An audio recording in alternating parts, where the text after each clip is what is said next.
content is for entertainment purposes only. Opinions expressed by hosts or guests are their own and do not reflect the views of this channel, platform, or the Not for Human brand.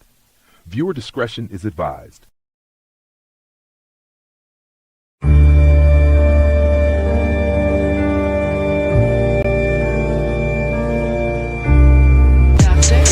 But this bitch ain't free.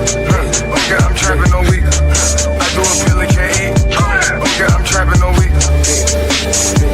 Okay, I'm trapping all week. Okay, I'm trapping all week. But this bitch ain't free. Okay, I'm trapping all week. I do a pill and can't eat. Okay, I'm trapping all week. Okay, I'm trapping all week. Okay, I'm trapping all week. But this bitch ain't free. Okay, I'm trapping all week. I do a pill and can't eat. Okay, I'm trapping all week. Okay, I'm trapping all week. Okay, I'm trapping all week. Hey, hey,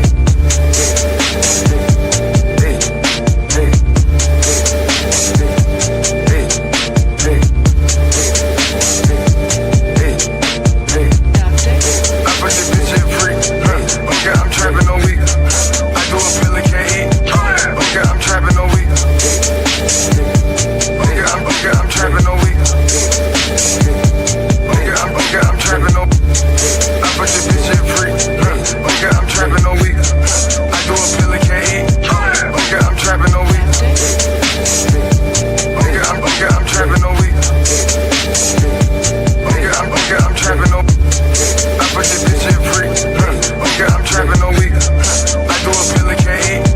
Okay, I'm trapping all week. Okay, I'm trapping all week. Okay, I'm trapping all week. Hey, hey,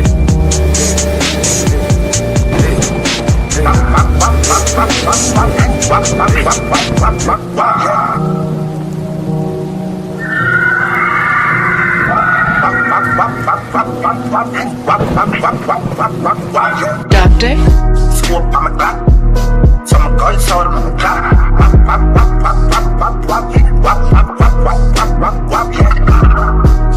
Can't chuck, get it in. Say mini kid top.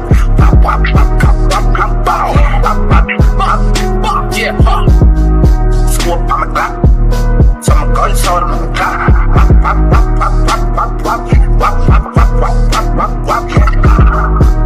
Can't chuck, get it in. Say mini kid top.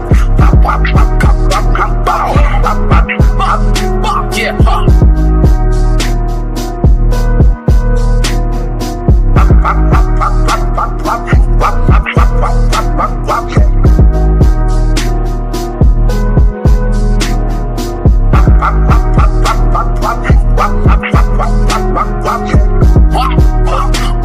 every time I shed a tear, me the body gotta drop. Gunshot, one op. And I heard about the list. There's money on my head, but I ain't worried about the shit. Yeah, you better hurry up ahead. Keep a shooter when I'm chopping, he ain't worried about no dread. Scoop on my clock. So my gun sold on the clock.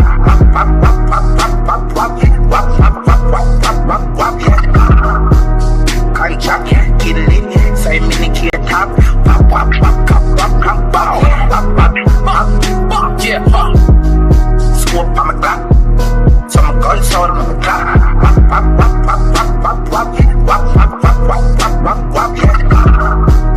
Can't chuck, get it in. Say mini kid top.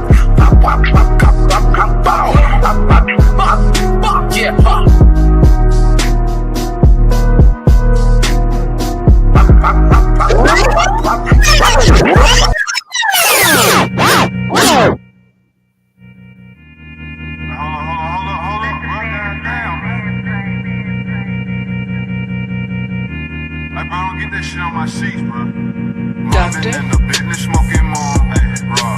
Pocket full of motherfucking blue guap. Half an ounce in my Gucci two socks. For the summertime, got a new drop.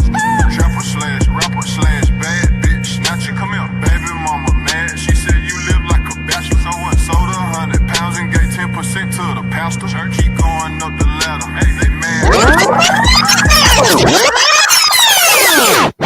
Shut your mouth, bitch. Yo, yo, yo, yo, yo. Shout out to everybody in the building. Hope you having a today's what Monday.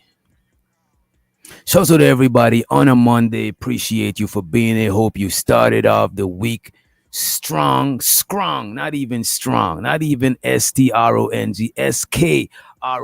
Hope you start off the week strongly. You know what I'm saying? Big up to you, large up yourself, etc. Make sure you hit the like button. If you did not hit the share button, sharing is caring. Appreciate you for being here. Let me take this down real quick. My bad yesterday, y'all. My bad. Yesterday, you know what I'm saying? You took a fake sick day. I didn't take a sick day. I was knocked the fuck out. You know what I'm saying? I took a nigga nap. You know what I'm saying? I was gone to the world. You know what I'm saying? But I did get some quality sleep. You know what I'm saying? Yesterday we were supposed to do a movie night. Later on in the Discord, I might have time after the show. Anybody want me to show them how to show the movies? Let me know. I got you. I'm about to show y'all how to do it so I don't gotta be around for you to watch the movies. You know what I'm saying? Enjoy yourself. Do your thing. You know what I'm saying? Sometimes I'll be knocked the fuck out. You know what I'm saying? Look, man, it's not for humans, but I got human energy sometimes. You know what I'm saying? After doing all these lives with y'all, I still gotta sleep. I still gotta handle life outside of YouTube. I still got shit to take care of, man. So I appreciate the patience and the understanding. You know what I'm saying? I appreciate it. You know what I mean? Show so to you. This week we definitely dropping the merch this week. I'm not sure. I think I showed y'all this one. I think we did, you know what I'm saying? But we definitely dropping the merch store this week. We might drop it earlier than the weekend. You know what I'm saying? We might send a few people the early code link. You know what I'm saying? Or the weekend, what we'll do when we drop the merch, we'll give you a code where certain people could check the merch out early before we drop it to everybody. You know what I'm saying? Most likely we'll drop it in the Discord. And if you haven't joined the Discord, here is the link. Make sure you join the Discord. We're gonna drop the link in the Discord first and the code. And we got some nice pieces. I actually got a hoodie in the mail today. You know what I'm saying? It feels kind of soft on the inside. You know what I'm saying? It feels soft and fluffy and shit. You know what I'm saying? But let me show so to everybody in the building so far, because we definitely appreciate you for being here. If you didn't pull up, we wouldn't have no show, and I'll be talking to myself like I do on the regular. You know what I'm saying? Talking to yourself is a sign of genius. You know what I'm saying? Or a sign of, like you kind of crazy. You know what I'm saying? Show so to Triple B. Appreciate her for renewing her motherfucking membership. I ain't seen Triple B in a minute. I hope she doing okay. Show so to you, B. I ain't even seen you go live in a minute. We got A-Dub in the house. We got Daniel Berry in the building. We got Barbs in the motherfucking house. We also got Studio Mansion in the building. We got the most hated, most underrated, most faded bronze motherfucking flat power in the building. You know what I'm saying? We also got in the house. If you don't know, now you know. We got my boy Big Gizmo in the motherfucking Hismo. You know what I'm saying? So you drop the big Giz emoji. We got the lovely LA projects in the motherfucking house. You know what I'm saying? Make sure you go ahead and check her out, subscribe. You know what I'm saying? Etc. We got the homie Free the motherfucking Green in the motherfucking building. Make sure y'all check out Free the Green. Make sure you subscribe. You know what I'm saying? Road to monetization. I think LA is closer to, you know what I'm saying? But y'all make sure y'all check people out, especially if you got your wrenches. You should be able to click their channel and see what they got going on. We also got Rice M in the motherfucking building. We got West Coast Freezer in the house. What up, Free? You know what I'm saying? So to the West Coast connection. We also got my Brody in the motherfucking building, the 18 letter. Rock him in the motherfucking house. I think this topic, I got to drop the link for you. I might drop it in Discord. I don't want too much people to come up in these kind of topics. You know what I'm saying? As a matter of fact, I'm not too shy. After watching the last show, I had to private the show, put it on a membership to protect the channel. But after rewatching that show, moving forward, I'm not gonna be as hesitant to drop people. I'm not gonna be as hesitant to drop people because a lot of y'all don't got no manners. Y'all think grace and patience is owed to you. What the fuck, man? I owe people patience when I work with special needs people, but y'all ain't special needs. Y'all want to be treated like regular needs. Y'all want to be treated like special needs, but respected as regular needs people. Y'all tripping. Y'all niggas is insane. So I'm about to start dropping y'all because clearly y'all don't respect the platform, and clearly y'all older, but y'all don't know how to. Y'all older, but a lot of y'all is not mature. That's what I would say. A lot of y'all just old, but you not mature. And I see that shit. And I don't respect people that's immature after a certain type of age. You know what I'm saying? It depends on the level of immaturity. But moving forward, we're going to see people being dropped. Some people might feel away and not come back to the channel. It is what it is. I got to protect the channel because we work hard to keep the channel running. So fuck you if you in the way of the growth. Fuck you. You know what I'm saying? Also show so wait, I see somebody in the chat. I got to grill somebody in the chat. I seen my sister in the chat, but I'm about to let's scroll on. Let's scroll on. Show so to the homie Rock him though. Right, let me see who else we got. Who else we got? We got in the building. We got Joshua in the motherfucking house. Not that water dunk Joshua that y'all be seeing on these panels. There's this one dude that be on these panels. I see him on Hamp. I seen him on Venus. When I seen him on Hamp, I seen the video with him live on Hamp, but I seen the upload because most of the time I catch Hamp's uploads and shit, right? This is not the same Joshua. This is the original Joshua. That other dude, something is up with that other dude. Show so the cash get in the building. We got the homie Zero Tats in the motherfucking gang. You know what I'm saying? Show so to the Brody. Rico, aka Riz Dad. We got Mr. Lucien in the building. We got my boy Music Man in the motherfucking house. Salute to the Brody Music Man. We got my bro Taylor Gang in the motherfucking house. What up, Taylor? We also got Keon in the building. We got the lovely Tulo Keezy in the Heezy. You know what I'm saying? We got Brownie. Brownie, you all dog. Wait a minute, Brownie. Is this Brownie? Did she got a new avatar? Wait a minute. Oh, I'm thinking I could full screen her shit. But show so the Brownie in the motherfucking building. You look dolled up like you about to go to a wedding or some shit. Show so to you. You know what I'm saying? And we got my sister in Tiff for Tat in the motherfucking chat. We gotta grill you, Tiff. We got to grill Tiff. Wait a minute.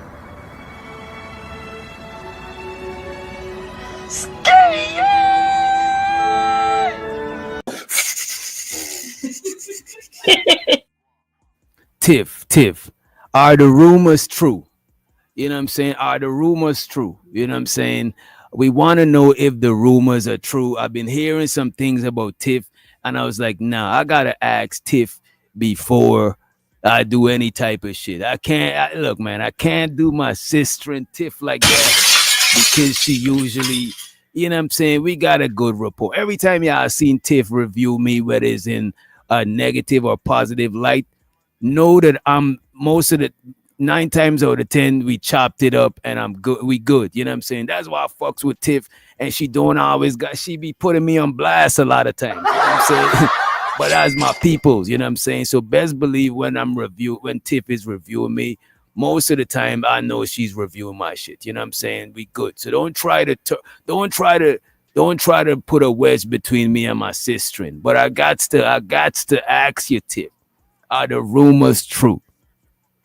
Inquiring minds would like to know, are the rumors true? Word on the street, Tiff. Word on the streets. You know what? I'm just going to message you, Tiff. I'm just going to message you. I ain't even want to do that shit. I don't want to be messy right now. You know what I'm saying? I ain't prepared for it. But the word on the street, Tiff, you know what I'm saying? Wait a minute. But let me keep going down. Let me keep going down. Let's see who else we got. We got Nexus in the building. Show so to you in the motherfucking house. We got my boy JM in the motherfucking building. We also got Mr. Ray in the house. We also got Reese PC in the motherfucking house. You know what I'm saying? Wreaking havoc in these YouTube streets. Who else we got? We got Gurkha Legend in the building. We got my boy Sock Passe in the motherfucking building. Show so to the Zoe in the motherfucking house. Who else we got? We got Marcus Phoenix in the building. We also got I think that's everybody. If I miss you, I ain't trying to diss your OG Sigma. Wait a minute. I can't miss April because I ain't want to diss her. You know what I'm saying? Show so the April in the motherfucking host. What up, April? You see, April be staying out of trouble. I don't ever hear about April and nothing. You know what I'm saying? And we got Uncle Kazim in the motherfucking building. You know what I'm saying? So to you, Kazim. And let me see. Tiff, you gotta message me. I got to know what the hell is going on, Tiff. What is going on? Is it true? Some people say it's a publicity stunt. Some people say it's a prank. Some people say it's bait to draw certain people out. I don't know what it is, man. But I gotta look, man. I ain't got the time to comb through it, but I gotta go ahead and see what it is, Tiff. I did not know a lot of this shit was going on in these YouTube streets, Tiff. God damn. But today we here to talk about. She's like, this shit crazy. This shit is wild, Tiff. You know what I'm saying? This shit is wild. As a matter of fact, we gotta unpack that. We might have time to unpack it. We might not. No promises, y'all. No promises. You know what I'm saying? It's very delicate right here, right? Today we want to talk about blacklisted. You know what I'm saying? Being internationally black. You know what I'm saying? Is Tether the new N-word? You know what I'm saying? If you call me Tether with an A, you know what I'm saying? That's different. But if you call me Tether with an ER, we got an issue. You know what I'm saying? You call me Tether with a hard ER, it's crazy. You know what I'm saying? It's crazy. You know what I mean? So these are the things we're gonna unpack today. You know what I mean? So damn. I'm tempted to drop the link, right? But I'm not sure if I should drop the link. But it's different now, because I like on Monday, on the Raw Monday, if anybody is doing too much, we're gonna drop them straight up. If enough people in the chat is asking to drop you, we're gonna drop you. Sure, the bounties is cool, but on a Monday we strict. The weekends it might take the bounty to get you gone, but on a Monday, look, man, we not giving it up like that. You know what I'm saying? We gonna have to drop you. What I might do, you know what? Let me not drop the link just yet. Because what I could do, the reason why I like dropping the link is because when you're doing the shows, a lot of time the show flow more better and it flows more organically when you could have back and forth, somebody to bounce the conversation off of. You know what I'm saying? And by the way, this is not the cocaine. This is Vicks inhaler. You know what I'm saying? Help to clear the sinus. You know what I'm saying? Help you get more oxygen to the brain when your sinus is clear and shit, right? But we like to have a good back and forth, right? But sometimes when we let people to the panel, you know what I'm saying, a lot of y'all don't give a fuck. Y'all don't know how to move. Y'all want to talk for mad long. You know what I'm saying? Y'all don't know how to move. You know what I'm saying? Shouts out to Cellulite Podcast. He said, salutations, motherfuckers. You know what I'm saying? That's the energy. That's what I'm talking about. That's how you start the Monday off. You know what I'm saying? With a little bit of profanity. You know what I'm saying? It's a greeting mixed with a little bit of profanity. You know what I'm saying? It's the right ingredients. You know what I'm saying? Shouts out to Cell. Right? But when we let y'all up, y'all don't got no regards for people's shit. Now I see why a lot of channels as they grow, they have closed panels because y'all don't. This is really the now I gotta sell you. You right. This is really the EBT space now, cause y'all being too ghetto. Y'all don't know how to act, how to move. Y'all just don't know. You know what I'm saying? I want to pull up. I want to pull up some videos. I was watching a lot of travel videos yesterday, right? And I was watching videos on. All right, let me just tell you. I was watching videos on how black people are treated abroad. You know what I'm saying? And I know some people would be like, "Oh, you're not black, you a tether, or you like my nigga." Before, look, man, I always knew I was black until recently. People started telling me I ain't black. You know what I'm saying? All my life I've been black. You know what I'm saying? And we're gonna even address some of that because I want to show y'all a glimpse of what happens in Guyana.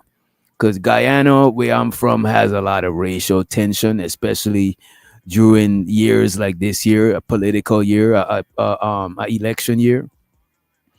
So there's a lot of political, it's a lot of political conversations being had between black Guyanese and Guyanese of Indian descent. And sometimes the black Guyanese and Afro Guyanese is like the same thing, it's interchangeable, you know what I'm saying? Because some people say we from Africa, some people believe that, you know, we was here before slavery and all of that good shit or bad shit, you know what I'm saying? So we're gonna check that out. And also I watched a video on a person saying how I view the US after living abroad. And we're going to watch a couple of videos of how people from outside of the US view people inside of the US too. You know what I'm saying? And I want to show a video about what Indian Guyanese, like how Indian Guyanese and like the racism between Indian Guyanese and black Guyanese. I'm not sure where we're going to start. Let me see. I guess we start with let me see what y'all saying in the chat. How y'all want to start? You two will have you thinking you must be a cracker. Bro, I'm telling you, bro, it's crazy out here. It's crazy. Anybody trying to keep the plantation can keep that motherfucking shit. It's wild. And we're gonna be talking a lot of black stuff, you know what I'm saying? However, we're gonna also be talking about shit that a lot of our white people in the chat show so to the homie Josh, you know what I'm saying, our Latinos, Vato, you know what I'm saying, different people. We not It's not gonna be exclusively just black conversation because we also gonna talk about, you know, it's gonna have black people, but it's gonna talk about different countries too and how different people are viewed. I guess we started off with I guess we started off with traveling whilst being black, right? We could pull up the It's two videos I got from this couple. They got all the black friendly countries and they got all the non, you know what? I got something better for y'all. I got something better for y'all. Let's go straight to the Guyana stuff. We're gonna go straight to the Guyana stuff because it's not and I like to share stuff about where I'm from. It's just that sometimes a lot of people is not going to be relatable to a lot of people. And the reason why I do show a lot of stuff in America where I live at is because it's more relatable because we all, you know, most of us live over here. And if you don't live over here, you still see a lot of stuff on over here in the media. A lot of people is like, oh, this Tether, why he don't ever talk about where he from? Why you always got to talk about where we from? That's the PhD diva be saying that nut shit. Like, lady, look, man. Just because you got degrees, it don't mean that you look, man. Let me not even go there. Let me not start. Let me not start it off. So start it off like that. You know what I mean? But check this out. Check this shit out, right? I guess we play this one first. This is kind of an AI video. I really try to avoid these AI type videos, but we're gonna run this one though. It's just that the AI voices they be kind of annoying after a while. You know what I'm saying? Shouts out the wind chime in the building, and shouts out to the intellectual soapbox in the house, right? So we're gonna play this shit. We're gonna play this right here. Let's speed it up a little bit. A stunning South American nation, home to a rich blend of cultures. But beneath the Wait, that's a little too fast. I got you. I got you. Slow down a little bit. And let's rewind. Guyana, a stunning South American nation, home to a rich blend of cultures. But beneath the surface of this multicultural mosaic, a deep-seated tension simmers between its Afro-Guyanese and Indo-Guyanese populations. A silent yet pervasive enemy called internalized racism fuels this divide. In this video, we journey into the heart of this beautiful country, unearthing its tumultuous history, the hidden impacts of internalized racism, and the brave efforts to bridge a centuries-old divide. Join us as we explore the unseen battles and unheard stories of Guyana. Situated on the North Atlantic coast of South America, Guyana is a country of stunning natural beauty. From the vast rainforests and majestic rivers to the vibrant city life, Guyana presents a captivating blend of influences. The nation's unique flavor comes from the fusion of Amerindian, African, Indian, Chinese, Portuguese, and British cultures. So that's the different people of Guyana that make up the culture. You know what I'm saying? The native Amerindians, the Indians from the Middle East, you know what I'm saying, the Hindus, you know what I mean, and black people or people of African descent, you know what I'm saying, people of descendants of slave, not the FBA, not ADOS, you know what I'm saying, probably GDOS. We probably gotta have a name, GDOS, Guyanese descendants of slave, right? But let's run the clip. To the vibrant city life, Guyana presents a captivating blend of influences. The nation's unique flavor comes from the fusion of Amerindian, African, Indian, Chinese, Portuguese, and British cultures. Known as the land of many waters, Guyana is the third smallest country in South America. It's the only English-speaking nation on the continent and shares borders with Brazil, Venezuela, and Suriname. Now let's delve deeper into its cultural tapestry. Despite being geographically located in South America, politically and culturally, All right, they're telling a lot about Guyana, sure. I just want to fast forward to when they talk about the racial stuff, you know what I'm saying? Later on, if y'all want, we could go through different shit about Guyana. I'll even get somebody who's back home right now. You know what I'm saying? Where's your country on the map? You know what? Goddamn, Brownie. Brownie with this whole geography and shit. I'm about to show you actually, right? Now I got you. We early on in the show. We early on. And show so the Carlisle in the building. You said Indians from the Middle East. Yeah, East Indians. East Indians are the Indians from the Middle East. You know what I mean? known as the land of many. As a matter of fact, today I took a Uber to the mechanic so I could pick my car up, right? And the guy who was driving the Uber, he was from India, but he wasn't a Hindu. He's a Sikh. Sikh, I think is how you spell it. Let me double check. Sikh. Yeah, he's a Sikh. Yeah, he's a Sikh. Sikhism, you know what I'm saying? Sikhism is a monotheistic religion founded by the guru named Nanka or some shit. I don't know, right? It's in the Punjabi region, and the 10 gurus who succeeded him. The Sikh means discipline or student, referring to followers of these gurus. Basically, what the dude was telling me, his religion is different from the Hindu religion because they believe in what you call it, in one God. They monotheistic, whilst Hindu is polytheistic, right? But there's some whole lot of shit. We'll do a I did want to do a show about religion and theology and all that shit, but we'll do that shit probably next Monday. I'm trying to keep the most serious topics to the Monday type shit. You know what I'm saying? Or Sikh. Yeah, there we go. Sikh. My bad. Sikh. I said sick. You know what I'm saying? All right, let's go. Waters. Guyana is the third smallest. All right, this is where it's at on Brownie. This is where it's at on the map. It's on the top right of South America, right? Portuguese, and British cultures. Known as the land of many waters, Guyana is. So this is the map of South America. Guyana is like right here. Like this part right here is Guyana. You know what I'm saying? Guyana kind of shaped like a. I ain't gonna hold you. Guyana shaped like a bad bitch. You know what I'm saying? For real. Look at the shape right here. Let me put it on the full screen. This is the shape right here. This is Guyana right here. You know what I'm saying? This is like the TD part. You know what I'm saying? Then the waist come in slim. and then the bottom, you know what I'm saying? Lord Jesus. Lord Jesus. You know what I mean? Tell me that Guyana don't look like a bad bitch. Look at this here. You know what I'm saying? The top is curvy, is slim in the middle, and then at the bottom here is, you know what I'm saying, is curved out too. You know what I'm saying? Lord have mercy. Right? But let's continue. She said, explain it to us in FBA. I'm not allowed to explain it in FBA. I'm not allowed to speak this, to explain it in the sacred FBA language. Shout out to the homie Rick in the motherfucking house. He said Guyana's economy is actually doing really good right now though. Yeah, because we just found oil in the middle of Guyana and Venezuela. Actually we kind of have feuds for the oil land, you know what I'm saying? It's kind of have a feud going on right now, right? But let's go. Let's run it. The third smallest country in South America.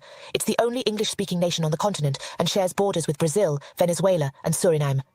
Now let's delve deeper into its cultural tapestry. Despite being geographically located in South America, politically and culturally, Guyana aligns more with the Caribbean countries. It is a member of several international organizations, such as the United Nations, the Caribbean Community, the Commonwealth of Nations, and the Non-Aligned Movement. Now, let's delve deeper into its cultural tapestry. When it comes to ethnic composition, Guyana Here we go. Now we getting into the nitty gritty. Now we getting into it. is primarily divided between two major groups, the Indo-Guyanese and the Afro-Guyanese. The Indo-Guyanese, making up around 40% of the population, are descendants of indentured laborers brought from India in the 19th century. The Afro-Guyanese, comprising Yo, what up, K? Shouts out to the homie K in the motherfucking building. And by the way, anybody that wanna hit the link, let me know, and I could either drop the link and only let certain people up, or I could message you the link. You know what I mean? Because I know certain people could add to the conversation. We ain't want too much crazy shit too early. You know what I'm saying? around 30% of the population, trace their lineage back to the African slaves brought by the British. These two groups have been cohabiting in this nation for centuries, building communities. The two biggest groups, right?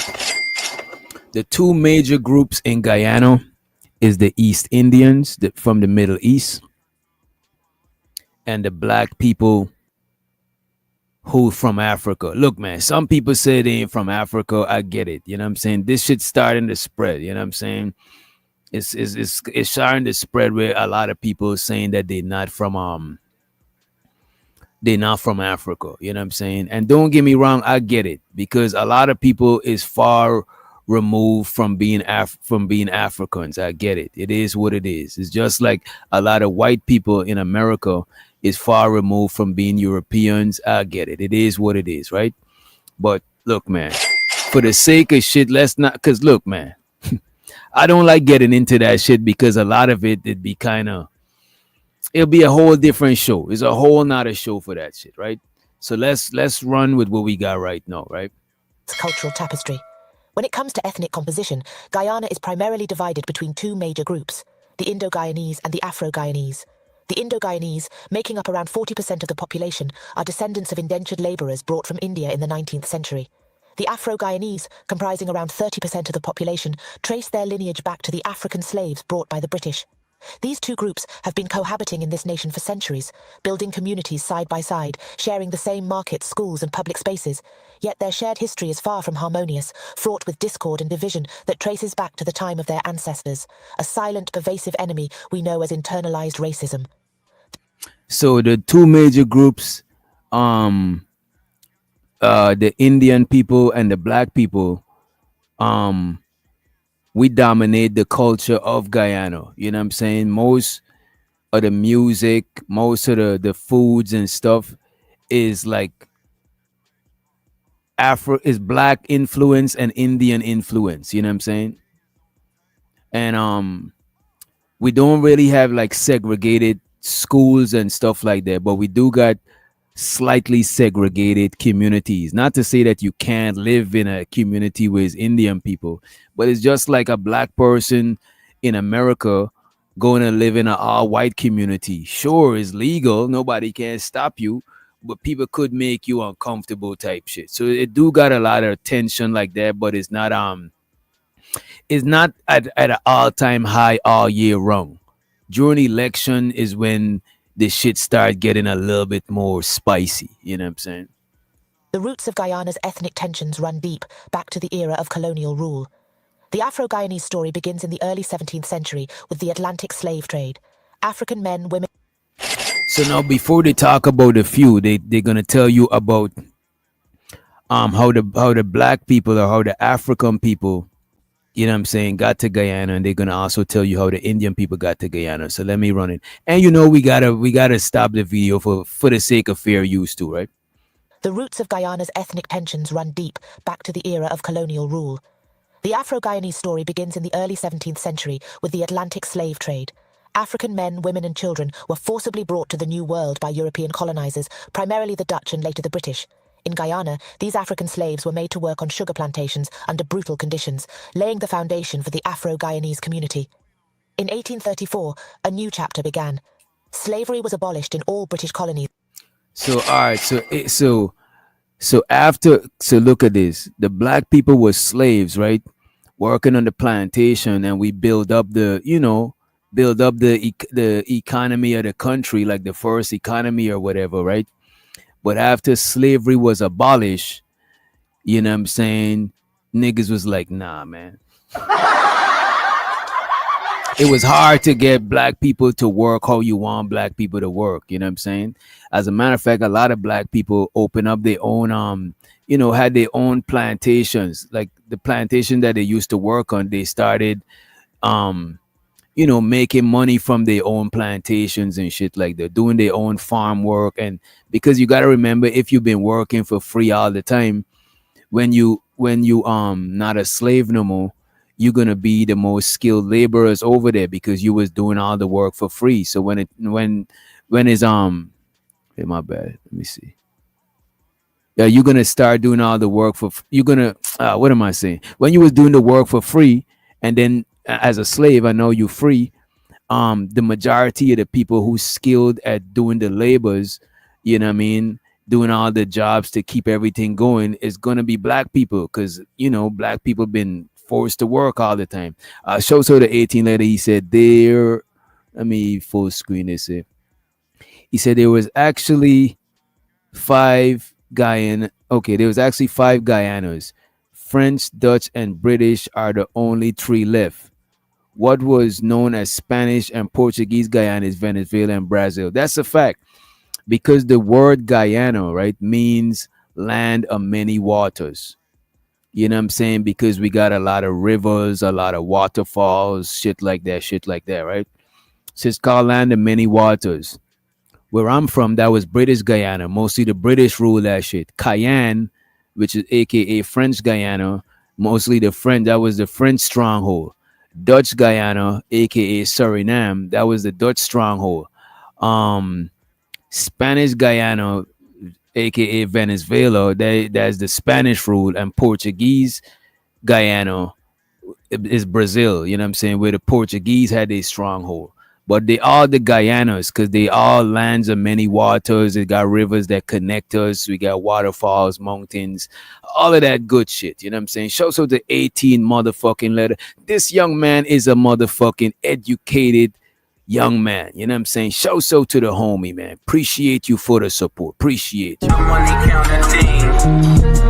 Money counting team. Money counting team. Money counting team. Money counting. This man is he's only part bandit. He's only part bandit. You know what I'm saying? But he's an educated bandit. Show so to the homie. Right? And me and 18 do chop it up a lot in the Discord, you know what I'm saying, about these type of topics. You know what I'm saying? The homie is very astute when it comes to his black peoples. You know what I'm saying? Show so to the homie, right? Yeah, he's only partially a bandit. You know what I'm saying? Show so to the homie, right? On sugar plantations trade. African men, women and children were forcibly brought to the New World by European colonizers, primarily the Dutch and later the British. In Guyana, these African slaves were made to work on sugar plantations under brutal conditions, laying the foundation for the Afro-Guyanese community. In 1834, a new chapter began. Slavery was abolished in all British colonies, with full emancipation coming into effect in Guyana on August 1st, 1838. following a transitional period called apprenticeship. This day is still celebrated as Emancipation Day in Guyana. The abolition of slavery in 1838 left the plantations severely understaffed, leading the British to look elsewhere for labour. Their gaze turned to India. As we move from the abolition... So you see what happened. So after slavery, they had to find some more people to work because don't get me wrong, a lot of the slaves turned back and worked for money, but some of them was not with that shit. You know what I'm saying? So a lot of the companies, because remember now, when people talk about slavery, a lot of people they think that is the government just had slaves. Nah, companies had slaves. You know what I'm saying? These slaves is literally owned by individual groups of people and shit. It's not necessarily the government just had slaves. It's like there's companies that got slaves. You know what I mean? The abolition of slavery in 1830. This day is still Like celebrated. this shit was literally a legit business. It's like, you know what I'm saying? It was literally a legit business. It was literally legally, it was literally legal economically to have slaves and shit. You know what I mean? It's not just, a government just got mad slaves. No, it's like it's companies be owning slaves and shit for the most part, right?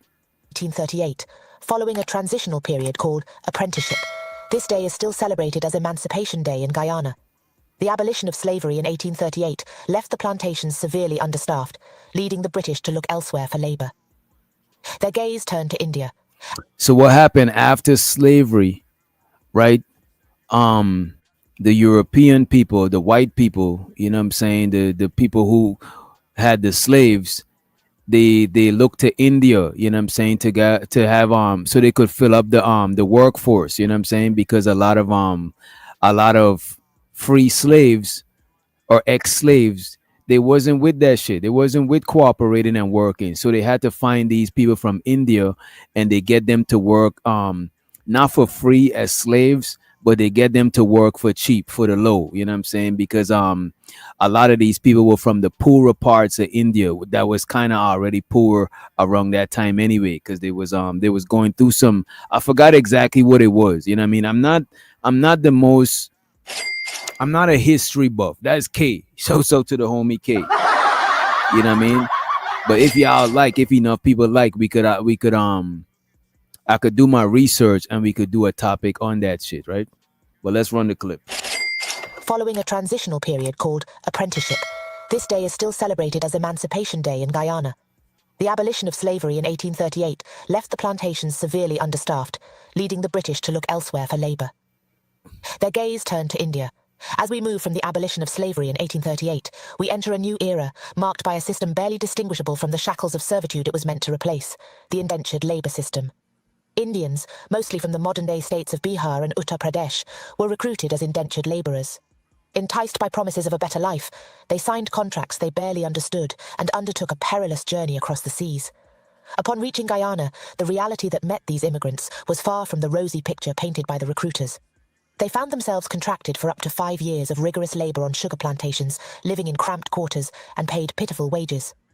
Over the next... And I ain't gonna hold you, Indian people, and this is not a measurement or nothing. This is not a who had it worse, but Indian people, they were treated poorly. They were paid shit. But I ain't gonna hold you, black people wasn't paid shit. Y'all paid look like shit, but we didn't get paid shit. You know what I'm saying? And they signed contracts to come to Guyana to work for a period of time, however long their contract was to last for. But black people, we didn't sign no contracts to come over there. We literally got kidnapped. You know what I'm saying? The fuck. So a lot of times in history, they try to paint it like black Guyanese and Indian Guyanese had like the same exact type of struggle. Sure, we was all treated poorly, but we was like not to be in the victim Olympics or the struggle Olympic, but we was slaves. Like we was bred. Like they literally took a person from wherever and they took a black person from here and took a black person from there and made them together, and now you born as slaves, and then they made more. They was literally breeding us and shit. So that shit is wild, you know what I mean? But in school, they try to insinuate that we had the same, the same kind of shit going on, but it's really not. You know what I mean? Not to minimize what they went through. You know what I'm saying? The rosy picture painted by the recruiters. They found themselves contracted for up to 5 years of rigorous labor on sugar plantations, living in cramped quarters, and paid pitiful wages. Over the next 80 years, around 238,000 Indian laborers arrived in Guyana, marking the birth of the Indo-Guyanese population. Despite these harsh circumstances, the indentured laborers clung to their cultural roots. They maintained their languages. So a lot of Indian people, that's why Guyana celebrates a lot of what you call it, a lot of Hindu holidays. We celebrate Diwali, Pagwa, all of these Hindu holidays because a lot of the Hindus that stayed there, they stuck to their roots because remember they came here willingly. They didn't come here and had anything erased from them. They came with their shit. A lot of them retained their languages and customs and shit like that. Whereas the black people, we retain some of the shit because a lot of people pass down traditions orally. You know what I'm saying? Pause. But for the most part, we didn't really had a lot of we didn't really had a dominant what should I say? A lot of stuff that we add to the culture as far as food and stuff like that. It's kind of you don't see all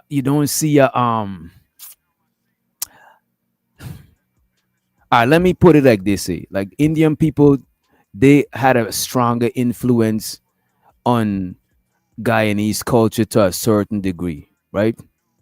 Also, a lot of Indian people was able to later on was able to tap in to other Indians where they're from and trade and stuff like that. Whereas a lot of Guyanese, black Guyanese, would trade more with a lot of the different Caribbean countries, and a lot of the custom we'll share is like we don't got that much of a remnants of African culture as the Indian people have. Like a lot of them still practice their spiritual belief, you know what I'm saying, Hinduism and shit like that.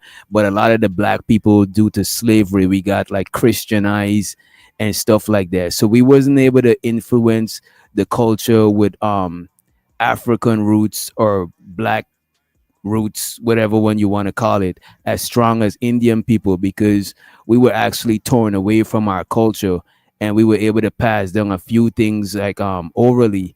But as far as the Indian people, they had way more they had a more richer cultural influence on the country. You know what I'm saying?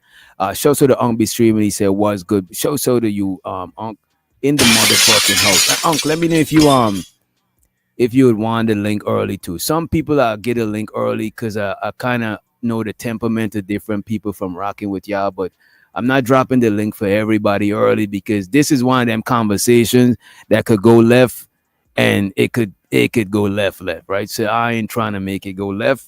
We ain't even 12 o'clockers yet. We at 10:11 EST, right? As a matter of fact, I'm about to send you the link in you know what? I'm about to drop the link. I'll drop the link, I'll pin the link, but everybody don't hit the link. If you want that bullshit, don't hit the link because you know what I'm saying, I might drop you and more, you know what I'm saying? So just let's not do all of that shit right now. Just drop the link. Unk, you could hit the link. Couple other people, y'all could hit the link if you want, you know what I'm saying? Let's see what's let's have a good show, right? Religious practices, culinary traditions, and other. It goes left because a lot of people be coming up talking that tether shit. And look, man, I'm telling you, I'm treating the tether shit. I'm doing an experiment. I'm about to treat the tether shit like the N word for a little bit to see how it goes. You know what I'm saying? But a lot of people, they be coming through with all of that crazy shit and they don't want to respect the panel. You say, oh, you over here, you need to respect us. But motherfucker, you on my panel. You need to respect my shit. Like, what are we talking about? You're doing the same shit on a micro level that you want to accuse other people of. You know what I'm saying? So look, man, you come to my shit, you better respect my shit or I'm about to drop you, might take your wrench, might even ban you from the panel. Like straight up. You know what I mean? I might even ban you from the panel for some goofy shit, right? Let's run the clip. aspects of their culture. Over time, this community became the Indo-Guyanese population, forming a significant part of the multicultural tapestry that is Guyana. However, the colonial powers fostered a system of segregation, keeping the Indo-Guyanese and Afro-Guyanese populations apart, often pitting them against each other. This divide and rule strategy laid the groundwork for the ethnic tensions we see in Guyana today. All right, so when the Europeans brought the Indian people to Guyana, they started putting the Indian people versus the black people. And even though the Europeans moved on, the British they don't got like a strong influence in Guyana no more. The strings, they still pulling economic strings, you know what I'm saying, political strings to keep the division between black people and Indian people. Sure, we not the same exact shit. Of course, we got differences, but I mean like the hostile division, the hostility. You know what I'm saying? It's still remnants of that shit, even though the British already moved on. A lot of politics is identity politics in Guyana.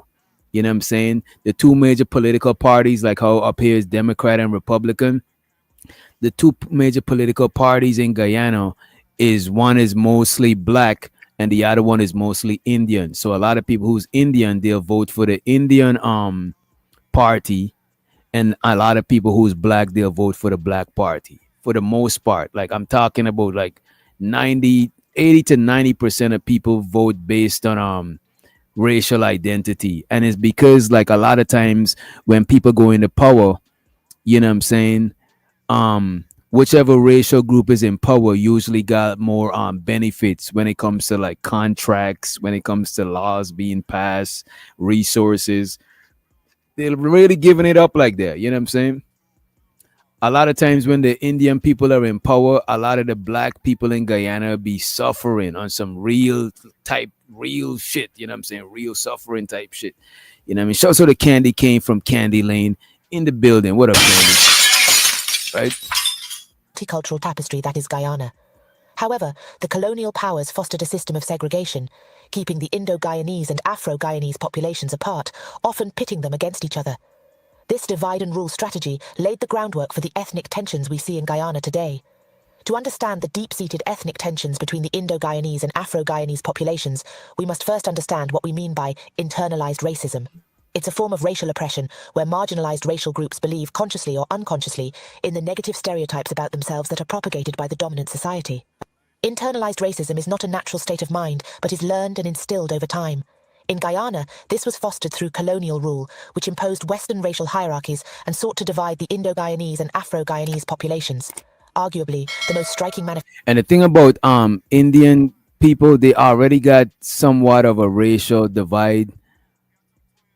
Let me say not a racial divide. They got a caste system in their religion where they believe like the darker Indians are lesser than the lighter skinned Indians. You know what I'm saying? So it's easy for a person like that to see like a black person as lesser than them, because even within their own group, the lighter ones are above the darker ones. Right? They got color. Look, black people think that we got colorism. Hell no. Our colorism is pale in comparison to East Indian, Middle Eastern, Hindu colorism. Their religion supports colorism. So the be streaming in the building. Let me put us up here right quick. What's up, brother? Yeah, what's good? I was telling them we think black people got colorism, Indian people got colorism amongst each other. You know what I'm saying? Much less to a black person. This is why don't be surprised when an Indian person look at you crazy and they look at the darker ones of themselves crazy. So imagine how they're gonna look at you. You even more blacker. You know what I'm saying? And that's what you were saying. People need to travel because our colorism in America is not as bad as Hispanic colorism. Even there, that's another one. I think the Indian one's probably worse, but Hispanic colorism is definitely worse than the colorism among black people. You know what I mean? The darker people, they was born in Mexico, ain't never been nowhere else. There's Mexican as a motherfucking enchilada. But they ancestry might, because we been everywhere. Right. So they a little browner. Then you got the born in Mexico people that come from the Euro stuff, from the Spaniards. Mm-hmm. The Spaniards from Spain was, for all intents and purposes, Caucasian. Right. So they got blonde hair and green eyes. Then you got the Mexican people that's a little browner, and the beef is real. Like they see them as sub citizens. It's the same way in Brazil. In The, Brazil, the dark even in Brazilians and the blonde hair, blue eyed ones, they shit on the darker ones. a place like Argentina, Yeah. you don't even know that there's black people in Argentina no more. They literally erase them people out of the books and all of that shit, and they still got like pockets of them over there type shit. You know what I mean? But Darker I'm going to people play, are shitted on everywhere in general, pretty much. and I'm Except going to for play. places where they the vast majority where everybody dark, so you can't, you know what I'm saying? Right. I'm about to play a video of this couple that they travel to different places, and they're gonna tell you about Argentina. But let me play a little bit more of this so we could take this out there. I don't even think we need to watch the whole video. I just wanted y'all to get the gist of the tension between black and Indian Guyanese. You know what I mean? Manifestation of internalized racism in Guyana lies in the realm of politics. The political landscape of the country is deeply entwined with ethnic identity.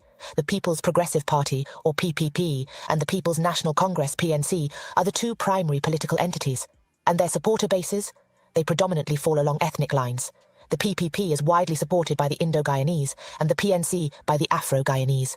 To truly understand the root of political violence in Guyana, we must look back to the country's struggle for independence in the 1960s. An Indo-Guyanese leader, Chedi Jagan, emerged as a prominent figure during this time. He was a As a matter of fact, let me come off of that shit. I'm about to play this one. This is a short video. This is an anti-racism protest in Guyana, right? This is like from, I think this is 2 years ago or last year, right? Let me put Hey, this. real quick, DJ, before you start, What's up? I wanted to apologize to LA Project for something I said to her in the chat a couple of days ago. It was real rude and childish. And This nigga, unlike man. a lot of people, I'm not a sociopath. So I actually think about when I'm talking that shit, I Yeah. think about shit I said later, and I realize how fucked up it is, and I feel bad about it. You know what I'm saying? So it was really childish and fucked up what I said to her. She'll know what I'm talking about. And And I I didn't mean to apologize for that shit. I respect that because a lot of niggas is not a lot of niggas is scared to admit that they're wrong about I was something. wrong as fuck. I was wrong Because as it's fuck. like you're not gonna get it. It's not like you a kid when your mom is gonna put you in timeout or some shit. It's like the fuck, you know what I mean? What the hell? You know, sometimes you be in that chat and everybody be talking so much shit, and you forget that these is real people. Yeah. You know, and you say some off the wall shit. So yeah, Damn, look at all them giving his props. Look, he ain't promising he not gonna be a savage. He's just saying that he'll own up to his savagery. You know what I'm saying? I'm gonna try to work on it, man. It's just you can't let all that negative energy have you acting weird, you know? And he said nobody apologizes in this space. I ain't gonna hold you. That's a fact. You know what I'm saying? A lot of people in this space don't apologize. I've seen it a couple of times. Even I had to apologize to certain people for talking about their family and shit like that. You know what I mean? Yeah, I said some fuck shit. It was fuck shit. Yeah. But LA Project, she said she appreciated. It seems like she accept your apology. So that's all that matter because it's between y'all two. And you apologize to her and she accept it. So it ain't up to nobody else but y'all two. You know what I'm saying? And it's 100% sincere. Like I ain't trying. I have nothing to gain from it, but the shit was bothering me. Oh, apology from you, bro. I think a lot of people that should hold weight. You know what I'm saying? Because I think a lot of people don't see you in that light. A lot of people don't know that you don't apologize to people behind the scene and shit like that. So yeah, trust me. I think that I believe they believe that it's sincere too. You know what I'm saying? Damn, he said, okay. Rick said, okay, I'm scared. No, we starting off way too positive. Damn, god damn, Rick. You get addicted to the drama. You're getting withdrawal symptoms. You know what I mean? They ain't gonna get it from me. That's why I'm glad you let me up earlier, because I like to come up here and have real conversations before the moments come. Before the moments come. The people You come know up how it, with their bro. I was moment in telling, their scripts. So I just wanted to come in here and talk before we get on script time. I was And talking to Stan the other day, right? And I was telling him, bro, we was chatting up in the Discord, and I was like, bro, the Discord and panels with small numbers, small viewership is the best panels to have real conversations. Because soon as people see 30 plus watching, they start getting into their character and they start performing. It be like some goofy shit. It's like, bro, but when you go into channels where people got like not that much viewership right then, people have more genuine, real conversation because they don't got like a big audience to perform for. But soon as a lot of people see numbers, they start performing, tap dancing, moonwalking, and it be like, God damn, bro. So also and to I the just homie philosophical. Go ahead. and I just want to add, brother, ain't nothing respectful about Tether. Oh, I don't think so either. You know what I'm Ain't saying? But nothing however, respectful about it. I think the only people that should be able to say it to a person and joke about it is they one themselves. And you know it. Like if Fighter saying it to you, he just being goofy. You know what I'm saying? the thing about the tether word is like most people that I rock with outside of YouTube, we would joke and we joke crazy about each other. But I Yeah. just know we got a rapport, so I already know where it coming from. But a stranger, I don't know where it's coming from. And a lot of times I joke about it because I try to like disarm the word. But some people, I come to realize that some people really be having some sort of vitriol and they be really feeling some type of way in a real way. So I realize I gotta ease up playing with that word a little bit because it is getting kind of crazy. You know what I'm saying? It's like a lot of words. You got to be one to say it. Just like how a woman can call another woman a bitch, Mm.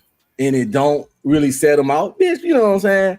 Or the A F fat word that, person could make a fat joke to another fat person. It's yeah, less offensive. You know what I mean? or the F If word I that got- rhyme with maggot. The other right, ones they say that could to do each that other. shit to each other. Right, Yeah, right, but right. don't you wrong as fuck. And I get it. And just like nigga all day in with the GA, Mm. but I can say that because look at my skin. But I know a lot of people ain't finna hear that N word from somebody whose skin look like the other side of my hands. But I don't want like if we having conversation, I don't want people to not say the like. I don't want people to. I'm joking when I say it's like the N word, because I don't want like how a white person would tiptoe around saying it because of obvious reason. If we having a conversation, I don't want you to be like the T word, because What? that is Oh, yeah. doing a little too much. That is a little Well, crazy. You know what I'm it's the saying? thing. Saying it and saying it at a person is different things. And That that's is what we need to understand too. If we having a topic and you use the word tether, that's different. But calling true. me old tether, that's two different things. And Saying it don't and get me wrong. directing it towards me. Don't get me wrong. The people that people refer to as tether are people who talk down on black Americans. I'm not trying to minimize that they don't exist. Like I see them people. Like I don't even fuck with people like that because 9 times out of 10, they just a coon in general and they don't fuck with people who look like them for the most part. They're not gonna just not fuck with a certain type of people. You know what I'm saying? A lot of people got a lot of self-hatred. So I don't wanna minimize the fact that people like that do exist. You know what I'm saying? Oh, they definitely exist. And hey, by the way, I'm a coon. I don't know if you're a coon. I don't No, think so. based on what niggas call a coon, Mm. but I'm okay. I wear that shit proudly. I'm Mm. conservative. I try to live by the law. I act right. I respect the laws. But I, wait a I minute. raise my kids. I don't think I ain't being trying to make a bunch of conservative. babies. Mm. I don't think being conservative make you a coon Two because niggas to do. somebody could be a liberal and they going around like kissing white people ass. Well, You that's know the what thing. I'm I've saying? been called a coon a bunch of times. I just said I'll take it. I wear it as a badge of honor. When a nigga call me a coon, when a certain type of person calls me a coon, it's okay because I Mm. get it. I don't want to be the opposite of certain people. Mm. You know, I don't believe in a lot of the social programs. I believe in working for what you got and getting. So when I say stuff like that, you get called coon. But again, sometimes the insult be a compliment. I ain't Because gonna hold you, bro. The coon thing, bro, is like a lot of times people use it when they don't like what you're saying. Even that I seen, even the word coon, I seen people use it interchangeably. You know what I'm saying? It's yeah, like, that's why it don't bother me at all. Like I've been called coon at my barbershop by the barbers and the customers. Because I be having those barbershop conversations and they call me a coon, but then I look at this person and how they living their life, and I'm cool. I'm glad I don't resonate with you. You feel me? I don't want to resonate with a nigga with tattoos on his face and on his second strike. So I don't want to resonate with you. You know what I'm saying? It's good that we ain't peers, you know? and I appreciate you, Illa. He said, good conversation. 1,000. You know what I'm saying? I wish they had a 1,000 emoji. I appreciate you for the motherfucking support. Appreciate you, bro. The money counting team. The money counting team. The money counting team. The money counting team. It's so exciting. And we about to play this, and then I want to play some of the travel videos, right? You talk about crime on the rise, you firing over black people. It's racist. And by the way, if y'all don't understand, this lady is very passionate. So if y'all don't understand, let me know and I'll translate what she's saying. You know what I mean? Because she kind of a little passionate. So her accent gonna be strong, right? You talk about crime on the rise, you firing over black people. It's racism, gotta stop. Stop firing over black people. Stop arresting and locking up our black people. Stop the police from abusing our black people. Stop using the black police officer to harass and lock up our black people. We're not going to. So she's saying stop oppressing black people. Stop using the black police officers to harass black people, because a lot of the police back home are black, you know what I'm saying? But that don't mean that they like on your side black. That means they black, but the government, they still, you know what I'm saying, they still adhering to what the government got them on type shit. You know what I mean? Somebody said let's see. Oh, okay. Now somebody said that I could have sworn somebody said something about a BBL. I'm like, how did you get BBL from this guy? I saw that. No, I see it. What they said? I'm scrolling. It says accent thicker than a BBL. But oh yeah. Let's run it. Using the black police officer to harass and lock up our black people. We're not going to stop until we get justice. Change gotta come. Change. This is not 23 years ago. This is now. And we're gonna fight Jack Dio and Ali to the end. Jack Ali is installed. He's corrupt. You want to say something? Yes. You firing over black. First of all, you're on Little Guyana 592 News. Go. Oh, this is actually in New York. Damn, this is crazy. ahead. Yeah, hello, This is not Guyana. a PDP camera, by the way. So, No. Hello, Guyana. despite many of your I'm group here. here, No, some people just get Go it ahead, right. go ahead. Yes. Yeah, hello, Guyana. I'm here standing in solidarity with the folks fighting against racism in Guyana. Guyana belongs to all Guyanese, and all of its citizens should share equally and have equal access to the resources of the nation, regardless of their race, their religion, regardless of their political affiliation. let's walk on top because we want.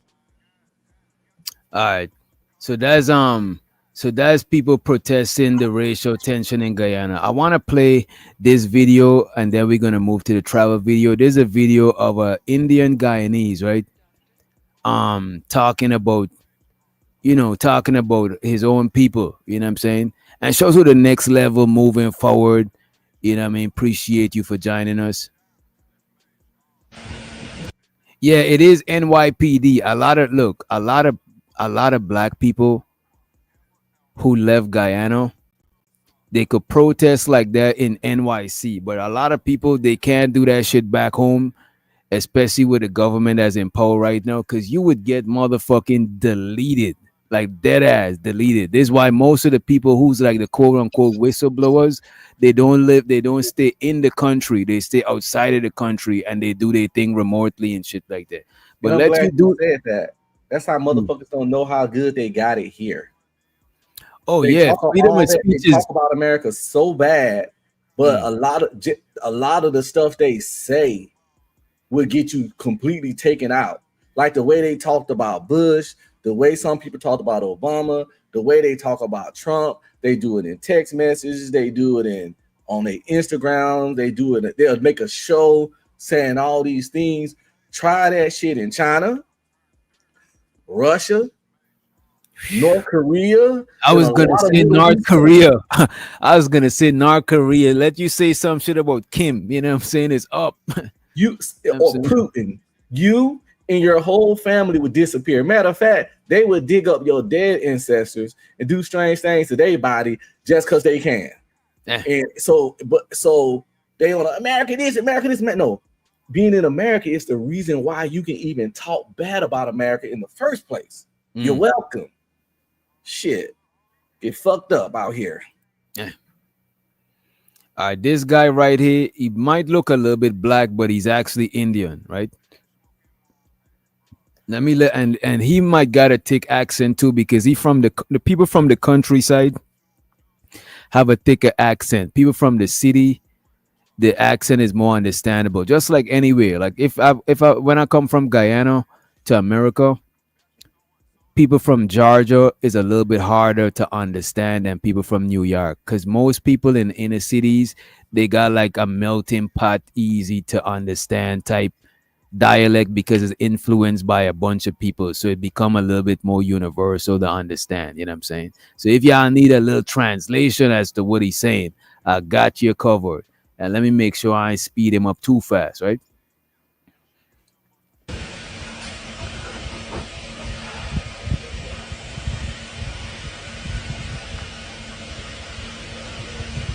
Bobby, And he's addressing this topic, right? It says, name a country that has a black president and is rich, right?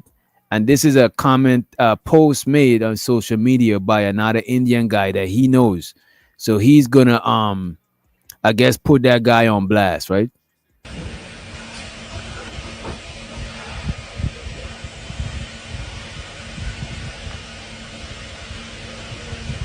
Bobby Prasad.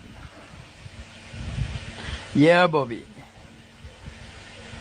Indeed, yes, we went to school together, and yes, we both grew up in number one canal. And yes, Bobby, we do know each other. We used to lime at times, we drink. And when people say they used to lime means hanging out. Let's say I'm like, yo, I'm liming with the homie Red Pill Ranger. That means I'm hanging out with you. I'm kicking it with you. You know what I'm saying? Damn, I hope he don't use. I hope I ain't gotta explain too much of what he's saying. Let me just let it run. Grew up in number one canal. And yes, Bobby, we do know each other.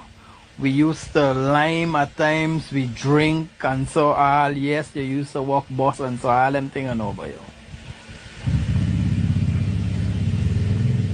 Right? I also know they say so about you.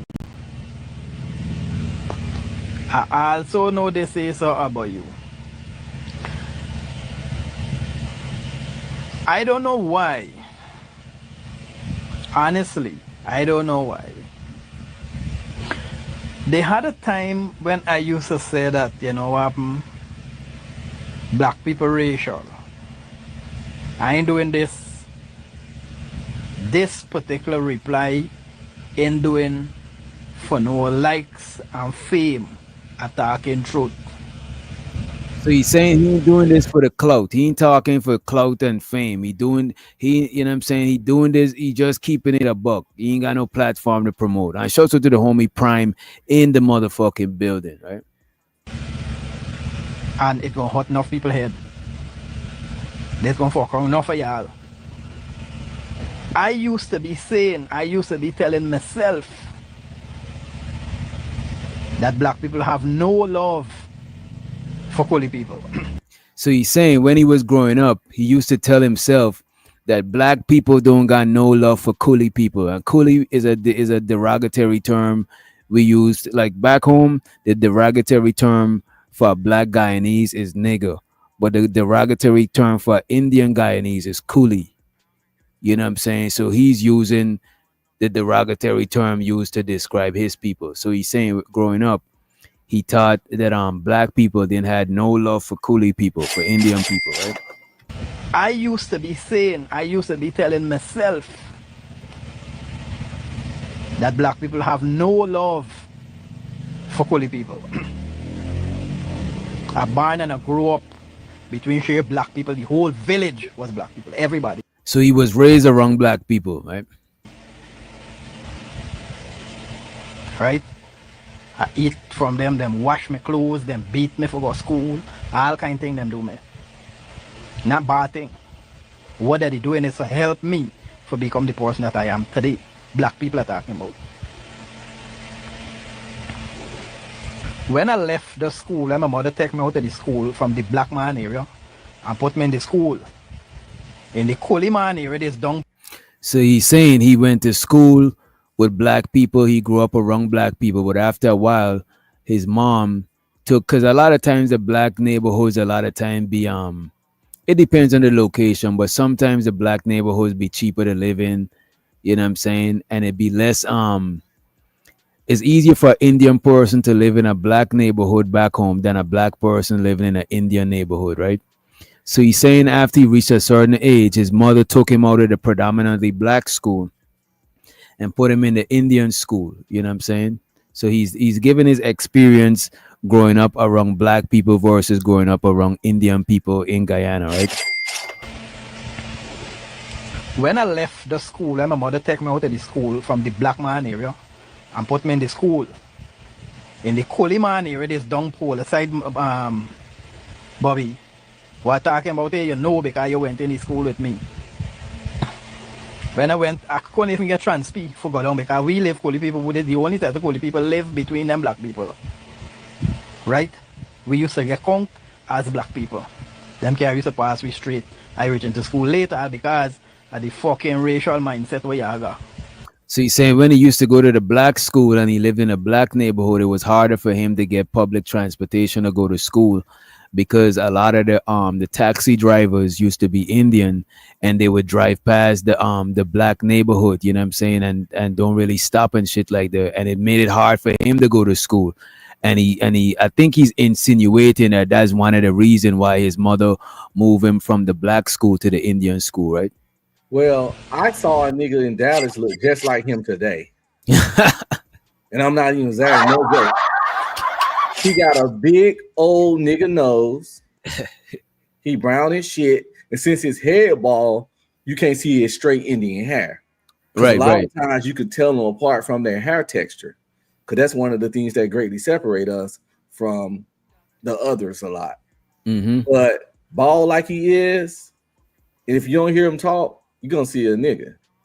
And a lot of these people, if you keep going down the ancestry line, you're gonna realize a lot of them, they ancestors is black a lot of times because Man, a lot of early people in India, a lot of Asian countries, a lot of them was dark. You know what I'm saying? Because we think that like being whitewashed is a thing. People actually did get conquered and whitewashed. You know what I'm saying? It's actually a real thing. You know what I mean? This dude, daddy or granddaddy, is my color or darker, no doubt. Bro, he's not the dark. Bro, he's not the darkest Indian I've seen. Oh, trust me, I know. Oh man, I've seen Indians that make me and you look like Drake complexion, bro. I seen like, some JP color. Yeah, with straight ass, straight hair. But JP same color. here. Same here. We live coolie people with it. The only type of coolie people live between them black people. Right? We used to get conked as black people. Them carry used to pass we straight. I reach into school later because of the fucking racial mindset where you got. All this hate where you got for black people. You know, I grew out a little by stage. I get big. I could start think for myself. And I see.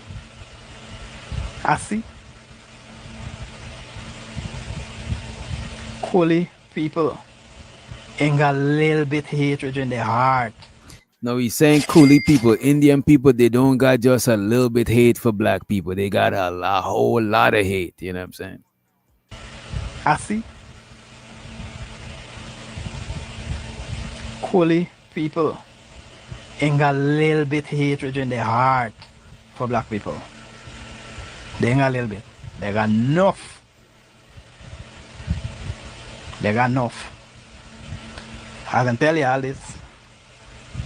And believe me, in my 46 years alive on earth, black people is one of the most loving set of fucking people I ever come across. And when the man said this, you could hear like the sadness in the man's voice. The man said black people is some of the most loving people he ever came across. And he ain't even black. Like on some real shit. He ain't even black. And he's saying this about another group of people. Here's some quick proof of that. You notice how if a person is mulatto, half white, half black, if which side accept it? Right. If you fuck with us, you black to us. Ain't no questions asked. As long as you act like us, talk like us, and like the things we like, you ain't gotta like the exact things we like. But if you like hip hop, if you for the culture, and you represent and you present and carry yourself as a black person, you can be half white, half. We accept you as black. But our counterparts, no matter how white you act, they never would say you white.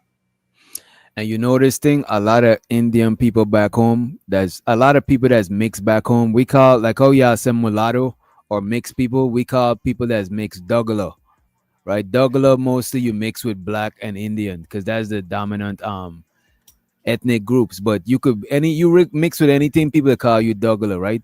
Most Dougala people or most mixed people, they classify as black or they go to the black side because the other side, it don't matter what you mix with, bro. Like your black side is gonna accept you. You know what I'm saying? For the most part. Look at Drake. look at Drake. Not even just figure, like literally look at Drake, bro. And he ain't even an American. And he a little Jewish dude. He had a bar mitzvah. You know, he didn't even live. He wasn't even raised as a black person. He literally was raised in a Jewish household. You know what I'm saying? Yeah. You know? In my they got enough. Wait, let me say that. Coolie people ain't got a little bit hatred in their heart for black people. They ain't got a little bit. They got enough. Enough means a lot. Enough mean, you know what I'm saying? Enough is not enough. Enough means a lot. You know what I'm saying? It's like if I be like, yo, I got if somebody say it, like let's say in America you say I got a whole lot of bitches. Back home you'd be like, I got enough bitches. You know what I'm saying? Enough means you got a lot. I got enough money. The money enough, the money plenty. You know what I'm saying? That is what it means when he said Indian people don't got a little bit hate for black people. They got enough. That means a lot of hate. You know what I'm saying? Shit.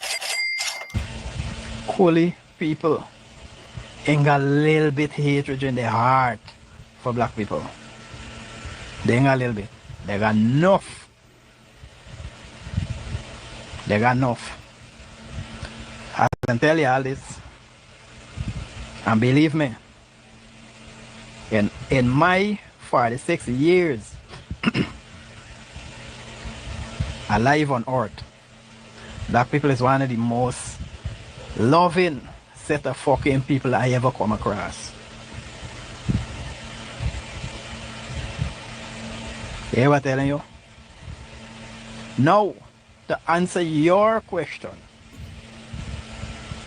name me a country that has a black president and it's rich.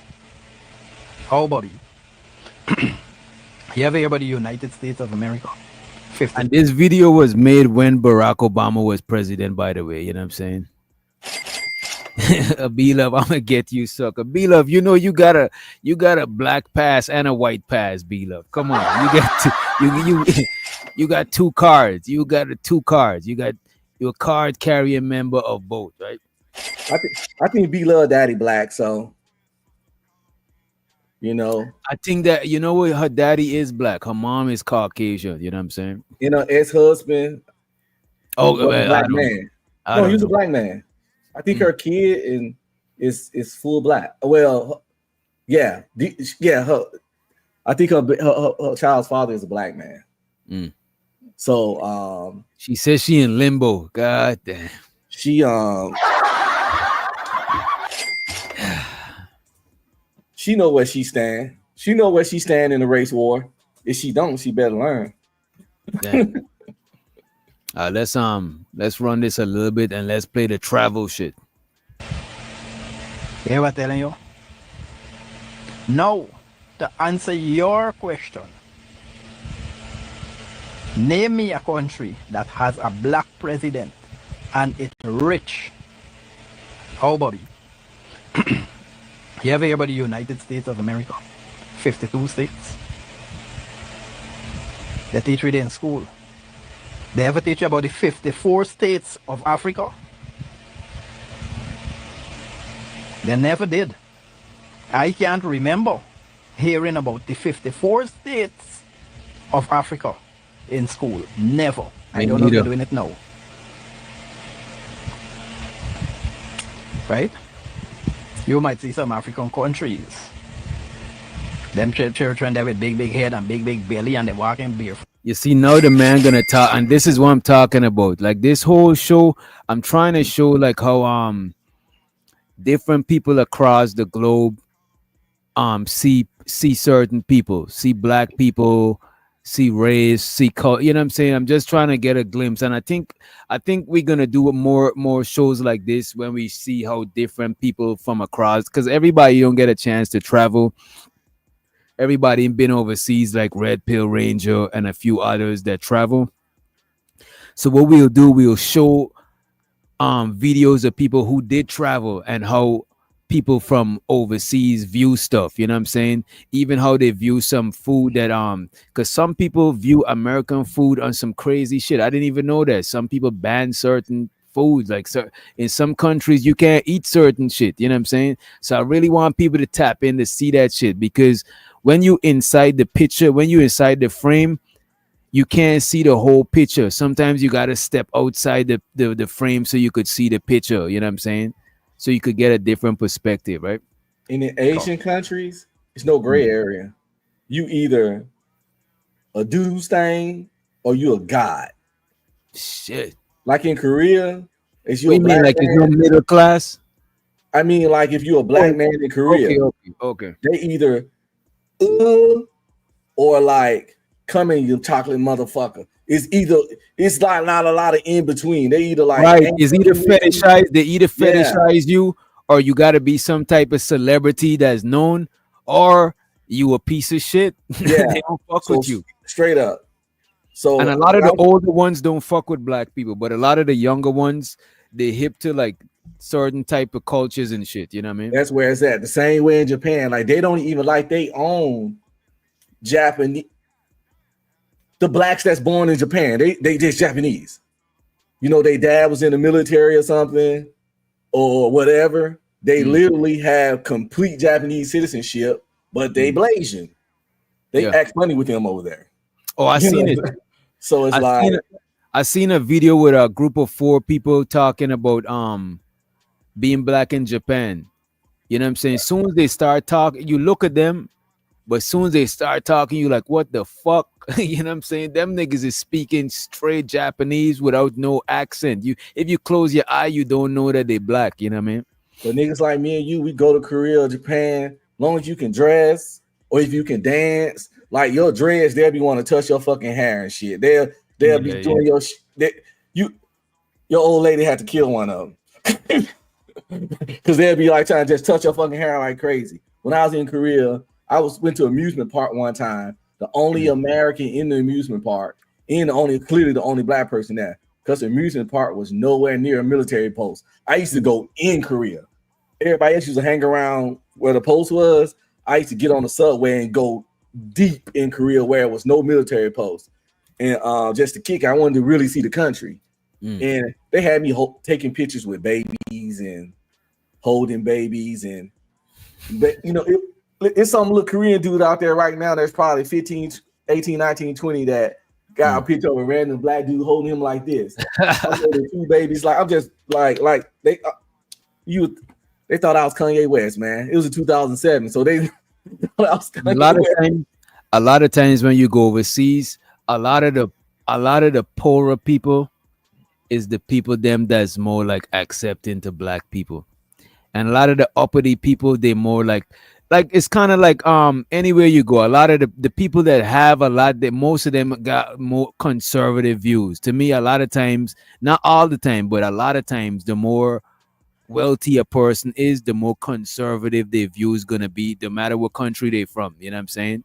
And a lot of times, the less they have, the more they'll be on the liberal side of things. So a lot of times, you go places, people from the hood, people from the poorer communities, a lot of times they'll be more accepting the black people, and the people from the richer communities, they'll be less accepting unless they hip to other cultures. Because there's richer people that they travel or they see certain shit on TV and they hip to other cultures and they fuck with you. It don't always be like that, but for the most part, anywhere you go, the more shit people have, the more they accumulate. They become more conservative. Shit, I'm more conservative than I was in my 20s. You know what I'm saying? I'm not a full blown conservative person. I'm more down in the middle. But I could see as you get older, you start to think a little bit more conservatively. You know what I mean? Usually, as you get more things in life, you become a homeowner. You get some property somewhere. You Mm. get some land. You get some stock. You got kids in college. You diversifying your portfolio. You doing things. As you get older, you start doing more of those things. And not saying you're gonna turn to a pull yourself up by your bootstraps as super conservative, because it's levels to everything. But you start leaning more conservative as you develop things. I got a text from my stepmom today saying a guy named whatever is going to be contacting you and my sister regarding oil and gas rights on my property. So we gonna get pretty much, because my wife already got there, where her family got some property and she get checks periodically Mm. from the oil and stuff that's taken off the property.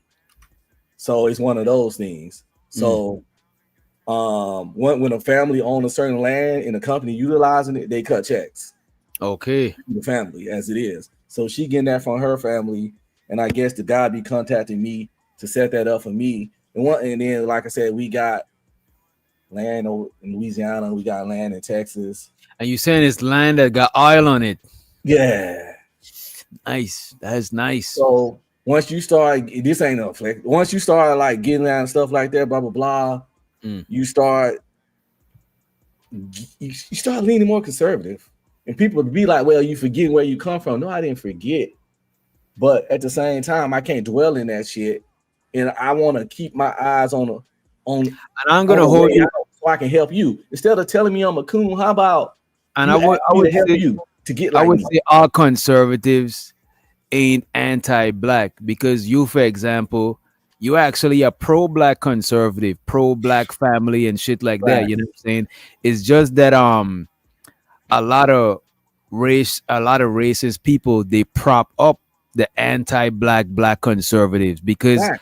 why not? It fit, you know what I'm saying? It's like I could say what I want to say in blackface type shit. So the other conservatives who's like more pro family, because for some reason when people think conservative, they automatically think like somebody like a Jesse Lee Peterson or some, and that's not it. You know what I mean? If anything, when I moved to America, I found out that most black families have like conservative value. It's just that it's not like it's not on like a racist thing, because how it's gonna be, you black, you know what I mean?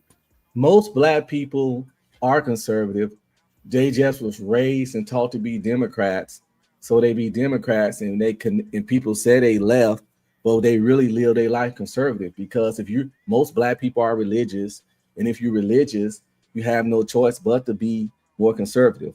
That's why I laugh at people that say they Christians but also vote Democrat, because that means not only are you supporting child deletion, you're also supporting all that transgender and weirdo stuff, and that goes Right. against your actual religion. So it's hilarious that a lot of black people are heavily Christians but also heavily Democrat, because it's like oil and water. You know, you real Christian, you are for the traditional nuclear family, a man, a woman, and a wife. But the Democrats, they for whoever whoever you can stick your peen in. I think So I think as far as extreme left and extreme right political views, I think most people fall in the gray area. Some may lean more towards this or that side, but it's like the extreme right seems like some crazy people, and the extreme left, like the extreme any right, seems extremes like is crazy. Any yeah, the extreme is extreme crazy. right seems like too much strict shit and is too crude and is not it don't got room for being progressive. But the extreme left is too loose. It's Too like loose. god damn, what the Ain't, fuck? no, ain't What nothing. about Nothing matters. It's like whatever you want to do. Wake up. Ooh, I'm a it's like tree. it's no foundation of nothing. It's like goddamn, we need some sort of we need a skeleton for our body to be have a structure. Like goddamn, you know what I'm saying? If nothing is nothing and anything could be anything, that is crazy. You know what I'm Right. saying? That's irresponsible. That's a irresponsible way to live. You know what I I mean? don't fuck with any extremists. If you extremists with politics, you weird. I don't even. I'm a Christian, but I can't deal with extremists. All right. I can't. Even with the red pill stuff, I don't correlate with the extremists. You Hey, know, if you're a red pill rager, I can't get it. I don't dig it. I'm not for it because I've not only do I have my wife, I've met several women that would have made awesome wives for me. That's why I don't believe right. in that the one shit. I've had some amazing fucking women in my life. Even when it comes to the man versus woman views, it's easier for me to see from the point of view of the fellas because I'm a dude. But I like to hear the perspective of women too, because a lot of relationships that I've been in, I would say is a 50-50. A lot of relationships that I've been in, I wasn't shit, bro. And I can't just be a hypocrite and just say it's always women bad. You know what I'm saying? But I like to see I just like to have a realistic conversation and hear both sides. But I don't like the extreme, oh, black man is the boogeyman conversation, and I don't like the extreme Yes, the all women extreme. is hoes if you're not a virgin. It's like it don't make room for no side or nothing. It's just extreme shit. You know what I mean? Yeah, and the extreme shit get weird. And but one last thing, I like I said, I'm pro black love and I love black people, but I don't like niggas. That's where my conservative friend.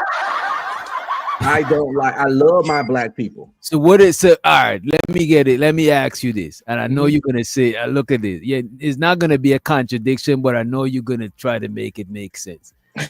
Don't you like the most one of the most biggest And the bands? bandits, the most one of the most biggest. So what category what category do you put the one of the most biggest baddest under? You know what I'm saying? Listen, niggas are entertaining, but at the same time, I like the biggest bandit, but I wouldn't welcome him in my home. Oh my god. But that's What? fair. That's fair. I wouldn't welcome him in my home. I Welcoming people in would. your home is a big step. You know what I'm saying? I wouldn't do business dealings with him. Mm. That you have to invest long term contractual business dealings type stuff. I wouldn't do them with the biggest bandit. Mm. But if I can I'll do a short term one with them. You know, if we can figure, some shit like that. Right. But yeah, like I wouldn't sign up to manage JP or run or set up some real long, some shit with him, even though I know he got the potential to be somebody in this content creating shit. He's just too unpredictable. Let me ask you this. Could you hold it down for 1 to maybe 2 minutes the most? I have to Oh yeah. run. Yeah, As I y'all can talk some see, the shit. water is, you know what I'm saying? So let me run to the bathroom real quick. And All when right. we come back, I'm going to play this video. This guy says his views on the US changed after living abroad, right? And B Love always got something to laugh about. Why you acting like you don't pee? You know what I'm saying? Get out of here, man. Get out of here for real. But I'm going to be right back. All right. But yeah, like I was saying, JP, he's what I would call a nigga.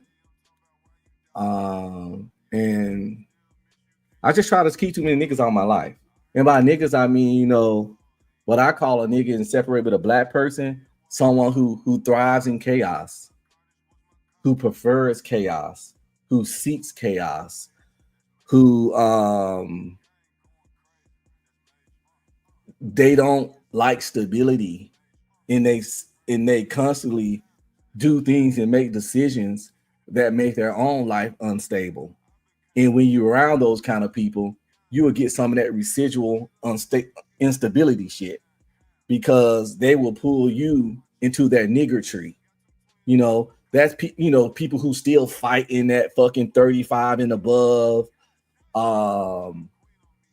People who, in their late 30s, late 40s, out here knocking up random chicks, or chicks that's in their late 30s, late 40s, getting knocked up by randos,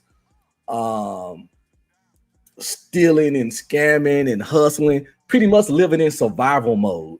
I try to stay away from people that live in survival mode. By survival mode, I mean they don't know where their next penny coming from. They don't know how they're gonna pay this and that this month. They always on constant alert and hypervigilance and struggle survival mode. And when they live like that, they are capable of almost anything. So to get out of survival mode, they will fucking do shit to you. They'll steal from you, scam you, utilize. With a motherfucker in survival mode is a dangerous person. And a lot of people that practice full-fledged niggertry also be in survival mode. That's why, but I love my black people though, that go to work, got their business, take care of their kids, whatever spirituality they got it. If you're just Christian or just some kind of spirituality, just being a good person, just good citizen, someone that you wouldn't mind your kids playing with their kids. It's some niggas out there that you don't want your kids to be around their kids, because you see the niggatry in the parents, and then you observe their kids a little bit, and you see the residual niggatry. So that nigga's gonna have nigga kids, and nobody want their kids around nigga kids. It's like having your dog around a poorly behaved dog. Or what? That is crazy. You know what though? That is crazy, because I had my dog. My dog never used to know nothing about foraging for food outside. He grew up knowing you when you come back inside, I let you in, you about to eat from the kitchen, your food bowl is there, right? But then one of my neighbors had this pit bull, you know what I'm saying? Not to be on no stereotypical shit, you know what I'm saying? That the pit bull is not the nigga, you know what I mean? But it was a female pit bull, and they had the dog, and the dog used to tear my trash up, all types of shit. Man, my dog learned to forage in the trash from that dog, bro. And now I gotta make sure like I'm micromanaging when he's outside, so you don't eat some shit he's supposed to eat. You know what I mean? So the trash dog showed him the ways of the trash, huh? The ways of the trash, bro. Damn. Let me play this. This is this gentleman, he traveled abroad and he's talking about how he's seen America. And then I want to play this black couple that they travel abroad, and they're gonna give you the top 5 country to travel to being black, like is more welcoming, and they're about to give you the top 5 to not travel to, and you actually name a couple already. Spoiler alert, you named a few already. You know what I mean? Shit. All right. Years now, and I thought it'd be interesting to talk about how my opinions and how my views have changed on the US after living abroad for so long. I saw a TikTok asking other Americans that live abroad the same question, how their views have changed since they've moved abroad and how they view the US now. And I thought it'd be interesting to add this into my 12 years abroad series, so let's jump right in with number 12, which is freedom. We are jumping right into it with freedom. So I think he's gonna give 12 I think he's gonna give 12 things that 12 viewpoints that he had changed, right? And let's let the homie Zero Tats, aka Riz Dad, to the stage. What's up? Peace, my fucking guy. What's going on, fellas? Good evening. Peace. Peace, chat. Yeah. Well, brother. So far, we having a sane conversation. So far, man, y'all been going in, man. Yo, listen, keep it going, fam. You doing your thing. Yo, shout out to Witch Doctor, for real. Hey, GJ, you saw Casanat cut his dreads. How many subs would you cut your dreads for? Ew. I don't know. I'm not cutting my. I don't know, bro. Look, man. Would you do a 30-day subathon to get the 30K and cut your dreads? So just some crazy shit like that. that's not enough, huh? I won't cut it. I'll do something temporary because I done went through a lot of shit just for having my hair, and I don't know how much bread. Like I'm talking about opportunities lost, all sorts of shit. You know what I'm saying? So I won't. It got to be a large sum of money. Shit, it can't be subs. It got to be money. You know what I'm saying? Because I'll sew it back in. You know what I mean? Hey DJ, can you click below comment real quick? I know she probably joking. This right here. Oh yeah, you muted. Yeah, they got some stuff going on over there with them boys. I Show Speed and casting that for sure. It's definitely going on. Yeah.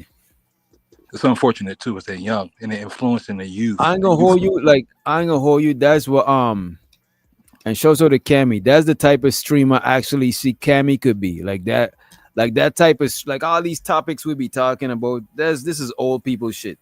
Like the younger people, they could just go live and just video game, just do whatever. You know what I'm saying? Absolutely. And people, But I was gonna say, like, I think B-Love be joking, but this sentiment is something that irks the hell out of me because every time a black person achieves, they gotta sell their soul, they gotta give up their booty, they gotta compromise themselves in some kind of way. And we one of the main people that always do and say that. Like, so if DJ blow up one in 5 years and get to 80,000 subs, does that mean he compromised his cheeks or some shit? Like, what are we talking about here? I mean, he worked hard. A man, yeah, you can't work hard. Like, they don't understand. Compromise your cheeks is crazy to see. Yeah, they don't understand that Kai, Speed, Mr. Beast. If you go back to Mr. Beast's first videos, he started doing them shit in like 2009. He was just playing Minecraft. Everybody starts with 0 views. Kai was a little 11, 12-year-old dude with a bird chest sitting there playing games, talking loud. Yeah. He's like 22, 23 now. You're right. Speed started, a little bird chest dude talking loud. They had to grind 7, 8, 9 years every fucking day, struggle streaming to get here. It ain't like don't. That's why I always tell people, yo, I'm a small channel, and be like, oh, don't say that. Like, nah, the reason why I say that is to let me be realistic of how far that I gotta go, type shit. You know what I'm saying? Like, I don't I don't get it fucked up. Like, these people really grind it. You know what I'm saying? Yeah, I'm not, and I hate we discredit each other's hard work by saying that they had to compromise their sexuality, compromise their soul, or just compromise themselves in general to get somewhere. Really, I Show Speed dated a transformative person. I haven't heard nothing about it, but if he did, oh well. No, fam, we gotta call a spade sometimes. That's his choice. It's his choice, fam. right? I thought no, absolutely, fam. But listen, you can't just be oblivious to how things are going in general. Like, you gotta play both sides. I respect what you're saying, and I understand it. Some people do grind and get there, but some people get pushed, bro. Some people, of course, right? So when you're chosen, right, by an individual or a company, and you got numbers like Speed, you got numbers like Kai, right? Why wouldn't we want to push this in a way where they can take advantage of not just him, but the content that he puts out? His content has switched so much from back in the day. Now he's doing homosexuals. Can I say that? Online? He's doing more of that stuff. He's having men touch him, Aiden Ross. They're doing things that's showing, hey, listen, I'm doing something right here. Listen, you think that stuff? I think, and it's my opinion, this stuff is going on, bro. You can't just be oblivious and just. Well, no, I believe it's going on, but you can't get rid of homosexuality. It's not about that. You can't get rid of gay people. And the simple fact is, they always gonna exist. So it's up to us to talk to our kids. Agreed. And keep our kids focused, because that shit's going nowhere. And it is what it is. Like, gay so irrelevant to me now. It's not about the gay Like, I part, wouldn't though. even use. It's I think hard you're to even use focusing. it as an insult I because agree. Yep. what's like insulting about it? It's just Right. different. It is, and again, You know? it's not always about the gay stuff, and people just correlate that and look at that specific part. There's other variations. There's other things that connect to that people aren't considering. Like you said, why I got to sell this soul? Why I got to do X, Y, and Z? Because when somebody else sponsors you and gives you money, you got to do what they say. That's it. They own you. And by the way, B Love, for me to cut my hair, it gotta be something close to. It gotta be the double. It can't even be 10 bands. Right. Because I can make 10 bands with my hair still coming out of my head. Yeah, with my hair still on my head. So I wouldn't even cut my hair for 10 bands because I don't joke and say I'm a mama's boy, but I think my moms would be disappointed if I cut my shit. I respect that, bro. So I ain't gonna do that for no 10 bands because I could, you know what I'm saying? I could make 10 bands without cutting my hair type shit. It gotta be something close to like I am. And I say it like this. 50K, I'll consider it. You know what I'm saying? Especially if you put a 50K in front of me, I'll really consider it. You know what I mean? But I might sew my shit back in.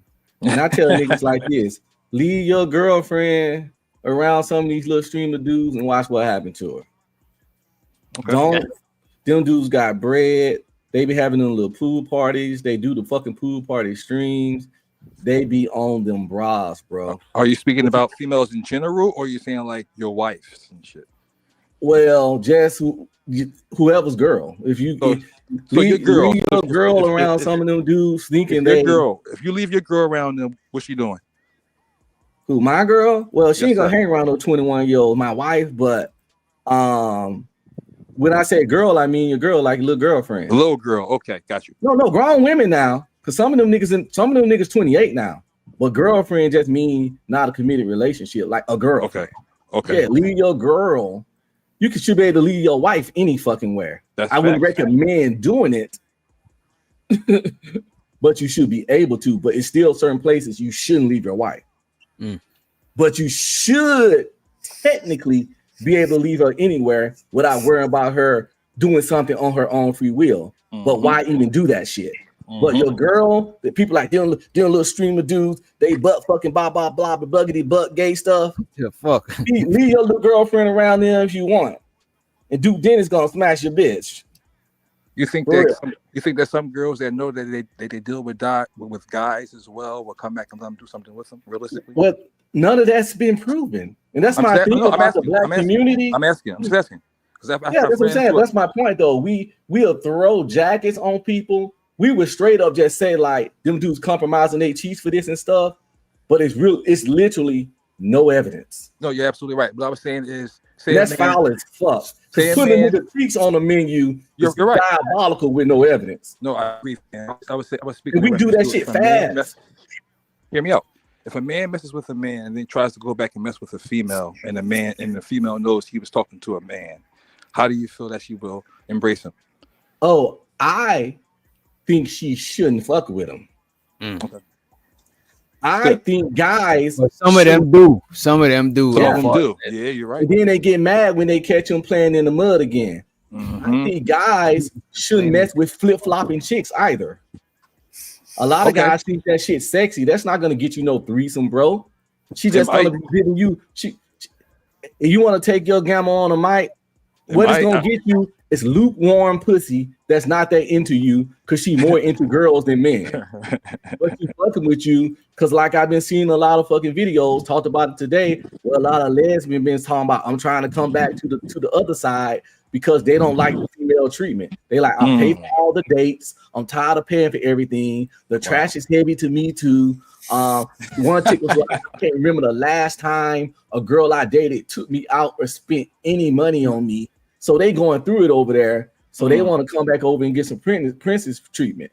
But fuck that. Stay over there in Coochie Munch land where you at. And most guys need to be like that. You ain't gonna get no threesome. You just finna get used because they understand that men are better at providing for their partners than women when they date women. Okay. I want to go into this video right here.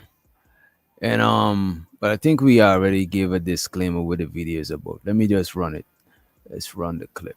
My opinions and how my views have changed on the US after living abroad for so long. I saw a TikTok asking other Americans that live abroad the same question, how their views have changed since they've moved abroad and how they view the US now. And I thought it'd be interesting to add this into my 12 Years Abroad series, so let's jump right in with number 12, which is freedom. We are jumping right into it with freedom. If you know anything about the US, then you know what I'm talking about. The US prides itself on its freedoms. I don't know how many times I was told growing up that America is the land of the free and the home of the brave, and I should be willing to die for that freedom. As you can imagine, I just kind of believed it because I didn't know better, and why would they lie about that? Well, I can tell you my opinion has definitely changed since traveling and living abroad. It turns out the US isn't even in the top 10 freest countries according to the Human Freedom Index. It is in the top 20, ranked at 15, but the way the media and government talk about freedom in the US makes it sound like all other countries are imprisoning their people and forcing them to work, which is kind of ironic because the US actually ranks number 1 in incarcerated people. According to World Prison Brief, the United States leads the world in total number of people incarcerated with more than 2 million prisoners. Before we go further, right? When you hear land of the free, what do you think? I was about to say he don't know what freedom means. It don't mean what he's talking about. He's doing semantics and creating a narrative. America by the freest country, it's the country where you can be yourself and say what you want and things of that nature with the least amount of consequences. Like we just said earlier. That's fair. Certain things you just cannot. It's certain countries where just being in that gay life is fucking out loud and illegal. So we're not even gonna start there. And then like how we could talk about politicians and the clothes our women can wear and just a lot of the stuff. So the stuff he's talking about is narrative creating, not even what people say when people say America is the freest country. Okay. Freest countries according to the Human Freedom Index. It is in the top 20, ranked at 15, but the way the media and government talk about freedom in the US makes it sound like all other countries are imprisoning their. I think if it's at the top 15, it's kind of fucked up to talk against America being free if it's in the top 15. But let me hear what he bought us. But the way the media and government talk about freedom in the US makes it sound like all other countries are imprisoning their people and forcing them to work, which is kind of ironic because the US actually ranks number 1 in incarcerated people. According to World Prison Brief, the United States leads the world in total number of people incarcerated with more than 2 million prisoners nationwide. My views have definitely changed on the US being the freest country in the world. The US does have a lot of freedoms and has a strong judicial system, but so do other countries around the world. And the US is not ranked number 1. Moving on to number 11 on our list is some. Yeah, I don't think he's talking about the same thing you're talking about.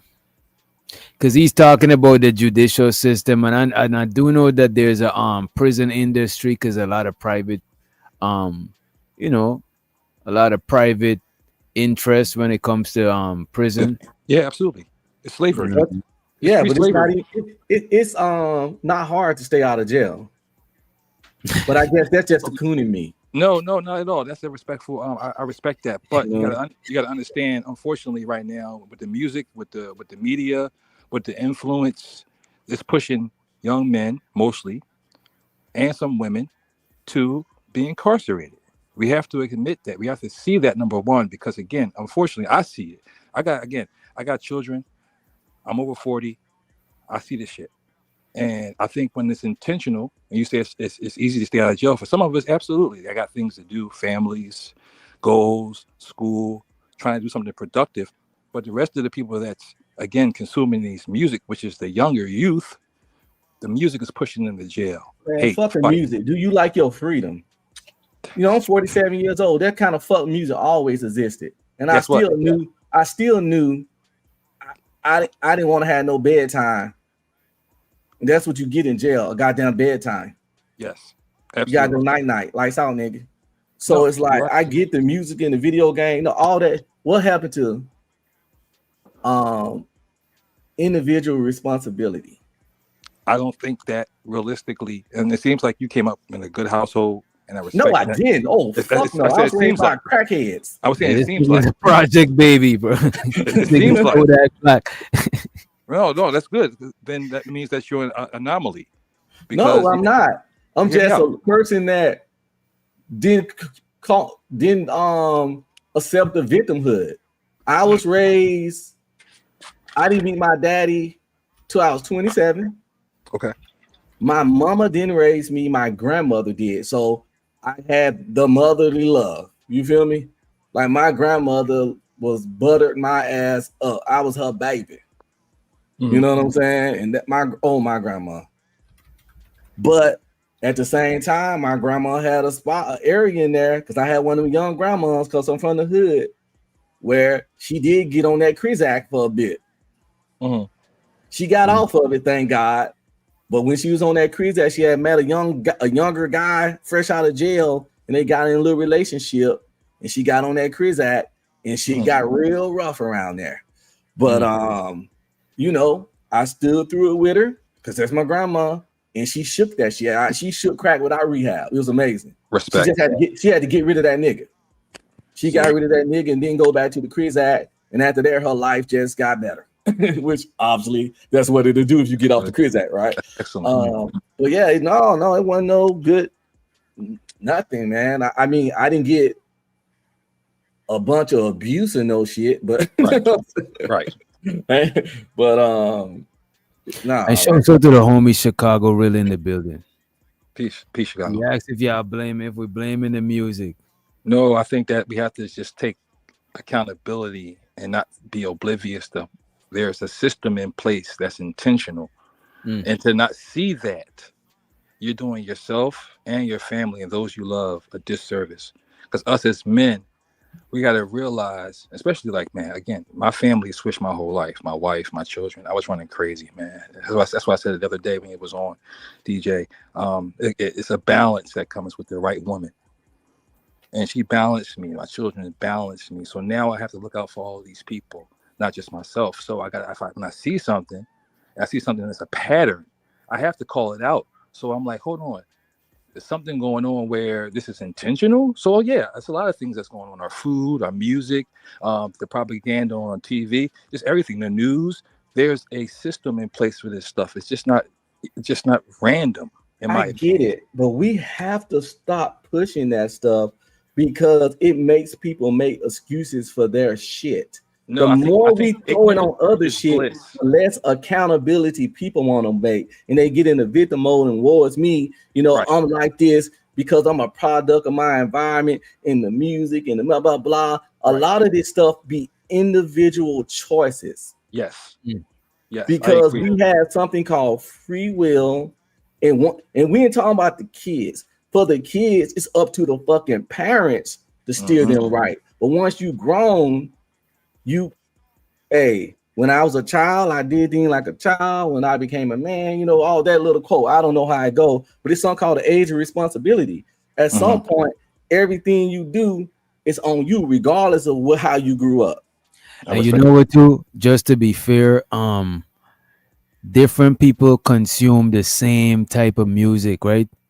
But they don't get influenced the same way. So that goes to show it can't just be the music. It's other factors, you know. Aspects. No, you're right, DJ. 100%. I'm from Louisiana. I grew up off Cash Money. I'm 47 from Louisiana.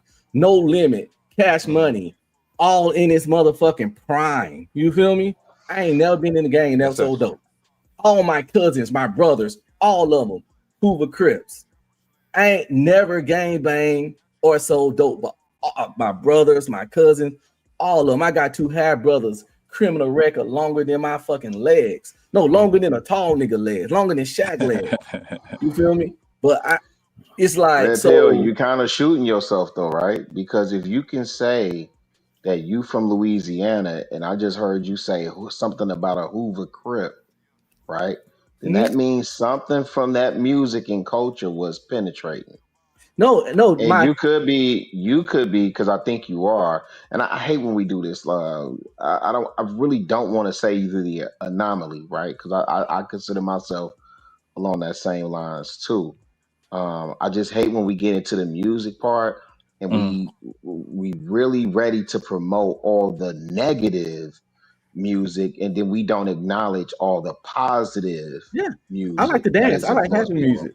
No, but I'm saying even for me, right? Like I would have never read the autobiography of Malcolm X if it wasn't for Public Enemy, right? I would never come or explore knowledge of self, right? If it wasn't for Rakim, Big Daddy Kane, X Clan, so on and so forth, right? And Mm. even when we talk about today, and which doctor, could probably speak to it more than me, this year for hip hop, you would be hard pressed to tell me where they promoting the negative music that's overriding this great year that we having for hip hop. So again, What I would say when you right as far go as ahead. now with the music, because before the music was don't get me wrong, it's still commercial, but because Hmm. of how the internet is set up now, people don't the radio don't force shit on you. Remember now back in the Hmm. day the radio forced Hmm. you to listen, but now a Kendrick could do a you know what I'm saying, a day not like us and the Gen X tape and shit like that, and it could, and Hmm. that is mainstream music, because we did come out of a short time where the mainstream hip hop or rap music was coming like from Atlanta and stuff like that. It's mostly party music, but now the Hmm. internet, people literally go directly to whatever they want to listen to. So I don't think negative music is the only shit that's being pushed now. Now you could That's my listen to point. whatever Yeah. you want. Yeah. And You know, even then, you didn't even have to listen to it.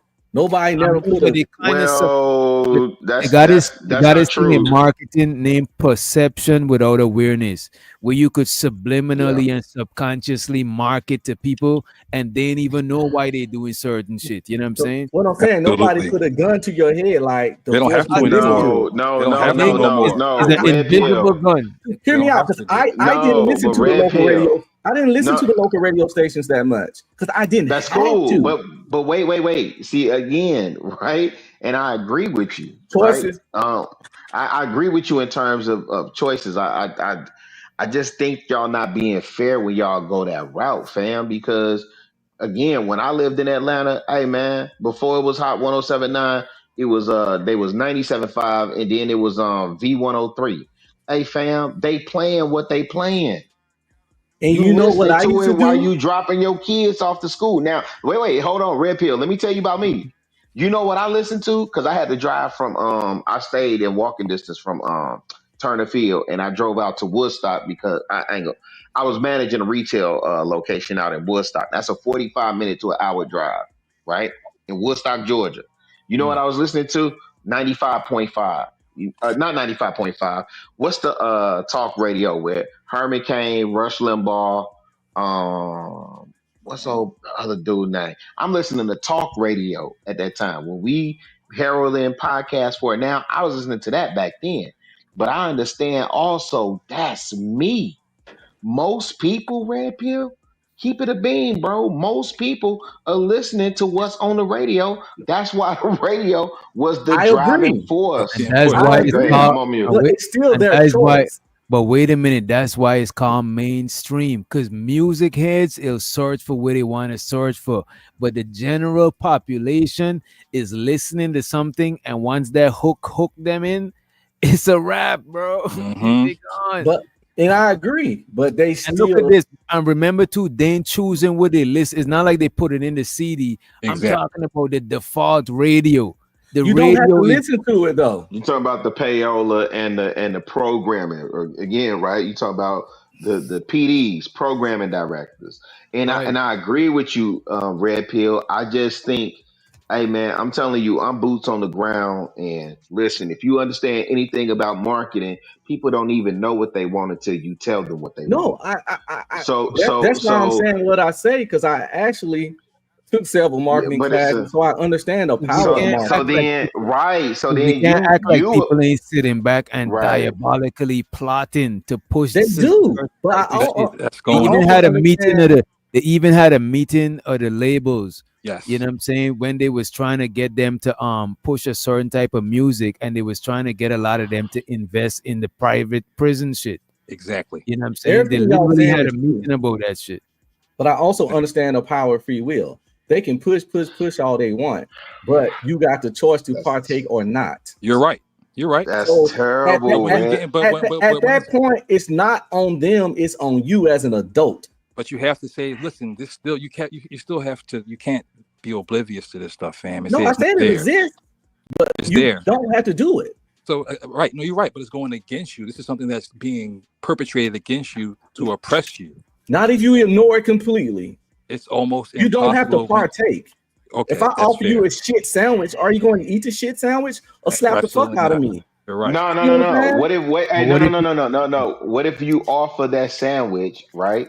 With a gold crust and all the fixings around it. You don't know, bro. That's yeah, what they I'm don't saying. tell you the shit sandwich.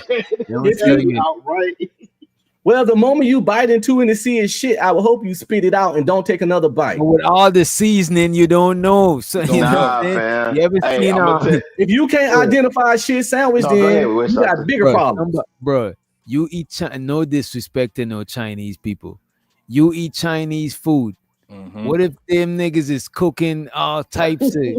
Okay. You don't know Hey because this man, shit get is off Buford seasoning up. Highway, man. Get off You know Buford what I'm Highway, saying? Wish Doctor. It's real This talk shit though, is fam. seasoning up real right. You don't know if it's chicken or pigeon you eating. You You don't know don't what even it know, is, bro. right? Listen, we haven't ate McDonald's in almost 10 years, me and my children and my Mm. wife. I'm so serious, bro. Like we don't even try to like the fast Hello? food shit, bro. Listen, there's a lot of stuff. So I'm saying the stuff with our food that we're consuming, right? It Mhm. ain't cool and it's intentional, man. Watch this movie And a Soylent lot of the Green. food we could be eating clone. Exactly. Oh, We that's don't a know, fact. bro. What's the We name of the don't know. movie?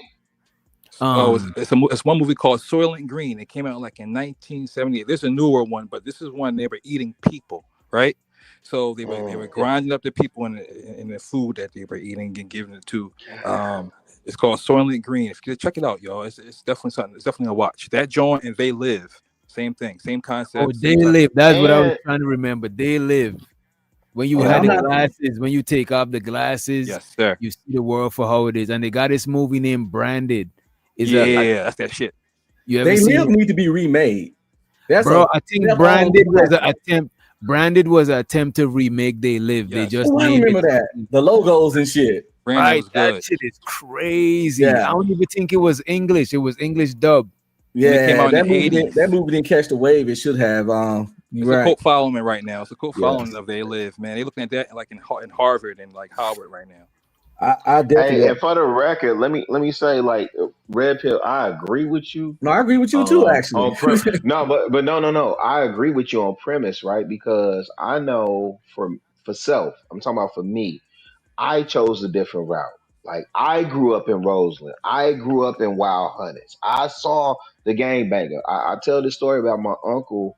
One of his homies came to me, me and one of my guys, who ended up serving 20 years for a murder, right? That I still say I don't think he committed, right? But nonetheless, he came to us and, hey, I'll give you this and you sell this, and then you bring me this back, and you could re up, woo, woo, woo, right? So I had to make a decision. I made the decision that I made because I didn't want to disappoint my grandma, and I just didn't. And so I went the L7 square route, and my homeboy that caught the 20 years, he went that route, right? So I understand the power of personal choice, and I agree with that, but I also understand through marketing the just I don't even want, yeah, it is, it's a deceptive nature in marketing in and of And that's itself. what I So was some of saying. these, I agree with you because I understand the power of marketing. yeah, I and some of these understand people you completely can't the power of even, marketing. I ain't gonna say you can't blame them because to your point, it still comes down to personal accountability. But when you in business, hey fam, people don't even know what they want until you tell them. They don't Yeah, know. but They you really gotta don't fight know. things Think about that. that don't serve you. I understand they pushing bad food, they pushing certain shit, but at the end of the day, Well, the you are the people that know you gotta are, tell you them. are, you the architect of your own life. Yes, sir. That's what people need. At the end of the So day, they're the architect of their own life.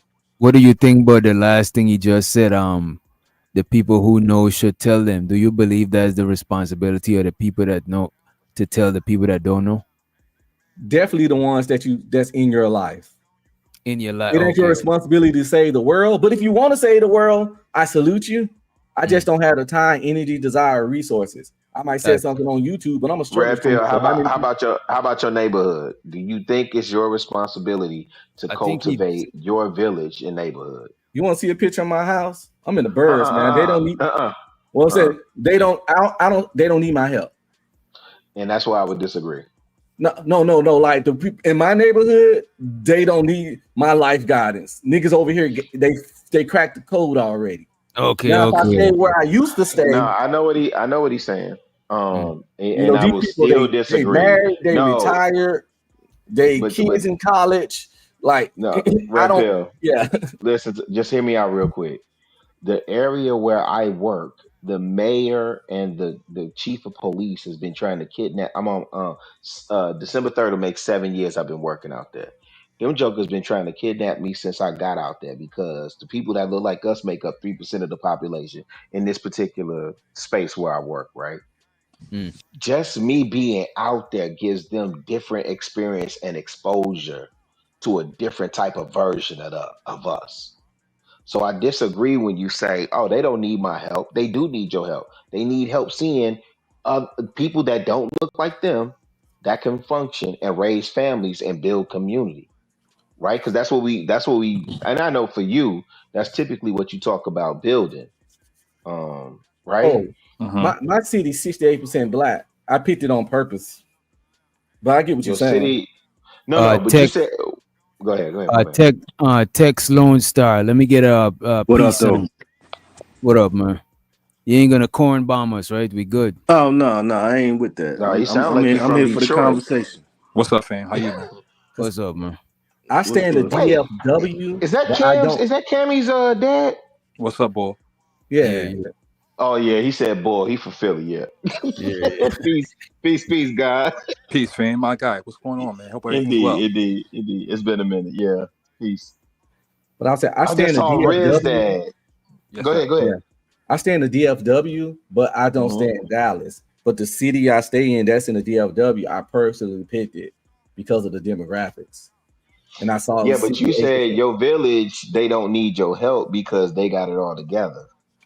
I mean, yeah, we kind of don't really talk to each other that much in this neighborhood because Mm. You everybody say just you don't. chilling. Nah, we ain't got everybody just chilling retired. Yeah. Like my neighbors next door, I don't know their names, and I've been here Damn. in this house since Hey, 2014. Yeah. hey, Damn. I'm from the DFW too. And that's what Mm. I was on a panel telling somebody else too. I just want to interject for a second. No, go Because ahead. when people from like California be talking about, the gangs and the culture and see, hmm what I've understand because I've traveled around and somebody had to point it out to me. They from Dallas and they was like, bro, what you got to understand is you've been around the world. You've seen things that we ain't seen. So you'll get hmm hate on that. But that's another story. But in the subject of we talking about, when you go to a California neighborhood, there was a lot of migration going on from the hmm South. A lot of people went to Chicago. A lot of people went to New York. A lot of people went to California. So in that looking for good living and lifestyle, we moved into neighborhoods like Mexicans or Jewish people do and take over those neighborhoods and become prominent neighborhoods. But then the drugs and the gangs came. But in those neighborhoods, your neighbor was probably a black person going through the same or a person of color going through the same situational circumstances that you. So we clicked up a little bit more and then the gangs came with the drugs. So you'll know your neighbor. And it was like that in Dallas too, What? because in the neighborhood I stayed in off Polk, my father was into the neighborhood. My father hmm was into, we had dads clubs and PTA meetings and ways that you got to know your community and the kids' parents that was in that community. But as time is progressing, like now with the gentrification, because in the neighborhoods of the inner city of Dallas, my neighborhood has changed over. My neighbors are no longer there because once they kids got out of high school, went to college, if they didn't sell their homes and go to the outskirts of the suburbs of Dallas where the living is supposed to be a little bit better and you're not in that hmm inner hood no more, even though they were middle class neighborhoods, you see what I'm saying? Now they have turned over and I see Spanish, Mexican people around, Indian people around, different persuasions of color around now. So it's not like in the Californians when we have those conversations and it's like, oh, how you didn't know this was in everybody knows it. No, everybody doesn't know it. Like he just said, his neighbors is retired. You see what I'm saying? He's moved somewhere where he feels this is a good, comfortable lifestyle that I ain't got to worry about crime. I don't have to worry about this and that. I like the neighborhood that I am in. But Text real quick. I left yeah, my car running to go inside and talk to my wife because I was going to go somewhere. Got caught up in the conversation, went to sleep, woke up the next morning. my car was still running. And you can do that in certain Wait, neighborhoods. wait, You wait, see what I'm wait. No, no, no, no, no, no, Yeah. no, no, no. Now, wait, wait. Now I got to pause both of y'all, right? Because here's the truth of the matter. I still saying? find it problematic, Red Pill, that you say I don't know my neighbors. Let me tell you something. When I I moved don't. here, I got you. When I moved here, where I'm at right now, my neighbor next door, Miss Gail, she came over, made now she talk a lot, but she came, made sure she introduced herself. My man next door, James, okay, he made sure he came and introduced himself. A couple of months ago, some kids, and I still got the bolt cutters that they dropped in my yard, right? Some kids was jumping over fences trying to steal whatever they was trying to steal. The meeting, the impromptu meeting that we had outside the next day, it's some old head. It's a lot of retired cats on this block too. The old heads that I talk to, because I'm trying to like, hey, how y'all get y'all lawn like that? Y'all got that 3-inch blade. You know what I'm saying? I'm trying to get to that level, right? Right. Yeah, I need to know. Because if I need to borrow a cup of sugar, or if me and my wife take a vacation and we out of town for the month or a Mhm. week or whatever, I need to make sure y'all But looking out for but see, me. that's the thing. That's the thing. What's going on nowadays is the level of trust and respect you have for your No, no, neighbor. People, it's people. exceptional. It's exceptional individualism, and not to cut you off, bro, but this is what it is. It's exceptional individualism as long as me and mine straight. Now, let me go back to this one Mm. other point, and I'm gonna go on mute.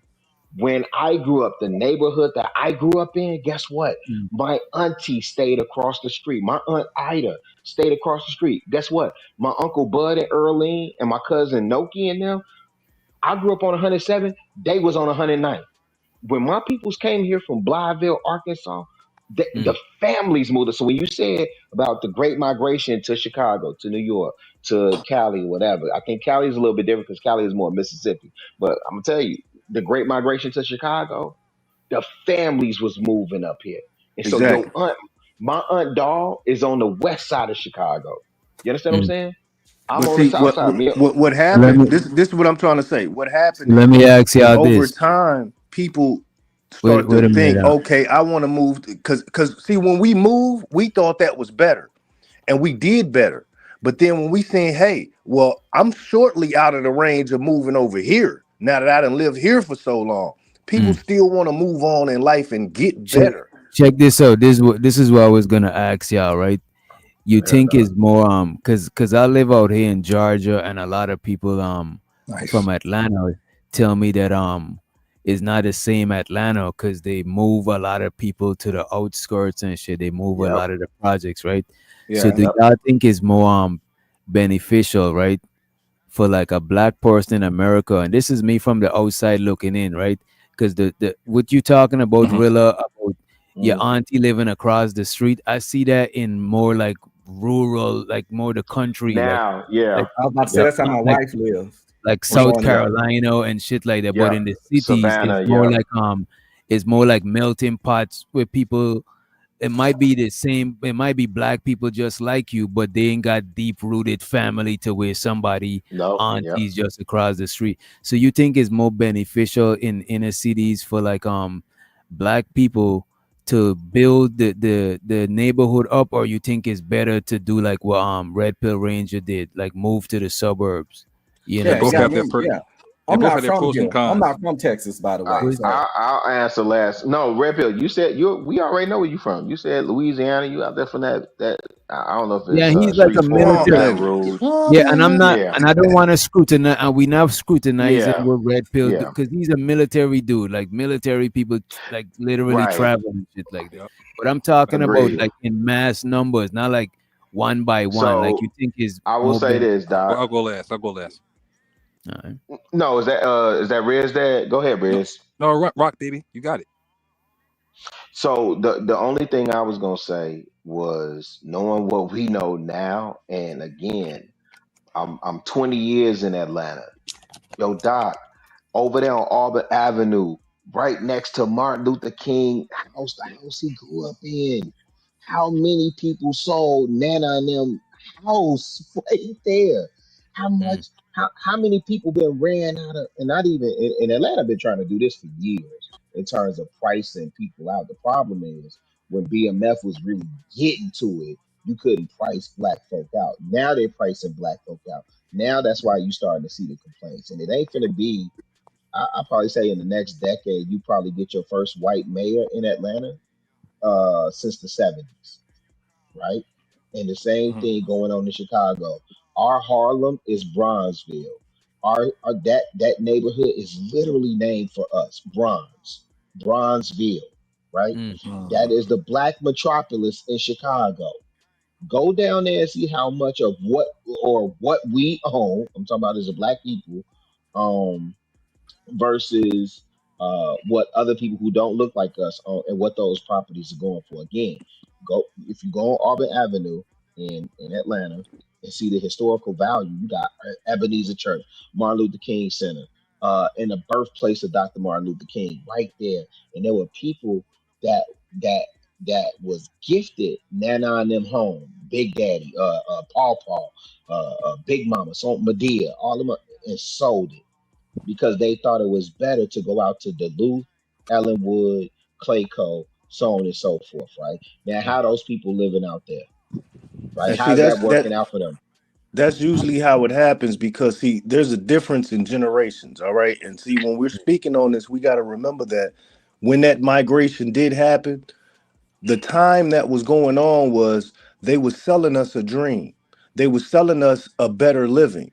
You see what I'm saying? So them coming from the southern states and then going into cities, it wasn't it was like we was pulling together because just came out of a struggle. Now we're going through civil shit and we're trying to get better. So we used to help each other out, family members and all that. You see what I'm saying? So we could come to these big cities and live together and breed together. You see what I'm saying? But then the change happened when we got out there because see when we were moving out there, we were people we were the working class people, the black people. That's how we were building up these cities and these towns when some people got the mind to say, let's be all black. You see what I'm saying? But over the times when grandma and grandfather is passing on and they're raising their kids and that time is changing now. The community is probably still the same. The laws are changing and shit like that. But they give us what they've already had because the communities we were moving into were communities they already had that they moved out of, that they sold to us. And then we're steady trying to move now into the big suburb that they've already had or that they're building. But it's different now because we don't have land like we used to where we can just buy if you see it. Ain't no more land on this earth. You see what I'm saying? And majority of it is taken. And this is little old America. So now it's regulated where you can raise the price in your neighborhood. You can raise the cost of living in certain things. So it's harder if you want to move for better. You see what I'm saying? But we're selling out because we haven't been given those morals of family and tradition because that wasn't the tradition so many decades ago. You see what I'm saying? Things are changing now into the form of okay, people don't really care about what other people used to care about, their elders used to care about. So you will lose part of your own history for not caring, selling out for the money. But And they're my thing, building. Go ahead. well, my thing, if I grew up in Dallas, I might feel differently.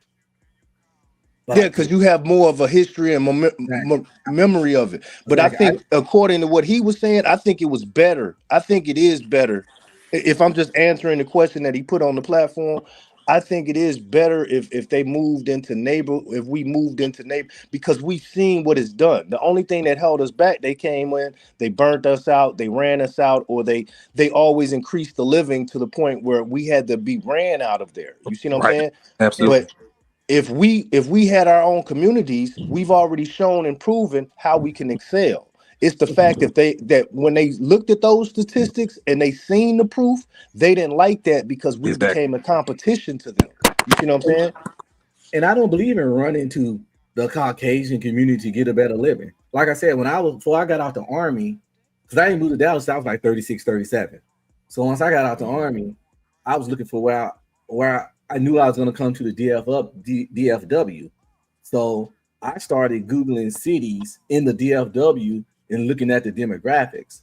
And I ran across it. Are you from here? Are you familiar with the DeSoto, Red Oaks type area?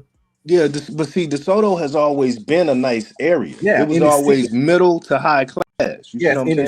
and it's 66.9% black. So once I saw, I didn't even know how nice that area was. I just saw it was 66.9% black, and I knew That's that's where where you I want to wanted to go. reside. Oh, already. And And I that's just how it happened to pulled come in. in That's this how it area. pulled in. That's how it pulled in a large population. And I'm gonna tell you something else that people need to analyze Mm. and understand. When you think of DeSoto, you think it's mostly what? Houses, right? Okay. There's not a large apartment complex territorial around there. You see what I'm saying? But No, then and when if you they are, think they of really things, nice. Exactly. So when you think of that, you got to understand that what they do systematically, they put us grouped up in places like projects and apartments. And when Always. you have that environment and young kids grow up together, they think together, they do things together, they click up together. Then, if they want to have a gang and claim a certain things for their little apartments or neighborhood, that's what they do. And they might not have a reason to beef with the next apartments, but they might do that because y'all a different color We're or we want to tribal be by this or we nature. No, we're exactly. tribal. And so I don't when know you why we move keep into an acting like we area like homogenous. We not. Go ahead, bro. My bad. when you move into an area like DeSoto, where it's mostly, nigga, this is your house, your family, your setting, your property. You don't really concern yourself with your neighbor if y'all not going to the same church, kids are going to the same schools, things of that nature. So you have your own life and y'all don't really intertwine unless y'all come out and see each other so much We that, speak, hey, let's exactly. have We a But speak is space. it? But outside. is it? But wait, that's the part that's problematic. Dang, my bad, Riz. I know you got to get in there. But isn't that the part y'all don't find that problematic? Not at all. Nah, because it's Okay, like okay. you're So not bothered. wait. Listen. I'm saying this because we having these discussions around everything that's on in America, and when we had these conversations, and Real Pill been in this camp for a minute, when y'all get to talking about what the black women is doing and what they ain't doing, and look at Mei Ling and look at Mai Tai and all of and Susie May and all this other stuff, and these people function in community, right? And they function in village. And y'all don't find it problematic that we are the only ones that bought the lie about exceptional individualism. There's no other group of people that say, I'm just going to be an exceptional individual and they excel. No, but see, I deal with black people. Just not. You don't even know your own neighbors. Cut it That out.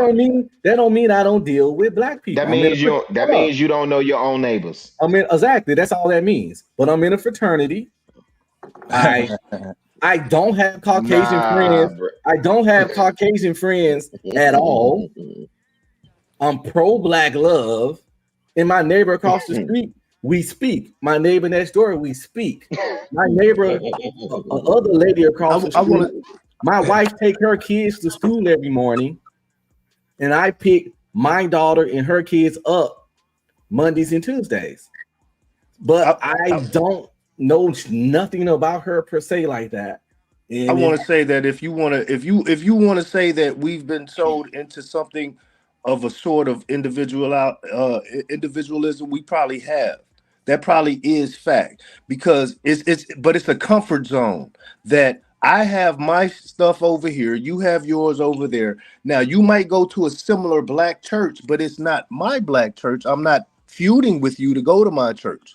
I'm not feuding with you that you might be intertwined or extracurricular activities in your spare time. It's really a thing of my life is comfortable and we're trying to raise our family or what we have over here. You're trying I got you, we're Tut. bonded by the fact that we're in the same neighborhood. neighborhood and stature of No, living. Prime example, no. my house got struck by lightning in Hmm. 2016. Total fucking Okay. loss. Hmm. But a couple people in the neighborhood had my back. Didn't know me from a can of paint. So it ain't just because we not in each other business and having No, I think you missed what I'm saying. No. backyard barbecues don't take away our No. I hold on, think don't take away our humanity when others in time of need. Anybody on the no. I think street, you missed what I'm if they saying. go through something, we got each other back, but we don't need to know each other like that to do that.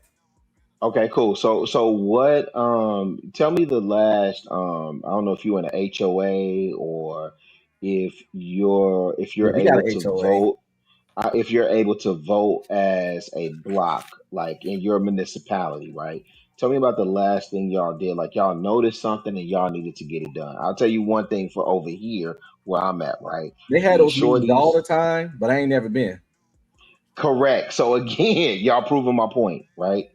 We as black people are the only ones that run around talking about exceptional And, individualism. As and long tell me as what's me and wrong with mine that. straight. Tell me Yeah, I'm what's gonna wrong tell with you what's. being I'm gonna tell you. I'm gonna tell you. I'm gonna tell you what's wrong with that. I'm It gonna can be tell you. I'm gonna tell you problematic. exactly what's. Definitely can be I'm gonna tell. problematic. Oh no, Riz Dad being quiet. Let me go on mute. Go ahead, Riz Dad. No, no, it's cool, fam. I'll let y'all rock out, man. I appreciate the conversation. It's important. Um, I'm just gonna say this real quick and then let me get out of here. I live around a lot of Asians, and it's a mixed bag of people on the block. It's really quiet. I will say this: even though I can't assume, go to the same church, go to the same schools, they still interact with each other in the neighborhood. They grow a lot of plants. I see they have like a lot of out front, but in general, the block that I'm on, they interact with each other. And anywhere I go, I'm be honest, I'm going to meet my neighbor. I'm going to see because I have a family, right? So because I have a family, I got to know who's around me. I have to know what they're into. So my next door neighbor, Aunt, and across the street, Mr. Tony, I've met people in the neighborhood because my family has to be in this neighborhood, and I got to know who's around me. I'm gonna leave that there. Well, that's like my mother. God rest her soul. And she used to get on my damn nerves with that shit because, and we've moved around a lot. But everywhere she Hmm. goes in any neighborhood she's in, she's not going to wait for them to come introduce themselves. Right. She's going to go meet her neighbor. You 1,000. have And to. Yep. she's a godly church woman, so she wants to know that you go to church. You see what I'm saying? And she gonna be nosy. And me growing up with that, I'm not that person. I don't know. I've just always been like my Yeah, but the my men are brother not right here supposed next to to me. be. Huh? Right. Yeah, the men The are men. not so. That's not supposed to be. The men are not supposed to. Like when I go chop with James, and James was letting me know, like, hey man, just so you know, in the summers, this block turns up, and everybody is cool, and everybody is respectful. But I'm just letting you know, this block turns up. I said, cool. So when it's our turn, I know I ain't finna get no knock on the doors at 2 in the morning. I ain't finna get these police running through here, whatever, right? But we have to know the village that we building. I don't know how you get to vote in blocks, how you get to make movement, how you get to do anything of But then, substance. but if Go people ahead, in the bro. Which but if people in the suburbs, right?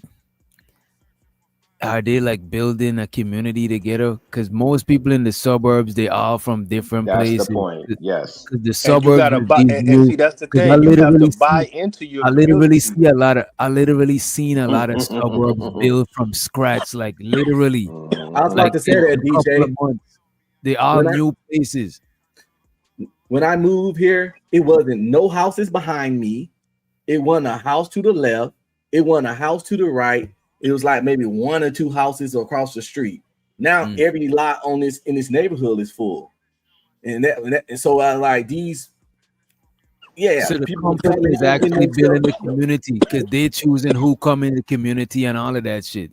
Is the But you got to whoever think if you think like that, it's really going back to the bank then, because the banks, unless you paying cash for your house, you're going to a bank to get finance, and they're going through certain scrupulous certain things to say, okay, we'll give you the money to get this. But then you might not even own that house. You might go through pitfalls, Right. setbacks, or whatever, and have to downsize, move out that house. Or whatever.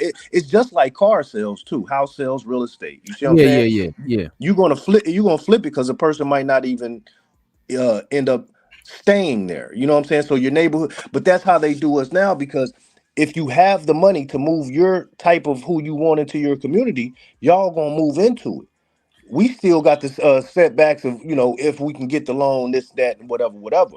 But being that you even live in a nice neighborhood, middle class, maybe higher class, with black folks in it, to us, it's like, okay, this is a good thing. You know what I'm saying? I'm Mm, around who I'm comfortable with. I know that they're not on no negative hood type things. You know what I'm saying? mm. So I can live comfortably and not have to worry as much. You see what But I'm that's the saying? dream that they selling us, G. And Because my Exactly. again, it ain't because no even dream where though. It's a even reality. no, it is. Let me tell you something. Let me tell you what's happening. They done told y'all these inner cities, and I know Dallas for a fact. I mean, I've been letting y'all chop, but I know for a fact how many people done left Chicago and went to Dallas, Houston, and Atlanta in that order. And I know all the havoc that they have brought down there with them to y'all city. And so guess what they do? They tell y'all the city is bad, and it may not be to Dallas at this point, but it's happened in Atlanta. I saw it in Detroit, and then I see it in Chicago. They will tell you how bad the city is. And then you can go in and you can buy property for dirt cheap. And guess what? People that have vision, the people that create 100-year plans, look, let's say 20, 50-year plans, right? But there's people in communities that create 100-year plans. Guess what? They in there buying those properties up dirt cheap. And they running Negroes out into the suburbs where there is no bus line and no public transportation. And they leaving them stranded out there. So y'all gonna test something up? Go out there and test something up. I'm perfectly Right? But fine with that. I don't And think it's the meanwhile, I'm gonna land here. Meanwhile, they rush into the city and they buy all that land and all that property that they told y'all was trash and trash neighborhoods and crime and this, that, and the third. They buy that up and they run it up for the millions. Please tell I'm me per- why I'm lying. you ain't lying, but I'm perfectly fine with that because I didn't have no intent of buying that particular land anyway, and I don't need public transportation and stuff like that.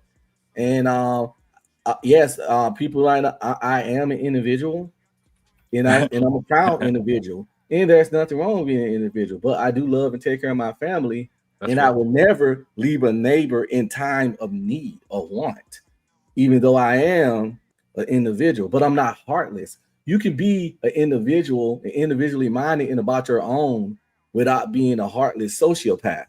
You know, my wife is more friendly than me because, like you said, Chicago, you're right. It's a woman thing. They're a little nosy, and like Texas had said about his grandmother. So my wife know the lady across the street name. She probably know the lady next door name and stuff like that, or she can recognize faces better than me. But in all reality, outside of in real life, I'm pretty antisocial. Okay, see, I that's can what it talk on is. this panel shit, That's but what in it real life, I don't like people around me that is. I Do you yeah think don't. you're do you think because and you you're know socially what awkward? Nope. no, what it is, I'm gonna tell you what I think it is because No, I'm I just tend to asking. have that nature also. It's the fact that you can when you in person with people and you too friendly or whatever, you might not want to be bothered. You see what I'm saying? So but then you don't want to be rude and cutting somebody off who feel like, okay, I want to come chill for an hour over here with the neighbor. You know what I'm saying? I might have things to do. And Right. it's more on some, okay, if we neighborly like that, you have my number and you can call me and we get, you know what I'm saying? Hmm. But when you, so I can come online and if I don't like something, I can I hit shut the down X. and go to You could somewhere dip. else or do Right, whatever. Hey right, Doc, right. I can hit the hey X, Doc, man. I got a That's And what you it question know for is. what you, though? Doc. And you know what That's though? what it is. Some people who hold you up, they don't mean to do it on purpose. They just too Right, fucking friendly, and you just right. gotta, you know what I'm saying? You Right, gotta have I some get kind of that. boundary. I get that, Doc. With where you from originally, and I don't want to turn this into that type of conversation. But can so the Wait, Chicago, I can't. Wait, what'd you say? Your mic is kind of low too. I'm about to turn you up. lean and now. Yeah, now we hear you. Now Oh, we hear my you. bad. No, no, no. I was talking low. No, I was talking low. I was saying when I described the block that I grew up on, and I think that the elders knew. I think the idea that we just got to be in these silos and I don't want to be bothered. I think that's because we. Okay, think about this. Mm, And I would really pose to the panel. When is the last time y'all had a family reunion? Right? bro, What does I your never family had tree a, look like? Right. What I does your never had family a tree real look like? family reunion. Comes to family tree. I don't. Yeah, no, no. I'm I ain't. saying I where don't you can care. go. Right. And so again, right? And that's cool. I'm talking about now. Extrapolate that and scale that out. If I took Red Pill's mindset, right, that I'm just on my block and it's just me and mine, and it's just as long as I'm doing for me and my family and I know my neighbor, but it's just me and mine. Again, other people are clicking up Mm, when I the neighborhood, the place where I work, that mayor is accessible. That mayor comes to my place of business quite often. and I chop with him. The chief of police comes. I learned that the chief of police, somebody who does not look like me, does not share the same hue as me, is a big fan of BDP. His favorite album is By All Means Necessary. Right? So I've been telling him for a minute I'm gonna get him that on vinyl, right? My But point, Willa though. My but bad. Go ahead. Go ahead. Now you no, sound like you it's was gonna make a point. Like I don't want to cut yeah, you. it's And all nigga. No, you good. It's all nigga ranting. Uh, my point, I was because I was gonna ask you, which can you tell us about like your earliest memories when you were growing up? Do you remember people in your neighborhood that you could walk like and you knew them by name? You hell knew yeah. them on first name, or like for me, right? Yeah. I went to Sunshine and my grandma said, "Go get me some pig feet, hog maws, and whatever else that we weren't supposed to be eating."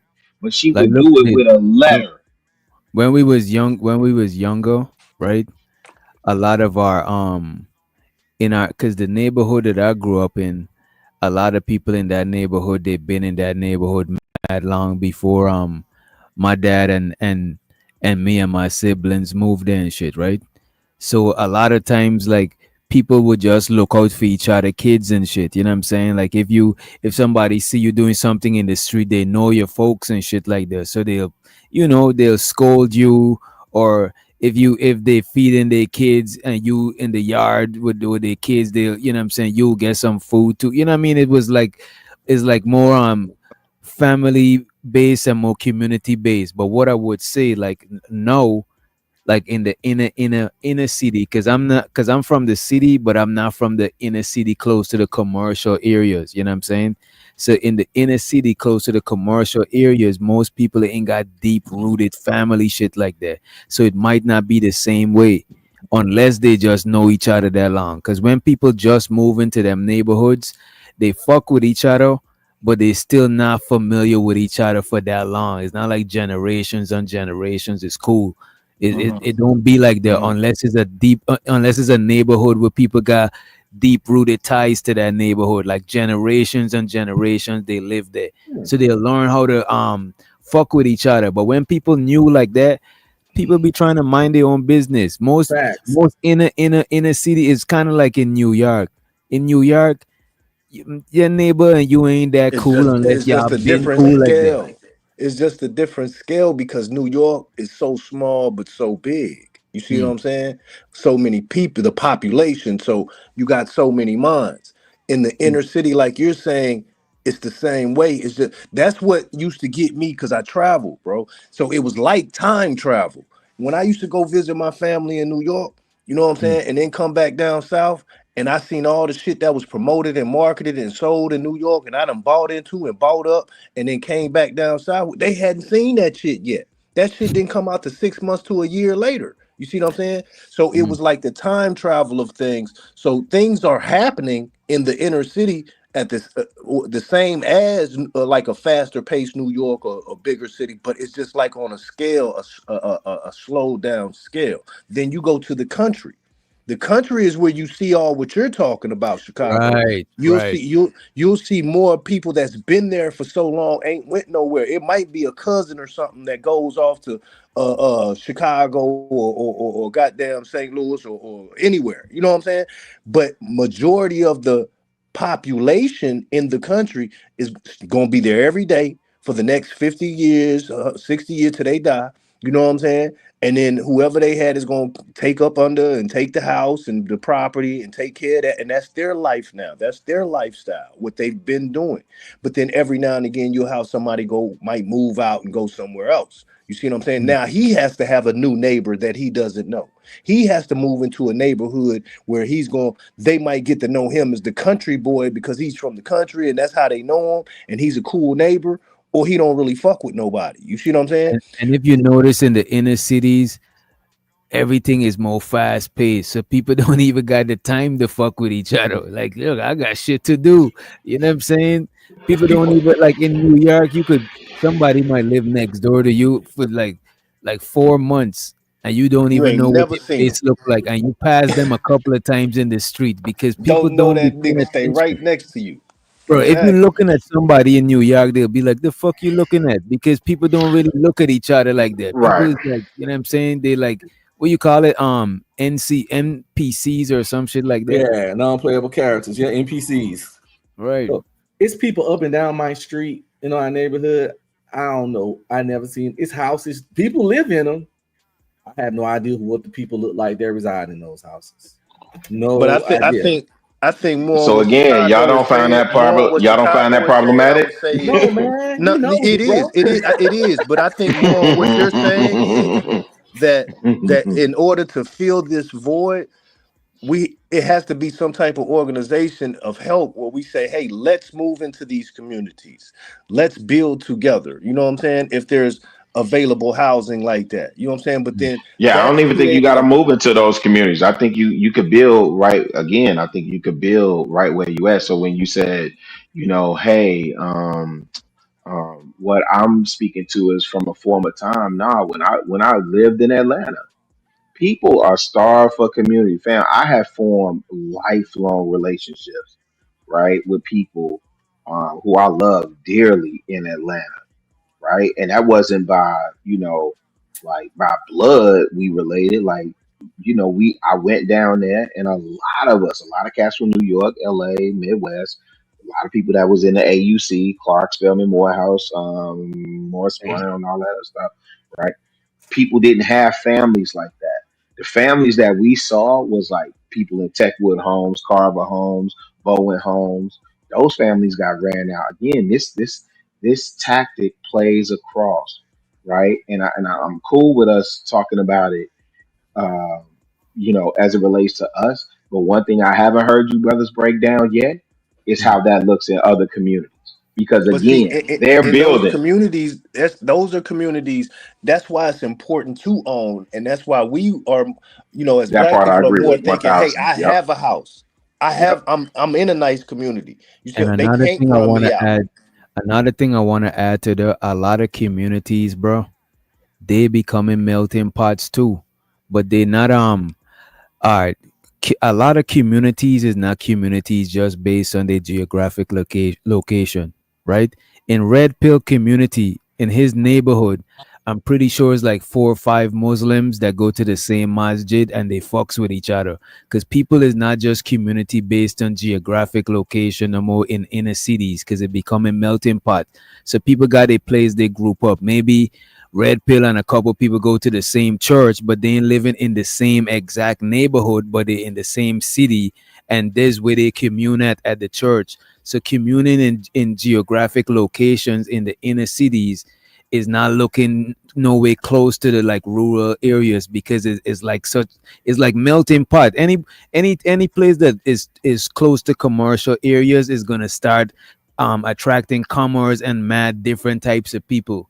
So like communities based on like physical geographical location alone in the inner cities, that shit that shit is being less and less, bro.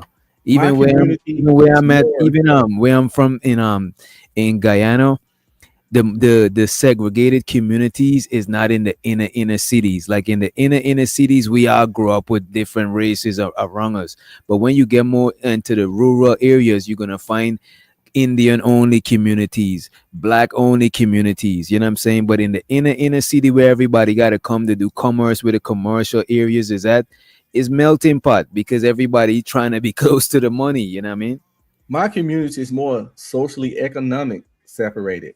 It's people in a certain tax bracket because we do got a couple Indian people over here somewhere. I think I know it's some Hispanics around here, and of course there's some black people, quite a few. And I know it's a white guy on the corner, and there might be a couple other white people in the neighborhood. I'm not really sure. He might be the only one, but it's more so of social economic class and just lifestyle. Like a lot of people, I don't see no kids running the street. It's no loud music. Nobody don't never throw no loud parties. Everybody just done chill. So it's just social economic class and just how you living that got the community over here what it is. And it's nothing wrong with separating yourself, even if it's from your people, if you don't live like your people. Because the honest truth, most of my people think I'm a coon. So fuck them. And You know, it's more on both most what of my both of y'all are people, saying. don't like some of the shit I like. I can't connect to a lot of my people. I like anime. That's corny to a lot of niggas. You know? So I just be me, take care of my family, and if I connect with you, I connect with you. If I don't, I don't. But I got 4 brothers, 2 sisters, 4 kids, a wife. My stepmom's still alive. My mom's still alive. It's like, and my wife got a big family that love me and welcome me in. It's like, I got peoples. So like the neighborhood peoples, they gonna be all right because they got peoples too. But if they need something, like the lady across the street that I pick up her kids with my kids, I got her. Monday, Tuesday, I pick up her kids with my daughter, her 2 kids, drop them off right in front of their house across the street, bring my daughter home. And every day, my wife take her 2 kids and my daughter to school every morning because she got to be to work earlier than my wife. And the rest of the week, I pick them up because she has something going on Monday and Tuesday. So I pick them up on Mondays and Tuesdays. So it ain't like we just hate each other, but at the same time, people got separate lives, man. Life's so busy with a wife and 4 kids. Last thing I gotta do is be putting a bunch of energy into my neighbors. Also, yeah, for real. You know, I'm not a community advocate building type cat because I'm not in my community. My community, I was born and raised in Shreveport, Louisiana. If some reason I didn't leave that shithole, I would probably be more like about the community. But I left that shithole. But I'm one of those people. When I joined the army, I was never homesick because I left for a reason. You know, and when I got out, I had no intentions of moving back there. But I get it. Some cats big about home, big about that and stuff. But no, home is where the heart is, and community is where the people you love the most at. And I'm not even too big on that extended family shit. I got my wife, my kids, they the top priority, and I throw all a little love as it branches out, but I don't even branch too far out. Second, third cousins, who the fuck is you? I don't know them. Don't care. Yeah. And see, in a community like where you stay, Dallas, if you don't know, now you know, because I'm gonna let you know. It's a very progressive city, and now is like a time when a lot of people are moving in, trying to buy homes before they have a family, or if they have a family, or start a family, and they're going into their stage of life of, okay, I'm trying to prepare for the next 20, 30 years. So that's why, because I'm telling you, in my community, the people I went to school with, they don't stay in them houses no more. They didn't take them houses from their parents. You know what I'm saying? They probably sold.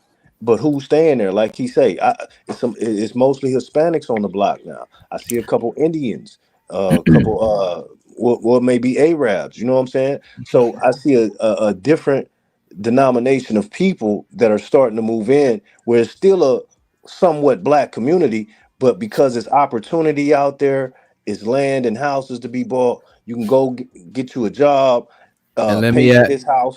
let me ask you this, right? So with that being said, that there's opportunities and there's land other places, and this go and Chicago, I'd want to hear your take on this. You think people should stay in the geographic location, right? Or you think they should move? And if they do move, should they only move to like other black community? Because I'm trying to see how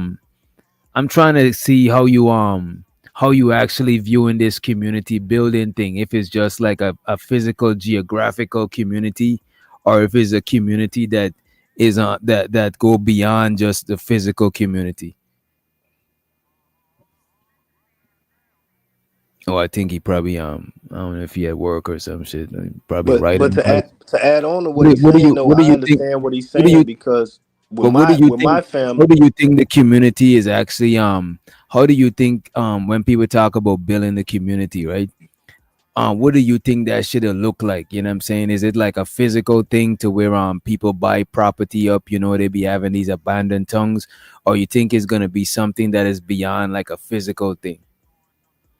Most cats that's building the community don't even know where to start. I think it just sounds good. We hear it out here in these YouTube streets, all these community stuff.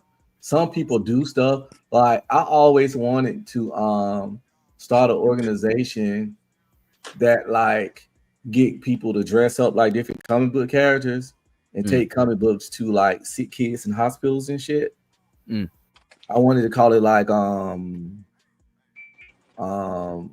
heroes of hope, or just some kind of nonprofit that like the cancer kids and stuff, you know, just really sick kids.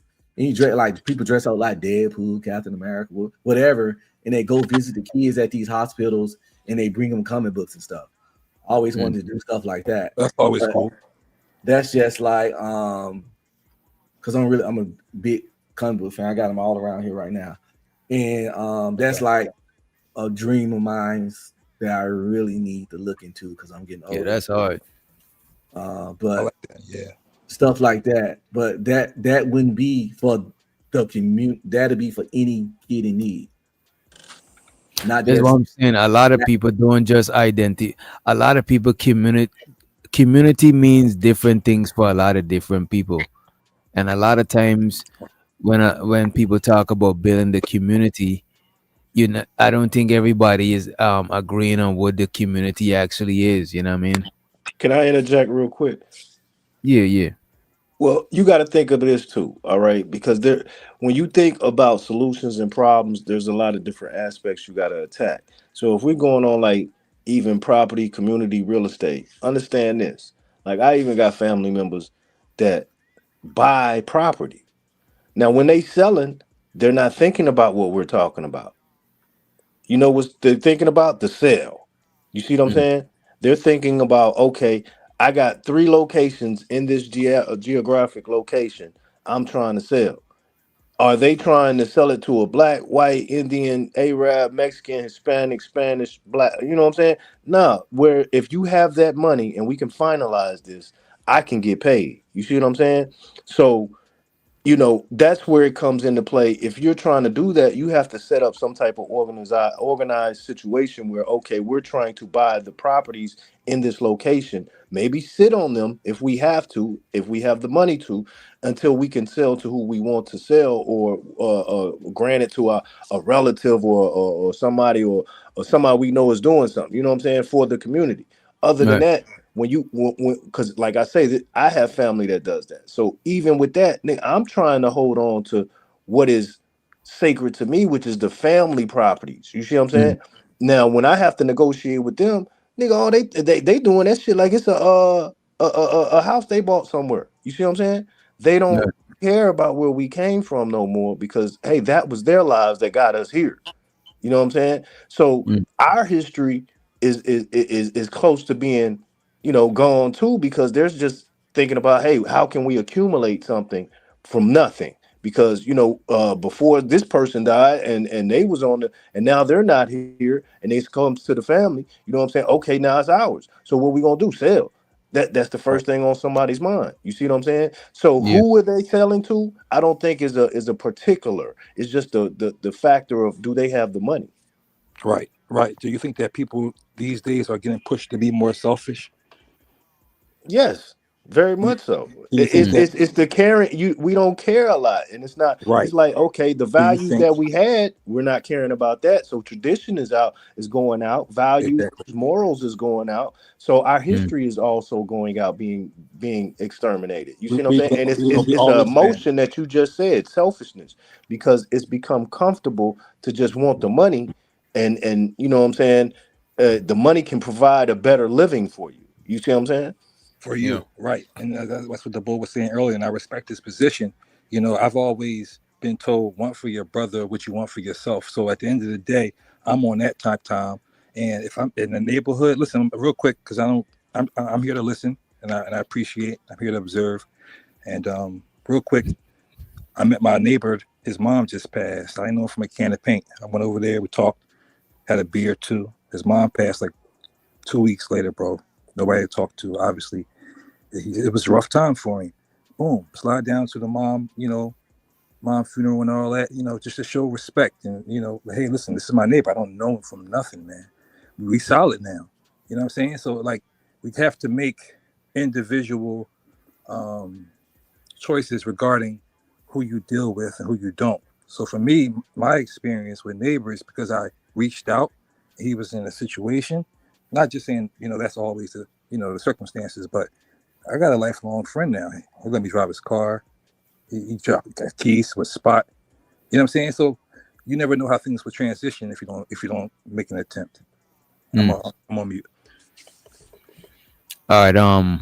A lot of people, cause I do believe in keeping your family land. Like that shit is like, if you can, you know what I'm saying? Some people, they went through certain situations and they thought it was probably the best decision to take the money, like Tex was just saying. But I do think like land, that's some shit that you gotta try to keep no matter what. You know what I'm saying? As much as you can, you know what I mean? Sure, sometimes it might make sense to like let it go, but that shit is like, you know. But I think like a lot of people is building communities online, like this nigga narrative said in the chat, right? And these two people right here, this couple, they be traveling abroad to different places where you know, like black, like they just travel, they do travel content, right?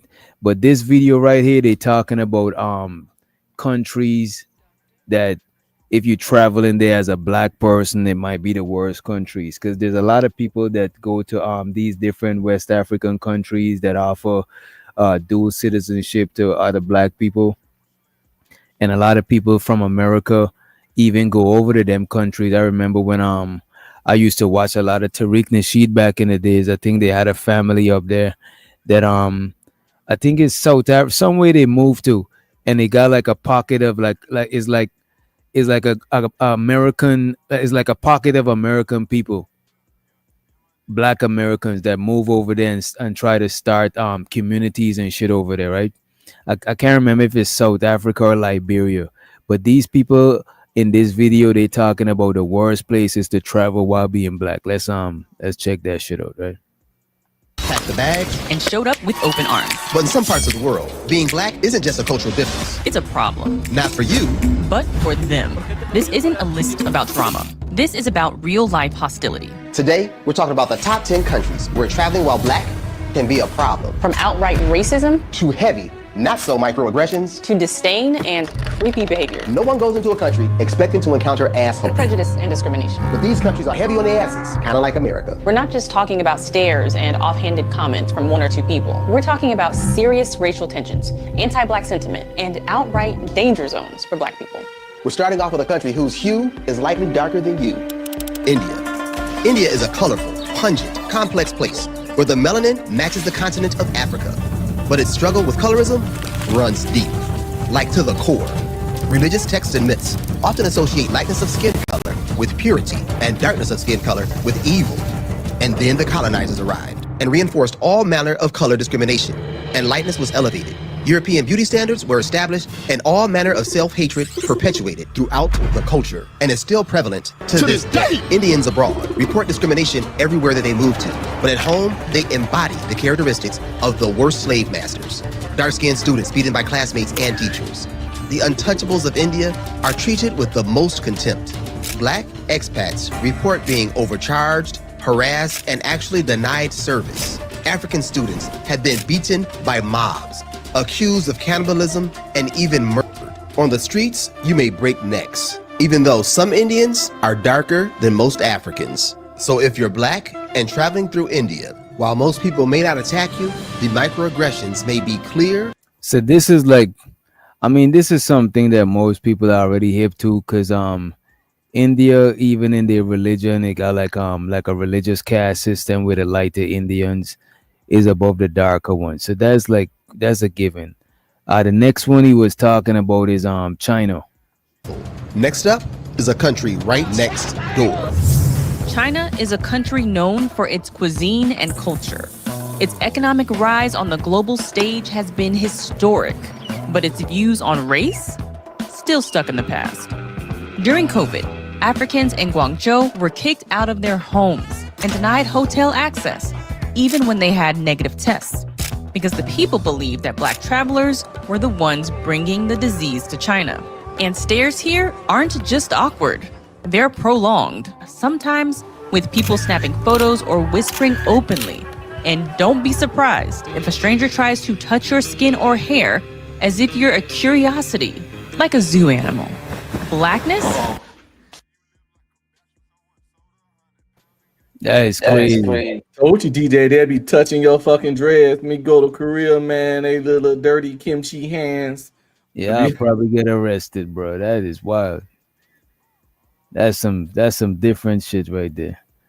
Let me the other one is what it says, Argentina. This is what I was telling you about earlier. In Argentina, they almost like erased the black people of Argentina from Argentina, right? Check this out. Next up is Argentina, a nation in racial denial. Once upon a time, black people made up a whole third of Buenos Aires. Today, officially, it's less than 1%. Not because they left, but because they were systematically erased from Argentina's history through a social engineering policy called blanqueamiento. Argentina sought to shape itself as a white European nation. Afro-Argentines were pushed out of politics, census, and textbooks.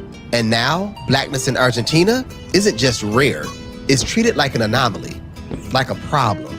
And this is the reception that some black travelers report receiving in Argentina. They report constantly being stared at in public, having their skin fetishized in nightclubs, and being utterly ignored socially. In some cases, outright racism in taxis, restaurants, and accommodations. And their racist behavior surrounding sporting events is well documented. Unlike Brazil or Colombia, Argentina doesn't have a large visible black population or cultural infrastructure for black expats. Afro-Argentines, those who do exist, often live in extreme economic and cultural exclusion. The black Americans or African expats who do move here say it can be deeply isolating. There's no community cushion, no support, just you and the eyes that are watching you. Damn, that's crazy. Motherfuckers need to stop going where they not welcome.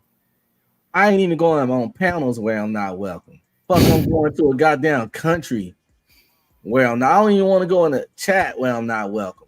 I just leave. So it's like this shit's weird. Where people, like, it's this one black girl, she fine as fuck, and she live in China, and she constantly complaining about how she can't having problems dating in China and ain't been on a date since she been there, and just about certain things. Get your little chocolate ass out of China then, but you over there trying to get you some K-pop looking ass nigga. I don't know what you trying, because you know a lot of people be fetishizing them too these days. Because of the popularity of the Korean boy bands and shit and all that shit, J-pop, K-pop, whatever, all that shit. So it's a lot of people that fetishize that shit with the love for anime and all that. So, but yeah, like, if you ain't getting what you thought you was getting, don't make 1,000 Instagram videos calling these people this and that. They told you how they feel about your black ass. Now it's up to you to fucking hear what they done said. All right. You're gonna choose to ignore the shit. Now you the problem. Like, you could choose, they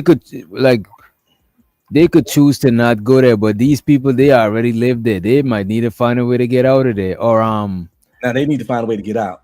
yeah, or overthrow that shit. You know what I'm saying? It ain't enough of them no more. Yeah, they should have started that before they got down to 1%. Yeah. For black expats who aren't looking for a cultural connection, Argentina offers a tango with beauty, but not with belonging. Our next country is a stunning and captivating destination, Morocco. It's a country with is where French Montana from. Captivating destination, Morocco.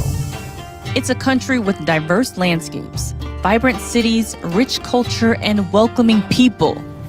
Unless you're a single black woman. In this patriarchal society, an unaccompanied woman is open game, especially if... Run! Run for your life!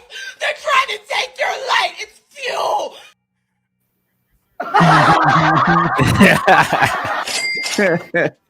let's run it though. Let's run, because you know they mad. It's like they Muslim, and you know Muslims, they don't believe that women should just be like out there, just, you know what I'm saying. I'm not Muslim. I don't think women should just be running around unprotected too. It's not safe. They want to scream about they the most unprotected. Well, the best way to be protected is to have a fucking husband. Do you know that just putting a pair of boots outside your house and letting them sit there and taking them in and out occasionally will greatly decrease the chances of someone burglarizing your shit because you got a pair of size 10 or 12 male boots with some dirty work stuff on them, and it's gonna make the people that's casing out your house thinking you got a fucking man in that motherfucker. Just a simple possible presence of a man decreases your chances of certain things. So definitely having one will keep you a little more protected. And all the people like, y'all weak ass nigga ain't gonna fight then. Don't be with that guy. We're not talking about that worst case scenario that you're thinking in your head to make your point make sense. Cause I said it again, said before, if you gotta use worst case scenario to make a point, 50% of the weak niggas and 50% of weak niggas that wouldn't really bust a grape, 50% of them would still put their life on the line for their chick, bro. You know what I'm saying? Sharon I don't see his wife. Oh my god. And we know he weak as fuck. He'll hit a nigga with his feathers and them little noodle ass arms. Look me a fight like he about to fight. You know what? Let's run the clip. Let's run the clip, man. God damn. It's a country with diverse landscapes, vibrant cities, rich culture, and welcoming people. Unless you're a single black woman. In this patriarchal society, an unaccompanied woman is open game, especially if she's black. And black women also report a very specific type of harassment. We're gonna call it the sister pass. Men will call you sister to get close and then switch up quick. That's not my name though. Like, oh, thank you. You look hungry. No. And the man said, "You look hungry." God damn. That is crazy. What does that look like? Yeah, I'm thinking if you look hungry, you're skinny. I don't think she looked that skinny unless you got like that white shit at the side of your mouth or some shit. You know what I mean? Maybe you just don't know how to flirt. You look hungry. You look hungry probably mean like let me take you out to eat or some shit, but it's just exactly it's how it's translated. You know what I mean? Because she was smart. She would have said, "You gonna buy me something?" Oh no, I wouldn't advise her to do that. If them niggas is like aggressively, yeah. If he buy her something, then bitch, you mine for yeah. That might be this nigga last bread. You know what I'm saying? He trying to get something. He trying to get something out of that shit, bro. Shit. Call it the sister pass. Men will call you sister to get close and then switch up quick. That's not my name though. Like, oh, thank you. You look hungry. No. They're just pigs. It's like the Uno reverse card of street harassment. And when you say no, the hostility follows. And so do the thirsty men. In markets, on the street, at checkpoints, Black women have complained about the racial targeting and the intense sexual harassment by the locals. You know what I would say too? A lot of women over there, from looking at the video, a lot of women got their shit covered up. Facts. You can't take niggas that when never you're seen not you covered up. When you're not covered up, they probably just assume that you're going. You know what I'm saying? Because you probably they assume you're Western or you're more like sexually you free. You know what I'm saying? Plus, you can't take niggas that most of their life all they seen was eyes and ankles, and then you coming over there showing whole legs and shoulders. Man, them dudes, that ain't thirst. That's just logical. They spent their whole life seeing chicks dressed like ninjas. And then you come over here dragging a black wagon. Them niggas is thirsty as them niggas and they live in the desert too. Them niggas is really thirsty. Y'all gotta be careful moving over there. Right, they about to holler. Let me holler. Can the player holler at the holler. Morocco is ancient and alive, but for many Black women visitors, it's unsettling. Hey, what up, fam? I hope you guys are enjoying the content, and if you are and you have the means, consider buying us a coffee. It fuels our tanks and it literally keeps us going. The link is right here. Next on our list is Mexico. My God, Vato. Hey, but what you was just saying though, you got to understand that places people in compromised situations. So if you coming around here dressed promiscuously, and then we do some promiscuous things, and then afterwards you might feel some type of way, it leads to certain situations. But if you completely covered up, and you know what I'm saying, we ain't even on that time because we have a way of living and a lifestyle. You don't get caught up in those type of situations. You see what I'm saying? Because their laws are strict as far as if there's accusations of certain things, because their punishments are strict. So it's like a way of life that, so you don't even think about that, or you don't even get caught up in that type of situation. These precautions have been made. Whereas in America, where we're more free to do what we want and have the freedom to express ourselves the way that we want, some people express themselves with their body because that's Mm. the only attention they can get, because their mind really doesn't work. You see what I'm saying? Right. Working in Morocco with walking around Morocco with some Daisy Dukes on, expecting Man, not to get hollered at. any one of my female family members or anybody that I'm cool with as a woman that traveling to one of these Islamic places, I'd advise them to wear a hijab, bro. Straight up. I would You know tell what I'm them, saying? don't even go without a fucking man.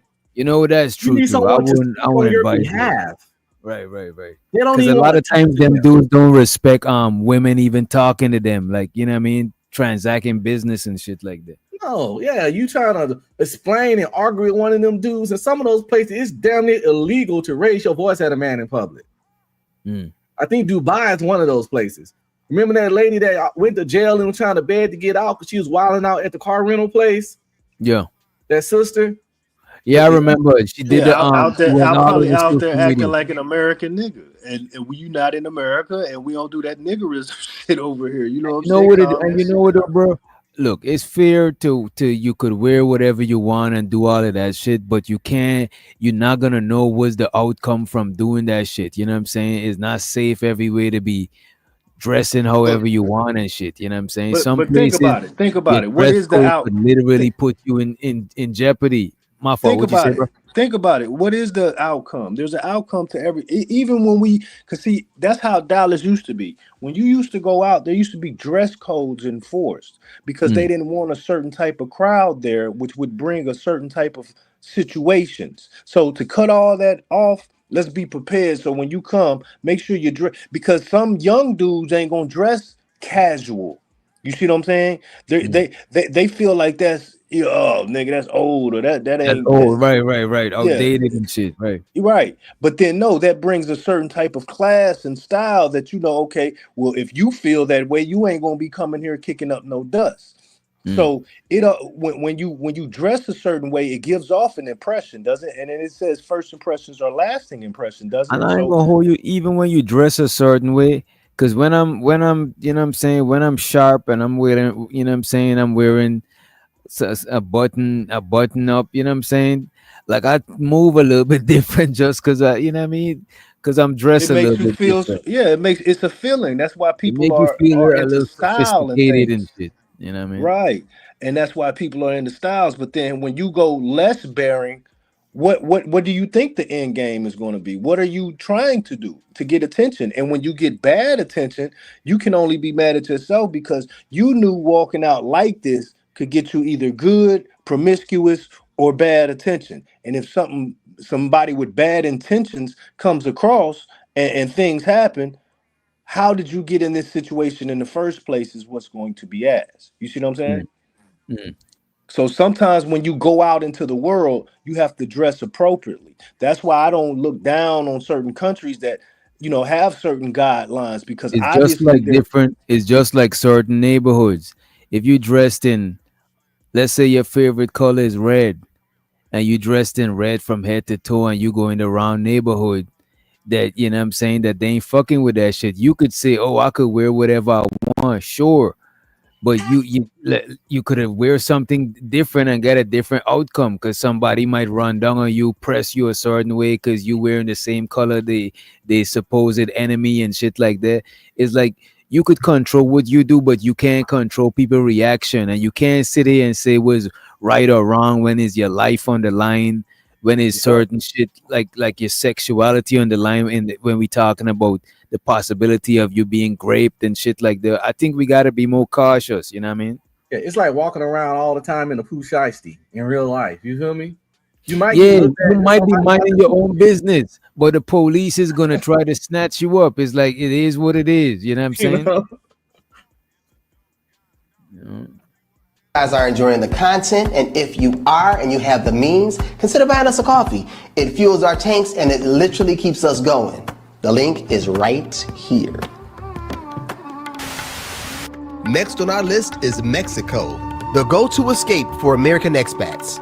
Beaches, tacos, and the land of microaggressions. As we've said in numerous videos, the heart of Mexico is beginning to turn against foreigners in their land. Although anti-gringo sentiment has escalated across Mexico, the targeting of melanin is becoming common. Mexico profiling black tourists isn't some rumor, it's real. Even in the tourist hotspots like Tulum and Merida and Cancun, we've dealt with it firsthand, multiple times, under the guise of immigration. What'd you say, bro? Yo, I got a homeboy over there right now. He love those countries. He can't stay out of there. Big old 6-foot black dude with dreads. He was in the Navy.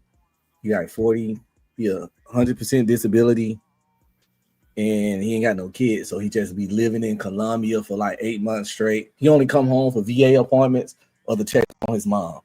But he be over there 5, 6, 7, 8 months straight, just living there. Cause like I said, he get 100% disability and over. So he ain't got no kids. So he get like 3,900.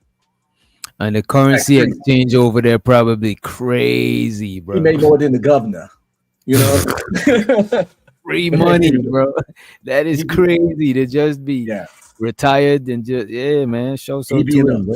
He be in the Philippines a lot, but he in Mexico right now. And he just be out there. His Spanish is like mid as fuck. But I be worried about him sometimes because he my frat bro. And it's just my nigga in general. So I be worried about him sometimes because I be seeing on the news a lot of the stuff, and I'm pretty sure a lot of tourists be getting fucked up over there lately. America is not nobody's favorite people, and black people ain't never been nobody's favorite people. And but he just be out there and he do a lot of this by himself. You know what I'm saying? He ain't got no travel partner, no other homie to go. I would go there with him, but shit, I'm married. I can't just be.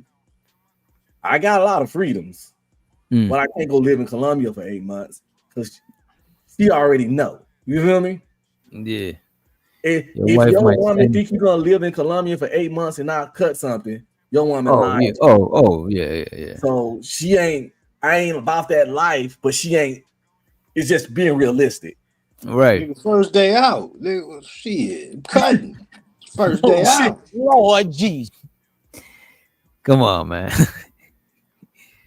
Come on, man. Immigration checks. It's the black skin that gets flagged, not the paperwork.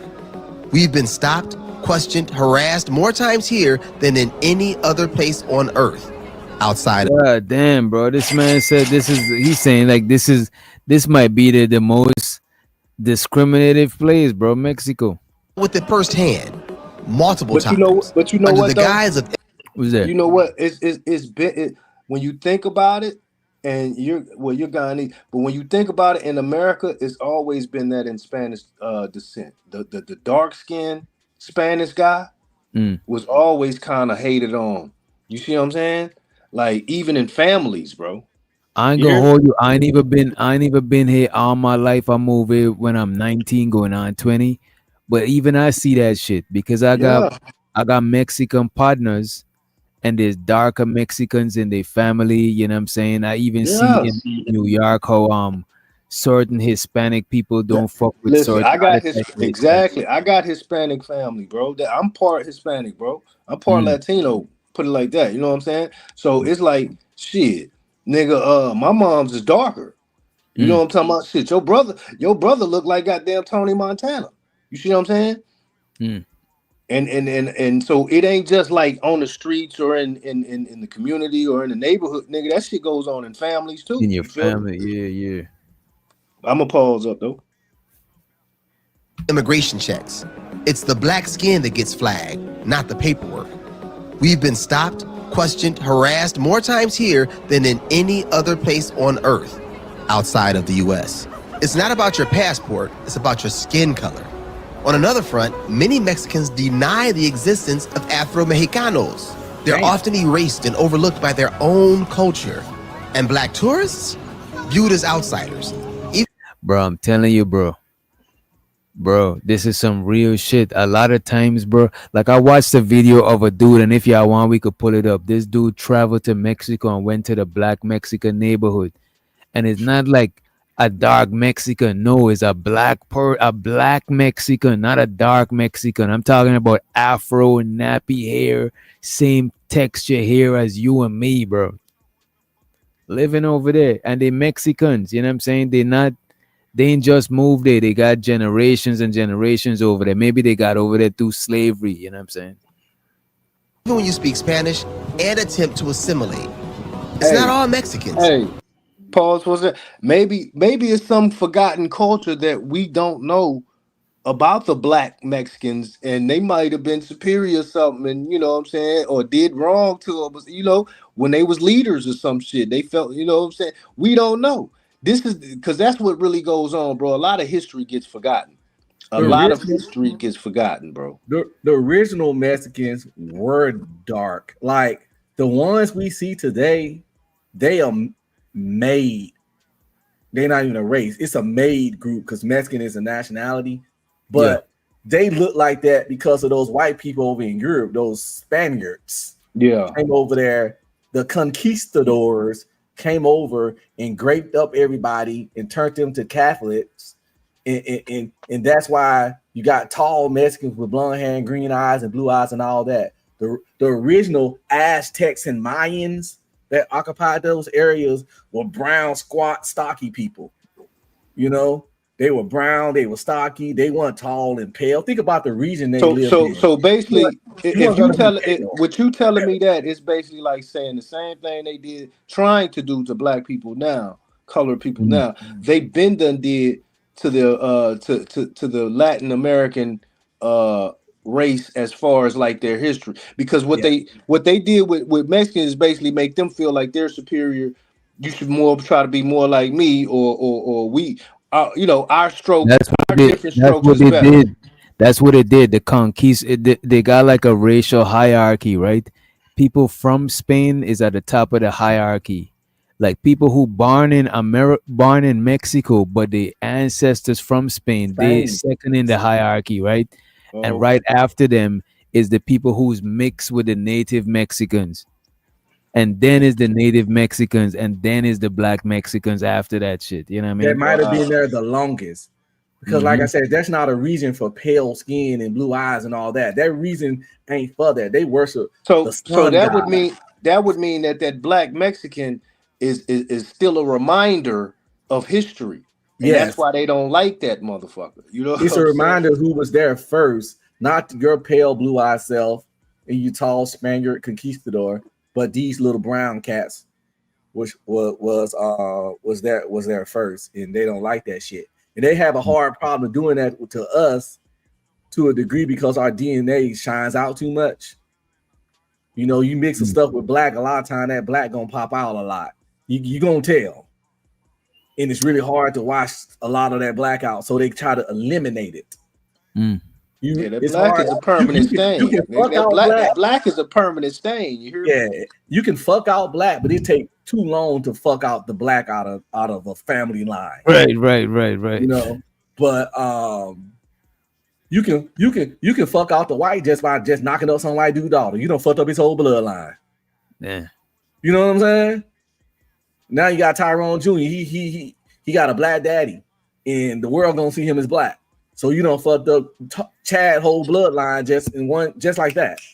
But you can't really breed out the black like that. So they try to like delete the black out or run the black off like they did in that other country we was looking at before. I think these days they just changed the narrative, because I'm seeing that a lot, bro. They changed the narrative and start denying you access to where you can get the real information. Because ain't no books really promoting our culture and who we are to to bring up our kids to feel like we was feeling back in the day, like we came from a struggle in America. So we need to be successful to prove motherfuckers wrong and prove ourselves that you know what I'm saying? So it's like You if you make a person forget what they come from or the struggle that Mm, they had or how powerful they can be, you know what I'm saying? It makes them lesser than your kids. mm. I niggas was don't even watching a forget the video. sorry. I was watching a video of this guy travel to the Philippines, and he was showing that the indigenous Philippines was black people, right? But their communities, you gotta get permission from the government to go in their village, right? And when you go in To their even go village, in. Yeah. they ain't even living. They shit ain't popping. They living destitute, like they don't really take care of them people. Cause I know Philippines is not that rural of a place. I know it gotta have modern buildings and elevators and shit. But when you Yeah, go but they in them had type of area, extreme poverty over there, bro. oh yeah, Cause it can't be too impoverished. Cause I worked for a white man one time, and he had an office. Now he underpaid them motherfuckers because the mm, pay he was giving them that was like great to them. But if they over there working on phones and making calls and shit, bro, I know they ain't doing too bad now. Like he No, they said, it's got to be underpaid. buildings with elevators Oh and no, you know it's that shit in the commerce. And, city. But we talking about the average citizen, just overall they poverty level. Like I said, you go over there making $3,000 a month, you will be one of the most well off peoples in the country. mm.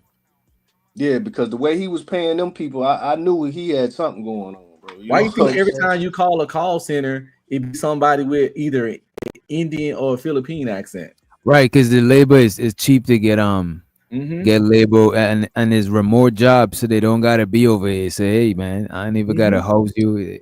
But most of this brother channel, right? He travels overseas and he try to find black people in other countries, and most of these countries like Thailand, the Philippines, and these places that got black people is like you don't know that they got black people until somebody else going real. It's like they don't publicly display that shit. It's like they keep them hidden in the back section. You know what I'm saying?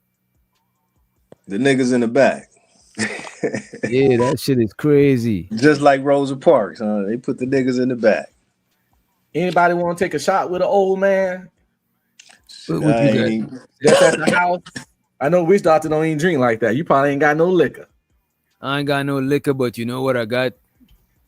I got some Celsius, Oh some Lord, Celsius. yeah. That don't But count. hey man, some Celsius. But I got it in a glass that look like it's liquor. You know what I'm saying? Hey, So, that's a dope ass glass, man. oh yeah, I like a lot of skull stuff. You know what I mean? Dope ass glass. Yeah. But when we talk about the black people, man, we all I've ever seen when I've researched shit and I've been through shit before Google and shit, when we was looking at books and hearing shit by way of encyclopedias and learning from professors and this, you know, we were always the people of color superior at times. You see what I'm saying? Like Mm. even in Europe, they was walking around with the white people, but you know what I'm saying? You see them well off and distinguished in these old photos. You see what I'm saying? Like you know how you see George Washington amongst his white peers? Nah, in Europe and Italy, you see a black man sitting around a couple of black people. You see what I'm saying? Now, how things changed over time is to be unexplained. You see what I'm saying? But we've always Yeah, been people people of assume that stature. before. A lot of people don't know that before is like slavery on this side of the world kind of fucked up the global image of black people because a lot of Yeah. people don't know that the Moors conquered Spain and they had all them big ass palaces with them bathhouses.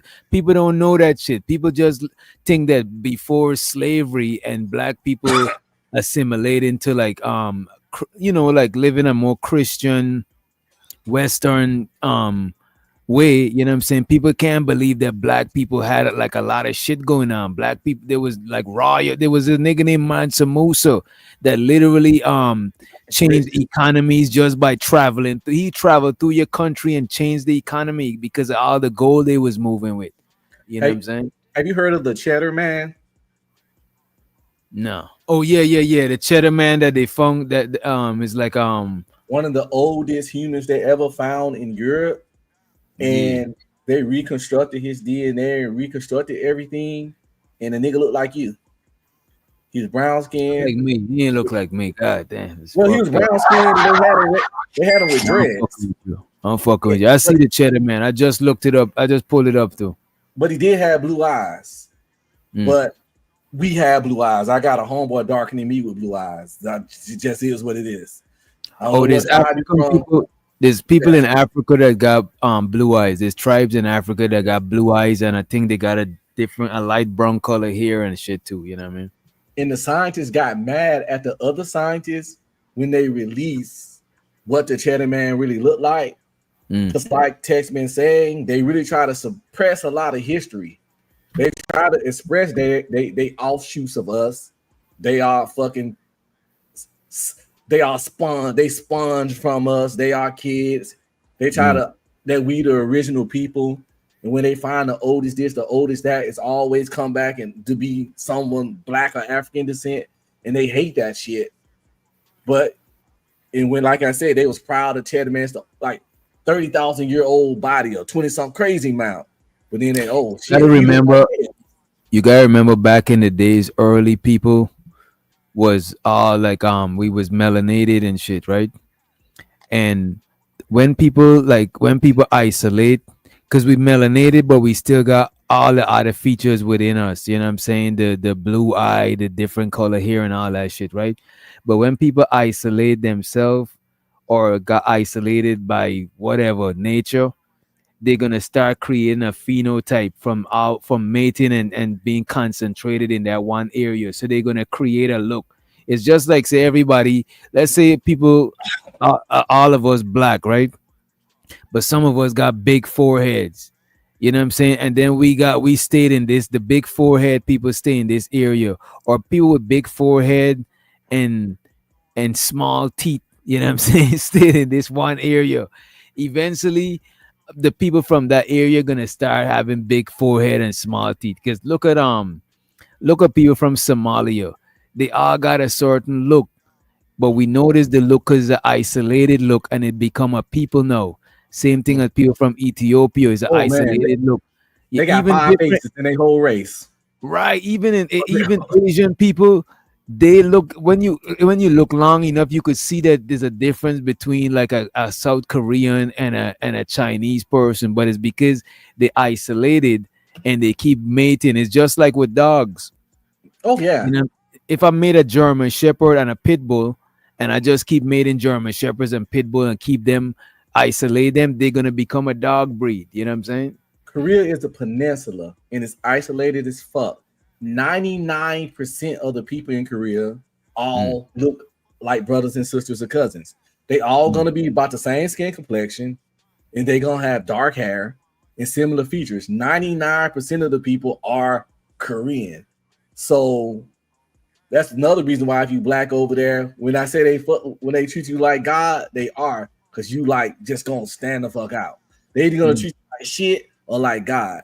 But that's it. But when you got what's that xenophobia, where and it's like that sometimes, where it's just certain countries, everything not a melting pot like America.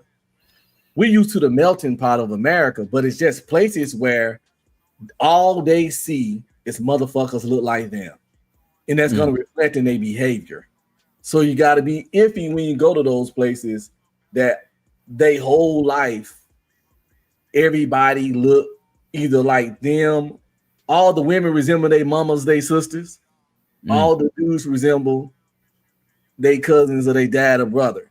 And I had an Ethiopian girl told me that. She was like, I can't date Ethiopian guys because every last time I see one, he either looks like my brother or one of my cousins. Because it's this for the dudes, it's only like 4 or 5 faces. For the women, it's only 4 or 5 faces. They always kind of look, you know what I'm saying? They got these features that, like you said, was just compiled upon each other from fucking people that look like this person, and everybody you fuck look like this person. So it's the baby gonna look, you know what I'm saying? Right. It's gonna be a combination of the people who just stayed in that area. You know what I mean? Shout out to AW. He said, thanks for the history class. Learned something. You appreciate you for the motherfucking support. I appreciate you. Money counting team. Money to money counting team. Money to money counting team. Money. I need more money. I need more money. We need a little more money. Let's run the clip a little bit. But the numbers. I want to apologize. I want to apologize for saying you look like Cheddar Man. I just meant he black with long hair. Because you don't look like Cheddar Man. I'm looking at Cheddar Man. I just meant he's black with long hair. I take it personal. I just looked at Cheddar Man too. I remember back in the days when Tariq Nasheed was beefing with Cynthia G. The man said she looked like Cheddar Man, and that shit lasted for a couple months. People was calling it Cheddar Man. It was crazy. Are rising of the MAGA-like Mexicans. Locals might stare, overcharge, or assume you're there for nefarious activities. Mexico is a beautiful country, but oftentimes blackness is not celebrated. It's tolerated, and sometimes not even that. All these amount to an almost anti-black sentiment in Mexico. The heart of Mexico is changing. All 5 of those countries had their issues, but this next 5 make traveling while black seem almost criminal. Yeah. Next up is the beautiful country of Italy. Italy draws millions each year for its beauty, history, and art. The Colosseum, the canals, the countryside. But for many black people, especially migrants and expats, that beauty fades fast. Italy has become increasingly racially hostile towards black skin. Far-right politics have stoked anti-immigrant, anti-black sentiment. And politicians like Matteo Salvini, former interior minister and head of the Lega party, have built platforms blaming African migrants for crime, unemployment, and cultural decay. He also refers to black immigrants as an invasion. The same white supremacy playbook being played all over Europe right now. But this rhetoric doesn't stay in parliament. It leaks into the streets and the cafes and the police force. In Italy, blackface is still aired on national television. Damn. In Italy, they still do blackface on television. That is wild shit right there. Niggas forget how racist those European countries is. Not only are they racist, they also don't like Americans.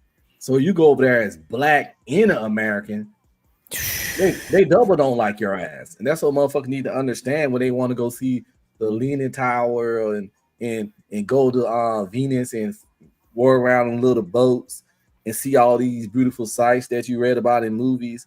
That place ain't designed for your black ass. And you know what, bro? I plan in my 40s to do like more like traveling and shit like that. You know what I'm saying? So I definitely would do my homework before I go any place.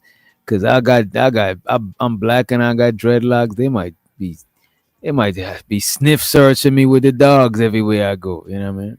I'm going to Japan in the next 2 or 3 years. That's a place I want to go to, Japan. I know what I'm getting into, so I got an understanding and know. You know what I'm saying? I'm not a moving in Asian. But I'm pretty sure if you go in a lot of the tourist commercial areas, it's not gonna be that isolated. You know what I'm saying? They'll be at least a little used to seeing somebody that look like you. You go to Tokyo or Okinawa, you good. Or anywhere around a military post, you fucking gonna be good for seeing Americans. Blackface is still aired on national television. Football stadiums echo with monkey chants when black players touch the ball. Black expats and tourists often report being followed in stores, refused service, or met with cold stares.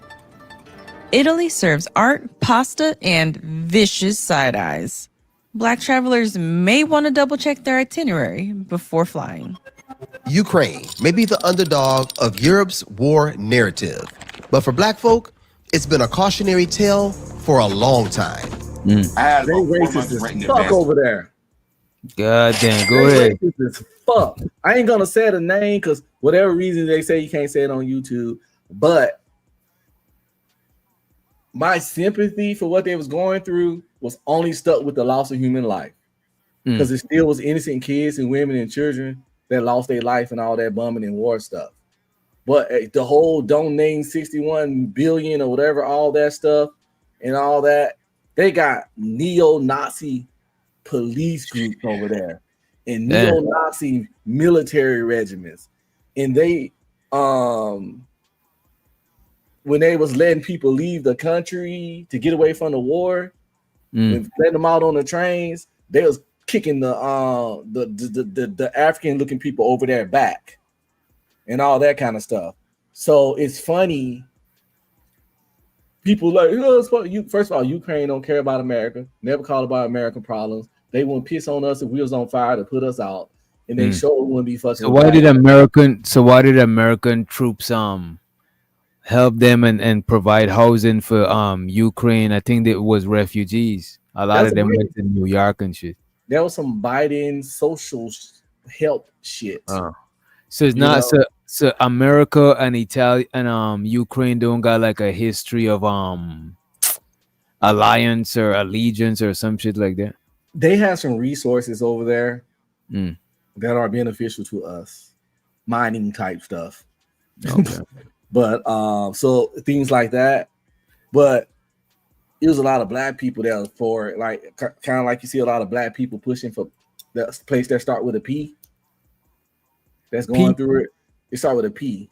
It rhymes with Galestine. I Okay, don't okay, know if you okay. can say it. Okay, okay. I see But, it. Yeah. those people don't like us or fuck with us or give a fuck about us. As a matter of fact, I think they're gonna talk about them in this lineup too, bro. And we always like, we always want to get on our black people love getting our little social warrior fighting for the little man shit. When really, them little man would kick you in your little black booty crack. Like, stop it. They don't like you. You don't have to fight for all the causes all the time. We got problems our goddamn selves. Stop fighting for all the causes. Them people don't fuck with us. Maybe the underdog of Europe's war narrative. But for black folk, it's been a cautionary tale for a long time. I had about 4 months rent in advance to pay to who was going to be my landlord. The first 7 places we went refused to accept me because I was black. I mean, they straight up told me, we don't take black people. Straight When up. Russia invaded Damn, that's crazy. And let's let 18 let it to the motherfucking stage. What up, Rakim? What's up, DJ? Thanks for allowing me up, brother. Shout out to you. Shout out to Red Pill, aka Unk Be Streaming. My brother, my Shot Sound brother, Chicago Gorilla, and the brother Tex to the far right. You've been following the show so far. I know sometimes you be behind the wheel and shit. Yeah, that's why I didn't join earlier, because I was running some errands. I followed in the beginning when you was explaining the history of between the Indo Guyanese and the Afro Guyanese, and that was pretty much what I had caught. Okay. What else was you talking about just recently? Right now we playing a video from this couple. They travel to different places, and this is the top places. This is the worst places to travel while being black. So far, they named we got India. Well, we already know Indians are like they got like a lot of racism within their culture. We got China. We got Argentina. They talk about how they wiped out. Yeah, they most of wiped out the their black population. And they got Mexico, and we talk about Morocco, Italy, and now we on Ukraine. And after Yeah. this, we're gonna play the top places to travel while being black, you know. Okay, if I just may say a few things real quick before you start back up the video. For a lot of people that don't understand, racism in a lot of these other countries are very overt, because the difference between America and a lot of these other countries, they didn't have a civil rights movement there like we had in America. So in a lot of these other countries where it's a black population, they can be blatantly racist in the media, in in the way that they talk about people, and it's not looked at as being a problem. And a lot of those times, those negative thoughts, those negative ideologies that people have, sometimes they come here to the States and they get a rude awakening. because here in America, with our history being different as far as fighting for our rights, a lot of black people ain't having that shit, and then that'll make people look like, damn, what the fuck? Like I thought, we used to be able to be racist to niggas where we from. Well, you can't be racist to niggas here because niggas ain't going for it. But yeah, like everything that you broke down, like, man, it's a similar history as far as the history of slavery in a lot of countries in South America and the things that they had went through. And like you were saying with the Indo-Guyanese, practically the British hand over the keys to them, and they just run the country, from Britain as far as the resources go. And with them having the caste system that they have, of course they're going to look down on black people because it's pretty much in their culture. And I'm not saying, all Indians are bad or all Indians are racist, but it's practically in their culture from India with their caste system to look down. The darker you are, they look down on those people. They even got Indians over that are of African descent over in India called the cities or the untouchables or something like that. That they completely cast out, and they of Even their own religion, within their religion, it casts them out. They're the lowest class. You know what I'm saying? Yeah. Shows to Chris Reed. He said, why do we go to places we're not wanted?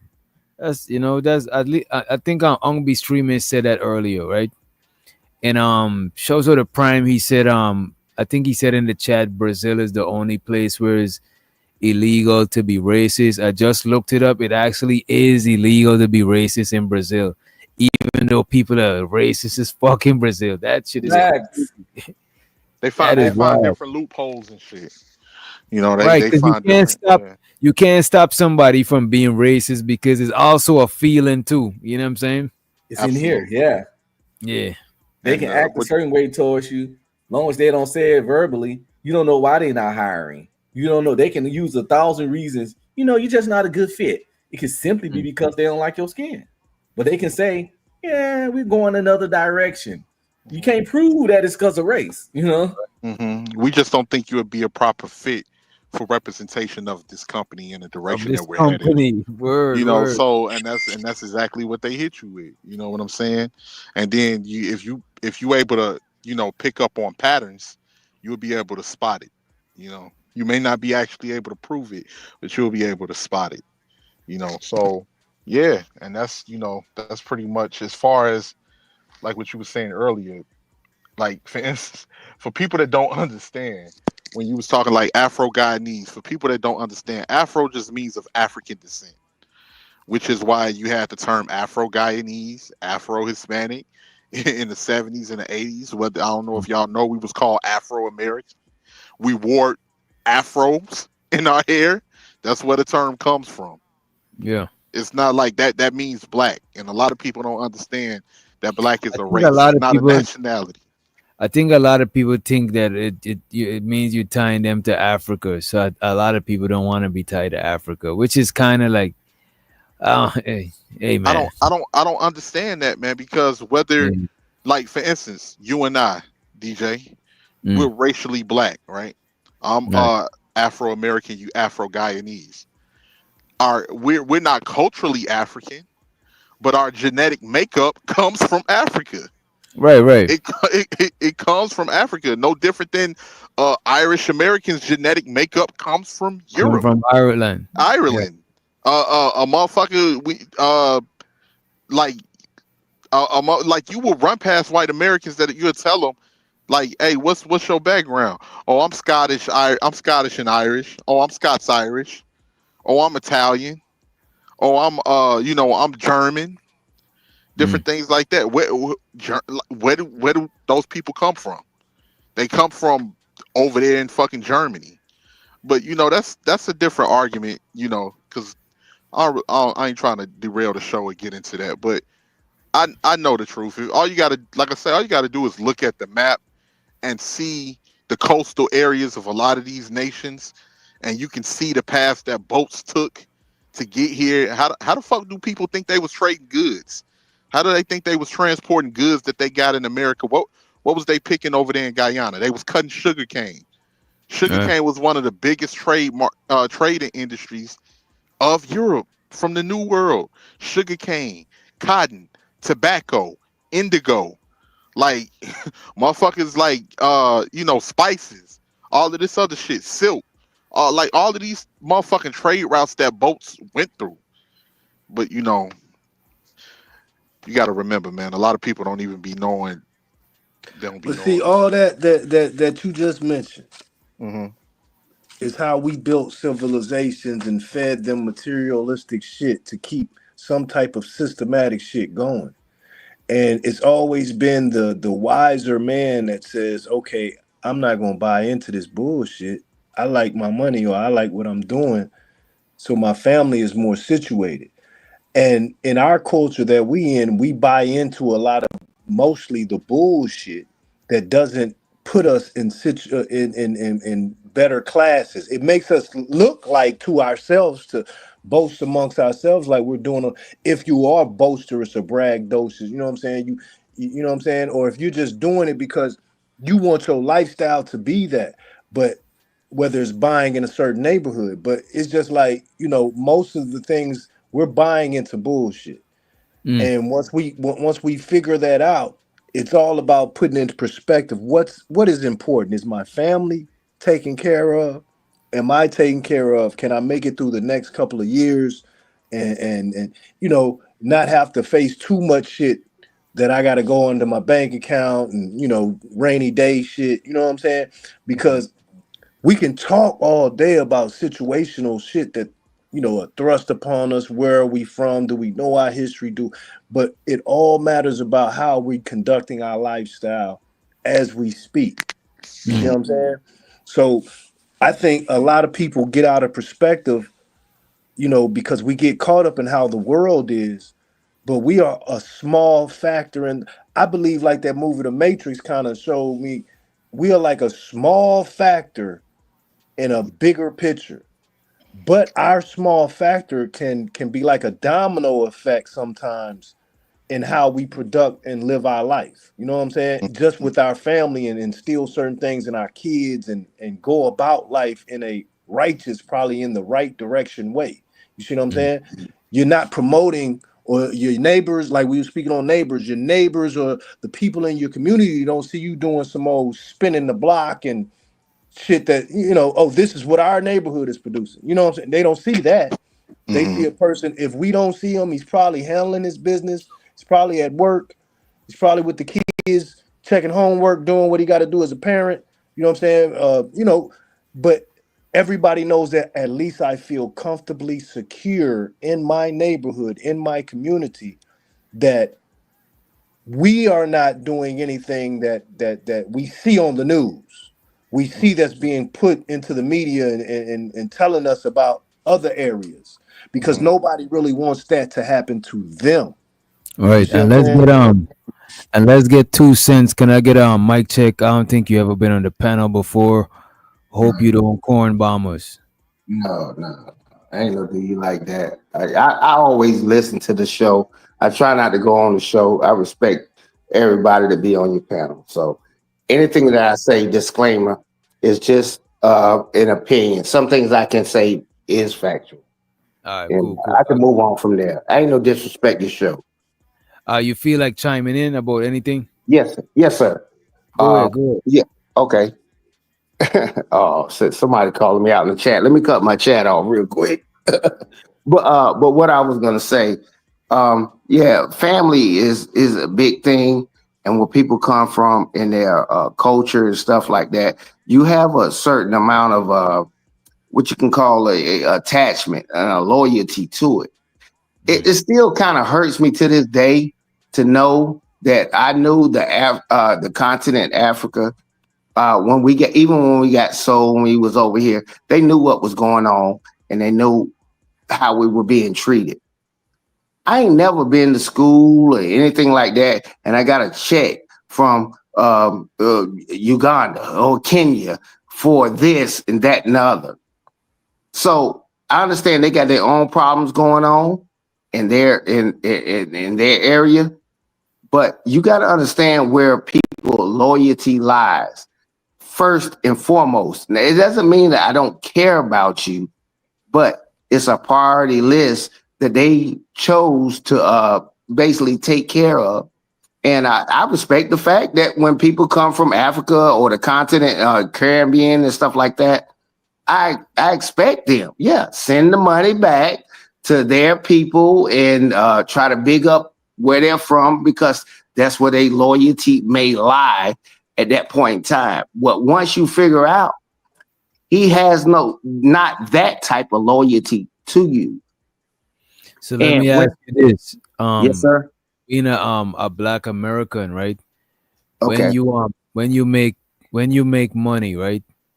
Where do you send your money to? My money, that's the thing about it.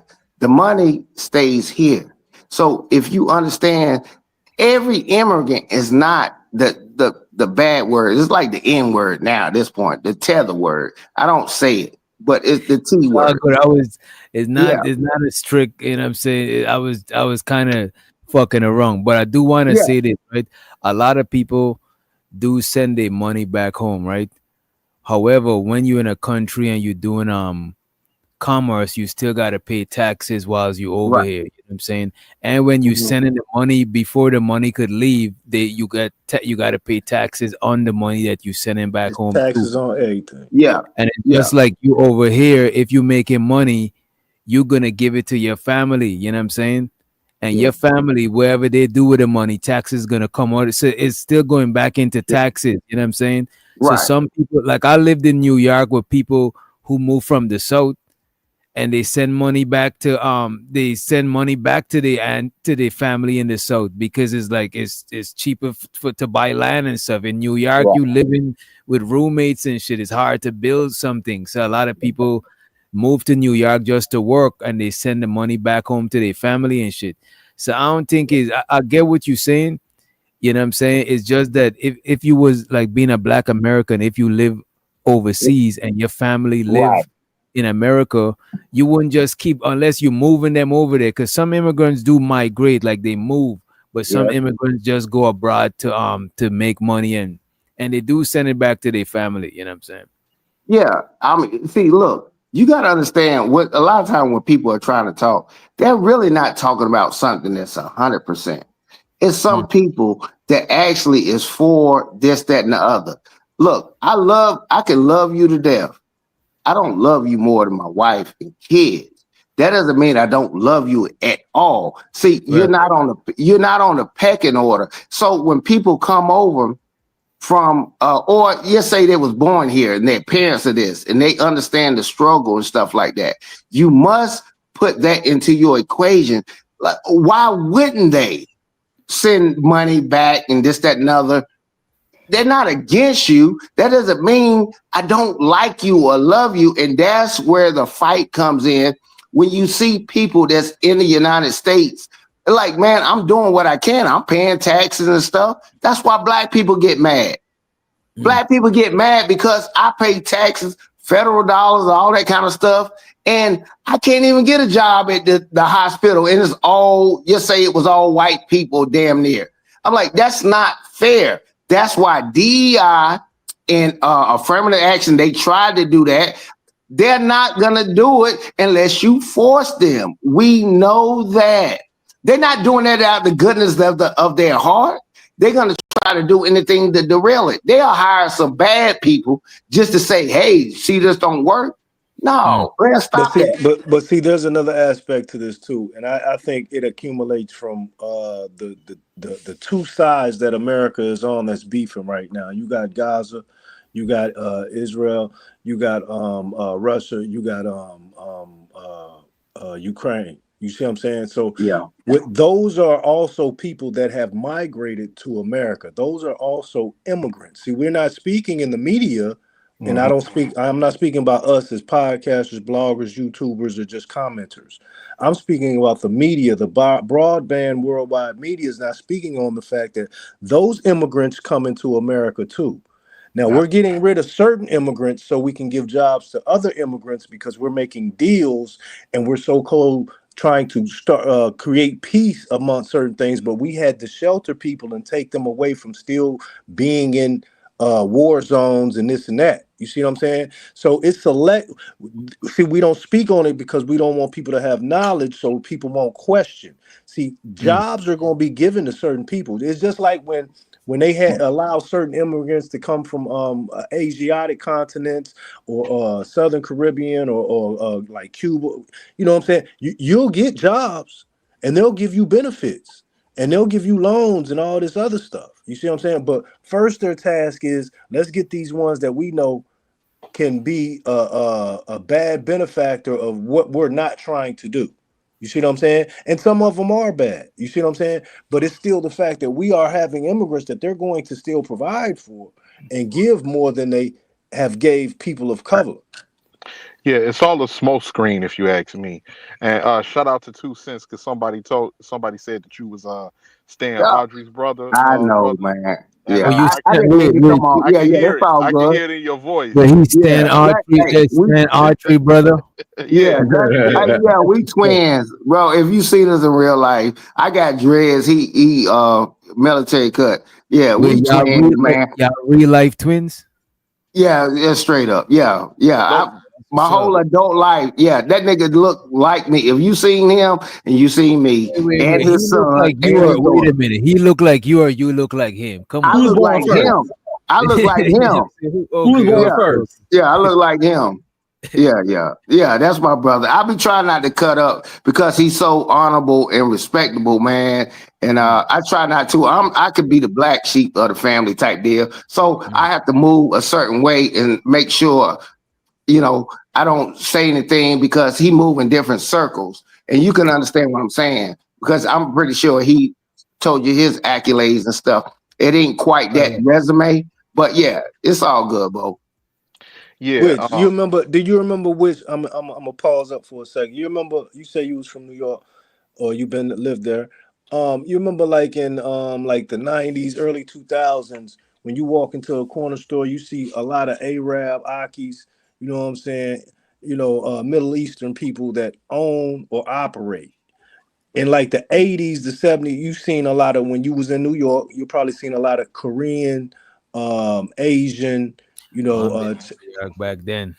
Yeah, Chinese. That's what I'm saying because yeah. each time there's a change. There's wars that happen. There's disagreements. There's policies and things. And then people come in and they migrate over here from certain countries, and they get to buying up shit, having businesses when we don't. We're spending with them.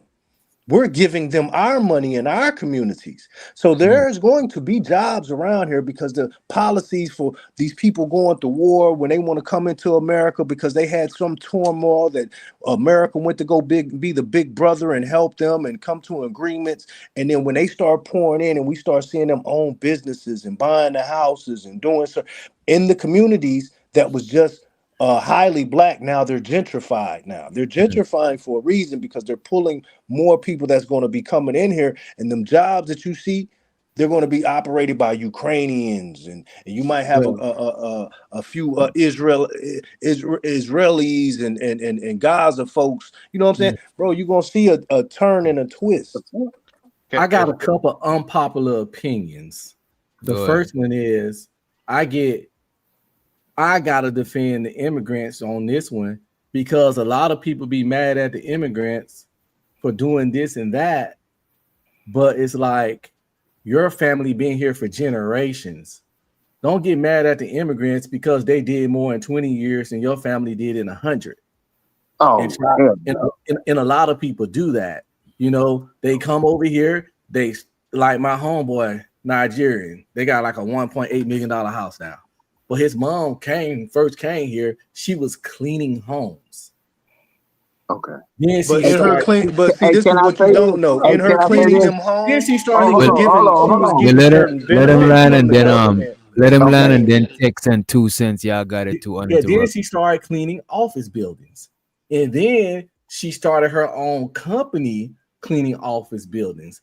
And then she got contracts with big office buildings all over the DFW where she sends out people to clean the companies. But it started off for years and years of just cleaning people nasty homes and then cleaning nasty bathrooms and offices. And she where she at now, and she got there in a time frame where a lot of people, whole family, been here for hundreds of years, and we like to hate on it, but like a lot of times, not saying we lazy over here because I'm an American, but some of them people come here hungry and with that hustle work ethic, and then we see what they do, and then get a little internalized jealousy on what they have over us, and then get to projecting. Another unpopular opinion is that America don't even have the worst immigration laws and policies. Out of the countries in the world, American don't have the worst. It's certain countries where you can't even own a business. You can't open a business. You could damn near barely even become a citizen in Japan. In other countries, it's a list to show you which countries got the worst immigration laws. It is not us. And last but not least, America don't really have a problem with immigrants. It's the illegal immigrants. It's a right way and wrong way to do something. You can come over here, but you just have to do it the right way, because there's not a country on this planet where you can just go there illegally. But people want to get mad at America and Trump for going after immigrants when literally I can't just go live in Germany. I just can't go live in Japan. I can't even go there without a passport. So we acting like this, having immigration laws is something new and something Trump created and something so devious, when every country on this planet has some form of immigration law. Nobody ain't just got no open borders where you just come live here, start a business, and get this and that. We got some of the most lenient immigration laws out there. We let motherfuckers just come here and build a fucking better life. But people don't look at that. They just hop on the hate train. And it's weird as shit. Let me cut in right here. Let me cut in real quick. I think you got your facts right, but you got them some of them mixed up, because the thing is, you can walk over here from certain countries. You can't walk from them other ones. So you got to have credentials. And if you have those credentials and you are a criminal in your own country, but you can get to America, America's not shutting you down if you can get over here. But you got to sneak though. You got to sneak. You got to walk illegally. You can walk over here, but you got to come illegally. Hold on. I'm talking about the people that come over here when not walking. If you have the credentials to get here, they're not shutting you down. You see what I'm saying? But if you walking over here, if you can get up in this motherfucker and you got credentials to get here, they're going to let you in this motherfucker. Like you say, there's a proper way. We have selective politicking on our immigration. That's what I was saying when I say certain immigrants they're going to help, and it's certain immigrants they going hard on right now. Because we were just using them. You see what I'm saying? And then now were we using them, or were they using us? No, we were using them, because you have big corporations why that they hire. here? Hold on. Let me straight first. We have big corporations that hire illegal immigrants and don't do nothing till they get caught and get fined and pay a small smidge of a fine, and then they might continue to do that as time goes by, knowing I'm just going to pay another fine. They're not going to shut me down. They're using them. That is are the they big using them, or are they benefiting? How you getting used if you getting paid more than you would where you were? They're using them. Hold That's up. why they're working for them. Did they volunteer? I think both of y'all, to be honest, I think both of y'all could be right, because if I using you and you using me, it's mutual usury. You know what I'm saying? It is what it is. Yeah, you don't got no ID. Sure, You the ain't got immigrants nothing. is using the companies to get paid, but the companies is using them if they're going to bring them over here to work, and then you know what I'm saying, and then turn back and say some crazy shit when you get caught, like if you wasn't just in support of them being over here for But the that's cheap. what we do. Now, let me speak. Hold on. Now, let me speak on what you were speaking on earlier, because I have more insight on that also. You seen what you seen. Sometimes you don't know what's on the inside. You know, on the inside, when you are an immigrant and you come over here properly, they will inform you and let you know the benefits that you can achieve and get from being an immigrant from another country coming into America, you know, not being born here. So they might offer you certain more benefits and loans. Wait a minute. They don't. I came over here when I was 19. They They ain't don't offer offer me shit. That's shit. a rumor. No, Yeah, they people do. always Yeah, bro, to listen. who. I'm from an immigrant family. They don't do certain things now, but Mm. that's why you'll see the older people that came over here accumulated more because they had a different mindset. This was like opportunity. And the little So what did they? opportunity that they seen was like millions of dollars compared to the people that's been living here and What did are they offer them? No, because I genuinely want to know. Because I didn't. They didn't offer me shit. Like, what do you get offered? bro, you can get business loans from banks. You see what I'm saying? You are part of a program where you come over here to settle in America. You see what I'm saying? So look into this. So I'm gonna chat GPT. when you seen this immigrant lady coming over here, her mindset was different. She's Mm. seeing opportunity. She's seeing what we're comfortable with, and some people have knowledge of and don't have knowledge of. Because you just seen the increase of small businesses by black people. What a couple of years ago? I ain't gonna That was hold the you, bro. big Most immigrants that I know that be on these panels, bro. Nobody don't know about this bread, and I'm trying to see if I can still qualify exactly, for this bro. shit. You know what I'm saying? I'm trying to figure out what it is. I'm trying to look it up right now, type shit. Because what is the difference between older immigrants coming over here than now it's an influx of you got you got people that come over, they're not trying to work. You got gangster niggas coming from Caribbean countries that just come Mm. over here because it's like, nigga, shit, I know I can get on somehow. See, that was the difference when in Dallas. In Dallas, you had good, like, look, my godmother is from St. Croix. Mm. Okay. Now, this is a good religious woman under Christianity, right? Now, it was a lot of people coming over there from the 70s and the 80s like this. But then you had bad seeds too coming over. And they might come over to stay at, auntie's house or whatever. And auntie want her nephew to be doing right, but he out here knowing, hey, look, he's seeing opportunity of the streets in a different way. You see what I'm saying?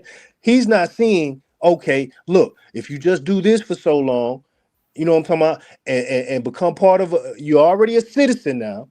You know what I'm saying? It's certain things that you can do and you can apply for that will be given to you as a benefit, and you can start this up.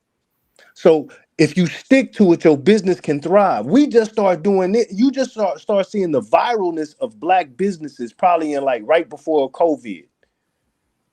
And Bro, then I'm when looking it COVID up and I came and can't. shut down a lot of people businesses, and that's when that PP, the loan shit and the fraud shit started up. I'm Can I looking come it up up right after now. you, DJ? Immigrant And I'm looking it up right now, and it don't say that immigrants immigrants get no don't bread. they don't And you get know, no Bro, and you special know what's benefit. messed up? A listen, lot of I'm gonna conversations. show you how Wait a we minute. came up, bro. Let I'm me gonna show just you say how it's this. done. Let me Look, just hold say on, this, bro. listen. I'm No, gonna give you the I facts. can't I'm do that. about to give you the I can't do that, bro. Because a lot of times this is where the conversation be going left.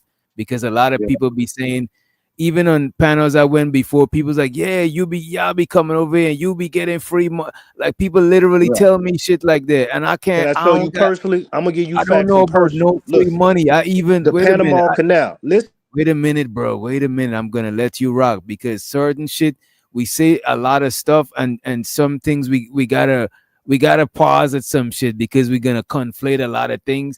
And I just looked it up. There's no free bread. You know what I'm saying? I just want you to tell me about the free money, bro, so I could Yeah. tap into this paper. Okay, look, and I'm gonna tell you mostly where it takes place at. That's why I was speaking on the wars that we had on the both sides of us, bro.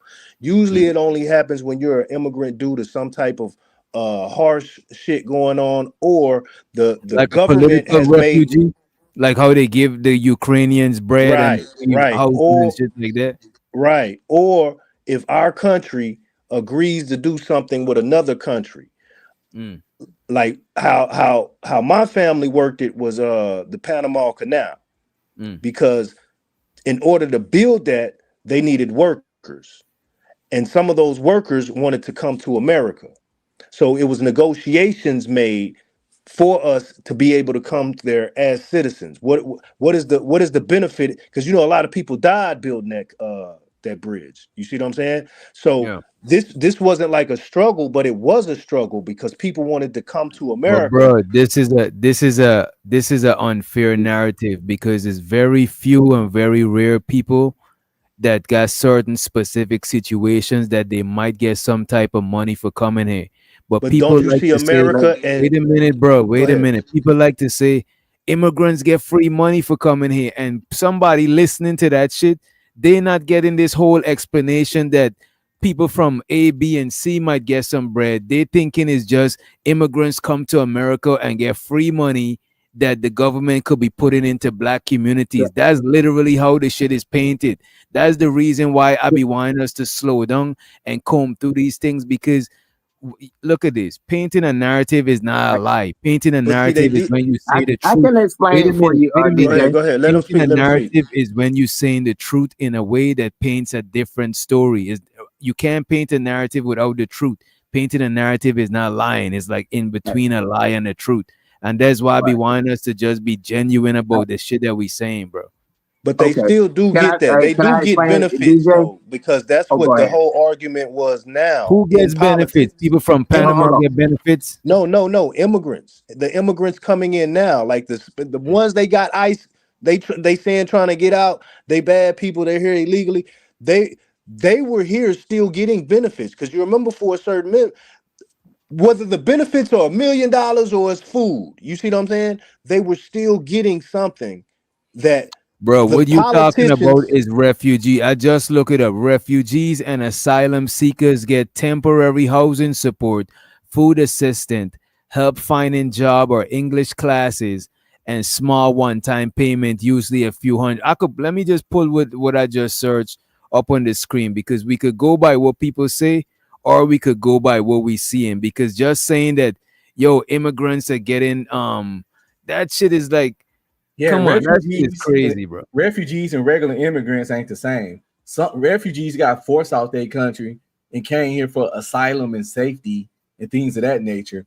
Immigrants, people that just wanted to come over here. Yeah.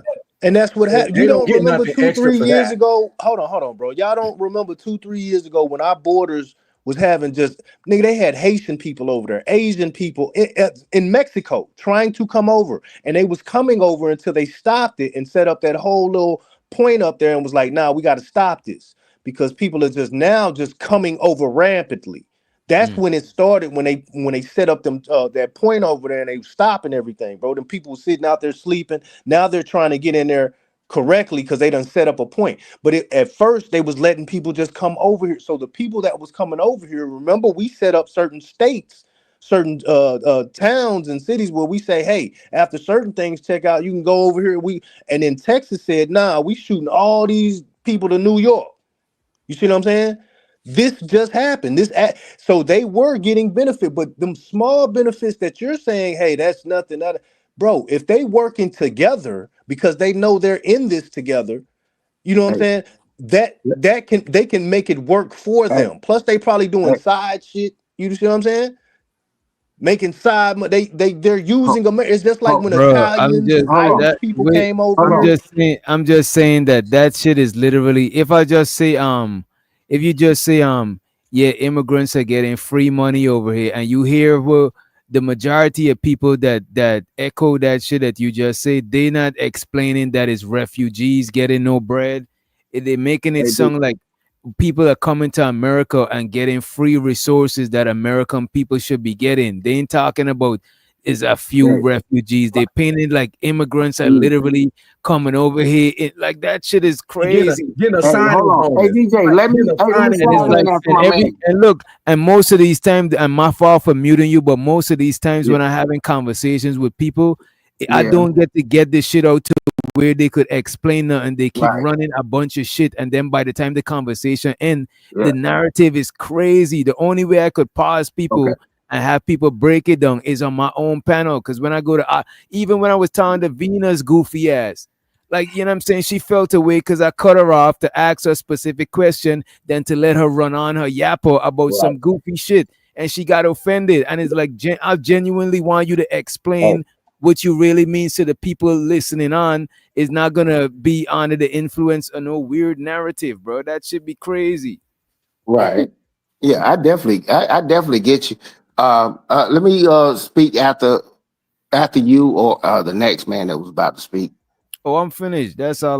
That's Okay. all. I Yeah. actually pulled it up too. I actually, my fault. I got you. Let me just do this real quick because I forgot to pull this up. Right? It says, "I asked, do immigrants get free money to come to America?" Good question. This is a common rumor, but no, immigrants do not generally get free money just for coming to America. Here's what typically happen. Right? They say one, legal immigrants. Right? Legal immigrants pay their own travel costs and visa fees because you do gotta scrape up some money to come to America. You don't get to come for free and shit, right? And which are hundreds and thousands of dollars to come to America, right? They must prove they can support themselves financially before getting approved. The US government does not give them any welcome money or cash assistance, right? So that is people who come over here legally definitely ain't getting no free money, right? Refugees or asylum seekers, right? There's a different group, right? These are immigrants, but these are people that flee in for some sort of shit. You know what I mean? Now their safety, Yeah. they life sometimes. Right. Let me hold This on. group gets limited or short-term help, but it's not free money to spend however they want, right? It's not that type of bread, right? Um, the help comes mostly from nonprofit organizations and refugee settlement agencies funded partially by the government. So some is private, some is the government. This is what you might be talking about, right? They Right. may get temporary housing, food assistance, and help finding jobs or English classes. This might be the people you're talking about Yeah. that cross the border, and a one-time payment, usually a few $100s to get started, Yes, right? sir. Yes, um, sir. Undocumented immigrants, they are not eligible for federal benefits like welfare, social security, or unemployment, and most rely on jobs, family, or community support. So undocumented Ho- immigrants definitely Don't not get getting. nothing. Hold You know what I'm on, saying? wait. Only Let him people finish. that could possibly Let me get any, go. Hey, let him the finish. only, the But only yeah, I people want to that come could in after possibly, his. the only people that could possibly get anything is refugee seekers, right? Okay. And All this right. is like, and this is barely, this is not nothing to start no business with. Like refugee seekers, how you gonna start a business as a, like, you know what I'm saying? The only people that, the largest group of immigrants, it be the people that come through legally. And I just want to give you this mentality why a lot of immigrants move, how a lot of immigrants move, right? Okay. It's like they say, let's say you got an apple tree in your backyard, right? Where I'm from, don't got no apple tree. You're gonna go outside and pick an apple, eat that apple. You chilling. You might go back out tomorrow and grab another apple. It's in your backyard. It's your tree. You chilling. You ain't worried about it. Me, who come from where it ain't no apple tree, I might go and get a whole fucking garbage bag, a rice bag or something, and pick as much apples that I could get because it's not something that I'm just used to.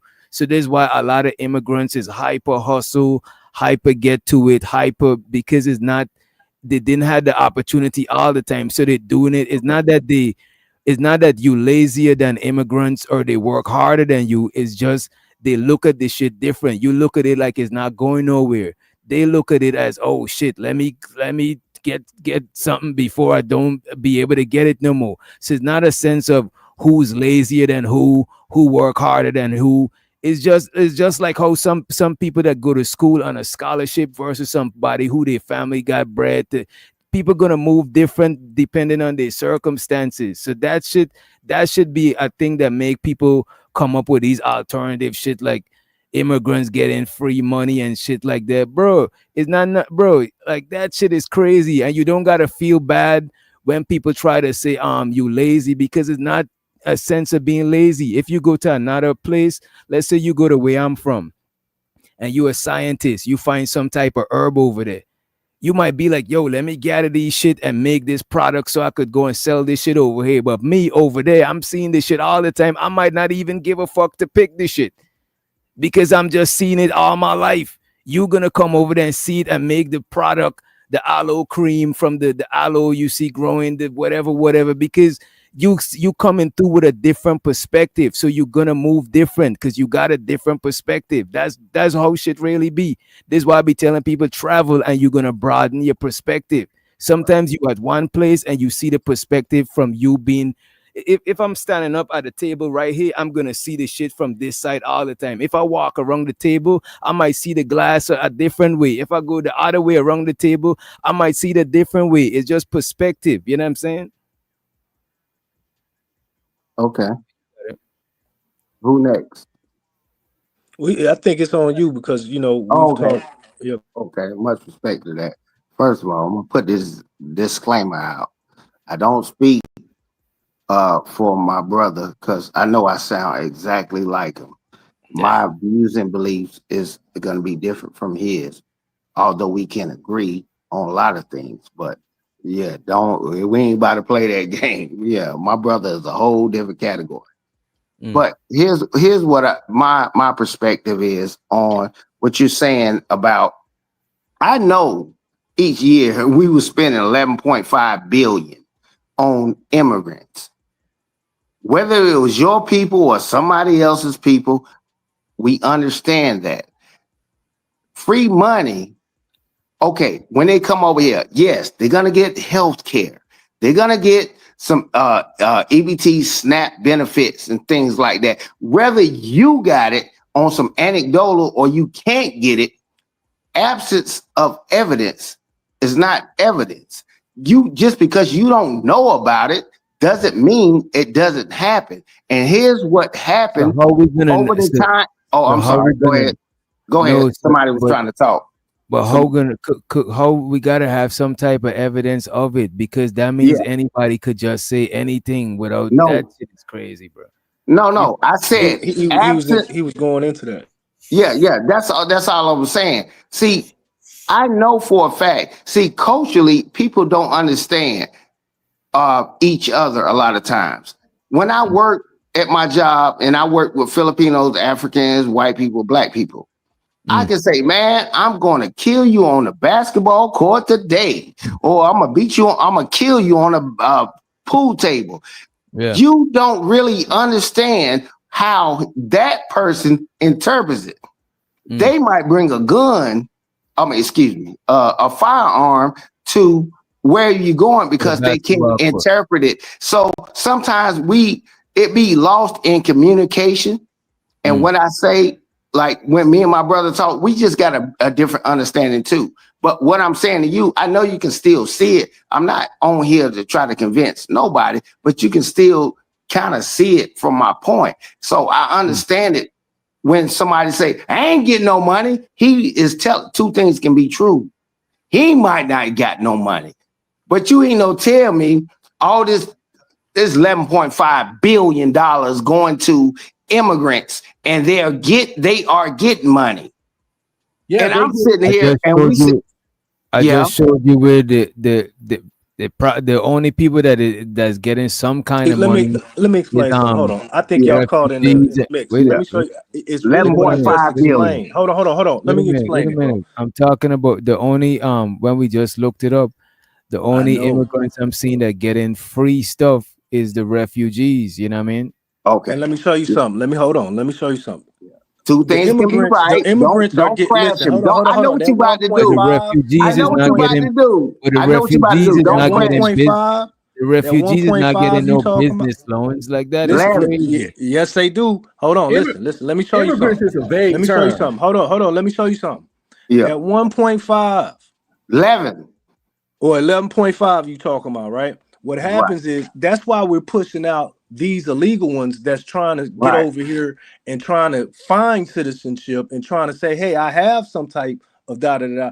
You know what I'm saying? But that's why ICE is going hard, nigga. If you ain't, nigga, now get out of here. You see what I'm saying? Right. Because they got to make way for when they let in who they want to let in to be able to buy up and get jobs and live this life that they want to say, okay, we're opening you up for the American life. Right. That money see, we don't just let motherfuckers into America for nothing. Right. They gonna help build this motherfucker up. And the things that you don't know is because you are an immigrant and you came as a refugee or you did certain things, yes, you are entitled because you have came and did this. You see what I'm saying? Yes, if you have the money to match us at this, okay, yes. But some of this shit is given to you to give the upper leg. You see what I'm saying? It wasn't given to everybody who's been here. And I think sometimes that is kind of like exaggerated, and people don't have their facts together. But no, with the immigrant situation it's big money and it's big business. Bro, saying that people been given money to get an upper leg. That's what I'm saying, bro. How is It's a not true. refugee? That shit is crazy, bro. I know. They let And the thing anybody. about Because you it, and the don't thing know. about it, wait a minute. The thing about it, I'm looking stuff up and y'all telling me stuff. And I just gotta go by what y'all telling me. Y'all is No, not showing me we can't nothing, bro. jumbotron like you can. See, but here's the thing about it. Oh, go ahead. Bro, Two I hear things you, can bro. be right. Yeah, two things can be right, DJ. But here's the Y'all thing. doing I'm white. You Y'all doing the black version of I'm no, white and I say so. That's what no, it no, no, sounds no, like to no. me. But here's the hey, if we had the ability to put things in the jumbotron, and just like you put what you said in there, we can do that. We all a lot of it. We got Chat GBT, Gemini, and all that. And then you can start arguing about, All right, oh, I just why look should on the I believe them 182. and all that? I get that, but what I'm saying to you is that that's your perspective. No one is saying that you're wrong. No, this is not my We're not saying perspective. you're I just wrong. looked it up. I didn't have to put, I just looked it up with y'all. That's not my perspective. I It's, literally just pulled it up with y'all. Okay. And I yeah, just it's looked not a up the perspective. It's So what's. where did we get 11.5 from? Out our ass? Let me jump in on this. The thing is, I don't know. we're not saying that they get no Baby, money pull that from the step back government. up. We're not saying that immigrants Stop. get no money from the government. We're saying that they don't get no special money just for being immigrants. You come over here legally, you can get a little something. You might can get some snaps and blah blah blah. You're a refugee, you can get a little something. But they ain't saying that. What is Oh, SNAP? That's government yeah, federal money, right? yeah. All We right. never. So if I go to Yeah, the bank and I'm trying to get certain things done, you know what I'm saying? They're going to approve me because I'm over here by way of certain ways. I'm trying to tell you this shit. Bro, listen. But Why do you always we were the first undocumented immigrants immigrants over here, cannot get bro. SNAP. We was the first Undocumented, immigrants that they fucked over. un, After they fucked over the undocumented, black immigrant. bro. Go ahead. I ain't no Undocumented immigrant. immigrants. Wait a minute. Undocumented immigrants can't get SNAP. Let me They ask you don't this: If qualify you for over here with if you was a female, you're over here with See, your bro, kids. that You shit got is here crazy. illegally. I Listen, mean, no, this I'm is running what. you through Wait a a minute. I scenario. just want to say this here Go ahead. before you. I'm gonna let you go. This is one of the main reasons why these conversations I tread lightly having these conversations because y'all just want me to go by. I'm literally looking up stuff as you said. A lot of people, y'all just be Do respectfully, criminals y'all just follow be the law, saying bro? shit. A No, lot of no. I people, understand what you're wait a saying. minute, You're a lot of reading y'all what just it be says. saying shit. I get it, bro. Go. You know what? You got it. You got it. No, I understand. No, bro, I really understand. You're reading what the law is and what it's saying. But let me run a scenario to you. You're a female immigrant. You got over here. You got kids. Something happened to your kids. You see what I'm saying? You take them to the now I'm talking about this is at the time when they was letting them over here. They was coming over because you remember they was letting them come over. Remember? They was letting refugees come over, but just not any old But what was immigrant. the cause of being a refugee at that time was saying you was running from Mexico and gangs and type of cartels. Remember that was the reason. Remember? Yeah. Okay, so what I'm saying is, say you're a female, you got over here, you ain't got no whatever, bro. They wasn't denying people at that time, so But they they, was allowing people to get medical service but and allowing. They not gonna sit there and say you can't eat. But then when they start motherfucking saying they locking motherfuckers up, that's when motherfuckers start getting scared. Excuse me when I'm cussing, but people start getting scared Oh no, to you could have their cut through it. kids get caught out there. It was kids in school. They was coming to get kids from schools, bro. but they That let was they illegal. let us get medical services too. So it's not like some special immigrant treatment. It is because now what they're doing, they're saying, okay, you gotta be legal here. You've been here for so long, but we're rounding you up, kicking you out, telling you got to go through something else to be able to be here. But we're deporting you and we're putting you in ICE locations or whatever. But then what I'm saying is they're also creating a space because they know with this money that they got, when they making negotiations with these people that are at war and these people that need to be housed and sheltered away from these war zones to come over here, these are the people we're going to be assisting with this money. And Well, they ain't gonna I just all be want to say staying most in people in the welfare, chat. and they're not I gonna just be want to staying say on this here. A Medicaid. lot of people in the chat, when y'all listening to people talk on the panels, please do your research. Don't just take what people say. Like literally go and search that shit online. Don't even listen to what I say. Go and search that shit for yourself. All of these things Right. that people saying. the Because simple a fact lot of Yeah. times, bro, Hey, shit just be hey, going Big because DJ. the person who's speaking the most passionate, a lot of times people Hey, is gonna rock with whatever they're saying, and 70% of people don't research or fact hey, check nothing. So well, I fuck would that. suggest anybody yeah, do their own. Don't even go by my research. hey, Literally do your own research. And yeah. if you here Hey, illegally, they need to throw your ass out. I said it. no. It's a way to get in Hey, this but here's, goddamn country. And if you hey, here hold My on. illegally, nigga, they need to throw you out Hold your on. fucking Hey, ass. hey, check this out. If you don't think an illegal person coming over here, okay, it costs to house you in a jail, even if we put you in a jail. You think that food bro. that So we wait a paying minute. for? We That get is it. crazy, bro. They Wait Yeah, make a money yeah. from minute. shit, but So they not all getting this it. Look greasy how shit this you shit keep talking evolved. about. Look how this shit evolved from you getting a leg up, from you getting Yeah. loans. First you was getting Okay, loans. Now you getting a leg up. Now the money that come for law enforcement to round up the Facts. illegals. That is the money you saying that is given to the okay, illegals. That is We crazy, understand bro. they okay, cost us money. We okay. understand immigrants No, cost no, us no. money. He don't. We not He giving don't. them special Hey, immigrant let me bonus. read this. Let me read this. Okay. Chat GPT.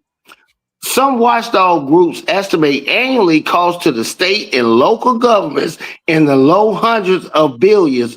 One estimate often cited $150 billion in 1 year.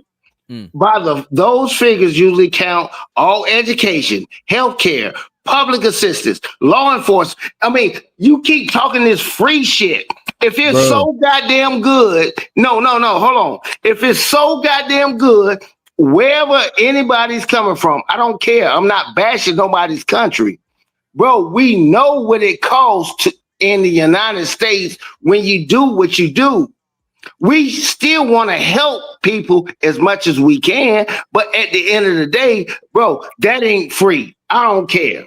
We not saying they don't It's cost not bro, us free. money. this We're is not why this saying is they don't cost us money. this is why All this we is said, crazy. 150 fucking billion dollars, we're man, not in a saying Wait a that's one not minute. the year. Wait case. a minute. We Wait a said they minute. Come don't give on, us Wait a shit. man, minute. you tripping? You That's see not the now same this. Wait a thing. minute. A lot of these conversations be very emotionally Okay, driven. It no, don't be about logic. Listen to this, right? no. Y'all Fuck early. logic. Wait a Chat minute. Y'all GPT. earlier. Wait a minute. I'm I'll respectfully mute you because okay. right? Okay, go ahead.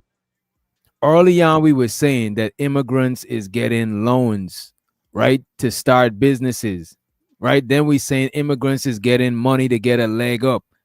All of this shit that you talking about, that money that is being spent is not being given to the immigrants to open up no business. This is Listen. literally shit to house people, to investigate who's illegal, to rung people up. All right. These people is I gotta not getting dummy it no. down. I These gotta people dummy is it not down so getting. you understand, bro. Wait a minute, If bro. you So why you gonna talk while I'm talking to say that, bro? Like I got you. Like just be patient, bro. You know what I'm saying? So you saying that these let me unmute you. So you saying that immigrants is being given the money. Like if the money immigrant could take that money and do what they want with it and come up and do some sort of business. That is not what's happening. These money is being used to handle refugees and shit. They're talking about English classes. A person who come over here legally is not getting no free English class. You gotta know something before you even save up your money and pay to come over here type shit. So you bro, talking about a minority of immigrants who's refugees, and the money is not even being given to them like no loans, like you started off saying. Now you bro. about to First of change all, it to I something never else that's started not off the with loan. loans. I said benefits is what I said. Then you got into saying loans, and I kind of went I with ain't it know. because it's basically like that. And then I told you in a situation where you can go to banks and you can do that. But let me explain to you and buckle it down. Let me dummy it down a little bit. All right. Go ahead and dumb it down for me. Go ahead. If you're a female, you're not an immigrant. You're on welfare. You're on Mm. Medicaid. You do certain programs. They will put you in better housing. They will give you like what's that, Habitat for Humanity. They'll give you certain things to do better, but they're government programs. Other people are not getting this. You had to sit there and apply for this and do the things that they asked you to do. You see what I'm saying? Because you have certain qualifications. If I am an immigrant that came from another country, government based, like you say, and funded, that's where that money is. That I'm talking about, bro. You do certain things, and you like them classes. Like when they tell you some shit, you're reading one Are you side. talking about the immigrants that own businesses, or are you talking Bro, about like listen, what are you talking about? everybody, this part of the This is what I'm immigration where you saying. This is trying to what I'm get saying. benefits This from the shit is government, bro, stupid. because that's where you're going to get the money from, the government. So here it is. If I'm going through a class that they tell me I got to go through, once I complete that class and I do whatever they ask me to do, it's like saying, okay, I completed this government class that can help me to the next level. You see what I'm saying? The next level is, okay, if I go over here and get this money and I go and work for so long, like every American is supposed to do. But if I go It's an apply for English this, class. I can It's an get cut English into this class. government money that would help me because that's the housing part of it. You see what I'm saying? Bro. This Bro, people, this shit says you got to wait understand a how minute, this the cash money shit. is broken down, bro. Wait a minute. This is where refugee and asylum seekers get. 1, temporary housing support. 2, food assistance. This is not SNAP. This is some whole lot of shit. You know what I'm saying? Help finding jobs or English classes and small one-time payment, usually a few $100s. You know what I'm saying? This is not nothing about giving nobody loans to start no businesses, no barbershop, gas, whatever. It's not none of that shit. You know what they ask right there is basically some of the same requirements when women are trying to apply for certain benefits through the government, bro. That's what I'm saying. Have you ever seen people that I don't have think these people is tapping into the same to snap because they're not they can't listen, get hold on, snap let and me stuff finish my like that. sentence. Have you ever seen theoretically any other like women or families that had houses built? You see what I'm saying? But they got you're kept in the system because the government knows what you're doing. But if you can tap in and buy out, nigga, because they don't want you to stay stagnant, bro. That we do that. We stay in the projects. We stay on welfare. We don't use the shit that can be offered to us that they're offering, bro. But some people use these tools. Is that the That's what immigrants' I'm saying. fault? Niggas don't know how to use their tools right. Nah, the only thing I got a problem with, bro, is that niggas try to paint a narrative that when you're an immigrant, you come over here and you get free shit. And a lot of people who come over here and work hard and grind hard, wait, a lot of people that come over here and work hard and grind hard, people like to give you a certain type of like attitude, like you come over here and you got some handout to get a head start or some shit like that. And it's like, bro, Hey, the majority of people come over here, gotta pay their money to come over here. The few people that come in over here as refugees and shit like that, that's a small group of people. And shit, if you want to deport them, go hold ahead on, and fucking deport. Like, what hold the on, fuck? hold on. That's some political Hey, shit. DJ, hold on. Hey, But you DJ, can't wait a minute. understand But you this. can't wait a minute. Because when people talking this shit and they calling me certain types of tethers and telling me certain type of shit and insinuating that they think that I got some sort of leg up over them and shit like that, like, bro, that's fucking refugees. That's not people who come over here legally and grind. And like how this Red Pill Ranger was talking about the dude moms who was cleaning cribs and shit like that. That's like you Okay. trying to minimize somebody hard work to tell them that they just like that, bro. That shit is fucking No, hold on. No, disrespectful, no, bro. no, no, no. I was waiting for DJ after that. Hold on. You come right. Hey, please come after me. See, here's the thing that he don't understand, and he don't. Your family, and I'm just assuming, or most people, family that are immigrants, they don't understand. We fought for to get fair wages and shit. And then think about this. They done hired all these immigrants, sometimes it's Mexicans, El Salvador, or whatever it is. They'll come over here and undercut what we fought for. That shit is disrespectful. You are not home. They'll That's be what I'm blocks we saying. don't want to You do are, hey, anyway. hold on. You are not home. You are guest in this country. Regardless, when they come over from wherever they coming, you a guest. We fought for this, and then you gonna come over here. I'm like, God damn. You gonna do it Niggas be for three? complaining You gonna about go? You jobs gonna do getting it for taken. But $3? let him You gonna finish. do Let it him for finish. $3? Okay, that's what we on. Okay, I get you. Niggas That's be what the complaining about problem is. niggas be complaining about jobs getting taken that they wouldn't do or don't even want to do. That They is fact. would. They That not is doing fact. it for that Now money. you got Niggas it. don't like to work Now when you outside. really look at it, you No, got man, we ain't you doing it. can't just love your Outside people like that that. you'll say anything. Because Yeah, no. I know Yeah, that.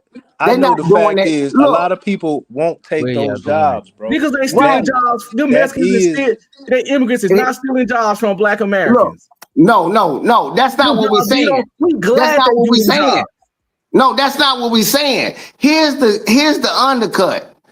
We fought so hard as a black community. You got to remember the immigrants. Look, bro, I promise you, all those Africans and the Mexicans and the Puerto Ricans, bro, they came in at a let me say certain this. time. Let me We say this fought thing. so hard for it at a point in time, and then you come in and undercut it. They don't know, they don't understand, they ain't been in the US, they don't understand the disrespect. No different from me not bowing to you in Japan or whatever. I don't understand it. They come over here, they don't understand what people fought and died for. May I go next, DJ? Let me just say this here, right? All right, People you died talking for about this the shit. you Go talking ahead, about DJ. yeah, I got you. I'm about to go ahead. Yeah, appreciate you. Thanks for letting me go ahead, right? Like refugees and illegal immigrants get money that is from American taxpayer dollars. You know what I'm saying? Sure. Do I agree with it? Probably not. I don't got a say in that shit. You know what I'm saying? Sure. If that money could have been taken away, they should send the people, the illegal immigrants back home and use that money for something else. Whoever benefiting from the illegal immigrants coming over here, that is who is doing that shit. You know what I'm saying? I'm talking about people who come to America and got a hotel or got a restaurant or something. Like a lot of times people insinuate or imply that them people got some sort of handout. Ain't no refugee coming over here and opening up no fucking restaurant from no bro. Like, what are you talking about, bro? Okay, Yeah. they get hurt or pregnant. Who do you think paying for that shit? This Their man, country? you see this, you see what this man going talking about, bro. I'm talking about every time some, bro. I'm talking about the people who come over here Okay. and own their own business and do them sorts of shit. It don't be no handouts. It literally be, No. bro. This man just said that Two things these can be things right. You're right on that. You're But right. that's not a leg up. Getting snapped and getting seen by the doctor, it's not Bro, gonna you're right. drastically enhance your life. It's like it's just basic low level human shit. bro. You It's not talking like about they getting something else like that I'm not. it's not Like, like they DJ, getting you're right. $100,000. It's I not like just they told getting you. And I DJ, you're just tell right. this man, look, if refugees, if you You against refugees getting temporary housing, food assistance, help finding job, and pay and small one-time payments of a few $100s, I no. understand they shouldn't get that and they should be given to you. However, the immigrants, them who come over legally, aka the only ones that could legally own a business because they're here legally, you know what I'm saying, within the confines of the law, they're not refugees Yeah. that getting none of the free shit that you talking about, bro. Yeah. No. And they ain't getting it. I think DJ, you're right. You're Abdul right. down the street, Abdul down the street who own his fucking whatever the fuck he own, a liquor store or some shit, Ahmad or Right. whatever the fuck. He didn't got no loan to do that shit just because he's an immigrant. He to earn that money or it came from back home where he from.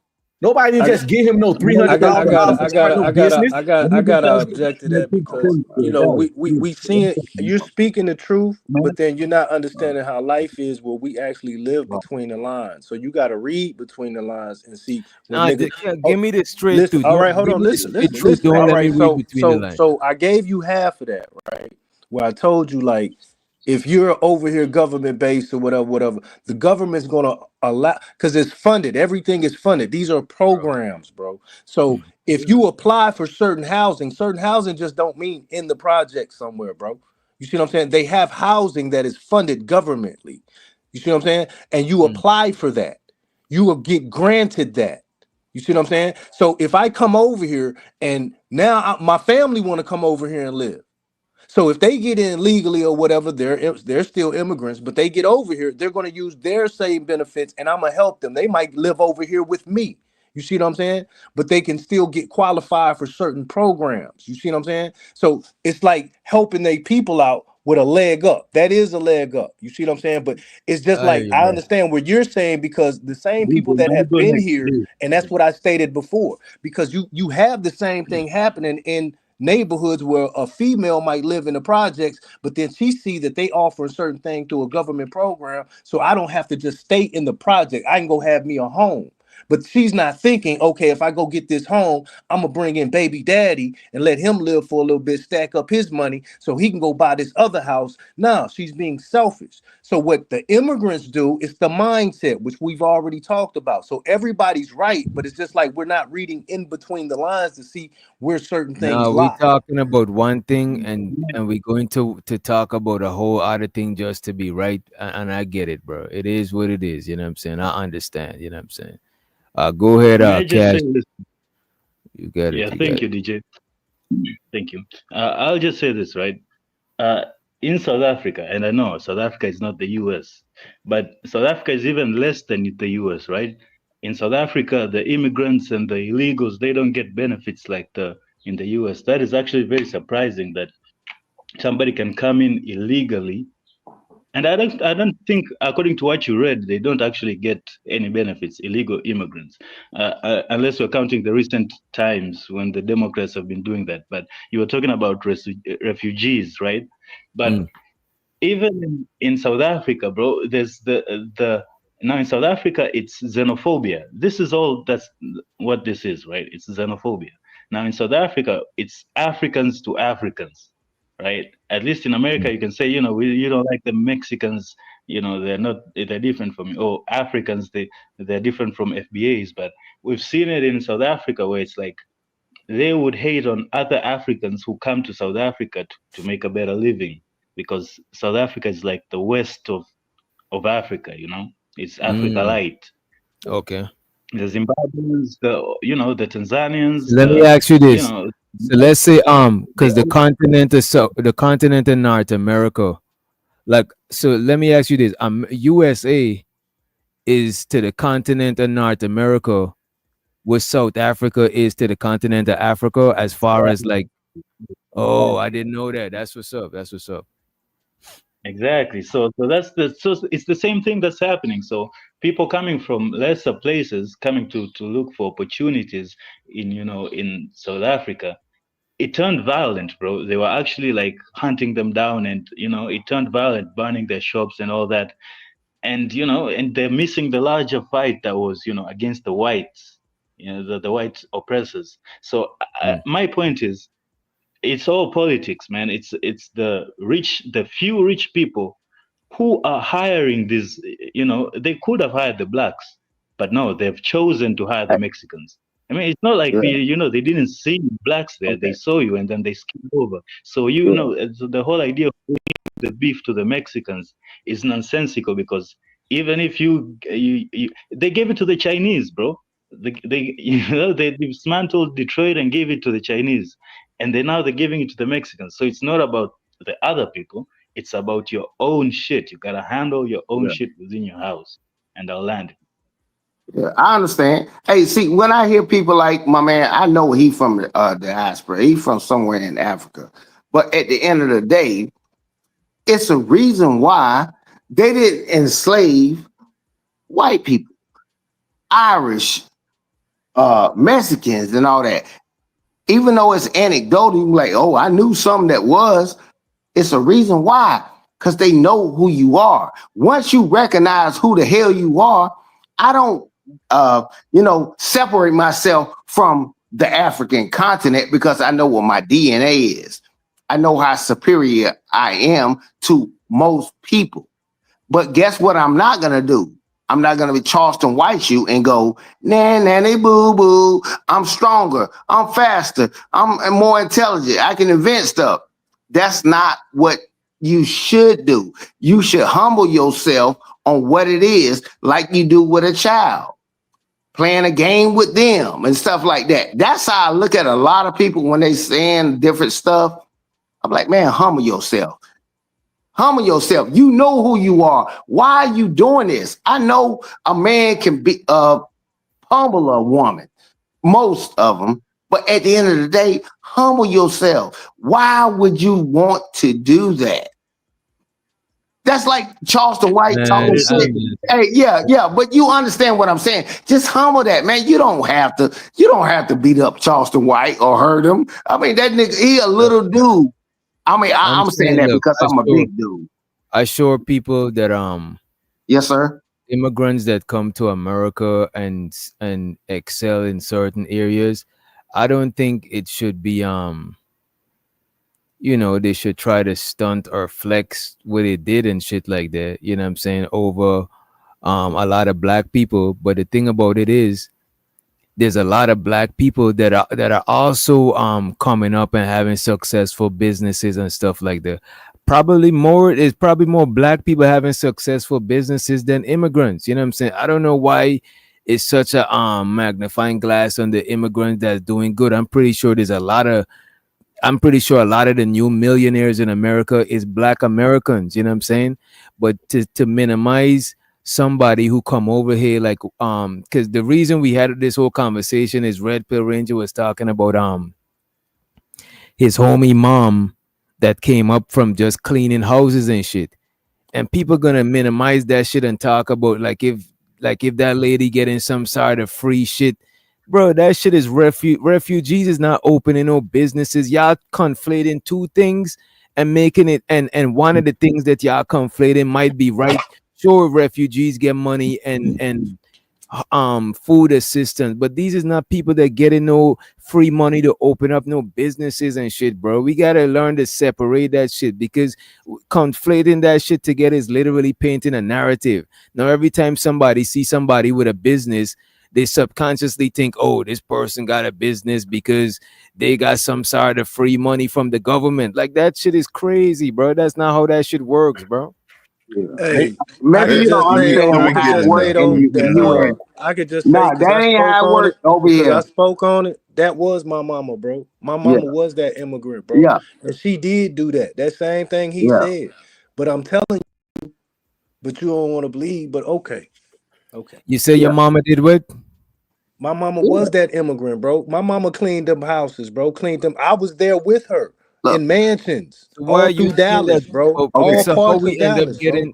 how we end up getting to where we got and shit? That shit is like, I don't Nah, even. because I just spoke up and let them know it's a different that could have been great and good, and that is a great thing. But the inside of that, I do know for sure that, you know what I'm saying, you can go for certain things and get certain things because of how you got here. You see what I'm saying? But it's not like everybody gets it, because I wasn't an immigrant. I'm just whatever my mama accumulated and did, bro. That's just left to me. Hey, You see what I'm once saying? Because I'm the son. You see what I'm saying? I can't go get all that. I gotta have the money and the credit to show now. You see what I'm So saying? you saying your It's on me. mom's got free money No, see, you talking about free money. I said benefits, bro. or It's benefits? benefits, bro.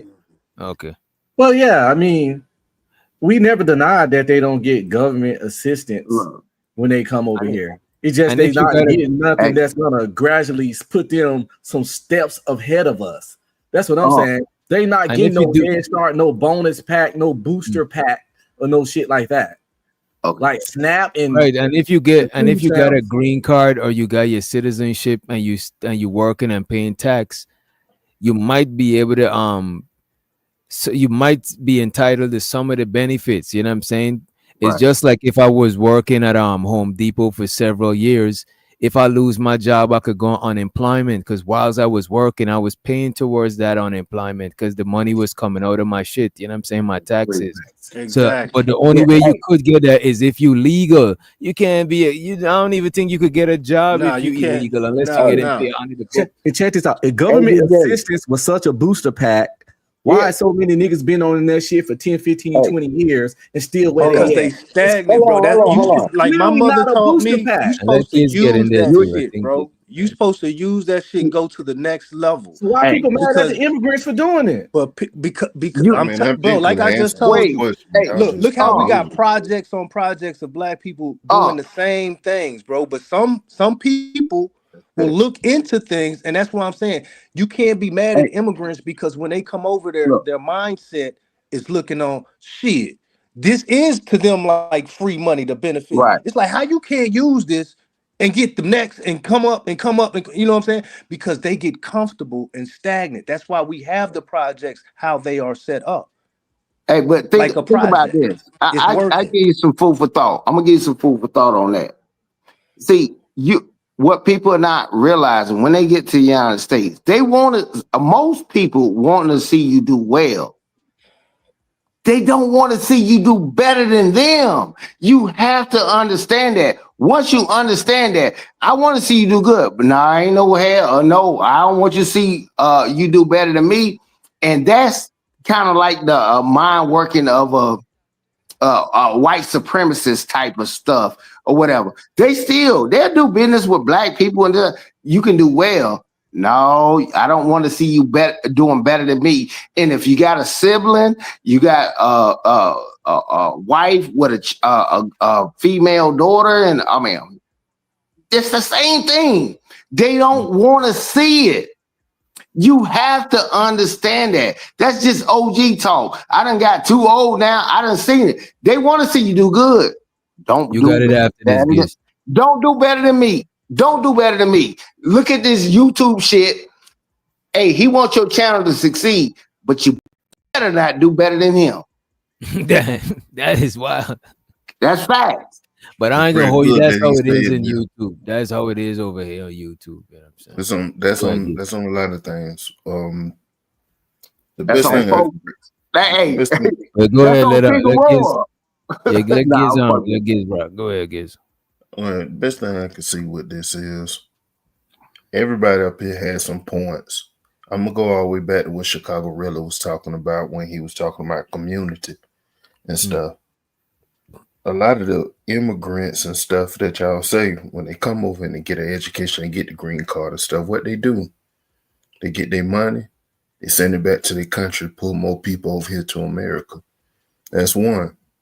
Next, with those businesses, and to what old buddy just said, they don't want people to do better than them and all this kind of stuff like this. Now I can't prove about they getting money, the government giving them money and stuff, but what I can say is that those businesses that they get is placed into black areas. And the different gas stations, the hotels and the alcohol shops and stuff like that is not owned by people that look like us. And the money is being taken out of our community and going into their community for them to get better and stuff. And they probably feel some kind of way about it. Mm. And I Does that just want to incorporate? say, it's not the government. It's not. I don't think the government is putting them. I don't know if the government is putting them in black neighborhoods. I think they probably go there.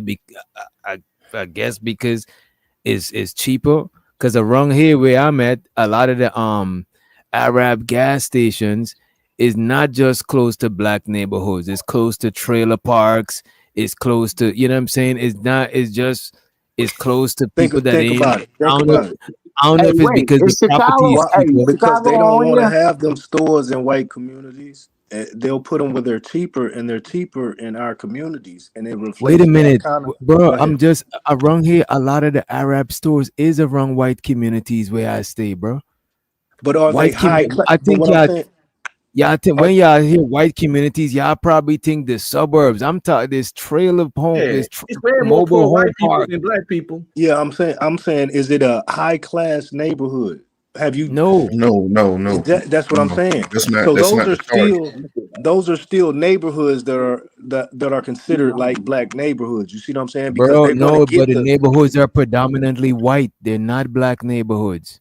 But that And they y'all need to it's not count them owned. too. It's not owned by some. What he's trying to say is like kind of like what I was incorporating about when you go back to New York in the 80s and the 70s and the 90s and what type of other domination, because that's what I was saying, the benefits and how he showed you how they get certain things and then they come into communities and they get money in those communities. It's not a person from that trailer park that owns that store.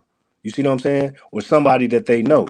It's somebody that done came in, bought it up, and is getting money in their community, and it's really not giving them the opportunity. You see what I'm saying? Yeah. Hey, Tex. Hey, I Bro, don't know. Did somebody say most of the Chicago Arab Rilla stores, was on here? yeah, Hey, Chicago hey. Rill is on here. I think he's muted up. I got you just now. I got you. Okay, go ahead. Most of the Arab gas stations around here, bro, on the outskirts of Atlanta, bro. Most of the Arab gas stations is around white neighborhoods. When you go in the inner city, most of them is around black neighborhoods, right? On the outside of the city, where mostly white people and Hispanic people live, you know what I'm saying, is mostly close to their neighborhoods. What they got in common is most of these businesses is places where the property might be cheap. Because when it's next to white neighborhoods, is next to the mobile home park, the trailer park. You know what I'm saying? I could point like every trailer park you go to, bro. There's literally a gas station or a corner store close by because a lot of people in them neighborhoods don't got transportation and shit like that. And it's a neighborhood. So if I set up shop right here, I'm gonna be the new supermarket, even though I'm a corner store. I could have washing detergent. I could have a bunch of shit. This is what they do. They put it up next. It's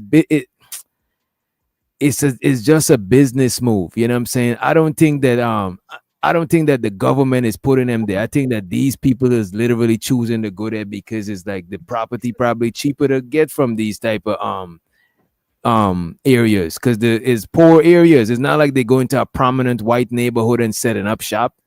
You know what I'm saying? They're setting up shop next to the white hoods. You know what I mean? Niggas hate capitalism. It's just basic capitalism. It is what it is. Oh my Well, it's more than that. I ain't trying to go ahead, go. No, go ahead, Unc.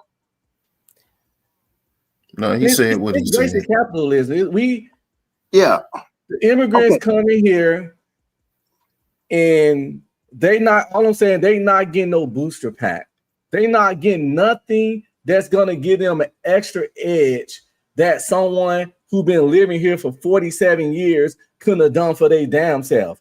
If you didn't do it in your 30 years of living in this country as an adult, and they came here in 5 and did it, it wasn't because they got some super you welcome to America booster starter kit head start type shit. They just came with a different mindset in a grind. Okay, let me say something. Want to take their lack of accomplishment and get mad at other people because they can't fucking get right. Okay, we feel you. I feel you on that. But first of all, if Chicago's still in here, y'all don't even know how much a pioneer he was during the pandemic and all that. Hey, much respect. I ain't heard his voice, but at the end of the day, if he's sitting in here, I'm cool with it. Yeah, he's muted up. Muted. He's probably doing something. He probably come back on. Go ahead, Giz. Okay, let me say this. Something to add to the conversation. Yeah. See, here's what I'm gonna say to what Unc was saying. See, sometimes when you don't know something, it's okay when you don't. But when someone's trying to tell you and try to explain it to you, like, I don't expect an immigrant to come over here and say, oh, this, that, and the other about a situation for Black people. They don't have the same energy or spirit. And I get it and I understand it. I can't knock them for it. Why would I knock somebody for something they don't know or understand? You don't know how my grandparents or my father or anyone else got knocked down, got their stuff taken from them. You just come over here to do what you are programmed to do, extract the resources here, send it back to your people and do what that's your mission. My mission may be different from what you are trying to do, and you have to understand that. and just let it move on. You know, sometimes you on the good side, I could sometimes you're on the bad side. wait a minute. I could understand, but I don't gotta let it move on because, like, oh, this is my platform, and I could actually, Yes, sir. I could actually let shit move on or not let it move on Yeah, if I want to. You know what I'm saying? But go yeah, ahead, yeah. kids. Yeah, you're doing a good job on Only that. thing I want to say is we can't be complaining about how things going on if we're not gonna get on what Chicago Rilla was saying. Chicago Rilla was pretty much saying about community and working together, doing the things for each other, and saying that individualism was a problem when these other communities that the so-called immigrants is working together and coming up with plans to start businesses and stuff like that in our area. If you're gonna have an issue and a problem with the businesses coming in our area and stuff, then you need to have an issue with not working together so you can have businesses and things in your neighborhood. Mm. Now, I don't have no problem with being individual because I don't mind doing what I got to do. I'm gonna be accountable at the end of the day anyway, and I just find me a business that I can do with like-minded individuals. But it is an issue on that front too. Now, if y'all gonna bring up the stuff about that the immigrants coming over here and they getting some kind of handout, I would like to see some kind of paperwork, some kind of documentation, or some kind of facts and things, because right now it's gonna be a 11.5 trickery. billion. That's not a 1.5. handout. That's money That's spent. That's money 11.5 spent. billion. That's not a You spent. handout. That's Okay, how did they earn it? Oh, How did they earn it? How you mean earn it? What do you mean you're not getting it to Man, spend? It's look, like not there money is no spent. other country Bro, in the it's wait a world. minute, bro. Wait a minute. Okay, Let go me ahead. ask Go you this ahead. here, right? Go ahead. Some of that Me and money, you. Me and you. wait a minute. Some Me of and that you. money, Okay, go ahead. some of that money, right, is being Some. literally spent paying American employees who are employers of ICE. You know what I'm saying? A lot of that money is the ICE, the people who work for ICE. That is that is being paid to them. The money is not just being given to like immigrants. Like, here you go, here's the money. No, the money is being spent for the resources for ICE to track people down, resources to investigate who's illegal, resources to put them people through English classes. I didn't even know all of that should be happening. But they're not getting that money in your hand. Here you go. No, Go ahead man. and open a business. They're not getting that money in your hand. Here you go. Go ahead and Me and DJ, for just 1 second. Go ahead. Go ahead. No, I don't finish know your if you, thought. bro. Finish The your thing thought, about it, DJ. I don't think you I Finish I your could tell thought. that I could tell that you're not even listening to me while I'm I talking. You're willing to am, bro. I respond. promise you. I I bet got you you you on. can't I even got you tell on my me. TV, on my You know, phone. you My know why girl I know? listening to Because it. I said, you know why I know? Because I said the same shit a couple of times. This why I'm I about to just know. let you rock. Just I you got it. know. I know how, bro. You're not the first person. Bomber Clyde. Yeah. I know how people repeat certain things. what the Yeah, fuck? I already know. Hey.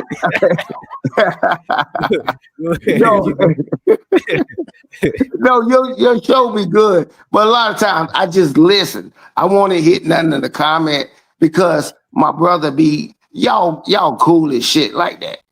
But Yeah, what fuck. I say is not my brother's opinions and all that kind of stuff like that. So you understand that. Everybody Yeah. do. But at the end of the day, I got a different perspective on what you're saying. And you trying to act like if any illegal immigrant come over here, bro, we are providing health care. Even if you're a criminal, we'll put you in a cage and stuff. None of that stuff is free. We At do the that end This of is the what day, I'm saying. This is what I'm saying. This is Prison where the is money big is going business. to. The none of money that is going stuff to is even free. round up. The money is even going to round up the illegals, and that's where the money is going to. And sure, it is a lot of taxpayers' dollars going to, and that's Yeah, unfortunate. We agree But with people that. is Yeah. not it's getting the money. frustrating. Go It's ahead, kid. frustrating. Yeah. Okay. What I'm saying to you, you have to understand how frustrating. it's not even, it's a small part on the spectrum because we get mad. Have you ever heard of a sundown town? Okay. Yeah. Okay. You know why they don't want black people, Mexicans, and everybody? Because they're taking federal money, hire this person, that person. They're doing stuff. They're doing shady business. So you have to understand, this is what they're doing. You can't come in here. You're going to expose what we're doing. You got to understand, black people as a culture, we do not just as a culture, we do not just oh, you can't stay here. I don't like you and stuff. Not as a culture. And the anecdotal experience is what it is. We don't do that. Why do you think you even able to even come to the United States? It's like I invited you over my house and you put your feet up on my goddamn coffee table. You're being very disrespectful. This is what I'm saying. Like, it's like, bro, just because you're a black person and you're in America, or you are any person in America, bro, that don't means that you, as long as somebody ain't disrespecting you, they don't gotta bow down or acquiesce to what you saying. That is crazy, bro. You don't understand what a guest is. If you came over my house, today, what I'm saying, that's the energy. Yeah. Even on my I own know, panel. I know. Wait a minute. I'm Since you asking the man to check in, you can't be asking to check in, bro. Even on the panel, a lot of people, they be talking to me like the panel is like, this is America. You gotta like, you don't know what we did. You gotta bow down. And it's like, bro, I'll respect you, but you not taking respect from me. And you on my panel and disrespecting and talking over me, kind of, you doing a micro level of what you accusing immigrants of doing. And I'm like, bro, what are you doing, bro? Like, sure, the panel, and I might be located in America, but this is my panel still. This is a separate jurisdiction type shit. You know what I'm saying? And I get it. I don't think nobody should disrespect you and disrespect your culture. Anywhere you go, you should respect the culture. But you're not telling me to bow down or no shit like that. The fuck is wrong with you? Are you insane, bro? Like, I don't operate like that, bro. I operate hostile to shit like that, bro. Like, dead ass. Yeah, just like what you were just talking. I know I don't talk over you as a whole. It's still your channel. You can say whatever you want to say, but you can admit I never talked over you. Because if you were speaking, I always showed you the utmost respect. And you actually did talk over me, but I'm not taking it personal. I ain't saying no. Okay, say one time. You're doing it now. Okay. People in the Go chat ahead. keep You saying say it. I talked over you. Because I know I was just talking, and it's your show. You are supposed to talk over me, but when I hear you talking, I've stopped each time. I'm not supposed to.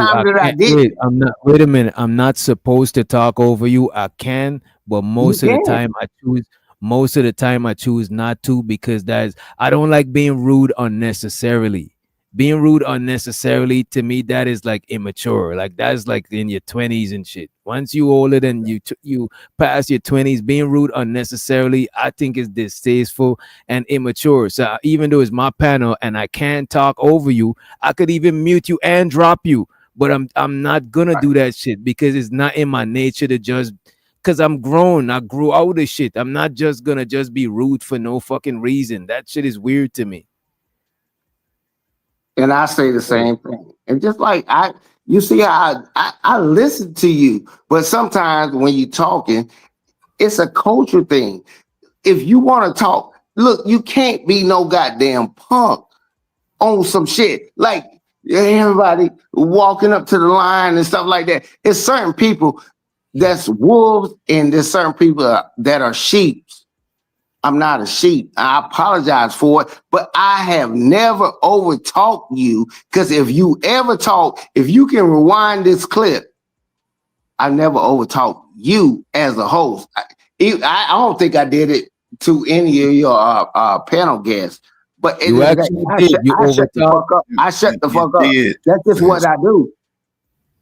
Go You, ahead. you did add You actually dominance did while I was talking. I say something, right. you're like, yeah. You jump in and you think your point better than everybody else's point. Right. You spoke over me and you spoke over several of the other panelists. You know what I'm saying? Again, ain't taking none personal. I'm not like sensitive to where like I'm gonna take over talking to like it is what it is. We over Right. talk, we get it back together and we get our shit off. It is what it is. It ain't that big of a deal, you know what I'm saying? Yeah, I know, bro. I know how thick your skin is. I know who you. I Right. understand your whole perspective. But if you want to talk, you can't be no pussy and be like, no, man, let me talk. No, I'm way more assertive than that. But Mm. at the end of the day, I still show you respect. I never The thing disrespect about you it, on the like show. the thing about it, assertiveness is good. We should be assertive, but being the host, right? I gotta I gotta set a certain example.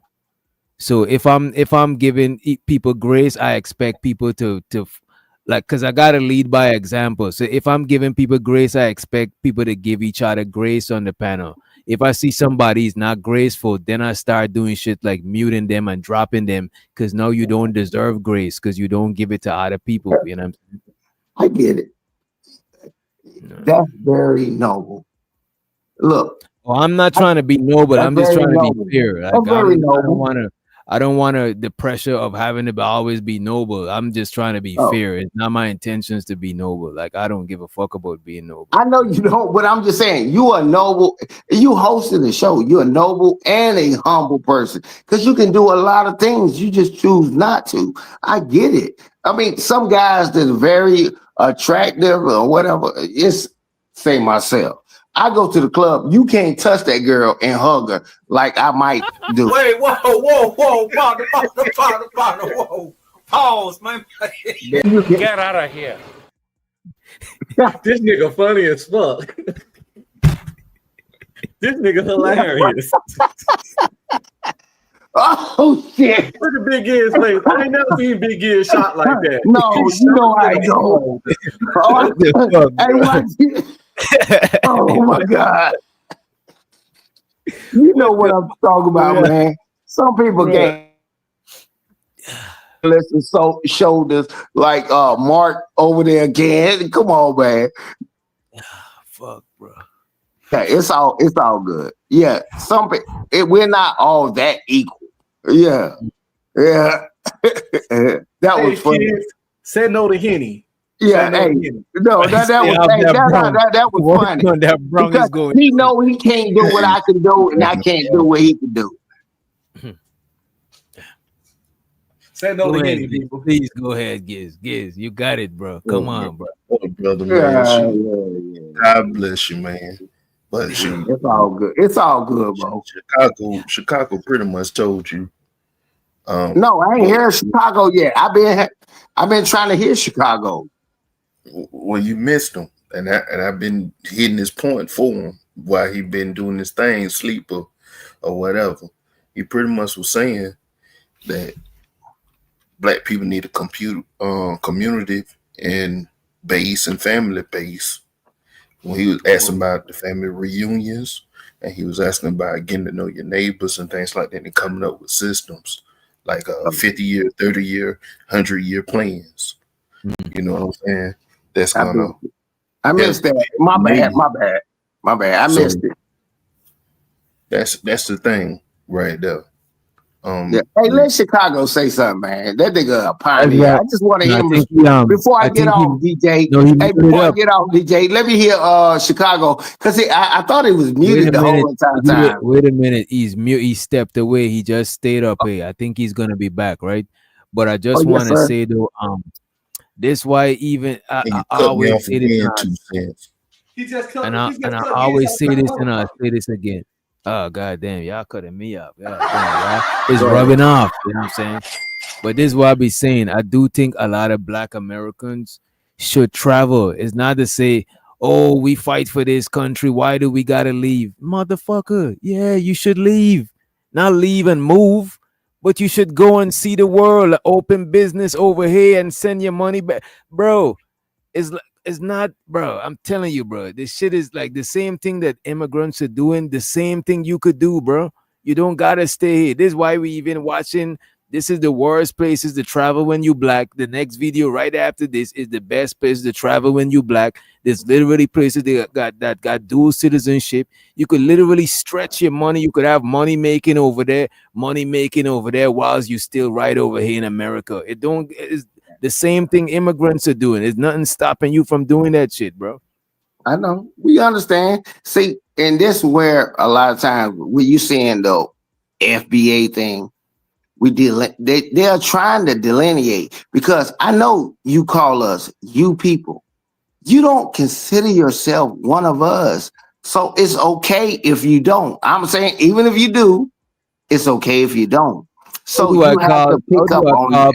How do I'm I call sorry. you people? Like, what are we talking about? That just No, sounds I'm just crazy. saying, you're saying it like we're Yeah, I not appreciate you. y'all.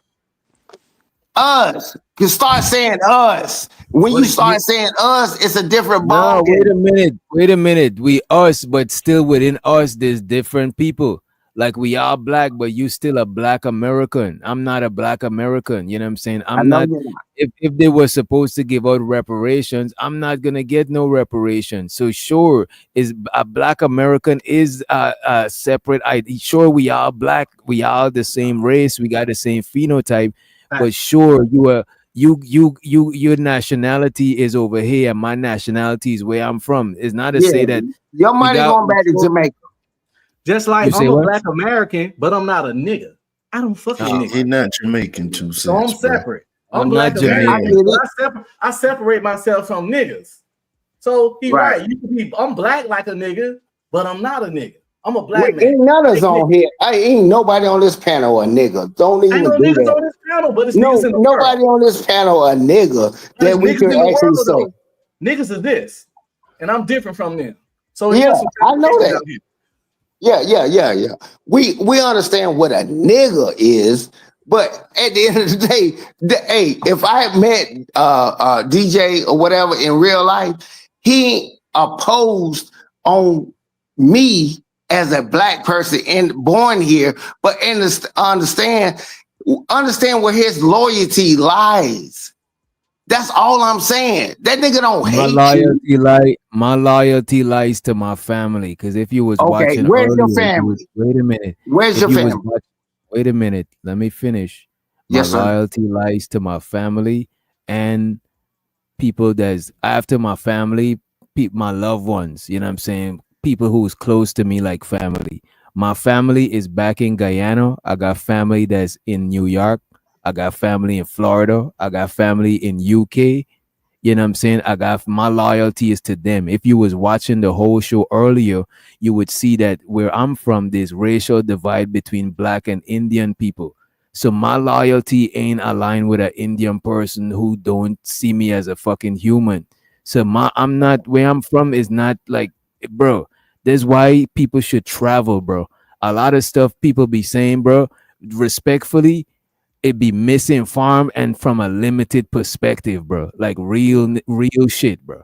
Like dead Yeah, I ass. definitely You agree. might be telling people to travel, or just you could travel from just YouTube. I travel mad places from just looking shit up on YouTube without even having to leave anywhere type shit. You know what I mean? Yeah. I highly suggest. Hey, Big DJ. Hey, at the end of the day, I understand what you're saying, but some things that we're saying, I don't want to clash with you on what you're talking about, because I'm not We that dude. could agree I to was disagree and still a be. oh yeah, but what I'm saying to you, I'm ex-military, and I had some coins, and I was able to travel the world. So I understand what you're saying. We preaching to the choir. I would not want to go against someone like you, because I understand you've already seen it. You just trying to goddamn expose this shit to the world and trying to get someone to convince them that you're not gonna win on the 3-card Monty or the shell game. It's hard to goddamn convince them. I'm not against nothing that you ever said tonight, but I've seen the world. I not like my brother has, but at the end of the day, I've seen it. Man, you are spot on this shit. How do we make this shit work? Because it's not like we got 10,000 people in here, but how do we make it work within our community? If my skin is black, your skin is black, man, you know how The thing powerful is, that the would only be? people personally I could tell, I'm just gonna tell you Yes, sir. personally, the people that I could help is people that I identify with people that fuck with me. You know what I'm saying? And the people that I could help in any type of farm is people who fuck with me. That's why certain times when I'm chopping it up with people, I let them know Right. shit that we do. Like we do shit like Susu hand, where we all pull the money up. You get the money this week, then you get the money. I share that with people just because we chopping it up and I fuck with you. So we could share certain shit. Right. But people who don't fuck with me, call me Tether today and tomorrow when they could benefit from me, I'm a non-Tether. Them niggas could eat a dick, bro. Like I don't give a fuck, Yeah. bro. Like, I fuck Keep with who fuck teaching. with me. Yeah, keep teaching. And I hope I ain't put. I know my brother fuck with this channel hard as hell. Hey, but at the end of the day, bro, I fuck with the teachings that what y'all are saying. Sometimes I can say something that you can't, that you might not agree with. It's still an opinion. Right, right. It will get corrected over time when you speak with other people and you're like, damn, that's how I go. That's how they do it. That's Man, I know people like you, and God has gifted me to understand when people are in a positive nature. I know you ain't fucked up. I just click on and just sit here and listen to that shit all night long because I know good energy. That is a gift of mine. I know who people like you are. I know who people are trolling you and in the comments and doing all that kind of shit. It's all good. I apologize if I say something that's off, off the shoulder with my comments or something like that. But yeah, I'm good with that. I'm dreaded up. I'm dreaded up, just like dreaded up like you like that. Yo, it's a I ain't gonna certain hold energy. you. I don't take nothing that you say personal, you know what I'm saying? Are Yeah, you funny, you know what I mean, to a certain degree. But yeah, I'm just saying that because like that go to a lot of people in general. Cause a lot of people, bro, their perspective is limited from where they standing and they're passionate about it. And a lot of times I don't be wanting to even have certain conversation because I could literally I could literally see whilst I'm having a conversation, I'm talking to a brick wall and it's bouncing off because people believe what they believe and they stuck in what they stuck in, and they're gonna yeah, always find a way. It's called confirmation bias to justify whatever they believe. So it's just sometimes it be useless, but I do like hearing people perspective and hearing how other people think. It's just that I think people need to like broaden their perspective. You know what I'm saying? Like, and it help if you travel or just yeah. look shit up, look up It does. history and look shit up on YouTube. You know what I mean? You ain't gotta physically travel. You know. Very intense. But hey, man, I'm not getting off in here until I hear fucking hey, text him. I mean, I know you got his number. Hey, here's Chicago Rilla, man. I still remember before the pandemic, that nigga was rocking hard, and he did something with another podcast. He said something, and he kept it real. I was like, this nigga, I ain't seen him in a long time, and you got him on your show.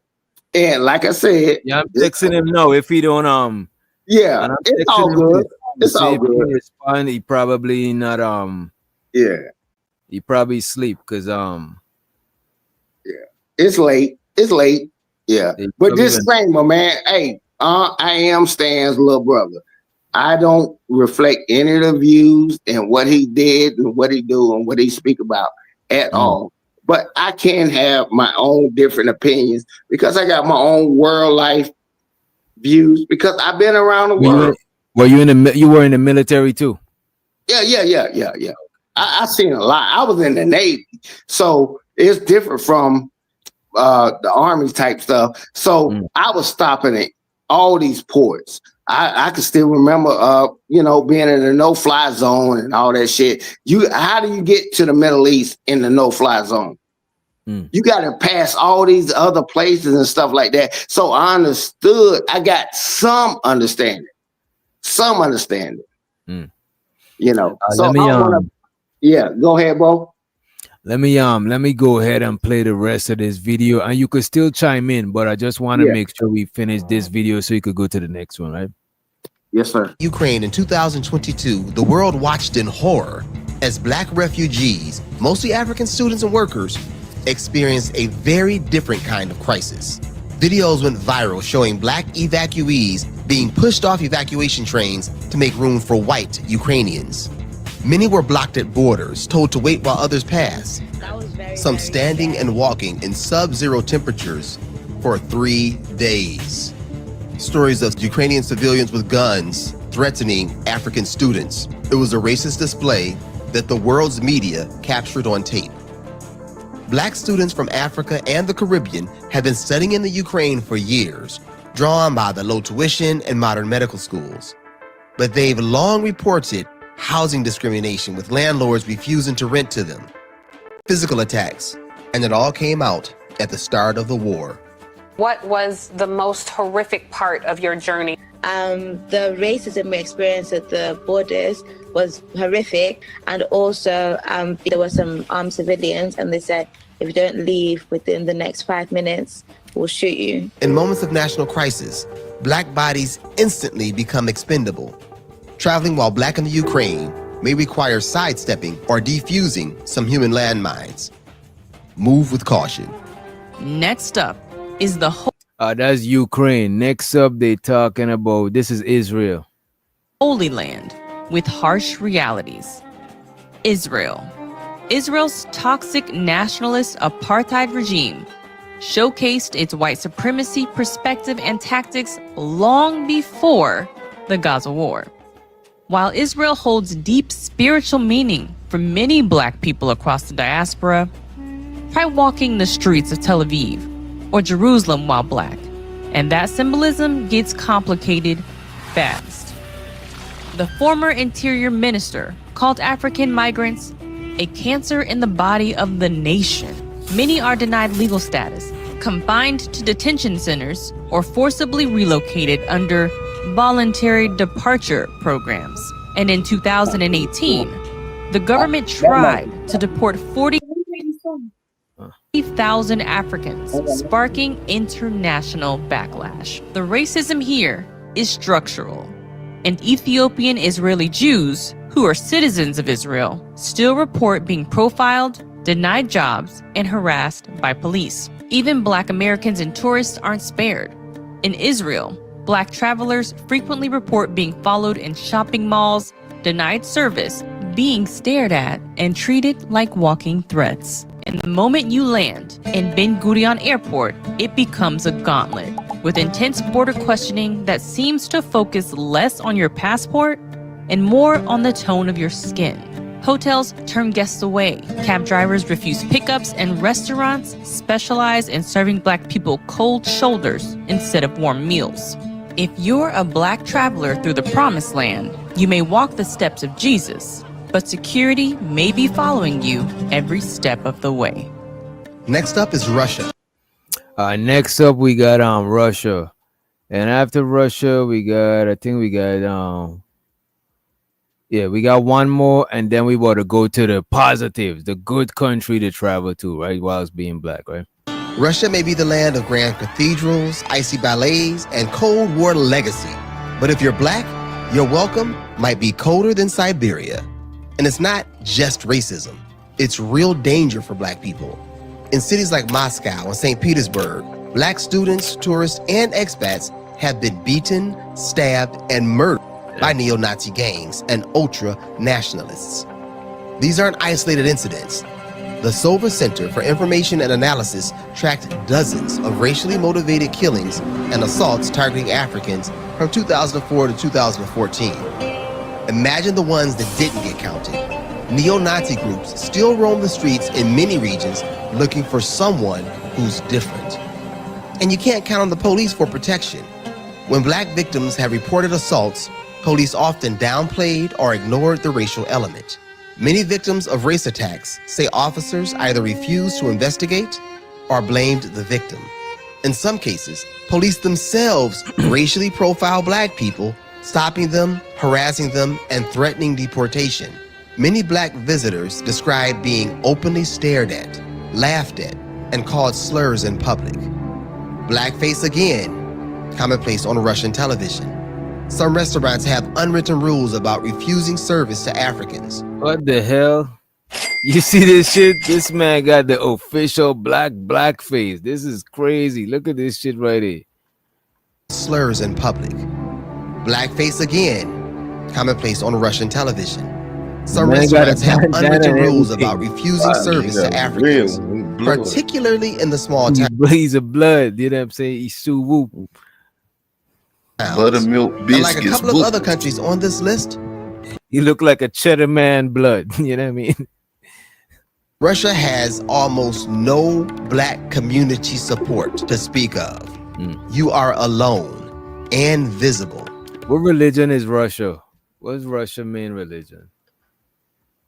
Let me look it up. I want to say something like Catholic Roman something or whatever, but probably not. They had that Black Madonna, I know. Pictures of the Black Madonna. Russian Orthodoxy. What the fuck that is? What is that? Russian Type of Orthodoxy. Christianity. Okay, is a predominant religion in Russia, with a significant portion of the population identifying as Orthodox Christians. Right. All right, so it seems like a denomination of Christianity. All right, let me play this shit. Highly visible. So Black travelers beware. In Moscow, the White Russians come with a strong kick and a cold reception. And last on our list is the country that forgot to abolish slavery, Mauritania. At first glance, Mauritania might seem like another desert nation tucked quietly in Northwest Africa. But its story is darker. It's rooted in caste, color, and a very specific kind of silence: slavery. Mauritania was the last country on earth to abolish slavery in 1981. Yeah. And it didn't criminalize it until 2007. Even today, thousands of Black Mauritanians live in hereditary servitude. In other words, since their parents were slaves, that's all they know. They've become slaves.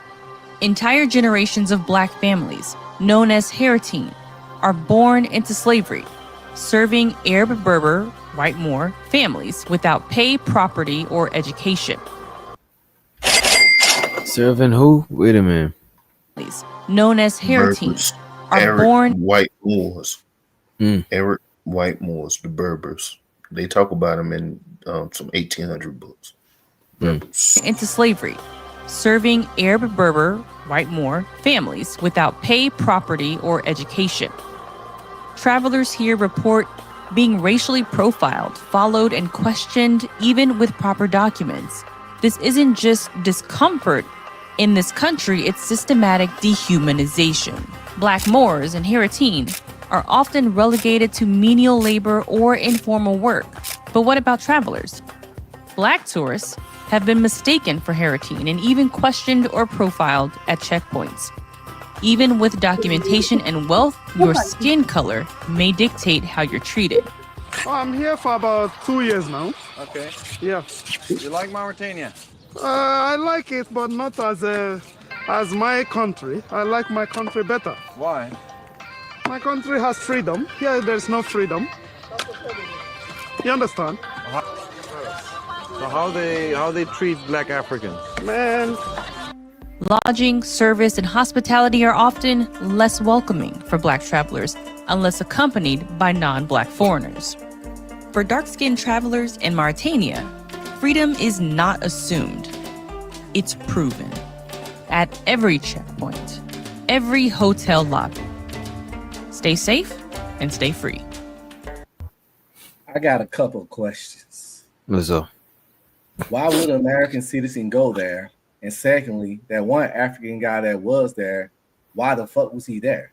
That's the kind of That's shit what that I'm saying. I wonder, because why would I travel somewhere to work for free? That is crazy. if I traveling say the I world for like, free. yeah, I like my country more than here, then why the fuck you here then? Go back. And that's what I say about people. Like, I have no problem with immigrants except for don't talk shit about where you at. If where you at so much better, why you here? That's my only thing. If where you at so much better, why you here? Because I swear to God, I'm not leaving paradise to come somewhat to shit land. I'm not quitting my dream job to work at Wendy's. So if it's so bad here, it's so great What if there, it, why you here? And the what same if thing with it, this. what if you what if it's great where you at? It's just that you probably poor over there. You know what I'm Then it ain't saying? that great then. It ain't that great then. It's better here then. If you can eat here and starve there, it's better here. Gotta just gotta eat it up. You know what I'm saying? It is okay. But yeah, I mean, I get it. People got their country pride, but like you can't say your place better than the place where you came for a better life. That's like kind of that's oxymoron. That's contradictory as fuck. But just to play devil's advocate, and this might be, I probably shouldn't even do this, but let me do this, right? Because a lot of times when I tell people that I'm from Guyana, and they look it up and they see like all the nature and all that shit, they be like, damn, why would you leave there to come here? And it's like, nigga, cause I ain't had no bread. You know what I'm saying? It's fucking poor. You know what I'm saying? So it's like, it's probably beautiful there. It's subjective, because it'll be subjective. You know what I'm saying? Maybe the people who was over there when they was over there, they probably wasn't like, because I don't see most rich people that travel, they travel for vacation or they might just move there. But most people that travel and working like that, they wasn't rich where they was from. You know what I'm saying? That's a fact. Y'all got jaguars down there in Guyana, don't you? Yeah. Mm-hmm. Yeah, that's why I would have left. Oh, fuck. Wait, they ain't got jaguars in the city though. I'm pretty sure y'all got y'all got nice beaches and shit. Oh no. Guyana don't got the nice beaches, because our beaches, the water and at the beach, you can't see through the water like you see in magazines and shit, because a lot of the water come from inside of the country, from the rivers. So the water don't be that, you know what I'm saying? It don't be that blue water. Nah. Hey DJ, hey, let me say We got this. resorts, and we got resorts back there, but I never went to the resorts because I'm like, most people, the local peoples don't go to the resorts like that. Mostly the tourist people go to that shit. You know what I mean? Hey, can I say this for a second, DJ? Go ahead. Okay. Here's the thing it's kind of disturbing to me, but I understand it. You'll see people from other parts. Talk to some military personnel. I know people that ain't never left the county or where they stay in. Talk to people. People in Russia, Asia, or whatever, Japan, all these places, the Caribbean, they have a different disposition. I'm trying to be politically Nah, correct. don't be. You don't gotta be political. You don't gotta be. I don't have to. Hey, I ain't trying to disrespect your channel. Maybe Just don't say no crazy word. Nothing crazy. No. I know how to. It's YouTube, but bro, I'm military, so I had the opportunity to see it with my own eyes. Talk to military personnel. You talking about P. Diddy getting caught up on his a red light stuff that he was doing? Man, I know this is what scared me. I stay in Texas. I know what Mexico is. I know your culture. I know your people. I know people from the Philippines and stuff. Shut up talking about black people, about the projects and this, that, and other. Man, they selling that thing out the back door and getting the money in and stuff like that. If you knew what they did, they know they would shut their mouth. But it's not publicized as enough or whatever. I'd rather have a woman twerking than actually selling that thing for $30, $20, and $40. I've been in a lot of countries. The DR, Haiti, all these places, Africa, Russia, Italy, and all that. Man, it's hotels like that. It ain't on that level. We're not selling our babies on that level. We're not doing all that kind of stuff. And when I hear people, come out their mouth like, I'm like, yeah, because no, I know. It's like your homeboy on the Facebook. He fronting, talking about his car and his chain. I know. I know you got it from over here and you did that. See, it's not enough for me, but it's too many other people that don't know. I know what you do, and now I know what you've been doing. I know what your parents did to you. It's unfortunate, but at the end of the day, you can get out of here with you holding your nose up to me because I know. That's your Facebook friend that's fronting on the internet type of deal. I know. I seen your people. I'm like, oh my God. Yeah, they better not say nothing. But ain't enough for me to actually know. And they're not gonna expose it. At the end of the day. That's why they come over to the United States a lot of times. You can come over here with your nose up and this, that, and other, say I don't get no money and all this. Most people come to the United States with no money. Most people come to the United States. You gotta have some money when you come to the United States because you gotta show that you're able to maintain. Because they're gonna assume that you're gonna do crime because then people can't maintain. They still gotta eat. But what I would say, right? Most people come to America for opportunity because America is presented to people as the land of opportunities. You could come here and be nobody and come up.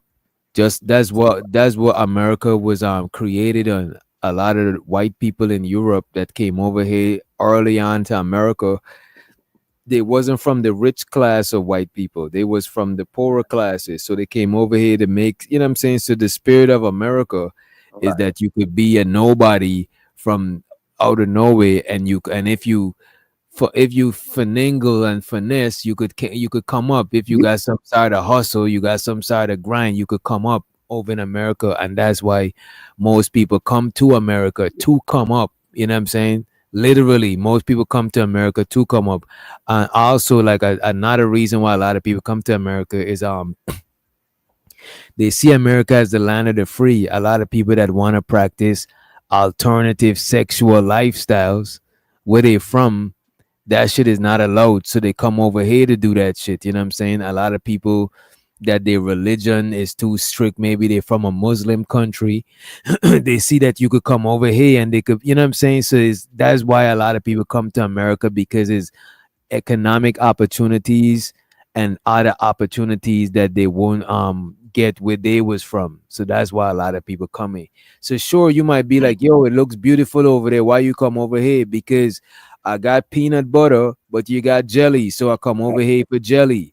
You know what I'm saying? It's like, sure, what you see in it'll look beautiful, but is still other things that might be lacking that you might not be seeing. You know what I'm saying? And vice versa. That's why a lot of people in America might go abroad to start businesses. It might be cheaper to start up businesses abroad. There's a lot of American people that go to other countries and start up businesses. It's just that a lot of them is not Black Americans. You know what I mean?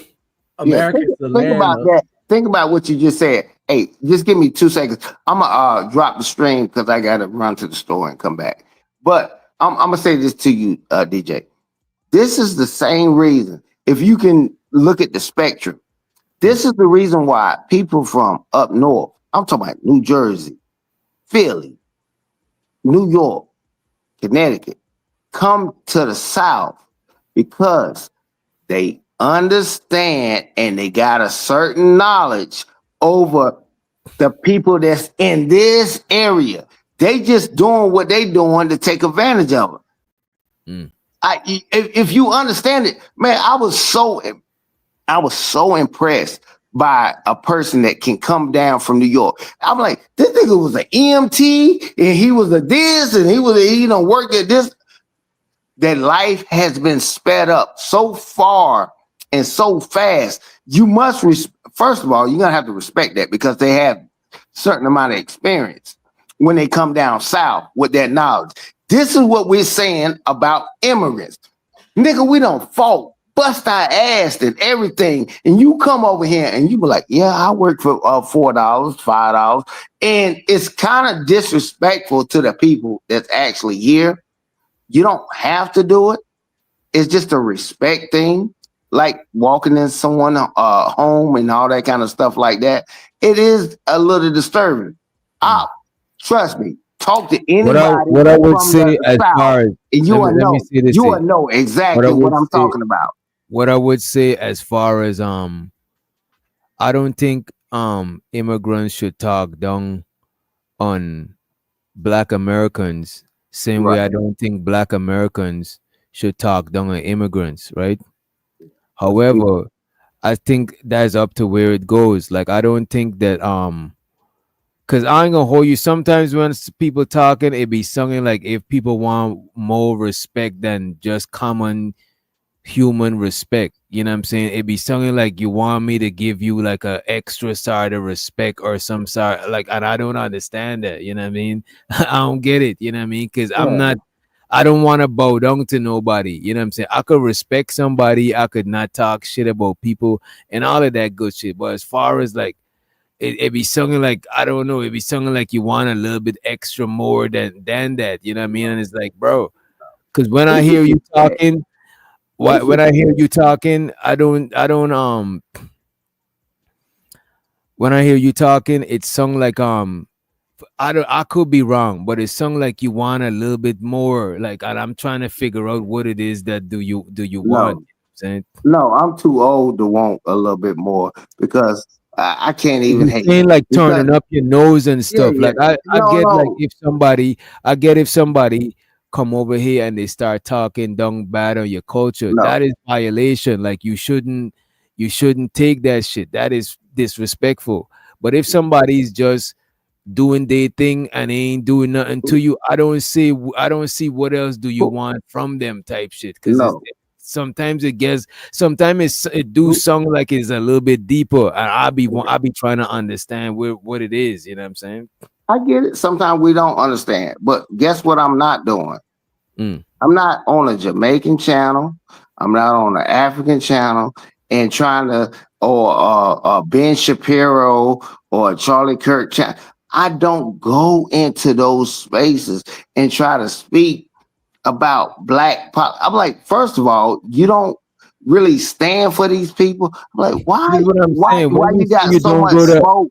so when you Go say ahead, you I'm don't go to, listening. Go ahead, no, I'm I'm trying to listening. understand. When you say you don't go to Jamaican like I'm trying to understand what you mean, like a TV channel or like a YouTube channel. Either one, bro. Mm. I got look.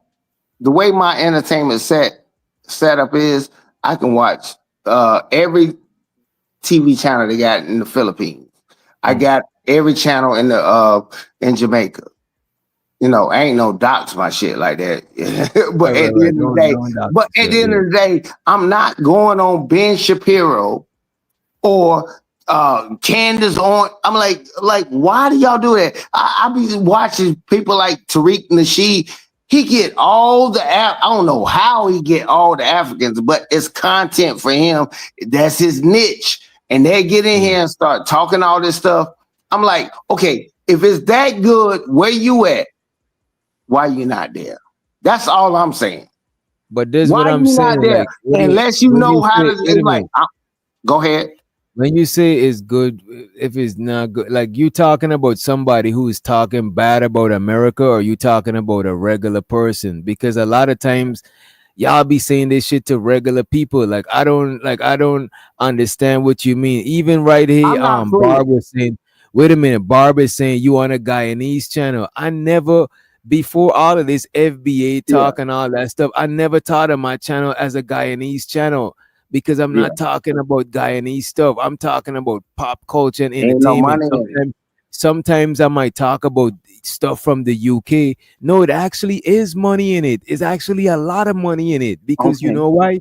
It's not a lot of people from Guyana doing Guyanese content. The few that doing is capitalizing. The thing I about know. me, I'm living up here, so I don't know what's going on enough to just be capitalizing off of doing that shit. The shit that I know about is pop culture. So if somebody got a bunch of people got stabbed on the train in the UK, I'm gonna review that shit. If Kim Yeah. Kardashian and Kanye West fight at the Yeah. airport tomorrow, I'm gonna review that shit. I never is a lot of people like that's talking like you is making the channel be a nationality. No, it's a No. Guyanese channel. No, No. is y'all actually doing that shit? And this is why I'm No. trying to actually understand what is that shit about. Like, you know what I mean? I can help you understand it to a certain extent. See, it's a thing. Okay, I got a family. I got brothers, uncles, and stuff. But what I can't do is tell him how to raise his children. And you might not understand. That's very disrespectful to do. Hey, how am I gonna do things for my wife? How I'm gonna do things and how I'm gonna raise my children? It can become very disrespectful.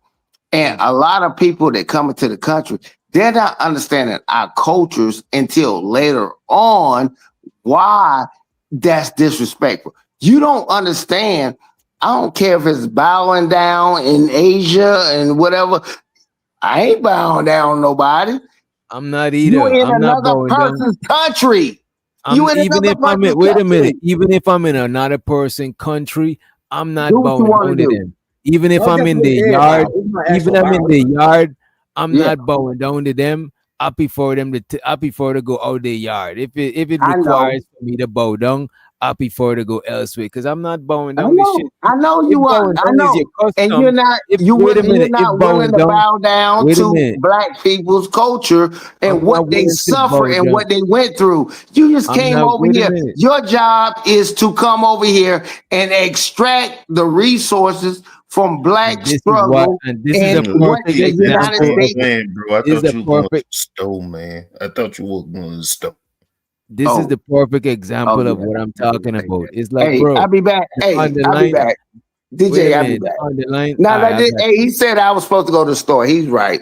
He's All right. right, cool. Go ahead. Go ahead. Yeah. The underlying thing that this man is saying is he literally just said that you're not bowing down to what black people in America fought for. Like, why do I gotta bow Right. down? Why respecting you? Why respecting you is not enough? Why do I gotta bow down? Like, why do if I work for something and get something, is like, oh, you gotta bow down because we fought for you to get. And it's like, bro, what do you mean, bro? You trying to discredit everything, my hard work and shit like that. You telling me that oh, I don't go on a Jamaican channel, I don't go. It's like you trying to insinuate that YouTube is like, bro, like what are you, this is what I'm saying. I don't think a lot of people be really listening to what they be saying, bro. Like, sure, I could respect you and not disrespect your culture or violate, but I'm not bowing down and I'm not giving you your way in my shit, bro. Like, that is not how shit works, bro. That is crazy. Like, to expect that shit, you'll run into a lot of issues because ain't nobody going for that shit. Not no adults, bro. That's not how shit work. This like if you go to where I'm from and you buy a house. If I'm in your yard, I gotta respect you because you bought, that's your shit. That's your crib, bro. That is crazy to me, bro. Well, I like in Asian culture when you bow down because they bow down back to you. It's Oh like no, I'm when I said bow down, I mean like that. If I'm in an Asian yeah, country and there's how people greet each other and I'm yeah. partaking with them, I'll go ahead and partake with the culture. I'm not knocking it, but I'm not exclusively bowing down because Oh that fuck is no. crazy. That's like you trying to make me into a subservient class, and I'm not with that shit, bro. Like I'm not. I literally prefer to get physical before I do that shit. I'm not a person that is gonna get captured into slavery and shit like that. Hell no. I prefer to be deleted, bro. I'm I didn't not know with that. this shit was this serious. I had no idea Yeah, that it like was this made me this come up on the serious. panel because at my job when I be working, it's so many people from different countries. Iran, this country, that country. And they never get the disrespect like this. Like I can't believe he came on here, he's talking about we're supposed to respect and this and that. Oh, we did like you just came here and started a channel and started doing this, and all of a sudden you gotta bow down and show us props and respects. I don't hear that coming from Russians, I don't hear that coming from Iran's. No, I don't because hear look none of at that wait a stuff minute, coming from creative them. solution. The only people that people like that could say shit to is other black people. Yeah, Like that's they're the not shit gonna that I say can't that to fucking no other stand. group of people because they know that just like them, I'm an unprotected class. So they know that they could do that with me, but they can't go and do that with other people of other races. They don't do that shit. They don't even go to That's the the shit I Asian can't salon stand. and say that shit. They say that shit because they know I'm another black person from another place that is not a protective class, that ain't got no backings like that. That's why they do that shit. Yeah, And it's sad. It's sad because we only like what 10 to 15% in the US. And this is the type of shit that we get off on. as far as this shit go, like I only got smoke for anybody, even if you're an American citizen, that talk shit about America. Then my only And that's smoke is fair. You always, fought for if America, it's you know what I'm so saying? bad, That's the then shit. leave. That's all I ever say. If you hate it, if Trump wins, I'm moving to Canada. Be gone. You will not be missed. Why are you still here? You know what I'm saying? Don't threaten me with a good time. You know, if America, or these Americans suck up, why you here? I ain't saying you gotta. You don't have to go. I can't make you go. But if it burning your soul up so much and disgusting you so much to be here, I mean, why don't you do yourself this favor? That's my only. That's my only shit. But no, that he was on some other shit. I didn't know the He was. I disband. didn't understand that. Do you know how many immigrants are serving in the US military right now? A bunch. I can't like I this had shit is Jamaican like soldiers. The Haitian reason why I soldiers. let him, the reason why I let him rock is two reasons. One, he Stan brother, I fucks with Stan, and two, this is the what he's saying out of his mouth is the undertone that a lot of people be saying, like i.e. Bracy, Venus. That's the same conversation I was having with them, but they wasn't being as direct as him. Like some You gotta people respect that. literally Yeah. want you to bow down to them, and it's like, bro, I'm not bowing down to you. The fuck, you gotta make that. You gotta actually physically make me do that shit. Like that's not some shit that you could. That you know what I mean. You gotta do something. You gotta show me something. Cause I'm I not think they bowing down to feel. nobody. I think they feel like they built a house, and then the black immigrants just moved in, and they should get paid a certain level of respect and shit and deference because of the house they built. But in reality, they didn't build shit. Yes, our ancestors, exactly. It's our their ancestors who did it. our Like, ancestors and their built this ancestors country. aren't here. Yeah, and And the only people that and I owe could them is salute white and I people. could White people salute owe and your got ancestors. respect for the ancestors. And I could salute and have respect for the ancestors that build this shit, that fought for this shit, and all of that shit. You know what I'm saying? Same way I'll respect I'll respect them the same way that I respect my ancestors that fought for our freedom too. You know what I'm saying? I'm gonna even give them the same respect as my ancestors. But I'm not bowing down to nobody. I'm not even bowing down to my own ancestors. The fuck I'm about to bow down to you for? Are you gonna press me? Exactly. But like the fuck type shit is that? I don't Like see we getting Russians coming outside over of here and white people telling them to bow down Yeah, because we built this. We were with a top wealth. I don't see them doing that. I see them pulling each other up. and also a lot of people ancestors been through shit Yeah, too. somebody asked a His question. doctor ancestor was over there I wanted to speak. living in paradise. Real quick. Shout out to what Unc was saying, but I disagree though, Unc, because I think what your ancestors built is the foundation of every culture and the way that you're brought up and your experiences and everything else. But I know it is, but nobody owe you for what your ancestors right, did. I agree. That's all I'm No, saying. I'm not saying Yeah. I'm not saying that.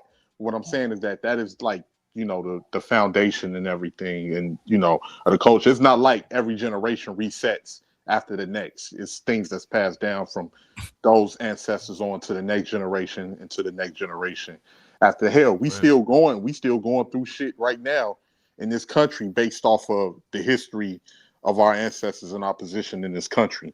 So I slightly disagree with that. I see the point that you was making though, But here's the thing that I will say to what DJ was saying a minute ago. Like if it's a situation where, let's say, it's people that have this tribal mindset that migrate, from the islands, or they migrate from the continent, or they shitting on Black Americans. Okay, you check them, but you it's nothing wrong with checking that person, especially if they disrespecting your culture. But why are you trying to bring it to a person if you're dealing with a person that come from the islands or come from the continent and they, hey man, I ain't got no problem with Black Americans. I don't look down on Black Americans. I'm just trying to, okay, why are you trying to attack that person? Why are you trying to attack people that ain't trying to beef or don't want no smoke with you? It seems like some of you people hide behind FBA trying to be a fucking bully and trying to talk shit about people. You talk shit about somebody else's culture, and then if they disrespect you or disrespect your culture, then you want to holler and scream FBA. The people that do that shit or try to come at us as a group of people, those people get checked in the fucking heartbeat. But for the people that don't do that or consider themselves allies to Black Americans, why are you over there fucking with them? Because you're trying to look for a reason to fight. And then some of these people want to, you're not FBA. You can't speak on it. It seems like with some of these people, the extremists, it seems like unless they agree with you, then you ain't no FBA. Even if your lineage is from here.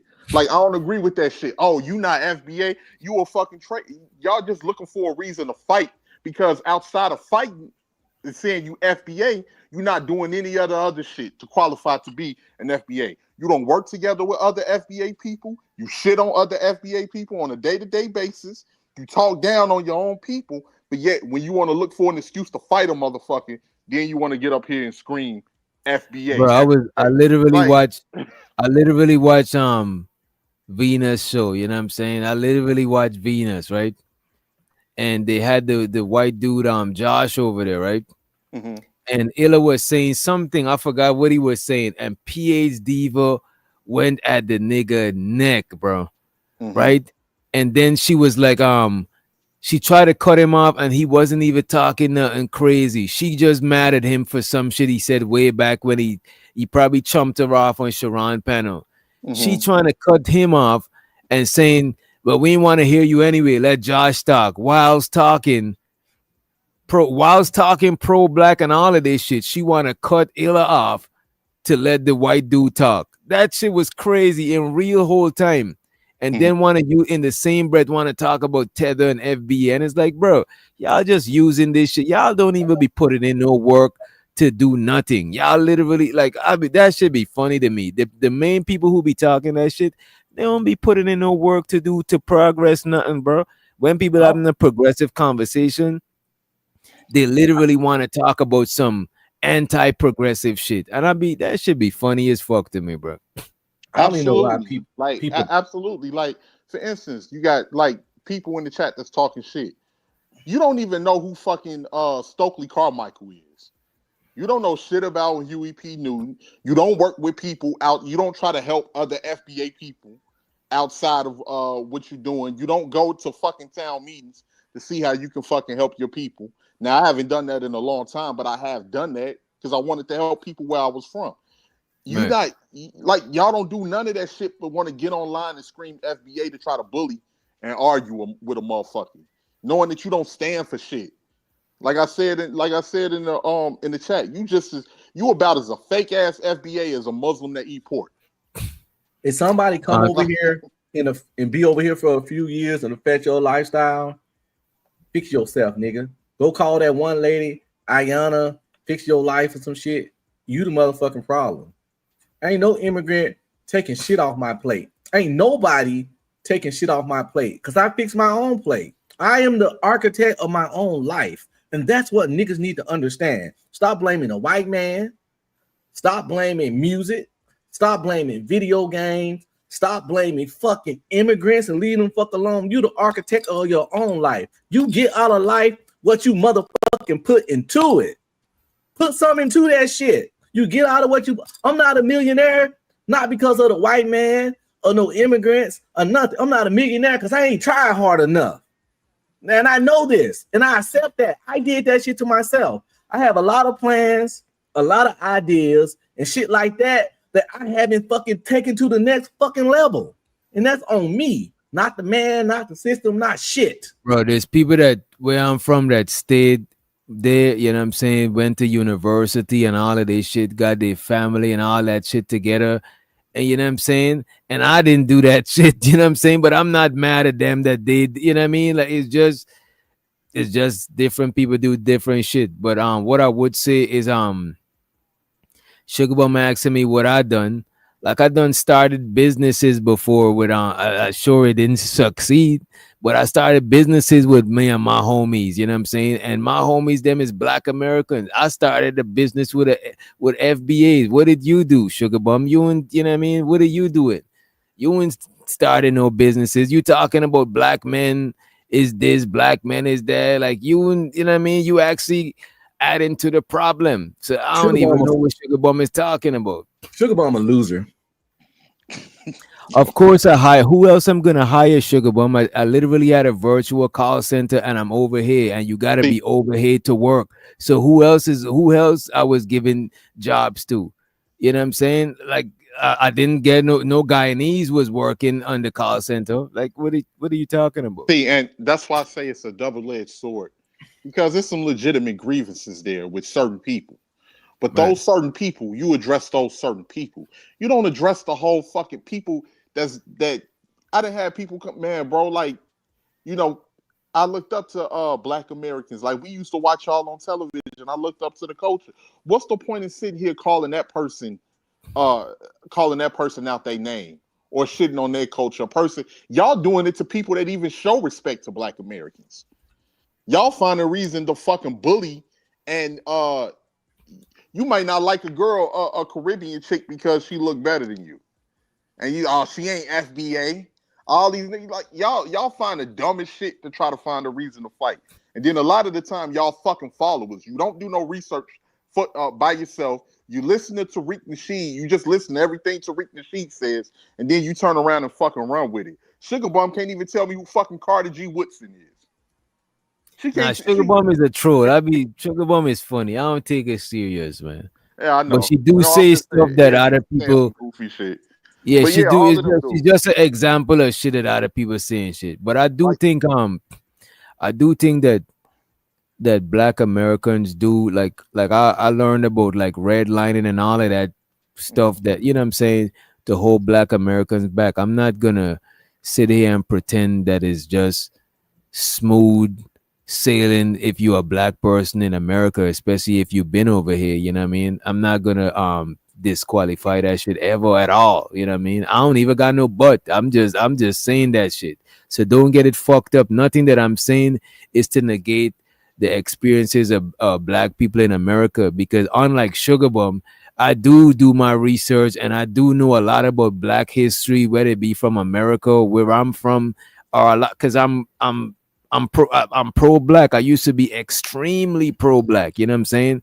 To where it's just close to being anti other people, but I'm not. I'm still pro black, but I'm not anti nobody and shit like that. Right. But that's what made me know a lot of shit from a lot of places across the globe. Even this shit that I'm playing right now, this video is from me just searching shit because I like seeing how other black people in other countries live too, because I do want to travel and go other places where it's safe to be black and go them places. That was me too, DJ. Like I was reading books about black people in other countries and shit that my own African American grandmother bought me as a kid and told me to learn about the way other black people live and the history of their countries and everything like that. So I always wanted to know what was going on in the rest of the world and all of that. The funny thing about Sugar Bum is she's screaming all that FBA, but I bet that hair is non-FBA though.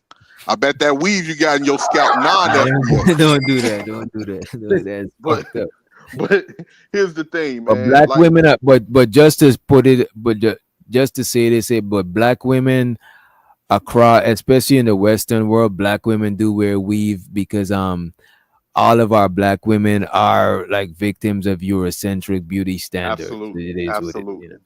Absolutely. And then this is the last thing I'm gonna say. So don't think black women in Guyana ain't weaved up and permed out. Don't think that you're gonna go to Guyana and it's but to be a bunch of dreadlocks and No, no, man. I know that. I know that. Yeah, but here's the thing. Here's the thing with that. Like for the people that do disrespect Black Americans, they do get checked. For people that come in here with that, like if they coming from the continent, if they come here with that tribalism and think they're gonna, talk little slick shit. If Black Americans fought white people and fought for everything that we had to get from white people, what in the fucking your mind make you think that we gonna allow you to disrespect us? And that's just for the people that do that. I'm not talking like, for instance, it was one incident where I think she was Grenadian or something like that. One Grenadian girl said, "Oh, I don't think Black Americans should go to any Caribbean festival." They checked their ass. They got up in their ass. For the people that disrespect Black Americans, they challenged them with the information and show them why they incorrect. And if it wasn't for us, you wouldn't And a even be few able people to, saying that, and a few people saying that you shouldn't go to Caribbean festival. That don't mean the majority of Caribbean Right, don't want. right. Because when you go, just go to the festival, even if they say that, and you're gonna see the majority of people is not treating you like that. Don't let these, bro. Don't let. This is why I be wanting to see who's these people, because these people be really giving like other immigrants a bad fucking name. Like you don't speak for everybody, bro. Like the fuck. Like this is why I be telling people to travel, bro. When you go to places, go to the same places where these people talking shit from. Are you gonna see who's them in them places? They the coons and the sellouts and the people who got self-hate. Because when you go to a lot of these other places, that's not how you being treated, bro. That's why you should travel. Because don't let these people is not the ambassadors to no for nobody, bro. Like Yeah, no, and those are the people, and they all over, online. But those people get checked. But what I don't like is people taking um our culture, or our lineage, and using it as a reason, as a way to bully people. And then when they respond, you want to play like a fucking victim. That I don't respect, and that gives us a bad name, because you can't be serious about anything if you claim to be FBA, if you turning around and you pulling shit like that. And I know y'all do it because we do it to each other. So I know y'all do it. And then you want to turn around and play victim, like everybody just picking on you, when you turn around and you projecting that onto people. Another thing, and I'm gonna let you go. Another thing, like we gotta focus on the situation with, like what you were saying, with the system and the politicians that you keep voting. If you don't want immigrants to come in here, quit voting for the motherfuckers that's bringing them in here. Hey man, you got a point right there. But because the funny thing is, because a lot of black people automatically just vote like Democrat. You know what I'm saying? And I'm not even a political person that partake in voting and stuff like that. But it's like to automatically vote for some people without they like giving you some shit that is crazy to me. You know what I'm saying? I chew glass so I vote Democrat. Here's the thing, man. Fucking glass. One thing swallow that shit before I vote Democrat. One thing that we learned, I hate to say this, but I'm gonna keep it real. I love my country. I love where I'm from. But a lot of Americans are stupid, and they think they smarter than what they are. And they don't be knowing that all of this shit is to emotionally move you to be able for you to go into the direction that they want you to go in. If you don't do your due diligence, like a lot of y'all don't even know where the fuck y'all local politicians' names are. People that are putting in, like people that are putting in these people that you quote unquote hate, or that you quote unquote, oh, you so anti-immigrant. The same politicians that you voting for on the local level, or maybe you're not voting at all. Maybe you don't even know what the fuck is going on. They're giving your resources to these people. Yeah, like people like Venus, who probably voted for Kamala, they do understand that the Democratic Party is all for bringing immigrants over here as much as possible. So you so FBA and don't like immigrants, but you voting for people who bring over immigrants. And it's counterproductive as fuck if you that kind of person. Yeah, if you and the funny thing is, like, I'm not, because I'm an independent, and Republicans ain't no motherfucking different. They act like they so anti-immigrant, but behind the scenes they hiring a lot of immigrants because they don't want to pay the American people no fucking money. They don't want to pay you the cost of living that you need to survive. That's why a lot of people hire immigrants, because they can give them low wages. No different than what DJ said earlier about when the Indians was brought to Guyana. Let me tell y'all something. If I Yeah, had a because they business, know they them would low have had to fucking pay the wages. African. They know they would have had to pay the ex-slaves more bread and shit like that. But so they was like, nah, fuck y'all. We gotta bring in somebody to compete with you. It's like if you get competitors, now you might rethink how much you're willing to get paid because you're like, damn, something is better than nothing. You know what I mean? if I had a business and I could had to pay y'all $30 an hour or pay someone else 15, I'm hiring a nigga for 15 every fucking time. Like, this is business. My goal is to make money, not lose money. Okay, I It's get what you're saying. capitalism. Don't knock me. I'm gonna do it. Okay, I get what you're saying, but then at the same time, don't piss on my head and tell me that it's raining. Don't turn around and you know that you're gonna lowball me and you don't want to pay me what I need to live, and then say that the reason why we're not doing well is because it's our fault. No, it's because you don't want to pay the American people the wages that they need to survive in order to sustain themselves to stay loyal to your company. I'll just be like, if you don't like what I pay you, just go work somewhere else. A lot of times, That's how I handle that shit. Like, I ain't a finna lot of argue. times we'll be getting mixed up too. It's not just the government. You got to remember a lot of this shit is individuals that own companies, bro. So they're gonna put their interest, they own Facts. interest, and they put in profit in front of everything. It's not the government hire because these people ain't getting government jobs, bro. That's what I was These talking. people are Privately working for owned. right. There's private people doing that shit. So a private person is gonna be right wing when it serves them. They're gonna be left wing when it serves them because most businesses vote based on the interest. Because You know what I'm saying? when you look at the history of the American economy, right, DJ? Mm. I always say America is a plutocracy. It's not even a democracy. America is ran by money. America sold America out a long fucking time ago. A long time ago. That American dream shit, that was only for a short period of time, and people are still living off that illusion because you can barely afford the cost of living. Most people are being laid off of their fucking jobs. The jobs that are around, they're not paying enough to make it with the cost of living. You got banks that's buying out all the houses so they can rent to people. Young people can't even make babies. What they gonna take significant spouse to make a baby at? They can't even afford a fucking apartment. I don't agree with that cost of living stuff people be saying. Simply because if your job ain't paying you the cost of living, it's up to you to get your certifications up, to get your qualifications up, to get your education up, to get your credentials up, to get a job that pays more. I'm not going to pay you $30 an hour to cook my fries just because that'll give you the life you need. Your job got to have some kind of importance and contribution to society or contribution to my business that justifies your salary.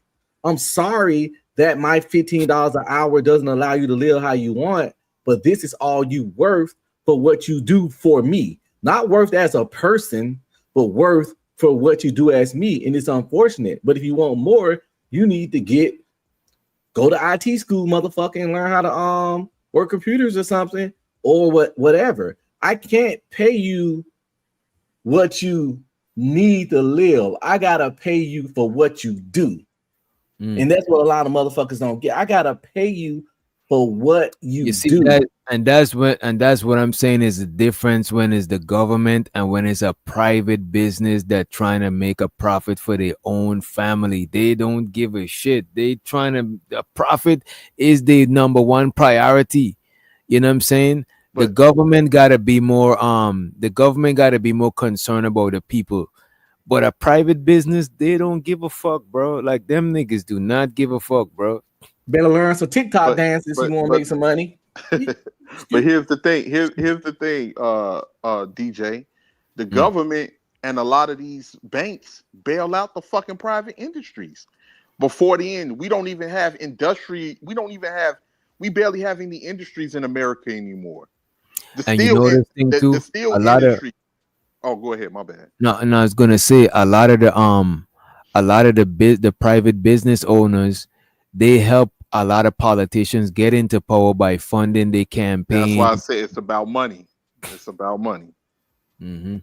and no laws pass in their favor. So which one of them is in favor of immigrants? Because they get in they get in to pay a lot of illegal people under the table.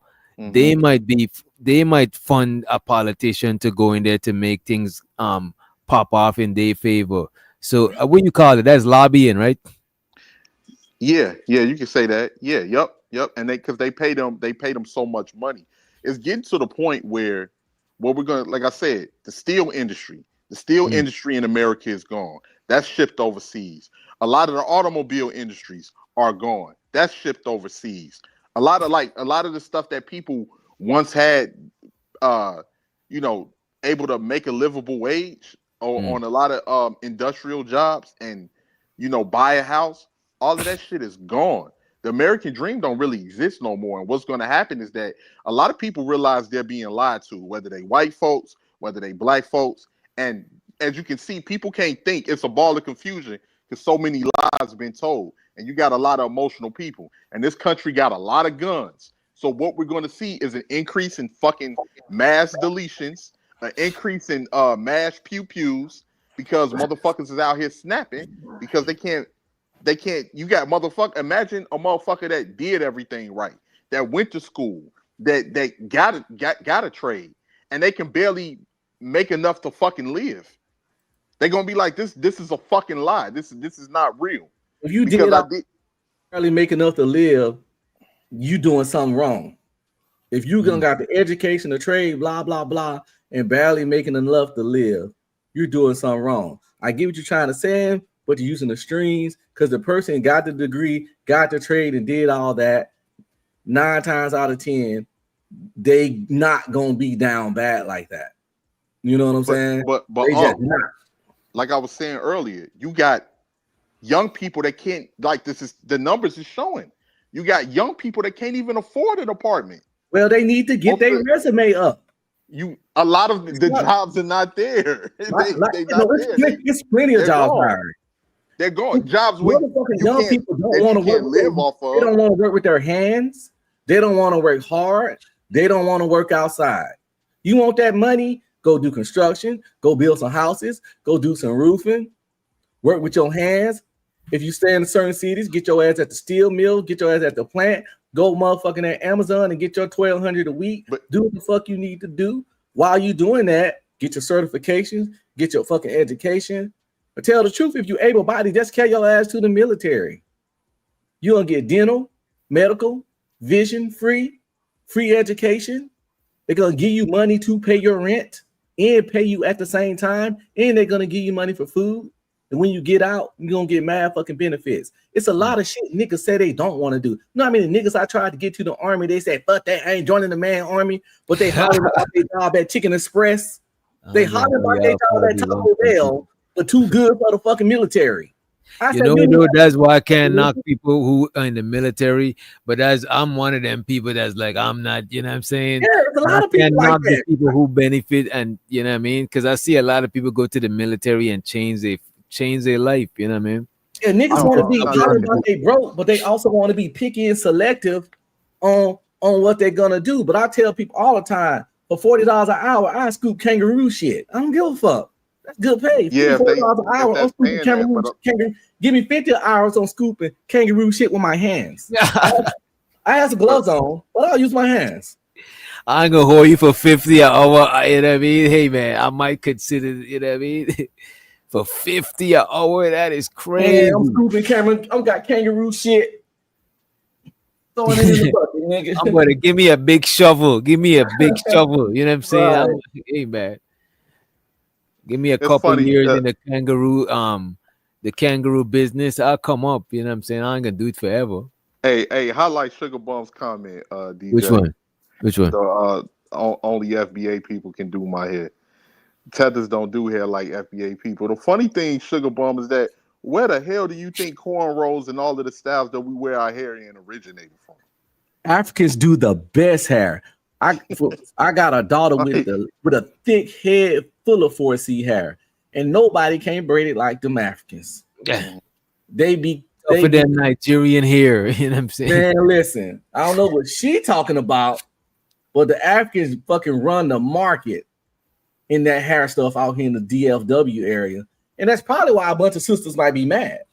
Because they come over. But the thing is, I figured it out. A lot of FBA people are angry and frustrated because they thought they only had to compete with white people. But when the immigrants come over here, now they got to compete with them too, and they getting outdone because the immigrants will do it a little faster, do it a little better, work a little harder, and show a little more dedication because we don't got too comfortable over here. So I think a lot of that hate and anger and animosity comes from the fear of competing and hating that they got to compete, and especially and sometimes be losing. But if you can't compete, nigga, don't get mad. Don't hate the player. Hate the game. And shows her the 2 cents back in the building. Chicago Rilla, was up here, but he wasn't really here. You know what I'm saying? He literally came back to drop his avatar dunk. So I think whatever he was doing, he's not able to talk, right? Shows her the Carl Anderson. He said, when parents tell their children they need to be twice as good, they don't mean it literally. They simply mean there are many challenges to overcome. I'm going to hold you, Carl Anderson. Back home, we told similar stuff too, because most of the people that got the high degrees and be graduating the universities, bro, be black people. But still Indian people like just own a lot of shit. You know what I'm saying? Right. The same thing here. A lot of the people, the whole myth that everybody worked hard to get where they at in America is not true. You have a lot of motherfuckers who didn't work hard at all. And some people did have a head. Some people did have somewhat of a head start. We just saw what happened with the colleges, right? We saw the Asians turn around and fuck themselves over and shoot themselves in the foot by turning around and voting for affirmative action, not to be in colleges. They let the white people manipulate and gaslight them, and they thought that they was getting over on black folks, so they voted against affirmative action. Now they got rid of it out of the colleges, not realizing that they was the ones that was benefiting the most from fucking affirmative action. In the colleges, it was only like 5% black. Like, so black people wasn't even, and then what do they turn around and do? They bring in more legacy for the white students. Legacy means that if your father or your grandfather or whoever attended these colleges, you get accepted in these colleges automatically off the rip. Niggas get distracted too easy. We need to get more tunnel vision. We need to lock in on our own lives as individuals and get that. And once that shit get to where we want it, then we can just start noticing other shit. Cause I swear, when I get on lock-in mode on grind shit, like when I was recording my audio book, the outside world disappear.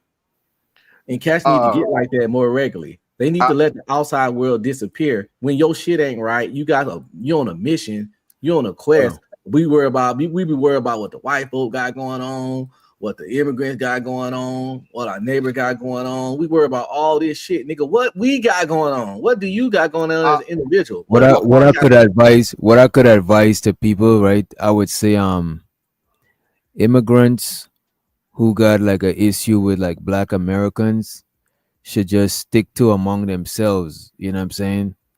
Black Americans who got issues with immigrants shouldn't work with immigrants, should stick to, you know what I'm saying, stay away from them, right? Or stay away from us. And the people who were immigrants and the black Americans who don't got them type of issue, like ain't no thing that we could work together and do business together. It's just, you know what I mean? Literally, it's just literally fuck with who fuck with you.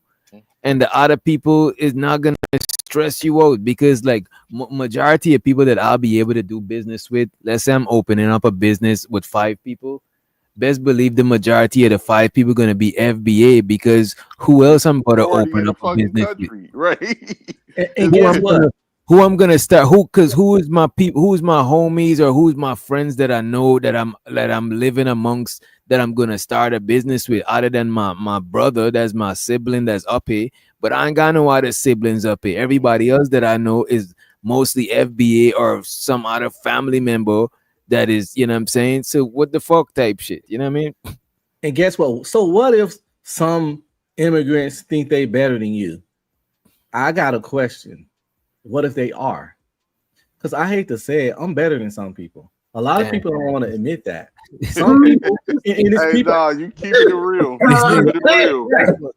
and it's people Keeping it out there. real. It's plenty of people better than me, but that doesn't hurt me. See, a lot of niggas get hurt when it's like I said. That's why I say it comes from that need, that fear of competing, not wanting to compete, and feel like they're losing out. Well, if you can't win, don't get mad at them. You just got to get better than them. You got to beat them. And some people just better than you. So if they feel that, now I get it, they shouldn't be throwing it in your face and expressing it. Well, what if the immigrant just better than you? And it ain't that they just saying that shit, they actually are.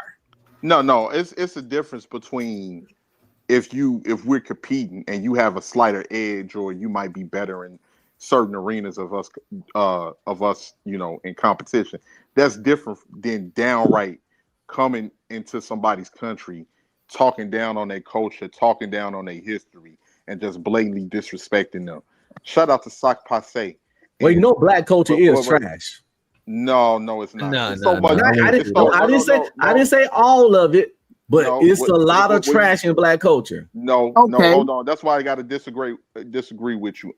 What we see that's being promoted, you may want to say that's the lower tier of Black American culture, but we got so much, man. I didn't never say it was all bad. Wait. From jazz to blues, amazing. To stepping, all people stepping.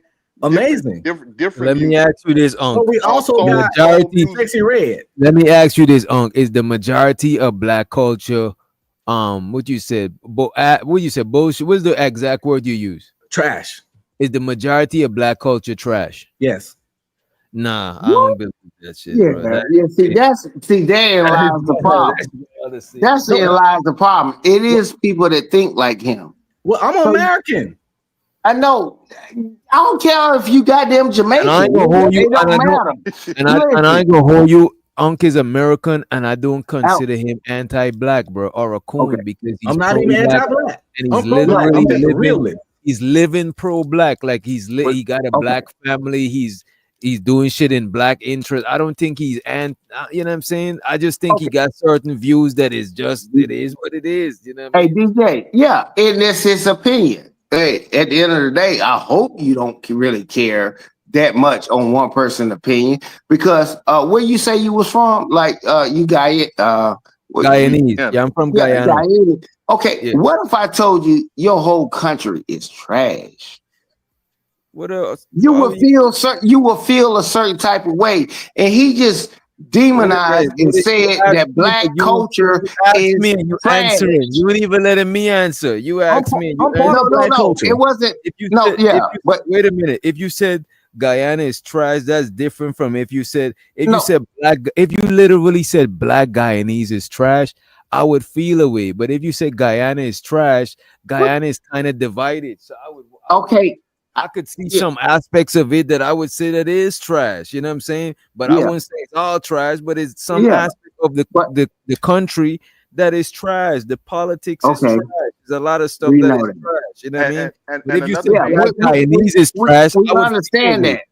But what my point was, before you had said what you was about to say, I was just making up. See, you got to understand. I understand when I make an analogy, people could think it's just only about that person, or they take it very personal. Oh, you're making what a I was saying analogy. when I was saying, what I was saying, I said it to you so he can relate to it and say, okay, what if you told DJ all of his people are trash? You know it's not true. I don't care if it's white, Guyanese, or whatever you're gonna say. I see what you're saying. That's still disrespectful. He doesn't understand when he put his fucking feet on my fucking coffee table. It's disrespectful. Wait a minute. Wait, 2 cents. 2 cents. Ong be streaming his FBA. He's black. He's FBA. I don't care. You think black people have you ever seen wait a minute. His table too. He could put his feet on his own table. What do you mean? I didn't say black culture trash. I'm part of it. Okay, look, I respect anyone's opinion. That's that man's opinion. Let me say something real quick. That's his opinion. I can tell you why if y'all ever give me a chance. Yeah, I criminalize trash. I give you a bunch of examples. Okay, I'm gonna let you. I'm gonna let you get to it real quick. I just wanted to add, but one thing I've noticed too, even within the lower tiers of our culture, the shit that's considered trash, it's always considered trash when it's on us. But then when you apply it to other groups of people, such as the Asians and the whites, then it becomes something completely different and palatable. Because I look at the Asians, they turning around and mimicking fucking drill culture out there in fucking Japan, and been mimicking hip hop in Japan. Even K-pop is comes from our culture. But you got to remember, 18. Yeah. When people say black culture is trash, or let's say any culture, somebody saying it's trash, everybody from that place ain't thinking that. That's some people saying that. So you're gonna find people that emulate the culture, and then you're gonna find people that's against it, that don't want nothing to do with it. So when the one that don't want nothing to do with it saying black culture is trash, but you see the other ones partaking in it, you're like, why y'all partaking? But it's the different people. It's one people that don't fuck with that shit, and it's some people that embrace it. And then you might even have some people, like some Hispanic people that for example, that don't like black people, but they literally dress black and do all of that shit. You might find these ones that don't like the culture but still partaking in it. So that means that they like the culture, they just don't like the people. You know what I mean? So it don't be the same shit. It be nuances. It be the ones that don't fuck with it because they on some conservative shit to their culture. They got the ones that do fuck with it, and then they got the ones that's both that say they don't fuck with it, but they still partake in it. That's why you're gonna see people still doing that shit, bro. So have you ever heard of a guy called Jesse Lee Peterson? Wait, hold on 1 second, 2 cents. Barb said FBA is taking on the country music. That's not hip hop, Barb. Country music was originally invented by FBA people. Yeah. It was taken on the face, and then I'm about to let Unc take it, because I think the part, I just wanted to say this real quick, Unc, and you got it. I think the part that Unc finds trash, especially a brother coming from the hood of hoods over there in Shreveport, Louisiana, just the way the broken family structure, the ignorance, different shit like that. So I understand where you're coming from. Yeah, because we in the black community, we suffer from comparison syndrome. What I think trash for in our culture is somebody else doing it. It's still trash there too. But I'm not worried about them. Fuck them. I'm black. That's how pro-black I am. It's trash when they do it too. It's just that I prefer them to keep doing it. They can go down that drain. I want us to pull out of it. So black culture is trash. We glorify a lot of fuckery. We always trying to free Tay Tay. We always trying to free little Pookie Loke. It's for the people that think about other races, they do this stuff too, but we lead in a lot of negative stats. We lean in obesity. Yeah. We lean in single motherhood. We lean in illiteracy, especially for our black boys. We leading in being in prison, even though we're a smaller percent of the population. Some people like to say that is due to targeting and all that, but best believe the vast majority of niggas in jail is right where they need to be. And that, by niggas, I mean people. The vast majority of people in jail did that shit. Yes, it's some innocent people, but that's far in between. Them niggas did it. So we lead in a bunch of negative shit in black culture. Then we got the trap music. We got the fucking freak. We got prostitute music now. That's a genre pretty much. Okay. If we promote all that shit, we raise successfully red. We worship the Cardi B's. We worship the Nicki Minaj, coked out fucking crackheads that marry fucking sex offenders. We do all that shit. The black community, I ain't saying it's 99% trash, but I would say it's easily 51, which is the majority to me. Hey, BJ, hey, if you can give me like 1 minute, like my man just spoke or whatever, and I just want to say something, then we'll jump. Cause I respect the panel, cause hey, we on that tonight. Can I get 1 minute? It won't be like that, Oh, but go, I go. just want to explain something. Just say to explain some of the things that he just No, said. go ahead. Go ahead. 2 cents. Go ahead. Okay, man, I appreciate it. Okay, first of all, you got to understand, and being in the United States, it's people that's born and raised and got lineage over here. I know Cardi B stayed and probably was born. It could have been born in the United States, but however, Nicki Minaj, they represent their country, where their parents are. Nigga, I can get born. I can go to China and have a baby. They ain't not gonna let me be like, oh, that baby Chinese. They're not gonna do that.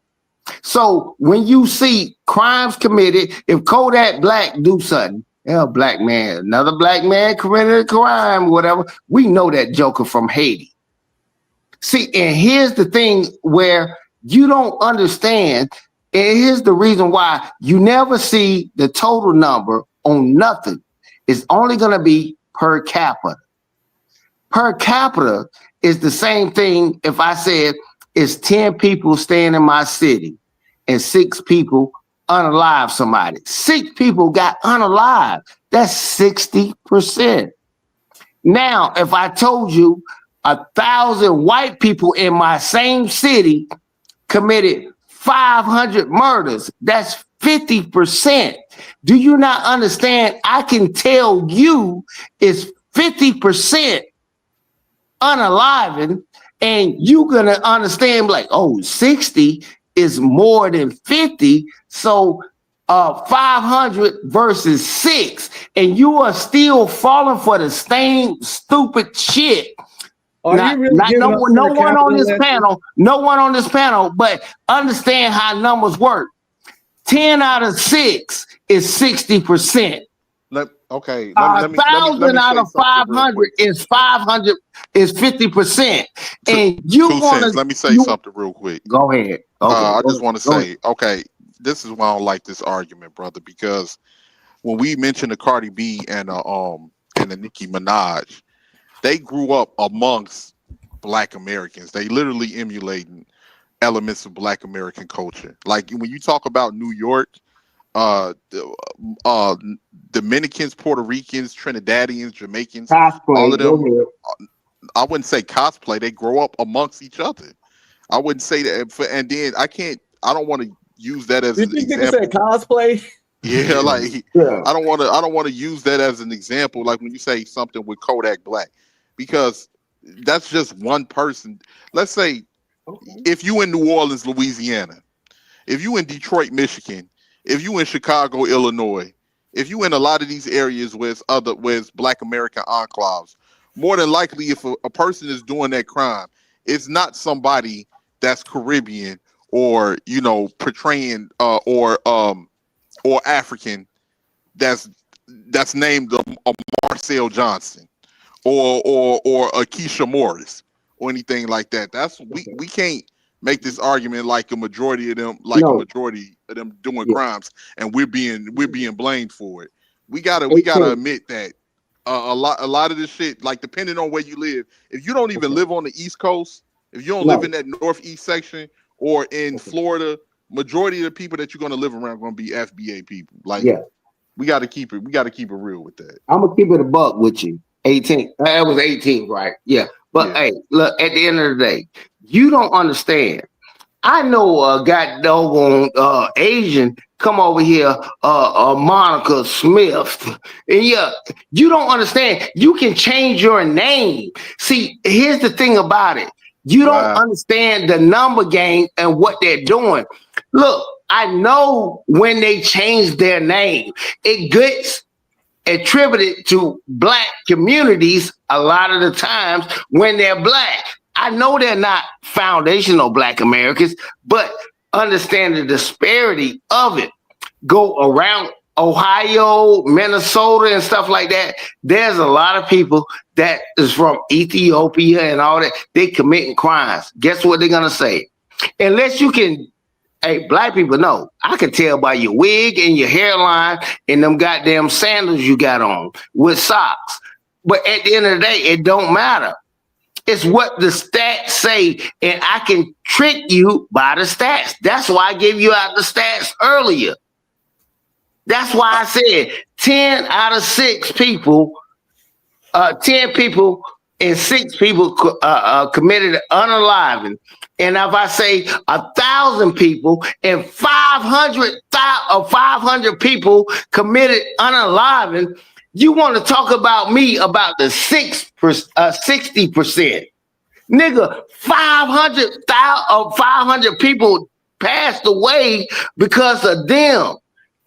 It's 60 people. You don't understand the number game that what you're getting played upon. And hey, I can't knock you for what you're not understanding what's going on. I can push a narrative on any numbers that's out there. We talk this stat stuff all day, every day on these YouTube trees. We understand these stats in this per capita stuff. We understand. That's bullshit. No, it's really not. And I took per capita is bullshit. Okay, I agree with that. I agree with that. How is it bullshit? Okay, hey, let me get him. He don't understand what I said about per capita. No, I understood that. You just got to take that into factor when you're making your statement. You got to take the population amount into factor when you making your statement about it. So it's not you just got to acknowledge it. Okay, hold on. Just before y'all going, could you explain? Hey, big dog. Okay. Because I was about to let him know when I'm talking per capita. I just told you in the city that I'm in, it's 10 people that are whatever race. They commit 6 unalivings. That's 60%. Your ass get a number and you be like, okay, I get it. That is 60%. That is 2 things can be true. If I tell you 1,000 people is in this race group, I don't care what it is, 500 commit unaliving. You have to understand the numbers. 500 is okay, what you want, 500 or 6? That's not what we're talking about, though. I'm saying that's the statement what I said to you, because you don't understand the numbers. That's why they say per capita. You don't understand why they say per capita. You just being loud don't make you right. Okay. Being I loud can don't text it to you, bro. We understand. People understand per capita. We understand that 500 people deleting somebody is more people than 6 people deleting somebody, which obviously make 500 people being killed worse than 6 murderers. However, having a higher amount out of your 10 is a bad thing in itself.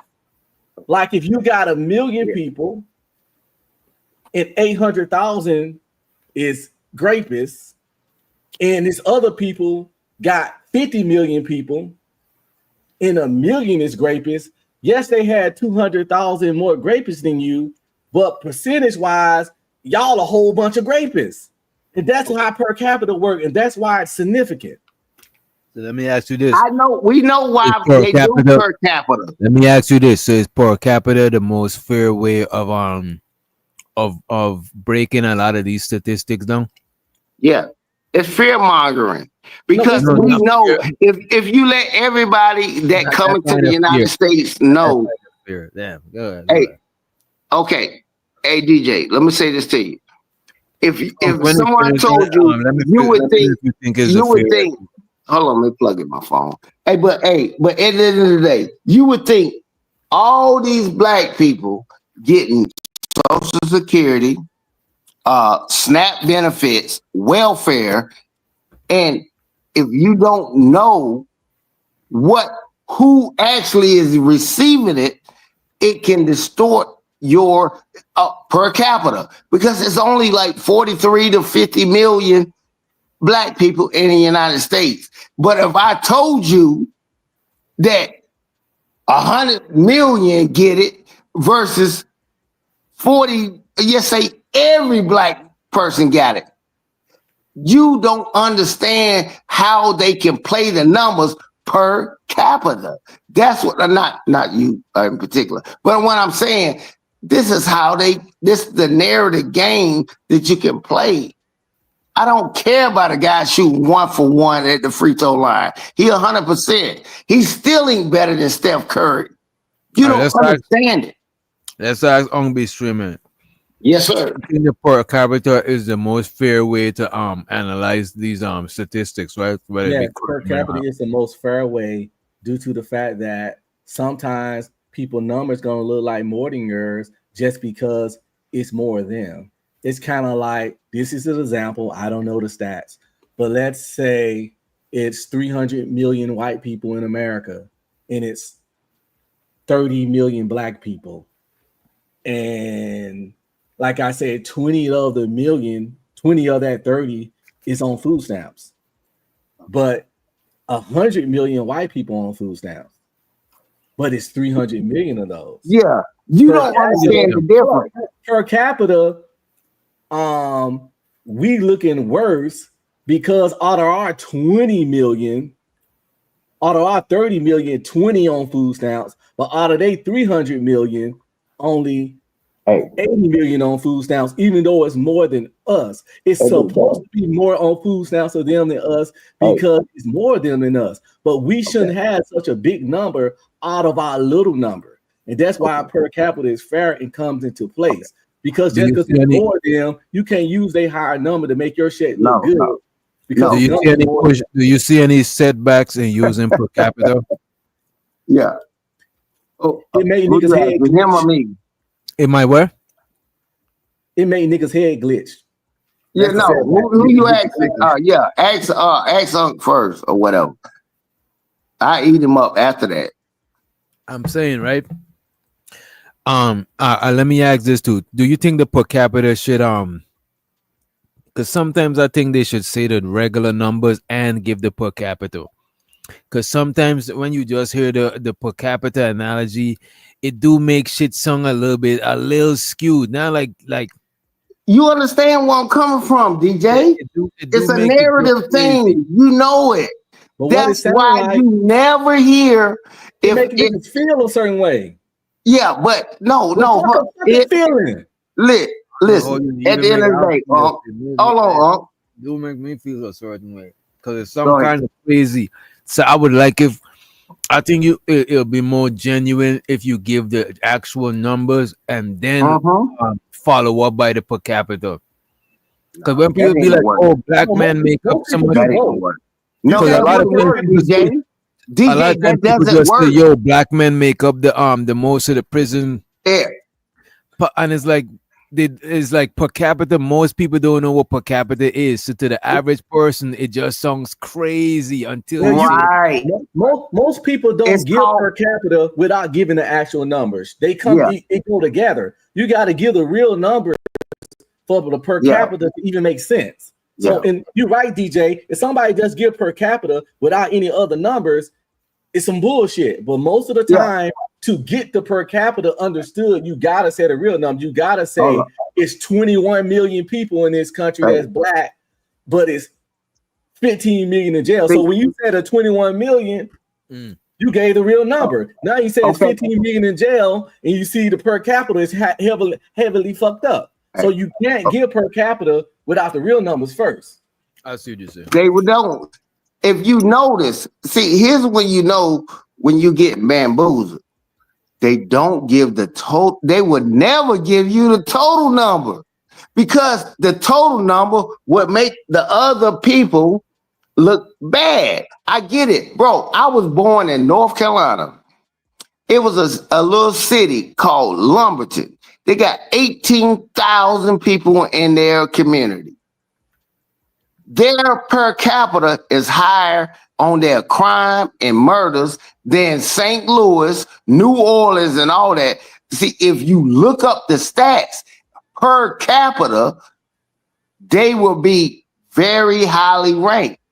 But what you don't want to do is try to give the actual number. How many people actually receive SNAP benefits?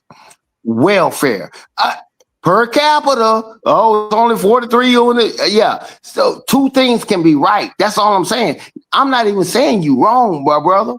But you got to understand what narrative that you on side of. I'm like, that's all I'm saying to you. Look up the numbers yourself. I know all these numbers. That's what I'm trying. I know all these numbers. Yeah. And you don't want to play the numbers game with me. You wouldn't want to, because if you look up, you would think most of the black people in the United States is on welfare. They getting all the money, or the Social Security, or got all the federal jobs, or whatever the case you might think. But if you do it per capita, see, the per capita thing didn't come in until later on in life. Some people can't differentiate when my grandfather or great grandfather made $10,000. $10,000 in 1950 is not the same as in 2025. We know that. People that can't differentiate the two, they have a problem with understanding it. Numbers are so goddamn far. We're not like China and stuff like that, or Japan, when it comes to understanding numbers. They're very good in math. But guess what? You can outrun them, you can out bench press them, all that kind of stuff. But there's some things they're great at. And I'm trying to explain this to my man and let him know, I don't care if you side with your culture or your people or your family. You could talk shit about your family. I don't care. You're not understanding how the narrative is pushed to you to understand that that's only one side of the coin. Two things can be true. You're saying a lot of factual things, but on the other side, it's still true over here. But go ahead. Yeah. Nigga, rubbing his chest. God damn, bro. I'm good. I played my case. I let you did. Not a good one, but it's okay. Okay. Yeah, this man I took a yeah, Bongties are on today. Oh, yo, I don't even have my banner up the whole time, bro. No, yeah, man. Bongties are on if you know what I'm saying? If you want to, but we rocking out. I do want to play this video since we got it up here. Yes, sir. Let me speed it up. And then after this, we'll probably shut it down, right? These are the countries that are black friendly, right? When it's time to go. And across continents, black people are on the move. Some with savings, others with just a suitcase and a dream. Today, we're not just talking about the blackest countries. We're diving into the top easiest countries for black people to land, live, and thrive in, whether you're rich in cash or just courage. And there's no better place to start than the cradle of humankind, Kenya. A country that's been picking up steam in the diasporic community because of its vast diversity of cultures, lifestyles, and landscapes. Known as the Silicon Savannah, the capital city of Nairobi is where most expats land. But there are many, many more cities, beaches, islands, and rural areas to be explored and enjoyed. Kenyans enjoy foreigners. They are intellectually curious and welcoming to the African diaspora, striking up conversations everywhere you go. All right, one of the biggest attractions you're gonna see when you come here to Kenya is gonna be the people, man. You introduce yourself to the people, say hello, say what's happening. You'll be engaged in good conversation. If you wanna know about the city, if you wanna know about different tribes, if you wanna understand life here in Kenya, just ask somebody. These are some of the most approachable people. And in fact, we've been approached a couple of times just to say hi, what's up, and welcome to your city or welcome home, which I really appreciate. U.S. citizens can apply for an electronic travel authorization that will grant them 90 days in the country. But to stay longer, consider the Class K residence permit, which allows you to live in Kenya on foreign income, earning at least $24,000 a year. It has an age requirement of 35 plus, but it is valid for 2 years. Or check out the digital nomad permit, which requires an income of at least $55,000 a year, but it is valid for a year. Both are renewable and both provide paths to permanent residency and citizenship. Concerning cost of living, a single person can live comfortably in Kenya for $1,400 a month, and a family of 4 can live comfortably for $2,500 a month. Now for the pros. English is widely spoken throughout the country, And this is a country of vibrant culture, music, and of course, food. Kenya provides easy access to safaris, beaches, and amazing local tea, might I add. Plus, there's growing expat communities in Nairobi and in coastal cities like Mombasa and Diani. Now for the cons. Traffic in Nairobi will test your spirits. There are security concerns, but they vary by region. Also, prices can feel unpredictable because foreigner tax is real.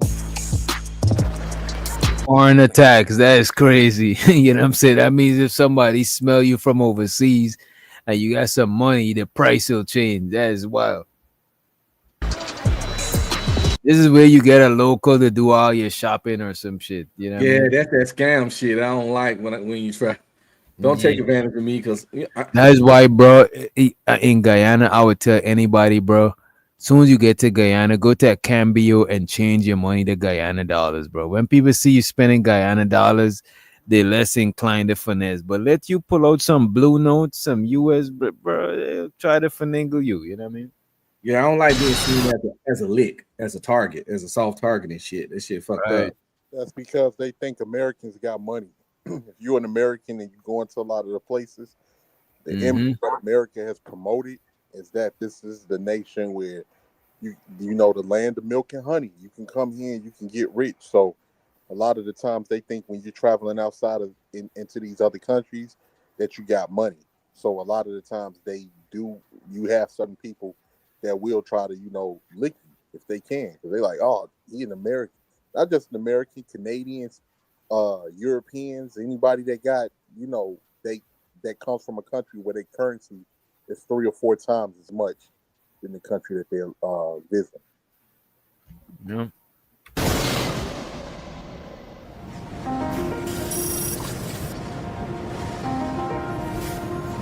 Oh, this Ecuador. I ain't gonna hold you, bro. Like, bro, when I watch these videos, bro, I be wanting to travel real bad, bro. You know what I'm saying? Just spend like a weekend in every one of these places. If the bread and the time was like that, bro, I would not. I would just be traveling, bro. Hey, I used to watch the Travel Channel like a motherfucker, boy. That's what I do. I use my VR goggles and I go on trips all the time. Oh yeah, you could do that. You'd be surprised how it's really, it's the real shit. It's the real shit. Here you go. We talking about like the Oculus shit? Yeah. Yo, I ain't gonna hold you. My girl got one of them shits. I might gotta do that shit. Oculus Rift, the 3rd generation. Well, we got 3 of them. I got the one. My son got the Oculus 2. My daughter got the Oculus 3. But bro, my chick was just showing me she got a whole penthouse. I was like, "You got a penthouse?" You know what I'm saying? The fuck? I been on the beach. I done been to Brazil. I done just sat on a balcony in a nice background like this behind me, and I see birds flying by. Them just looking, Yeah, bro. I ain't gonna hold you. The only thing about it, I can't keep them shits on for long because I start feeling like I'm getting dizzy, bro. Motion sickness, I get it too. Hey, yeah, but at the end of the day, man, I mean, sometimes some people ain't buying what you're selling. They ain't saying that you don't have a good product and stuff like that. So that can be disturbing to other people. We know the migration rate to Kenya. I think it was Kenya that is showing. It's a -2 right now. That's not what I'm saying. I'm just talking about the stats. We know what the number is that come to the United States. If it's so good over there, stay your ass over there, Dick. I'm like that. That's how I feel. It's so fucking good. I know it. I know that. Just stay over there. Just stay over there. We know. Hey, I just googled the migration rate for Kenya. -2. -2. So stop with the goddamn cap. People ain't buying what you selling. I know.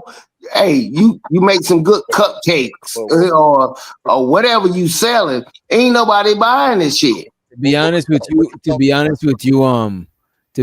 you, 2 cents. Yes, sir. I ain't gonna hold you, bro. You the type of person that shouldn't be talking about Tether and shit like that because when you talk about No, but I'm saying, but when you talk about other people culture, you talk about it No, in a very disrespectful way, the same way that you describe that immigrants would talk about Black American culture. You don't sound I, like you like respect a lot of people no. culture like that. You I sound like could be Uncle wrong. Ruckus. Yeah, Unfortunately, I could be wrong, but mm, unfortunately, I, I've been to a lot of these places. So a lot of times, one thing a con can do. I don't know if you ever been to Nigeria and these places. Look, You smoke crack, don't you? You smoke crack, don't you? Look at me, boy. Don't you smoke crack? Money counting team. Money counting team. Money. my bad. I lined you up 2 cents because A-Dub said, okay, I need to rest my ears for 5 minutes. So he dropped you down for 5 minutes, and I'll bring you back up at 450. That 450. that We're not gonna be done as yet, you know what I mean? that boy like Uncle Ruckus. Yeah, Creative Solutions said, man, when he gone, I'm about to come back up. She just pulled up. She's No, like, no, I came up here to yes, throw yeah. shade because this man always coming on here and talking about other people's countries. Nobody care how you visited these countries in the military. And I'm gonna be real straight up. In the military, when they go overseas and we hit ports, as soon as these guys get off the boat, it's a whole line of like strip clubs. It's a whole line of hookers are just waiting for them. Because as soon as these guys get off the boat, they are all walking licks. And that's what he's talking about. So he is the diverted one. Oh my. She You said been he in was the So military? that boy projecting because he walking hit. Lick. yeah. So I served in the service. I was in the Navy. I did about 11 years active Oh wow. duty. So I already know. Damn, Creative. How old are you? I can't tell you that. Okay. It's She one of classified those young boys just queens. know I'm younger than you, DJ. Yeah, I ain't gonna hold you. You sung like you in your like 20s or some shit. I'm like, what the hell? 10 years? The fuck? What year you started? That You could have shit is started at crazy. 18, No, DJ. I joined when I was like 18. Yeah, she Okay, could have okay. started. Yeah. I can tell. I know some niggas do 20 years, get to retire at 38. Mm. Yeah, Sweet. so this dude talking about how, oh, I've been to these countries. Because I'm telling you, when you hit port visits and you're in the military, these people are waiting for you to come off the boats. They already got the scene and everything ready. The Get you girls go. are ready. They all ready. And Get you you go know get what's you some so sad? prostitutes. Even the people on the boat, the higher ups, are gonna go take the young guys and show them where to get the prostitutes or where to go. You Yeah. telling me you never bought meat when you got off that boat? What I look like? I go over there to go look at fashion and to Listen, you actually wouldn't be go the on first woman tours to and buy no meat everything. now. They be buying meat. Don't get it twisted now. I heard about Jamaica. I swear. I don't know about that. Oh, well, I know a You lot of hardly hit Jamaicans. port visits down there. Yo, the Jamaicans got this thing where they love big, overweight American women, the overweight black sisters. So let's say they be waiting at the resort, waiting at the airport, waiting for the BBWs to come out because they know they finna finance that weekend. They're gonna pay for everything. You know, in shape ass young Jamaican dudes be tearing them up. They can see like 2 bad girls and 3 big girls. They ignore the baddies and go straight to the You BBWs. think it's a physical thing, or is it because of the the payola? It's an easier lick. Mm. Them dudes is opportunities. Them dudes is hella predators. And that's why I laugh when they try to So passport bro this, passport bro this. Passport girls are real. They be going to Jamaica. They be talking about they need you to make money here, but go to Jamaica and fuck a bus boy all weekend. Yeah, that's I true. could Or a see taxi that. I driver. could see Jamaica in the Caribbean being places. Tearing them up. They go to that little thing where they wear the feathers, the carnival. Yeah, carnival. Yeah. Fucking Yes. broke ass bus boys and shit. I'm telling you. I ain't I gonna don't hold know you. about doing that. Carnival is a lot of people excuse to go and be butt naked because nobody don't judge you no matter your shape when you over there. You know what I'm saying? That's Naked. true. Ain't nobody give a fuck. You know what I'm saying? I play mask in Trinidad, so Dagger in their ass. Yep, they'll be daggering. Even Eddie Murphy did his stand up on Raw. He turned. Yeah, your mic sound low as shit on Rocky. Let me turn your shit What about up. now? You can hear me now? Yeah, we hear you. We hear you. Yeah, even Eddie Murphy on Raw, he did a joke about his woman going overseas and sleeping with some Jamaican dude with dreads. That was like Bob Marley. That Oh was like yeah. that was like in 1986. I remember that what joke. and I don't want to make it a gender thing, but it's like, ladies, y'all gotta stop acting like y'all don't be doing the same thing men be doing when y'all go overseas. A lot of y'all We do. don't go out there and go out our way to go do it. It's not like the first thing. We actually go to try food, to have drinks, and We eat look while we at the there nice too. surroundings. Y'all act like we go to countries and starve and homegirls just buy pussy all the time. We eat too. You know. It's some ladies that I don't go. know. You watch those passport, bro, and that's a whole nother world by itself. Passport bros they go see the sights. Listen. They still eat out. They don't just hang around. I don't see no passport bros for these niggas eating out, bro. But see, here's the Well, you thing. gotta watch their channels. Watch their channels. They show the city. Here's the thing that gets me, right? Because a lot of people try to talk down. They pick the lowest of the lowest that goes overseas, and they try to make it seem like that's everybody. I ain't gonna You got hold some you. niggas That's a that fact, though. You're I right mean, about you that. got They some pick niggas that ain't got no. They picked the basic ass nigga like the one DJ showed on that video that time that beat up the chick. Yeah, that nigga was wild.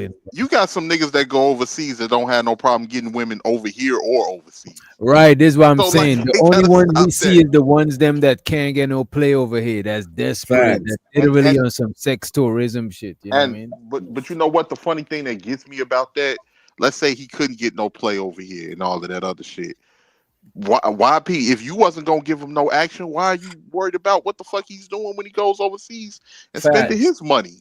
That's the shit that gets me. I call that shit penis policing. Niggas stay penis policing. Because I never understood the problem with the nigga was a problem here. You say he was a bane on society here. Now you talking about the fact that he left and went somewhere and saying that he's weak. Like people be double talking out the side of their neck. And not But, saying they don't go to created what she did. What was her rate in the military? I ain't say rank. I said rate. I want to know what she did. Why you want to know?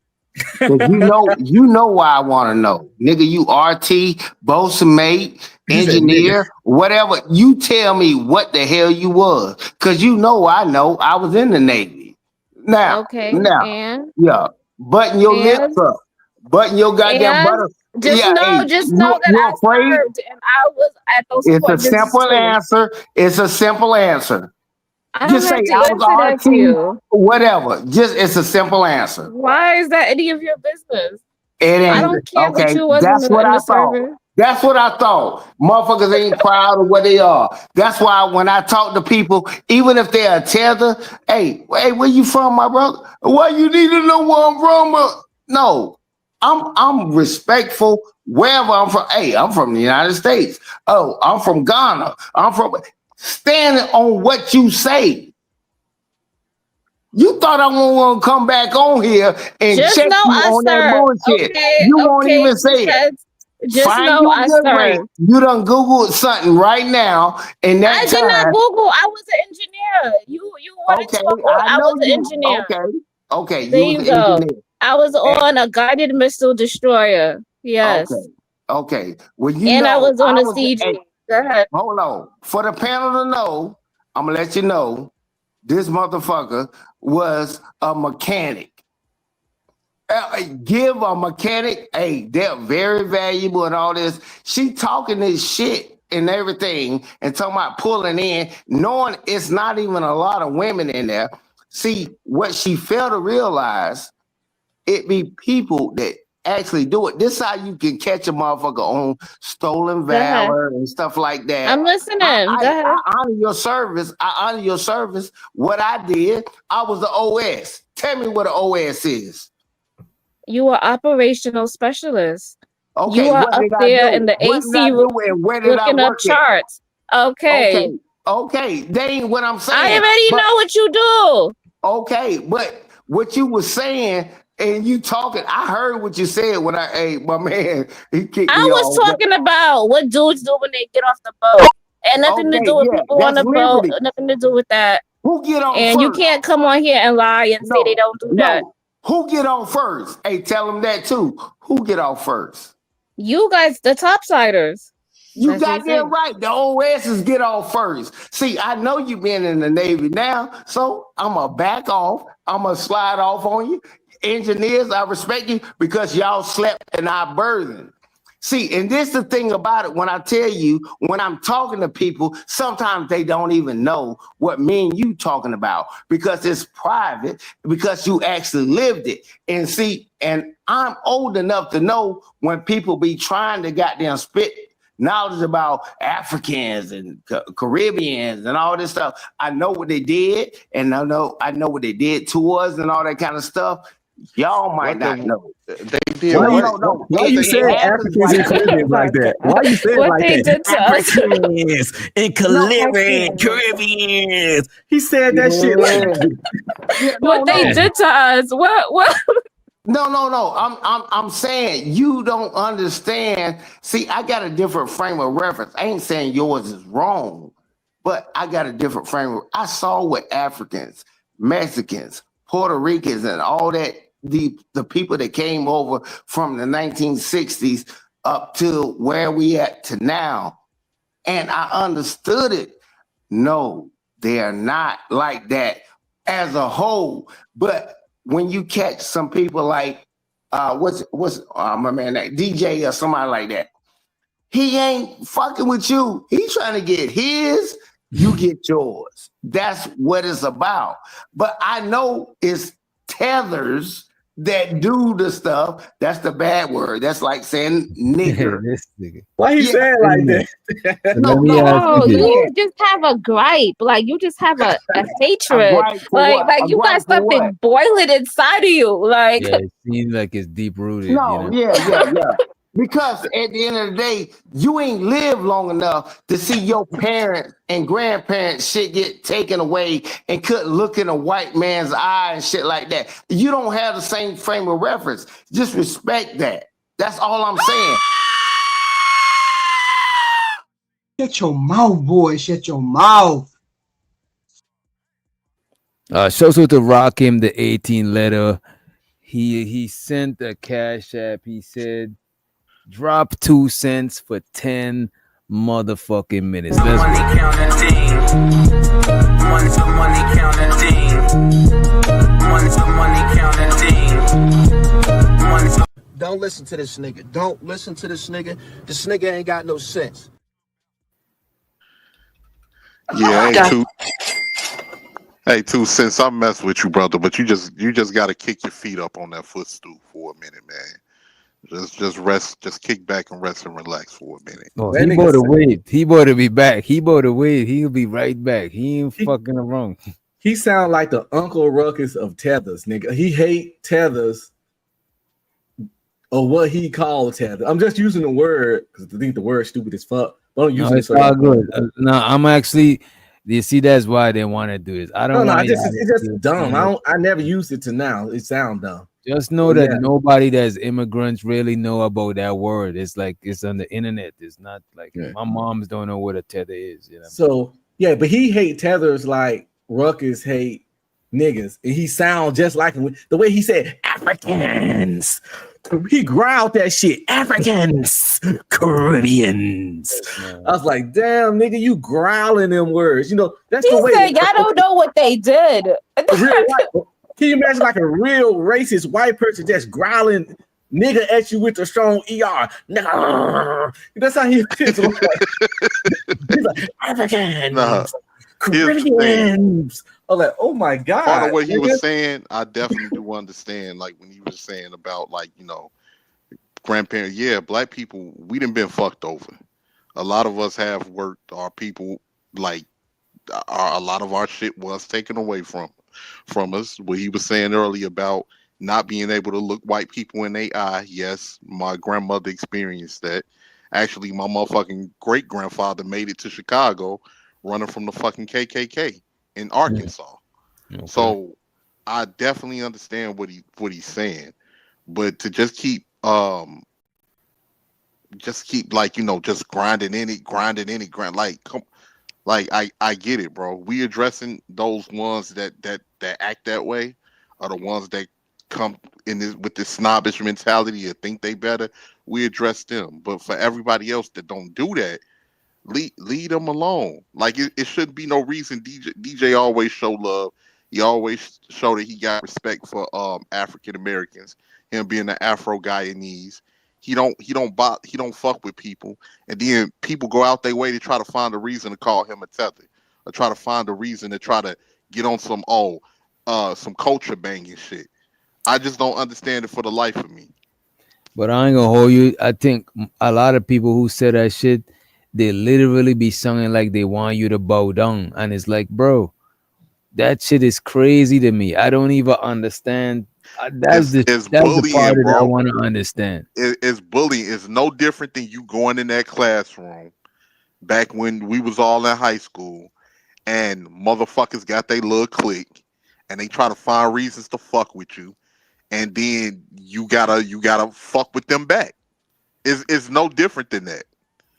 But the And, thing and is, and and the other weaker people is following up behind the crowd because they but don't the know what thing the fuck is they though, talking about. but the thing is, it'd be kind of tricky sometimes because if somebody diss my entire shit, I can't come back and diss their entire shit because it's gonna involve people that ain't said shit to me or ain't did. That's why a lot of times I try to not even go there because if we're gonna go there, then I'm gonna end up saying something that might disrespect a Rakim, a Giz, a Unk be streaming, a creative solution that ain't said shit to me. So that's why it be kind of the only thing I could do is just let them show as an example of what I be talking about type shit. That's The the most same I could thing. do. See, here's the thing. People coming up short, man. A lot of people are down on their luck, and they've been listening to too much Tariq Nasheed. That's the thing. I'm the same way because there's been people that have tried to disrespect my culture, try to talk crazy. But I'm very careful, and I can say some really cold hearted shit. But I'm Yeah. very careful because I don't want to disrespect other people's culture that I fuck with based off of these lame ass motherfuckers that's feeling like you know that's looking for a reason to overcompensate for their insecurity by saying that they better than Black Americans. Right. So I try to watch myself and be careful with what I say. But yeah, man, it's just like motherfuckers just want to culture bang because they ain't really got nothing better else to do, man. And they've been listening to too much fucking Tariq Nasheed because a lot of the times they don't know what's going on unless they get information from some of these other channels. And there's certain things I agree with, and there's a lot of shit that I don't. And I don't look for a reason to try to bully a motherfucker or, like you say, make a motherfucker bow down because you over here in the United States.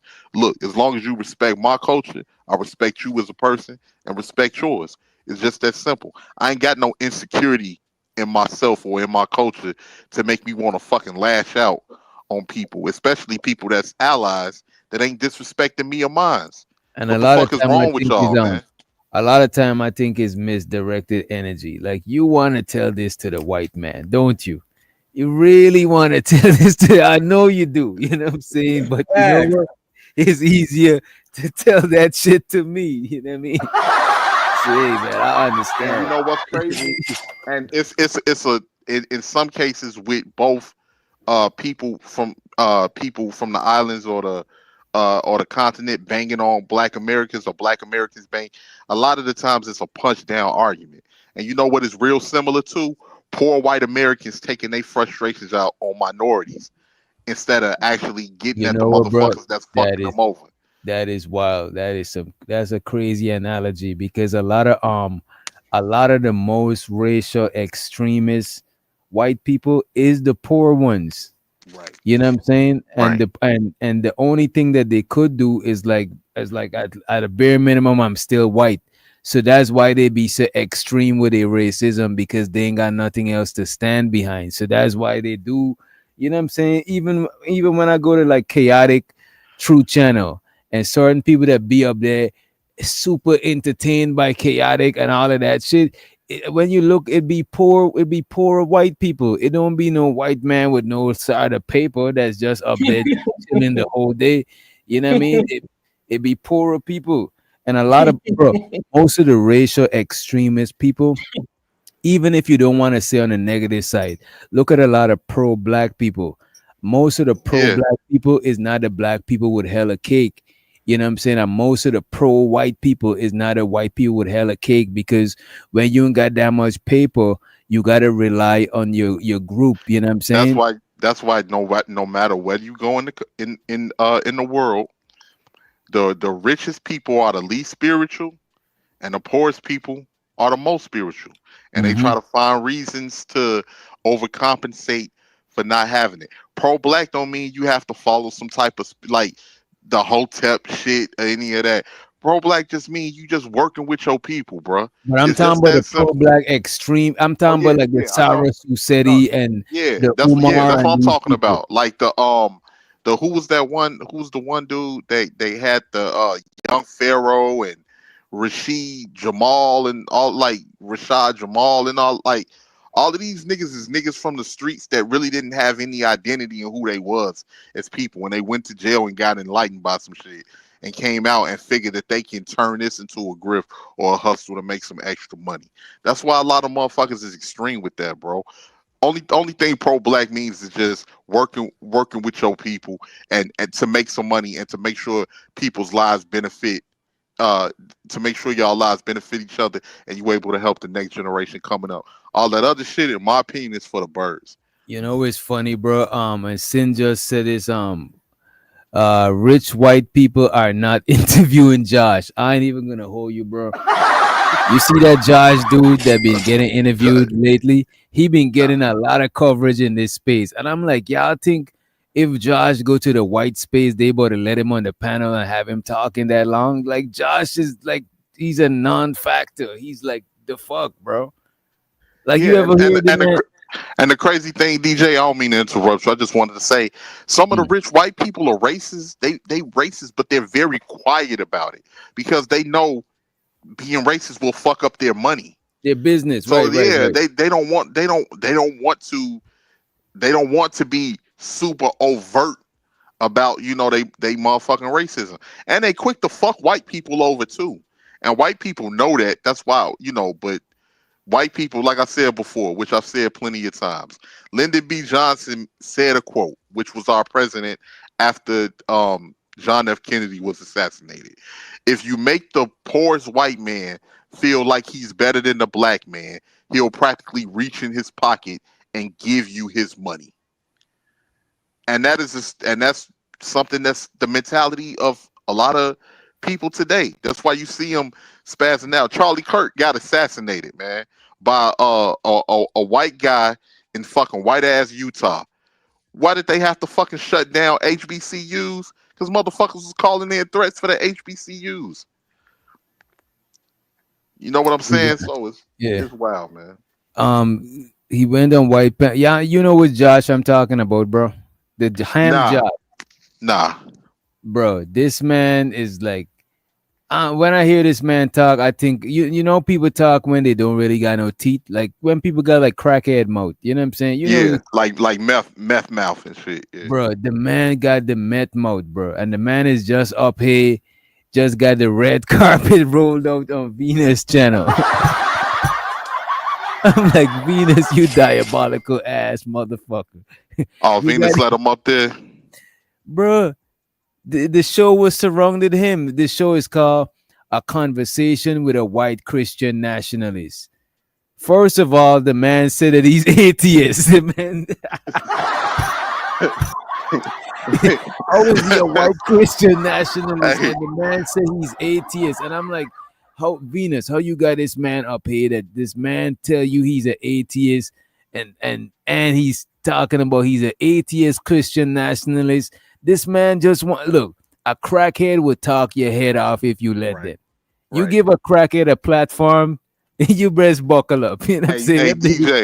Hey DJ, this the equivalent, like a lot of people's channels on here is the equivalent of 90s television shows, man. I wasn't able to find a fucking white supremacist. So this crackhead is gonna have to do. We gonna turn him into a white supremacist for views. Sit your ass in that chair and you gonna be a white Christian nationalist today, because I couldn't find no white Christian Christian nationalist before the motherfucking show had to start. So you And, gonna be that? and Josh don't like no better fun because he ain't got shit else to do, bro. The nigga probably high, enjoying his buzz. You know what I mean? On the real. That shit is crazy. Yeah, Venus and them is just attentive. And I'm like, yo, Venus, like you never talked to a crackhead before. They will hold you up. They say, I ain't trying to hold you up, but they hold you up for like an hour if you let them. That shit is crazy. I don't even know what a white Christian nationalist is. Shit. Oh, that's a lot of them. A lot of terms on here on this YouTube shit that baffles my 47-year-old brain. You ain't never heard of some of them white supremacist groups that say that's Christian I heard of nationalists? white supremacists, but I ain't heard of white. The majority of them are Christian nationalists, though. Yeah. That's what they claim. See, yeah, I wouldn't know that. The majority of them claim Christianity and shit. Yeah, once I hear white supremacists, I kind of like check out for anything else about them at that point. Well, they hide they That's hide enough for me they to say, fuck you. they You hide know? they hide they racism behind the Christian nationalism. So a lot of the times that's what they do. It's kind of like when the Klan was fucking burning crosses on our people's front line. You know, they didn't give a fuck that we was Baptists or that we was Christians. They looked at them as go ahead. Opinion, I'm not mad at people that's racist. They got that right. They got Yeah, the I don't right to care. be racist. Yeah. I know you. I'll be wanting to talk to people that's racist, but not people that's gonna just say some crazy words. You know what I'm saying? Like, don't come at me with no. But because the white people that I know, supposedly they're not racist. So it's like I don't want to. I could always go and talk to them. So when I hear a racist person, I would want to have a conversation with them to pick their brain because I don't know no openly racist white person. You know what I'm saying? That I'm cool with. Yeah. And I don't like This racism. is my only opportunity to talk with them. It's just like having a conversation with a transformative individual. In my real life, I don't run in them type of circles. So when I come to these panels, a lot of, no disrespect, a lot of people that come to these panels in real whole life, I won't sit down and have no conversations with them. Some of y'all, I'm cool with y'all. We even chop it up outside YouTube because we just, that's like, you know, we cool. Like you the type of people that I rock with, but everybody in the type of people that I rock with. You think I'll see a triple black off of YouTube? I don't even know nobody like triple black. You know what I'm saying? But yeah, no, I see. Like I would say this: a racist is smart, a bigot is dumb. You got to know the difference between the two. Yeah, a bigot is the hillbilly that's waving a Confederate flag in Mm. overalls and shit like that. A racist could be somebody that work on Wall Street or somebody that's making laws. So a Politically. racist got like an explanation for how they move, but a bigot is just hating. They just Yeah, ignorant. a bigot is just a very hateful person. That's why when people say black people can be bigoted, but they can't be racist.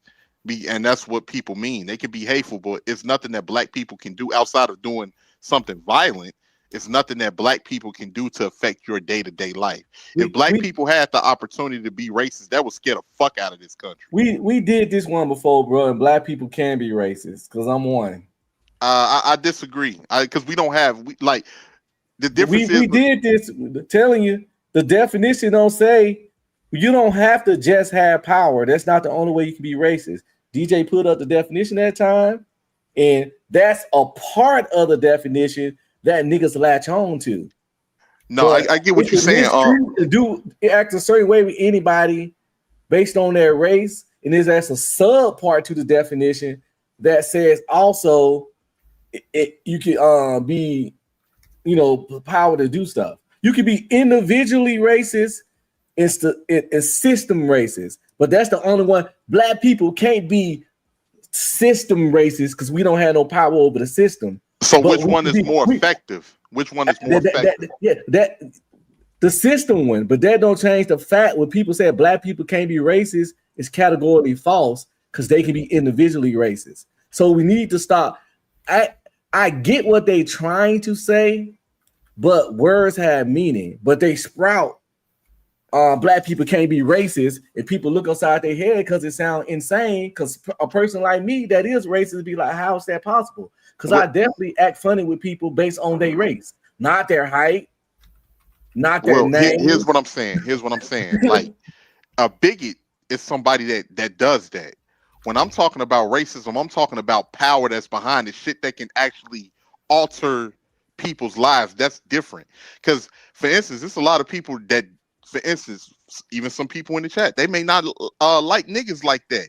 Can you imagine having to go in the courtroom and you got to say all rise the honorable Rakim Johnson, and you don't see nothing but a sea of motherfucking niggas over there in the jury, and like the whole courtroom is black, and you know you don't like niggas like that, and you might be being charged for something, and everybody black in here know that you don't like niggas, and we all know the law, and we looking to fuck you over. That'll scare the fuck out of somebody. Like, or like, that's what I'm talking about. I get that, but yeah, and that's the thing. We don't have that, but that doesn't change that we can be racist. Because a lot of people think to be racist, you got to have power to affect the world on a great scale. But no, if you don't want your black daughter to marry a white man solely because he's white, you are a racist. Okay, well, I can see. I would say that you a bigot. I would say that would be bigotry. But see, that's semantics. But bigotry is an umbrella, and being racist falls under being a bigot, right? The thing is, you could be a racist without having a racial system, and this is what black people don't have. Black people don't have a systematic way to oppress others based on race. And black people are not systematically racist, but everybody got their opinions on each other. So you could be racial prejudice. That's part of being racist. You know what I'm saying? You could prejudge somebody based on their race. Okay, I see that. But white, that automatically think he a serial killer, or he lets his wife get fucked or some shit like that. Is okay. You know what I can see what y'all saying with that. So what I would say is that I think black people are not racist where it matters.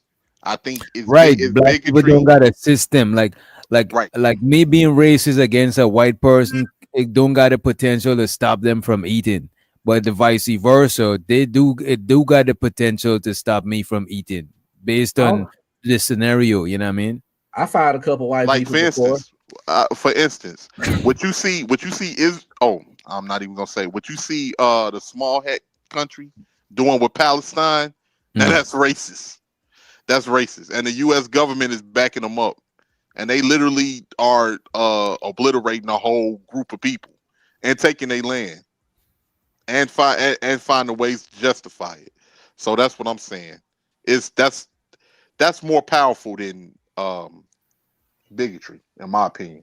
Oh yeah, it is, but it ain't going nowhere, and we need to stop lying, making propaganda like black people can't be racist, and we'll say that shit loud and proud to black white folk. It just sounds so crazy.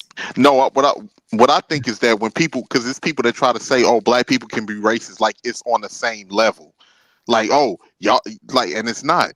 But that's my opinion. I do see what you're saying. It's not on the same. It's nowhere close on the same level. But nowhere. Everybody could individually have their prejudice and their biases. It's just that black people don't got like a system to enforce racism. You know what I'm saying? But we can be in positions of power to enforce it individually, not as a collective group.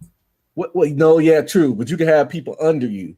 Like you could be a racist first sergeant in the army. You got 200 soldiers and 160 of them black. And you can block, hate on promotions, do all kinds of stuff. Prime said, why we ignore the fact that we can still do harm. Prime, if you take black people, historically, black people's being bigots compared to white people in this country, it ain't no fucking comparison, bro. We can't do the comparison syndrome. It ain't no comparison. My people, we have to work on the comparison syndrome. Just because somebody did more something than us doesn't change that we did it or how much we did it. Comparison syndrome is one of the things people use to lower the shit what they did. Cool. I beat up 20 chicks. I can't say DJ Wish Doctor beat up 60 chicks to make my 20 not look bad as his. My 20 still hella fucked up. It does matter. But see, here's the But thing. my 20 ain't getting no better because he did 60. No, but here's the thing that gets me, right? It's deflecting. What were we taught? We was taught to love our enemies. We was taught not to raise our hands in defense or anything else like that. When you're talking about a group of people that had everything fucking stolen from them, lynched, tortured, experimented on, had their towns fucking burned down, ran out of towns, turned their towns into lakes, made all types of laws to discriminate against them, took all like fucked up their generational wealth. I would think that those people would have a little bit of a reason to be bigoted. I'm sorry.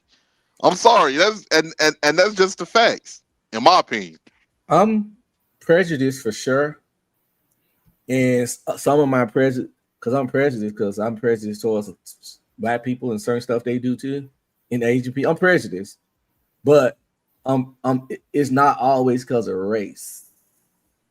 But with white people, it is because of race. That makes sense. So it makes me racist when it comes to white people. Everybody else, I show a little more grace, but I ain't got no hate behind it.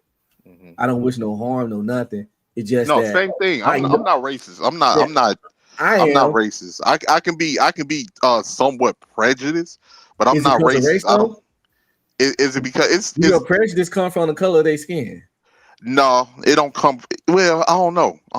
If you do that, make you racist. Because it's okay though. But you're not hateful. As long as you're not hateful. Oh, I'm not hateful at all. Yeah, man. I'm not. And it's a lot. It's a lot of good. Look at Unk trying to convert. Look at Unk trying to I'm convert this the man racist side. into the racist. This is I mean, this is an example of my racism, real quick. Black person, white person. I'll give the black person a little more comfort of rope over the white person. Now, everybody going to show me what kind of person they are. It's like I'm gonna trust you till you show me I can't. But the black person get a little more than the white person, simply because he's white. I think that is natural for most people. For most, that's why people, I say most people racist. They just don't want to admit it. Yeah. Most people got a slight bias towards people who look like them, unless you just on some Uncle Ruckus. Like you gotta have some deep rooted self hate to not. It is clearly because in the bias is strictly because of race, and that's why I just got to admit. So let me ask a question based off the history of this country: do you all think it's difficult for you not to be that way, especially with the way society breeds people to think a certain way? Yeah, no, that shit not difficult. It's easy, and I don't even fight it.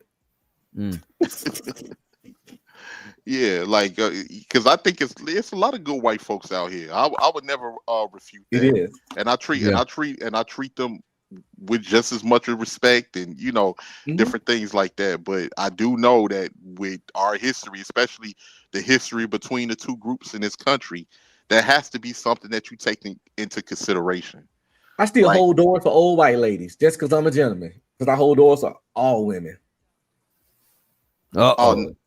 So you hold those for the white lady. All women. If I'm walking in somewhere and I see a woman kind of behind me, I open the door and hold it for her. I give you a perfect example. I ain't never had nobody not say thank you. How many times y'all think it didn't happen where a motherfucker commit a crime? Like for instance, remember the one chick who took her car, she ran it into the lake, deleting her kids, and then she turned around and blamed the nigga. And everybody was like all riled up, and it was a black. They even put the shit in TV shows. I remember watching The Sopranos one time, right, where this Italian dude cracked another Italian dude over the head, and then he was like, "Oh, what about him? What we gonna do about him?" He said, "What do you mean? What we gonna do about him? I seen two niggas running down the block. Like this is shit that they've been doing. So like, different things like that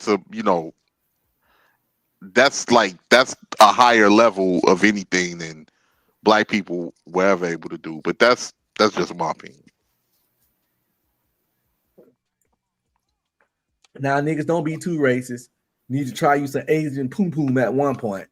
You gotta at least test. No, don't be racist at all. If you can help it, be you know, if you can be self-aware, and if you got biases, try to work on your biases. No. Yeah. Them shit saved my life. I think you should, because if you just prejudge people, because being racist, you can't. To me, you can't be racist without being prejudiced. Because eventually you're gonna prejudge people based on their race. Because you're racist, so you're gonna prejudge, assuming that because this person is white, they coming through with tuna casserole or some shit, or some stereotypical white shit. I don't cut them off. It just the antenna just a little more on. Like I said, my racism is very mine. It's like you white, so I'm gonna watch you a little closer than I would watch this brother right here. You might be a snake. You might be a Karen of the male version of the Karen. Yeah, Prime is wilding in the chat, bro. It's a dude that I work with, right? This dude is a white guy, Polish descent, and all of that. Prime ain't lying. Like he'll be talking shit about he was trying to talk shit about Latinos to me, right? And I had to cut him off on that shit. And ever since then, he ain't talked to me, because I know if you talking shit to me about Latinos, I already know once I turn my back, you talking shit about niggas. Oh, So don't try to come at me with that bullshit. You know what I'm saying? So a lot of people, bro, that let's say somebody's not the same race as you and they talking about another race that is not your race, best believe they talk about your race too. You know what I'm saying? Shit. Mm-hmm. You know? Listen, so man. yeah. A little racism is good for the economy. No, actually, racism is expensive as fuck. You don't want to do that. Racism is expensive. It can cost you a lot of fucking money. I know it, but it keeps us on our toes. Racism keep you on your toes, man. You can't get too comfortable around this motherfucker. I want to play a little bit of this, and then I want to take this shit out there, because we've been here for goddamn 8 hours. There's a whole shift. Yeah, I know, right? Shit. Hey, I'm gonna mute up, to be honest, man. I done came in, did some shit, hop on here. I ain't even take my goddamn groceries out the trunk, man. So I'll be back. Yeah, hopefully you ain't got nothing that need to go in the freezer. God damn, bro. Just my salmon. I'll put that shit in the freezer already. That boy about to get salmonella. Yeah. Deacon Dave said, explain self-hate because words mean things. What self-hate is? Yeah, practically self-hate comes from a system that creates the people and teach that's created and teach the people that they are not equal, and you raised to believe the people that tell you that you are not equal, to the point that you believe that you are not equal, and you view the people that look like you in the same manner. I just looked it up and it says self-hate is an intense dislike of oneself. Absolutely. You know what I'm saying? So looking at people that look like you and disliking them to an extreme extent, that is self-hate, because they remind you of yourself, and you don't use self-hate. So anybody that look like you automatically look at them in disdain. You know what I'm saying? Yeah, and that's the thing, DJ. Like the doll test. Remember the doll test when they did the doll test with the kids? With Jane Elliott, right. And they asked the black kids, they put a little black boy up there, and then they say, you know, who's the good doll or who's the bad doll, and the black boy points to the doll that looks like him and say he's the bad doll, and which is the good doll? The white doll. Yep. It's a whole engine of propaganda that has fueled self-hate for hundreds and hundreds of years. But the key thing about self-hate, though, it's called self-hate, and it comes from within, and it comes to the choice thing. And I noticed that my niggas, my black people, have a big problem with choice and free will, which is real weird because they religious a lot. They understand that God gave us free will, but they always act like shit so much out of their hands. Like, yes, Yes, all those things were done. However, at some point, you got the choice to be like, I'm not gonna let this shit affect me, or I am. But niggas don't never talk about that. I agree with what you're saying, but for you to be able to make that choice, you have to identify first on where the root comes from and what's the problem. You don't know where these messages come from, especially if you're being taught that from a child. It becomes very different, and then self. Let's let Deacon Dave to the stage. So I think he might got some questions for y'all. Okay, I just wanted to say this one little thing real quick. Yes, self-hate can be taught. You can be taught to hate yourself, just like you can be taught to love yourself. If you instill confidence in your children and you teach your children to appreciate who they are and appreciate their skin tone, appreciate their hair, know that they history, know that they come from good people that have done great things and that they can do great things as well, then that's teaching self-love. It's instilling that confidence. If you teach them that you're not nothing, you're worth nothing, you will never be anything. These people are better than you. You're inferior to these people. You're nothing compared to those people. That will grow into self-hatred as time goes on. But If That definition means something else. I mean, self-hate is not the same as learning how to not like yourself. That's self-dislike. That's not self-hate. no, Wait. self-hate is taught. You don't grow up just hating you. Wait, You don't this even man said know who you are. That's what I'm saying. Like words mean things. Right. Let's not lie about that. You don't even know who you are. All of those things are taught to you. But yeah, when you use the word hate, it means hate. It doesn't mean dislike. Bro. Man, bro. I don't get where you're coming from there. What's the I don't opposite? get where you Wait a coming minute. from, Deacon. I don't get where you coming from. Wait a bro. minute, Deacon, you fucking my brain up. You saying dislike? What's the difference between dislike and hate? One is more intense than the other. I came up here to message y'all, but one other thing that he had said was about that black people didn't have any power, and at one point in time, we was the president, the governor, the mayor, and also the police chief. All the way down the line, there was black people in power. In what states? I mean, I'm sure it was various states. It's black not governors like and mayors all over the country. right. No, I mean, no. There was a point where black people had power, so it's not like you. At what time period? Are you talking about Reconstruction era? No, I'm talking about Obama. I said black president. Man, Obama was being targeted by he couldn't even make the moves because he dealt with such intense racism when being in office.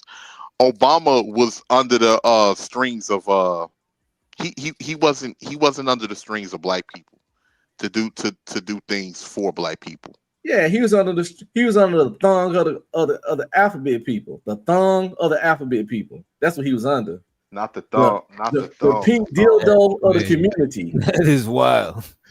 So we got to check that power. Like a lot of the times when black people do stuff to help other black people, when people see that, their antennas go up. So we can't act like that doesn't happen. That in different cases, black people are not sabotaged in order to keep from getting generational wealth. We can't pretend that don't happen, and hasn't been happening. It don't happen to everybody. That's not why they don't have generational wealth. We can't assume that everybody's supposed to have generational wealth because a white man called you a nigga or something like that. I don't think they. No, it's I not don't think that. that's how it works. It's not that. I give you the perfect example. Like, what about the 1956 Highway Act? When they ran all of the motherfucking expressways through the black neighborhoods in Detroit and Chicago and a lot of these other different places where we had small businesses where we were generating money within our neighborhoods, and they just literally ran expressways through our shit and I know what I was turned around gonna and say. disenfranchised the people. We can't that's happening. That's unfortunate, but niggas gotta stop living in the past, or Yeah, they never for real. gonna make it That's in the really my future. point. And I'm not saying don't forget it. Don't let it go. Hold on to it, but you gotta move forward.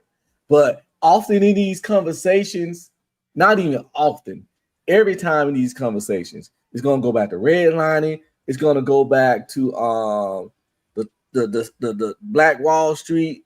It'll go all the way back down to slavery and everything in between. And all that happened. All that shit is real.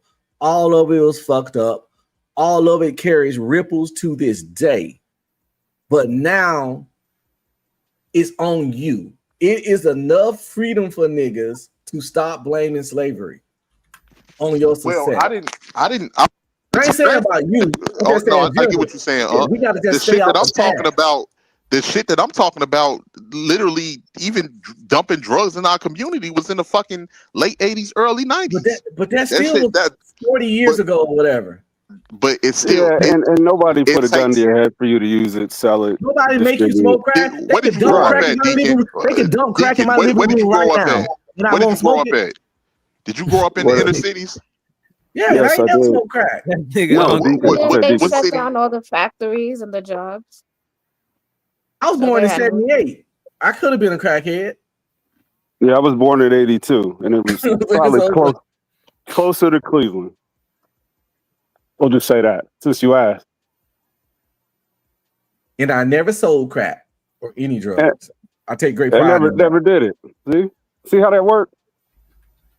Yeah, it's not everybody's excuse. It's not a universal excuse. If the We- government we dropped take a bag, these- if the government dropped a bag of dicks in y'all living room, would you suck them? Right. No. So dropping crack in the hood don't mean I gotta smoke it. Yeah, I sit there. But there's some if the point government where dropped a personal bag of dicks in accountability has Sharon's to come in. room, Sharon will suck all them hoes, one after another. There's a point where personal accountability comes in, where you can't use everybody's excuse. You had a crackhead uncle. What that got to do with you? I mean, if you're a better person, you would make better decisions in life, and it is ultimately up to you.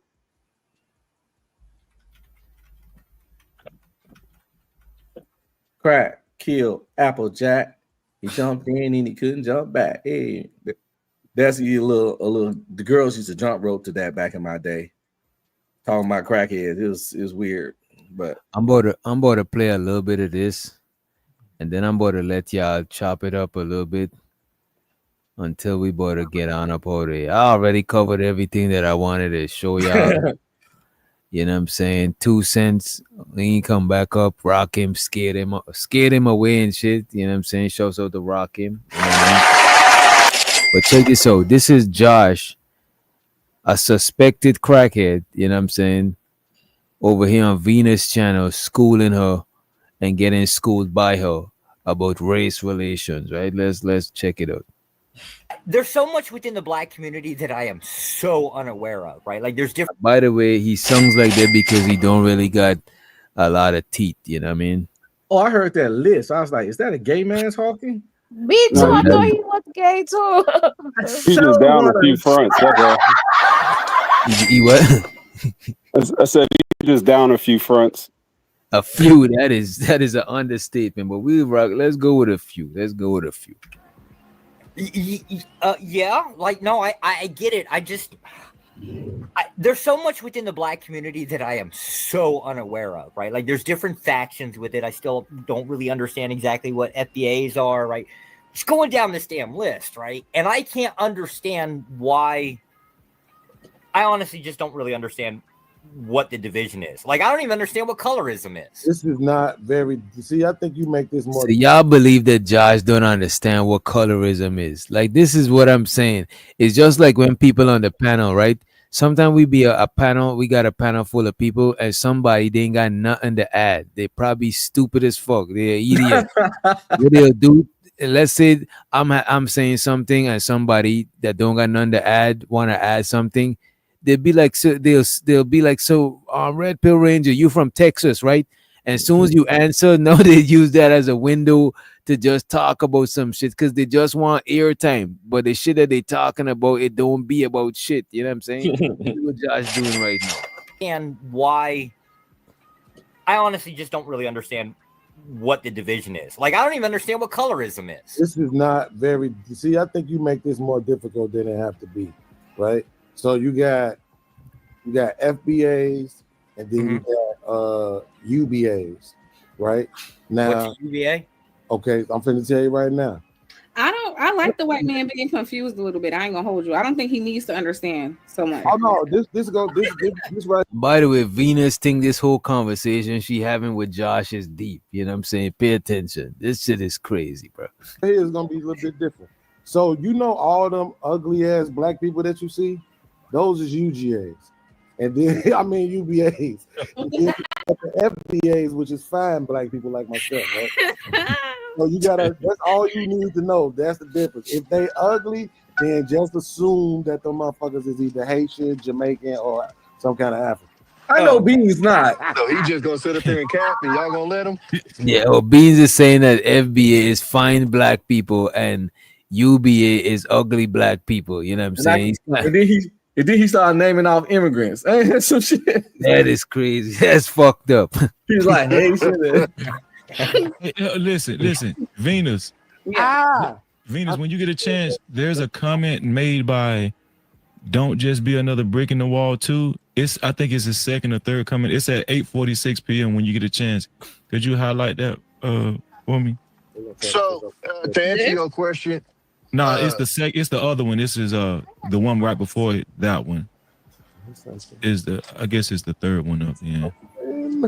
This the one before. Yeah.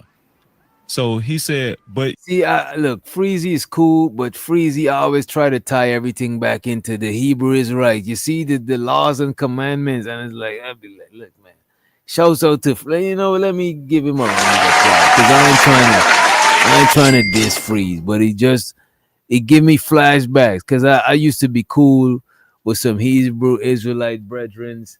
And it's like everything they try to turn it into some Hebrew Israelite shit, bro. Like, it's like, God damn, bro. Like, I no disrespect to nobody who's Hebrew Israelite, but I look at it as an attempt to leave Christianity. It's an attempt to put one foot in, one foot out of Christianity. You know what I'm saying? To keep it a buck with you. You know what I'm saying? Them niggas too racist for me. And I just said I'm a mild racist. I'm like, I don't fucking know, the mildest fucking hot sauce you can get. Bro, Hebrew Israelites say that Africans is not Hebrew Israelites, but black people in the Americas, because they even said black people in the Caribbean too, you know what I'm saying? Mexican people and Native Americans is the real Hebrew Israelite, is the 12 tribes. But a black African person is not a part of the tribe. And I'm like, bro, that shit don't even make no sense, bro.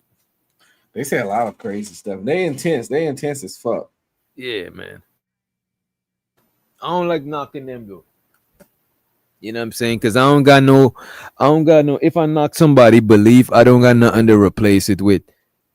So I'm not trying to convert people to nothing or convert them out of their religion. But tying everything back to Hebrew Israelite is like, to me, sometimes it seems like it's a limit. The conversation be too limited. Like, I can't rock with that shit. You know what I'm saying? It's like, God damn, bro. Shit. Fuck. But you'll believe in but y'all believe in the commandments and choose the black drug dealer. Y'all some clowns. This is why Most High keeps you in captivity. So I think he's making a comment. The drug dealer. Who did Jesus roll with? Well, I think he's making a comment about us choosing Jay Prince over Officer Tatum. This is what I want to say. This is what I want to say. This is why people are so, they just don't get it, man. They bring, like, when people make comments like this, it makes it clear to me that they just don't understand. Like, Officer Tatum is a liar. He's a grifter. He's a hypocrite. Like, this dude is dangerous. Like, he will sell you out for, I'm telling you, like, Jay Prince has shown way more qualities of being race loyal than Officer Tatum. That part. Right? So that part. You just, like, when we well, at least they giving Jay Prince his props, you know what I'm saying?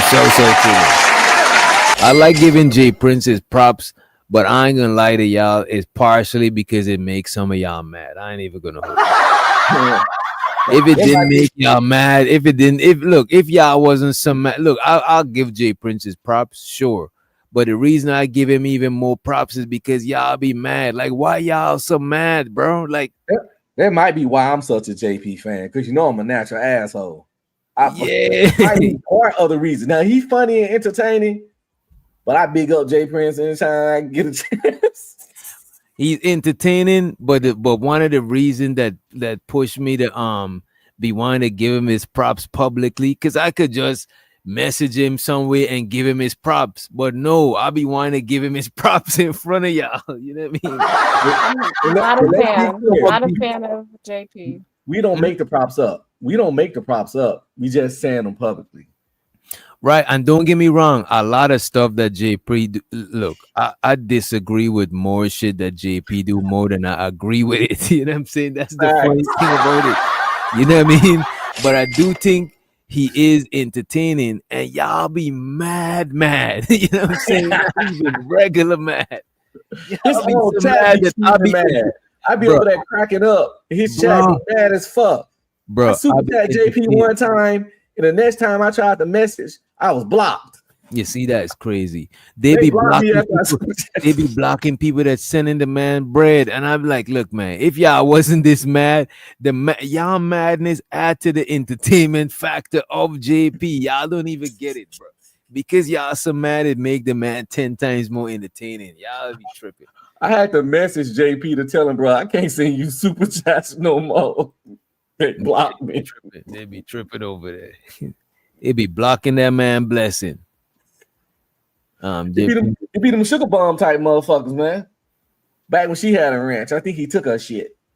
Shouts with a reach. She said, Jay Piss disrespectful. Speaking on people womb, even talk about you, DJ, about not having kids. You see, he did, but the difference between me and y'all, I'm entertained by that shit. How are y'all gonna let Jay Prince tell y'all some crazy shit and I don't feel a way if a person like Jay Prince dissing me. Like him telling me about I don't got kids is not gonna force me to go and knock my girl up before we you know what I'm saying? Sure, if it happened, it happened. But I'm not gonna just because Jay Prince come and say that shit I'm about to do. I don't take this shit. I don't take everything Jay Prince do serious. Y'all take it serious. That's why I be laughing, because y'all take it too serious. Like, how you gonna get mad about what a nigga gotta say? I fuss with JP, but he also said he purposely choose terrible women so he can have custody of the kids. He said he hollered at a chick outside STD clinic. Nigga. And he said he had a plan to go hang around and meet some chicks at a homeless shelter and then get them and put them in a full-plex or something. Like, where else would you hear these things? So you know what I'm saying? Like, this is a rare look. Jay Prince is a rare gem, because who else you gonna go to hear these outlandish shit? Cousin Pussy is some of the best pussy he ever had. That is crazy, bro. And you gonna take this guy critique on your life serious? Yeah, that's the thing. Y'all be too mad for me. Y'all, come on, bro. A man that say he smashed his own cousin, y'all blood be boiling when this man talking. But like, y'all be tripping. But I think Creative wanted to say something. Go ahead, Creative. Oh no, I just said I'm not a fan of him. I bet.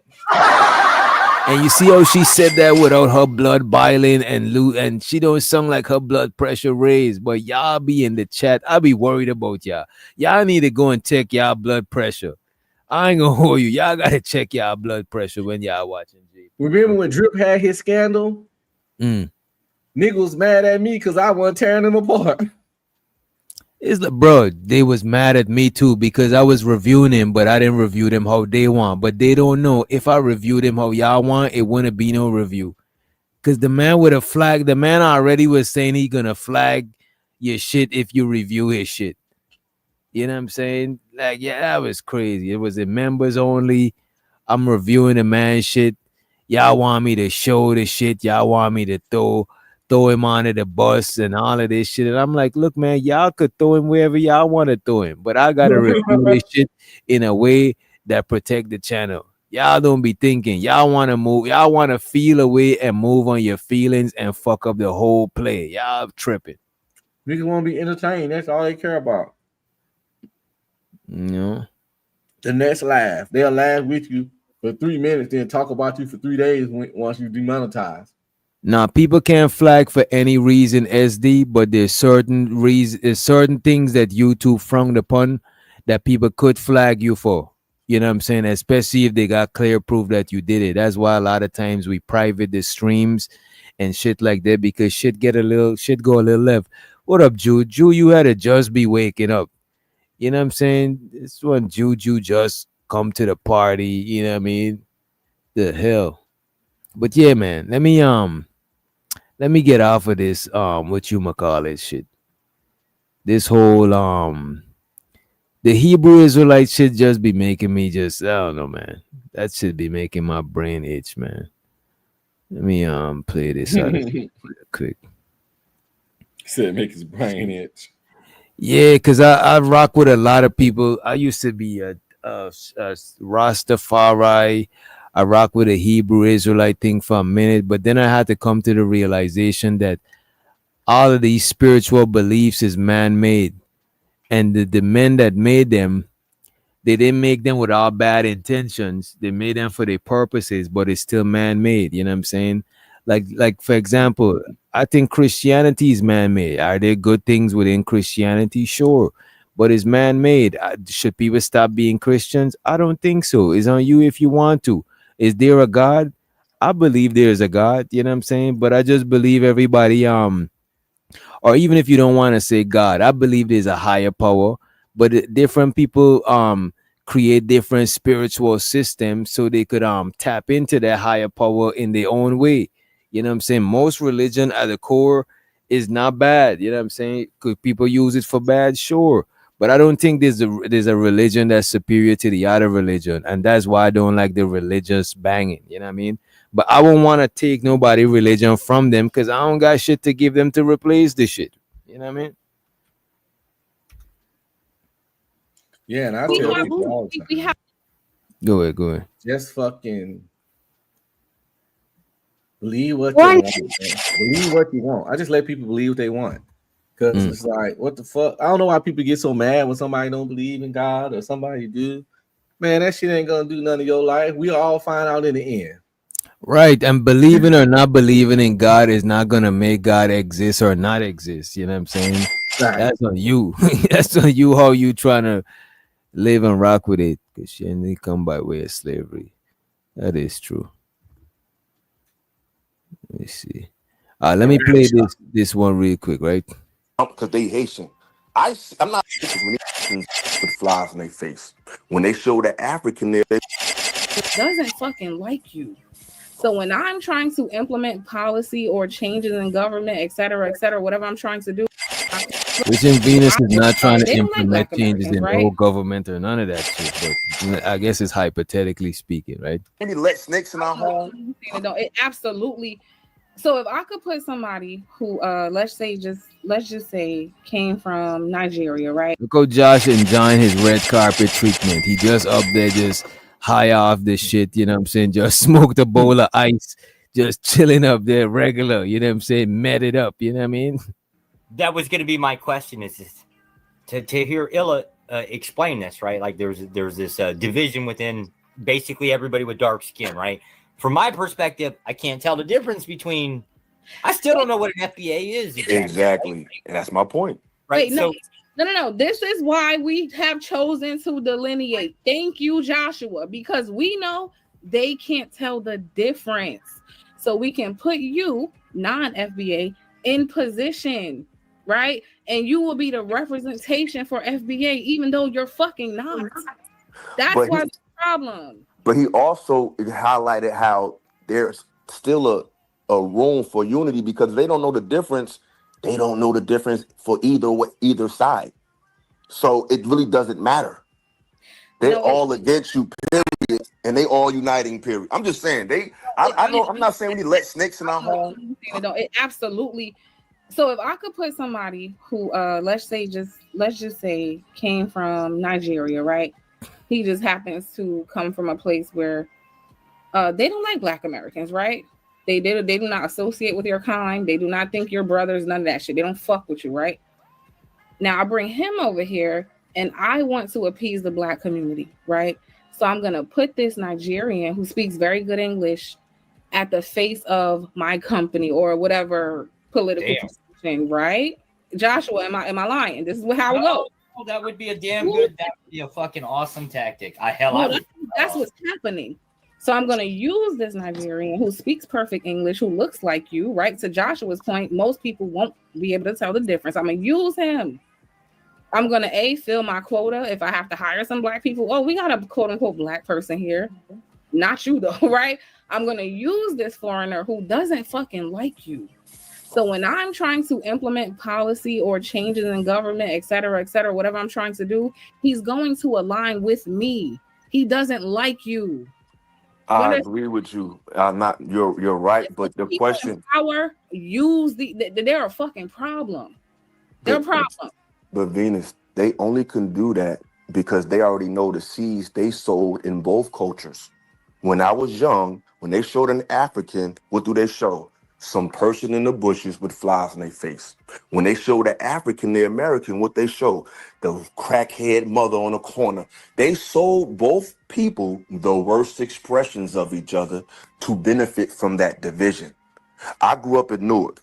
I had one of my closest friends is Liberian. You know why he friends with me to this day? Because when he came to America, I was the only person that didn't tease him. I grew up in the African booty scratcher era. I seen Haitians get jumped because they Haitian.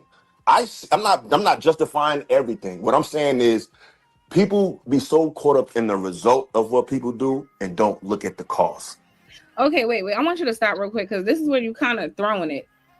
I understand that at the end of it and at the core of it is white supremacy, right?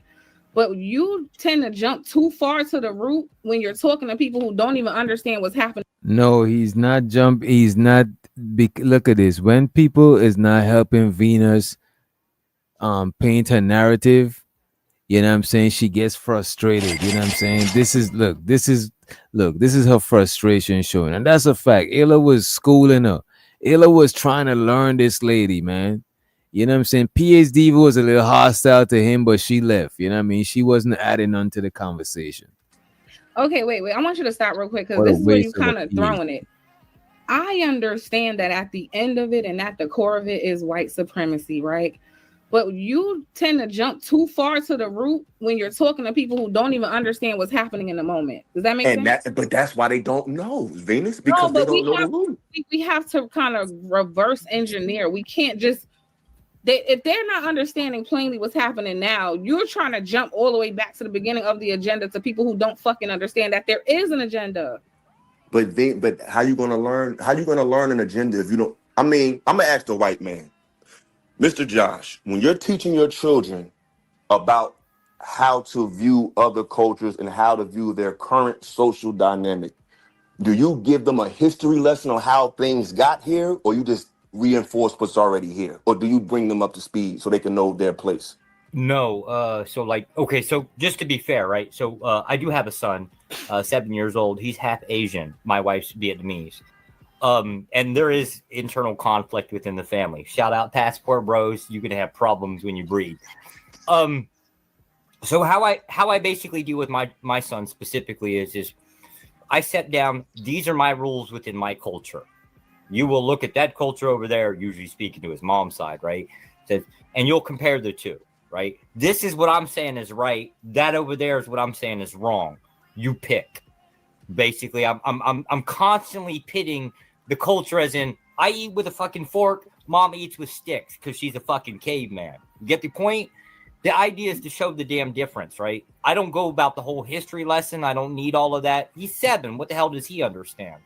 The idea is that I'm showing the difference and saying, well, the fork is the correct civilized way of doing it, while eating sticks is what cavemen do.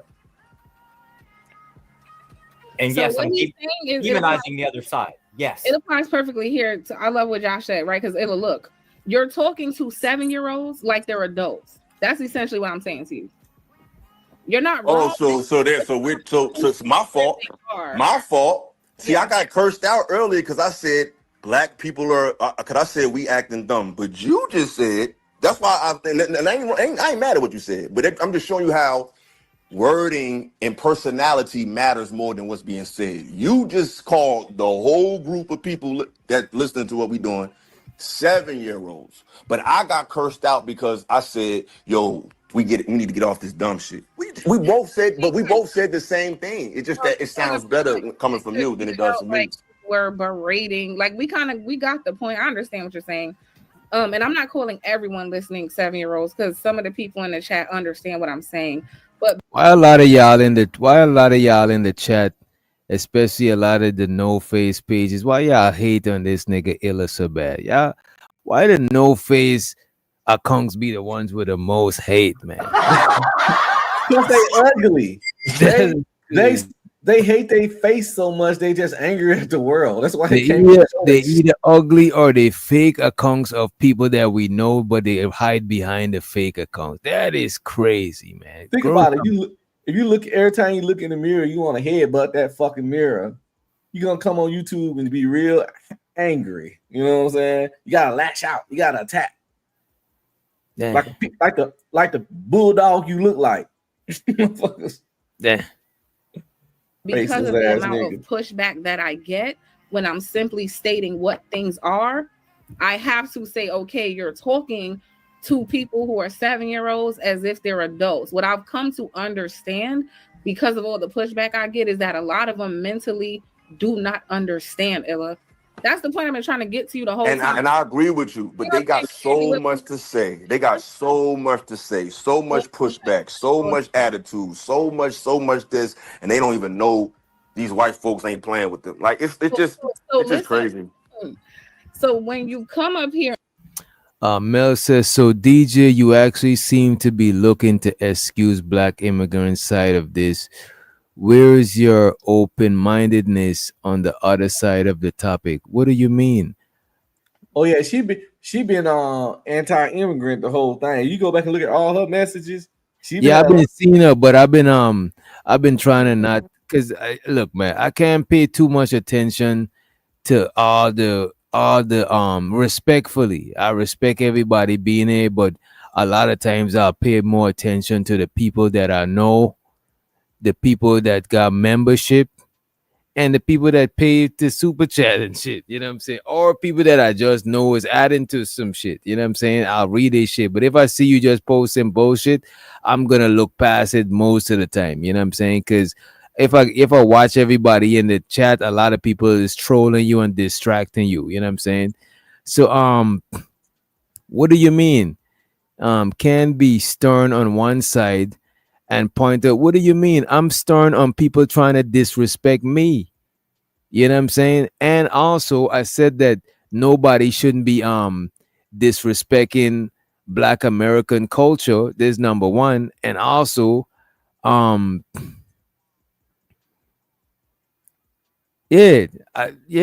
don't know what you're talking about. You know what I'm saying? It seemed like you only I don't even know what part of it you're paying attention to, because I can't think of nothing crazy that I even said. I'm trying to think back, like what the fuck are you talking about? Mel, let me see. Prime said Mel be bro.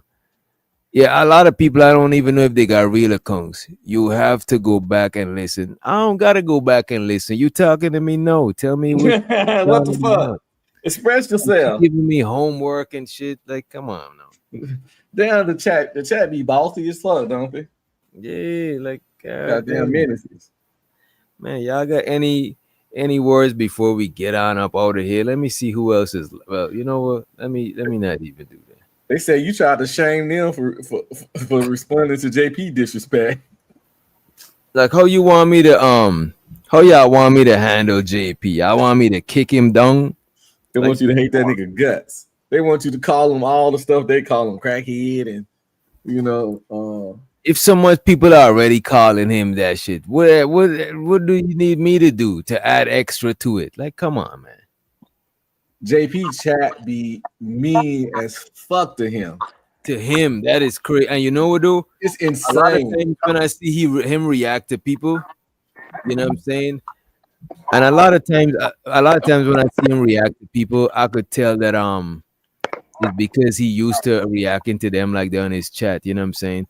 Yo, you know what I noticed? A lot of fake accounts be like validating each other and shit in this space. You know what I'm saying? You feel how you feel. She feels how she feels. What's the difference? I don't know what you're talking about, Mel. At this point, I think you're trying to hold me up like Josh. Like Josh. That's some Hell crack here. no. You on that pipe. Mel, you on that pipe? That is crazy, Mel. Hey, I'm better for you, Mel. Come on. JP for president. Right, Fuck man. that. 2028. That nigga Why you think they be mad at this at JP for president? Like, what's going on, man? Man, people, you got people, they angry on here, man. It's one thing, it's one thing to speak. If we're gonna have a logical conversation, we can just have a logical conversation. But the funny thing is, I try to have a logical conversation and speak, and they say I'm crying and complaining all the damn time. But then if I was, ranting and raving like a motherfucking lunatic, then they'll be saying, When you agree with people, you're not crying. But when you disagree, nigga, Then that you is crying. all yeah, tears. I'm crying and all types of shit, man. People, Yeah, that's what crying mean on YouTube now. They changed definitions all. Crying is having a different opinion from them. Just like having a critique is bashing. yeah, Like that's no one's critique is above critique. bashing now. Yeah, no one's above critique. Anybody can get critique. Fuck, I critique a fucking baby. That baby head big as fuck. Yeah, It's like we gotta get out of here. He's making his Hey, buddy get hot. I'm big head baby. You remember the one I posted in the Discord? You can't tell me that Oh baby. man, hey, I'm gonna say this real quick, DJ, because I touch both edges of the sword, right? I said for anybody that's coming over here that tries to undermine Black Americans or talk negatively down on Black Americans, or shit on our history and everything that we fought for in this country, those people need to be checked and they need to be put on blast. And you don't have to support them, and fuck them. Yes, I'm definitely going. Yeah, get in their ass. But then on the other the other side, the pause. But you ain't used to have to pause that shit in the 2000s, man. But in this day and age, but for the other people too that don't have any problems with Black Americans, they don't look down on us. They just trying to survive, or they trying to find themselves a way to eat. It's no reason to bully those people. Some of y'all just want to take this FBA shit and look for a reason to be xenophobic. Now, if you want to be xenophobic against the motherfuckers that's xenophobic against us, that's cool. But don't try to provoke an argument with people to fit a narrative so you can have a reason to be xenophobic. You know what I'm saying? And Mel said Black Americans hardly ever talk about immigrants. This conversation was born from them. Stop being Mel. You can't be with them laughing emojis and expect anybody to take you you know what I'm saying, seriously. I'm like, wasn't she here earlier when we had that conversation? And y'all can't Coming up run that here? shit. Oh, my bad, creative. I just want to say No, y'all I can't was run that saying shit. Okay, she go was ahead. here earlier. She was here earlier in the chat when 2 Cents kept coming up here talking that bull. Only a very select and- group of and Black I'ma people keep it talk up. about immigrants. And I'm gonna keep it all the way real, man. Y'all can't run that shit on me because I'm quote unquote FBA. I grew up around nothing but FBA people, and we know certain FBA people can be bullies.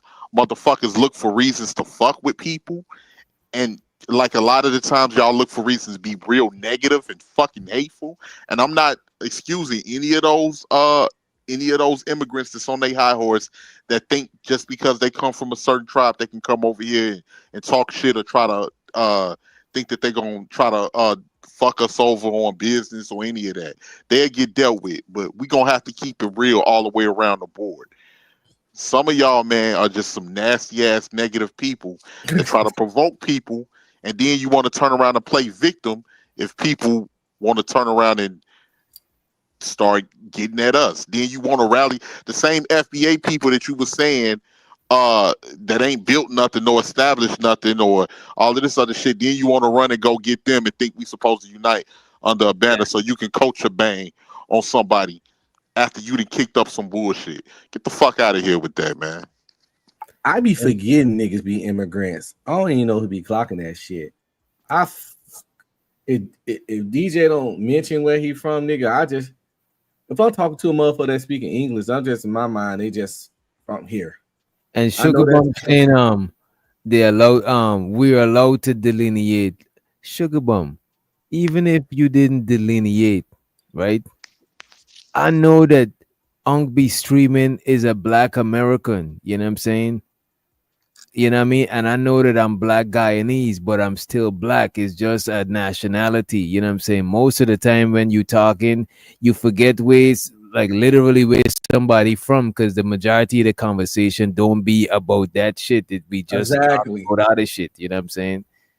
You just fucking But I don't think delineating or, you know what I'm saying, letting your group stand out, I don't think that's a bad thing if you choose to do that. I don't got no issue with that. Like, I don't like stop saying that people are mad. That's the narrative shit. Stop. Why would somebody be mad for you to say who you are? That is strange. Like, I don't get it. And like creative solutions can be from somewhere. I have no idea. It didn't even cross my mind. But I'm just saying it now just to make a point. I was born in Trinidad, but I grew up in New York. No idea. Yeah, I knew that her because accent is New York, but I didn't know she Trini. That's what's up. well, let me guess. What neighborhood you grew up in, Creative? You grew up in Crown Heights or Flatbush? I grew up in Brooklyn. No, I know you grew up in Brooklyn, but what area in Brooklyn? Did you grow up in Crown Heights, Flatbush? Bedford-Stuyvesant and Red Hook. Okay, and Red Hook. Okay, but I mean, I would think it was that would be a possibility because Brooklyn is full of Caribbeans. It's been like that for a long time, at least since the late 70s, early 80s or something. So that wouldn't even cross my mind. Like, oh, you just so different. No, like, come on, man. P54 figure. The police in Louisiana see y'all, all y'all gonna be a nigga. Simple as that. Need to stop all this tether, this nationality shit. Two white folks, niggas. That's all they see is niggas. They ain't finna isolate your nigga to no damn country. And I could take you down Louisiana, down to Slidell, close to New Orleans, and we can find out exactly what you are. If you got any confusion, I'm gonna take you out there. I'm gonna leave you at this certain gas station, and I'm gonna burn out. And I swear, I'll come back in like maybe 5 minutes, and hopefully you save you and you still alive. But you would have been called a nigga by the time I get back. Yeah. And that's the thing too. Like with all of this FBA shit online, I hope y'all really practicing that in the real world. I hope, because if you ain't practicing it in the real world, it don't mean a goddamn thing. Bro, the majority of people that is on here talking that shit, they not practicing nothing, no coming together with nobody, doing nothing offline. They can't, because every time I turn on YouTube, I see them somewhere in some side of chat. So I know they not doing nothing. Yeah, I know swear, they're man. YouTube activists. I already know. You know what I'm saying? Shit. We better get on up out of here. Any final considerations, fellas, before we head out? Listen, people. As people of color, we got too many enemies to be making enemies of people that's the same color as us, that look like us, that long as they don't talk, they're gonna be perceived as us. That we don't need to be that damn divided. We already hella divided anyway. Now we're making more division. And if you don't, if a so-called tether can take your job, that's on you, buddy. We wanted yours in the first place. Get the weight up. So that being said, I hope y'all feathers are always shining.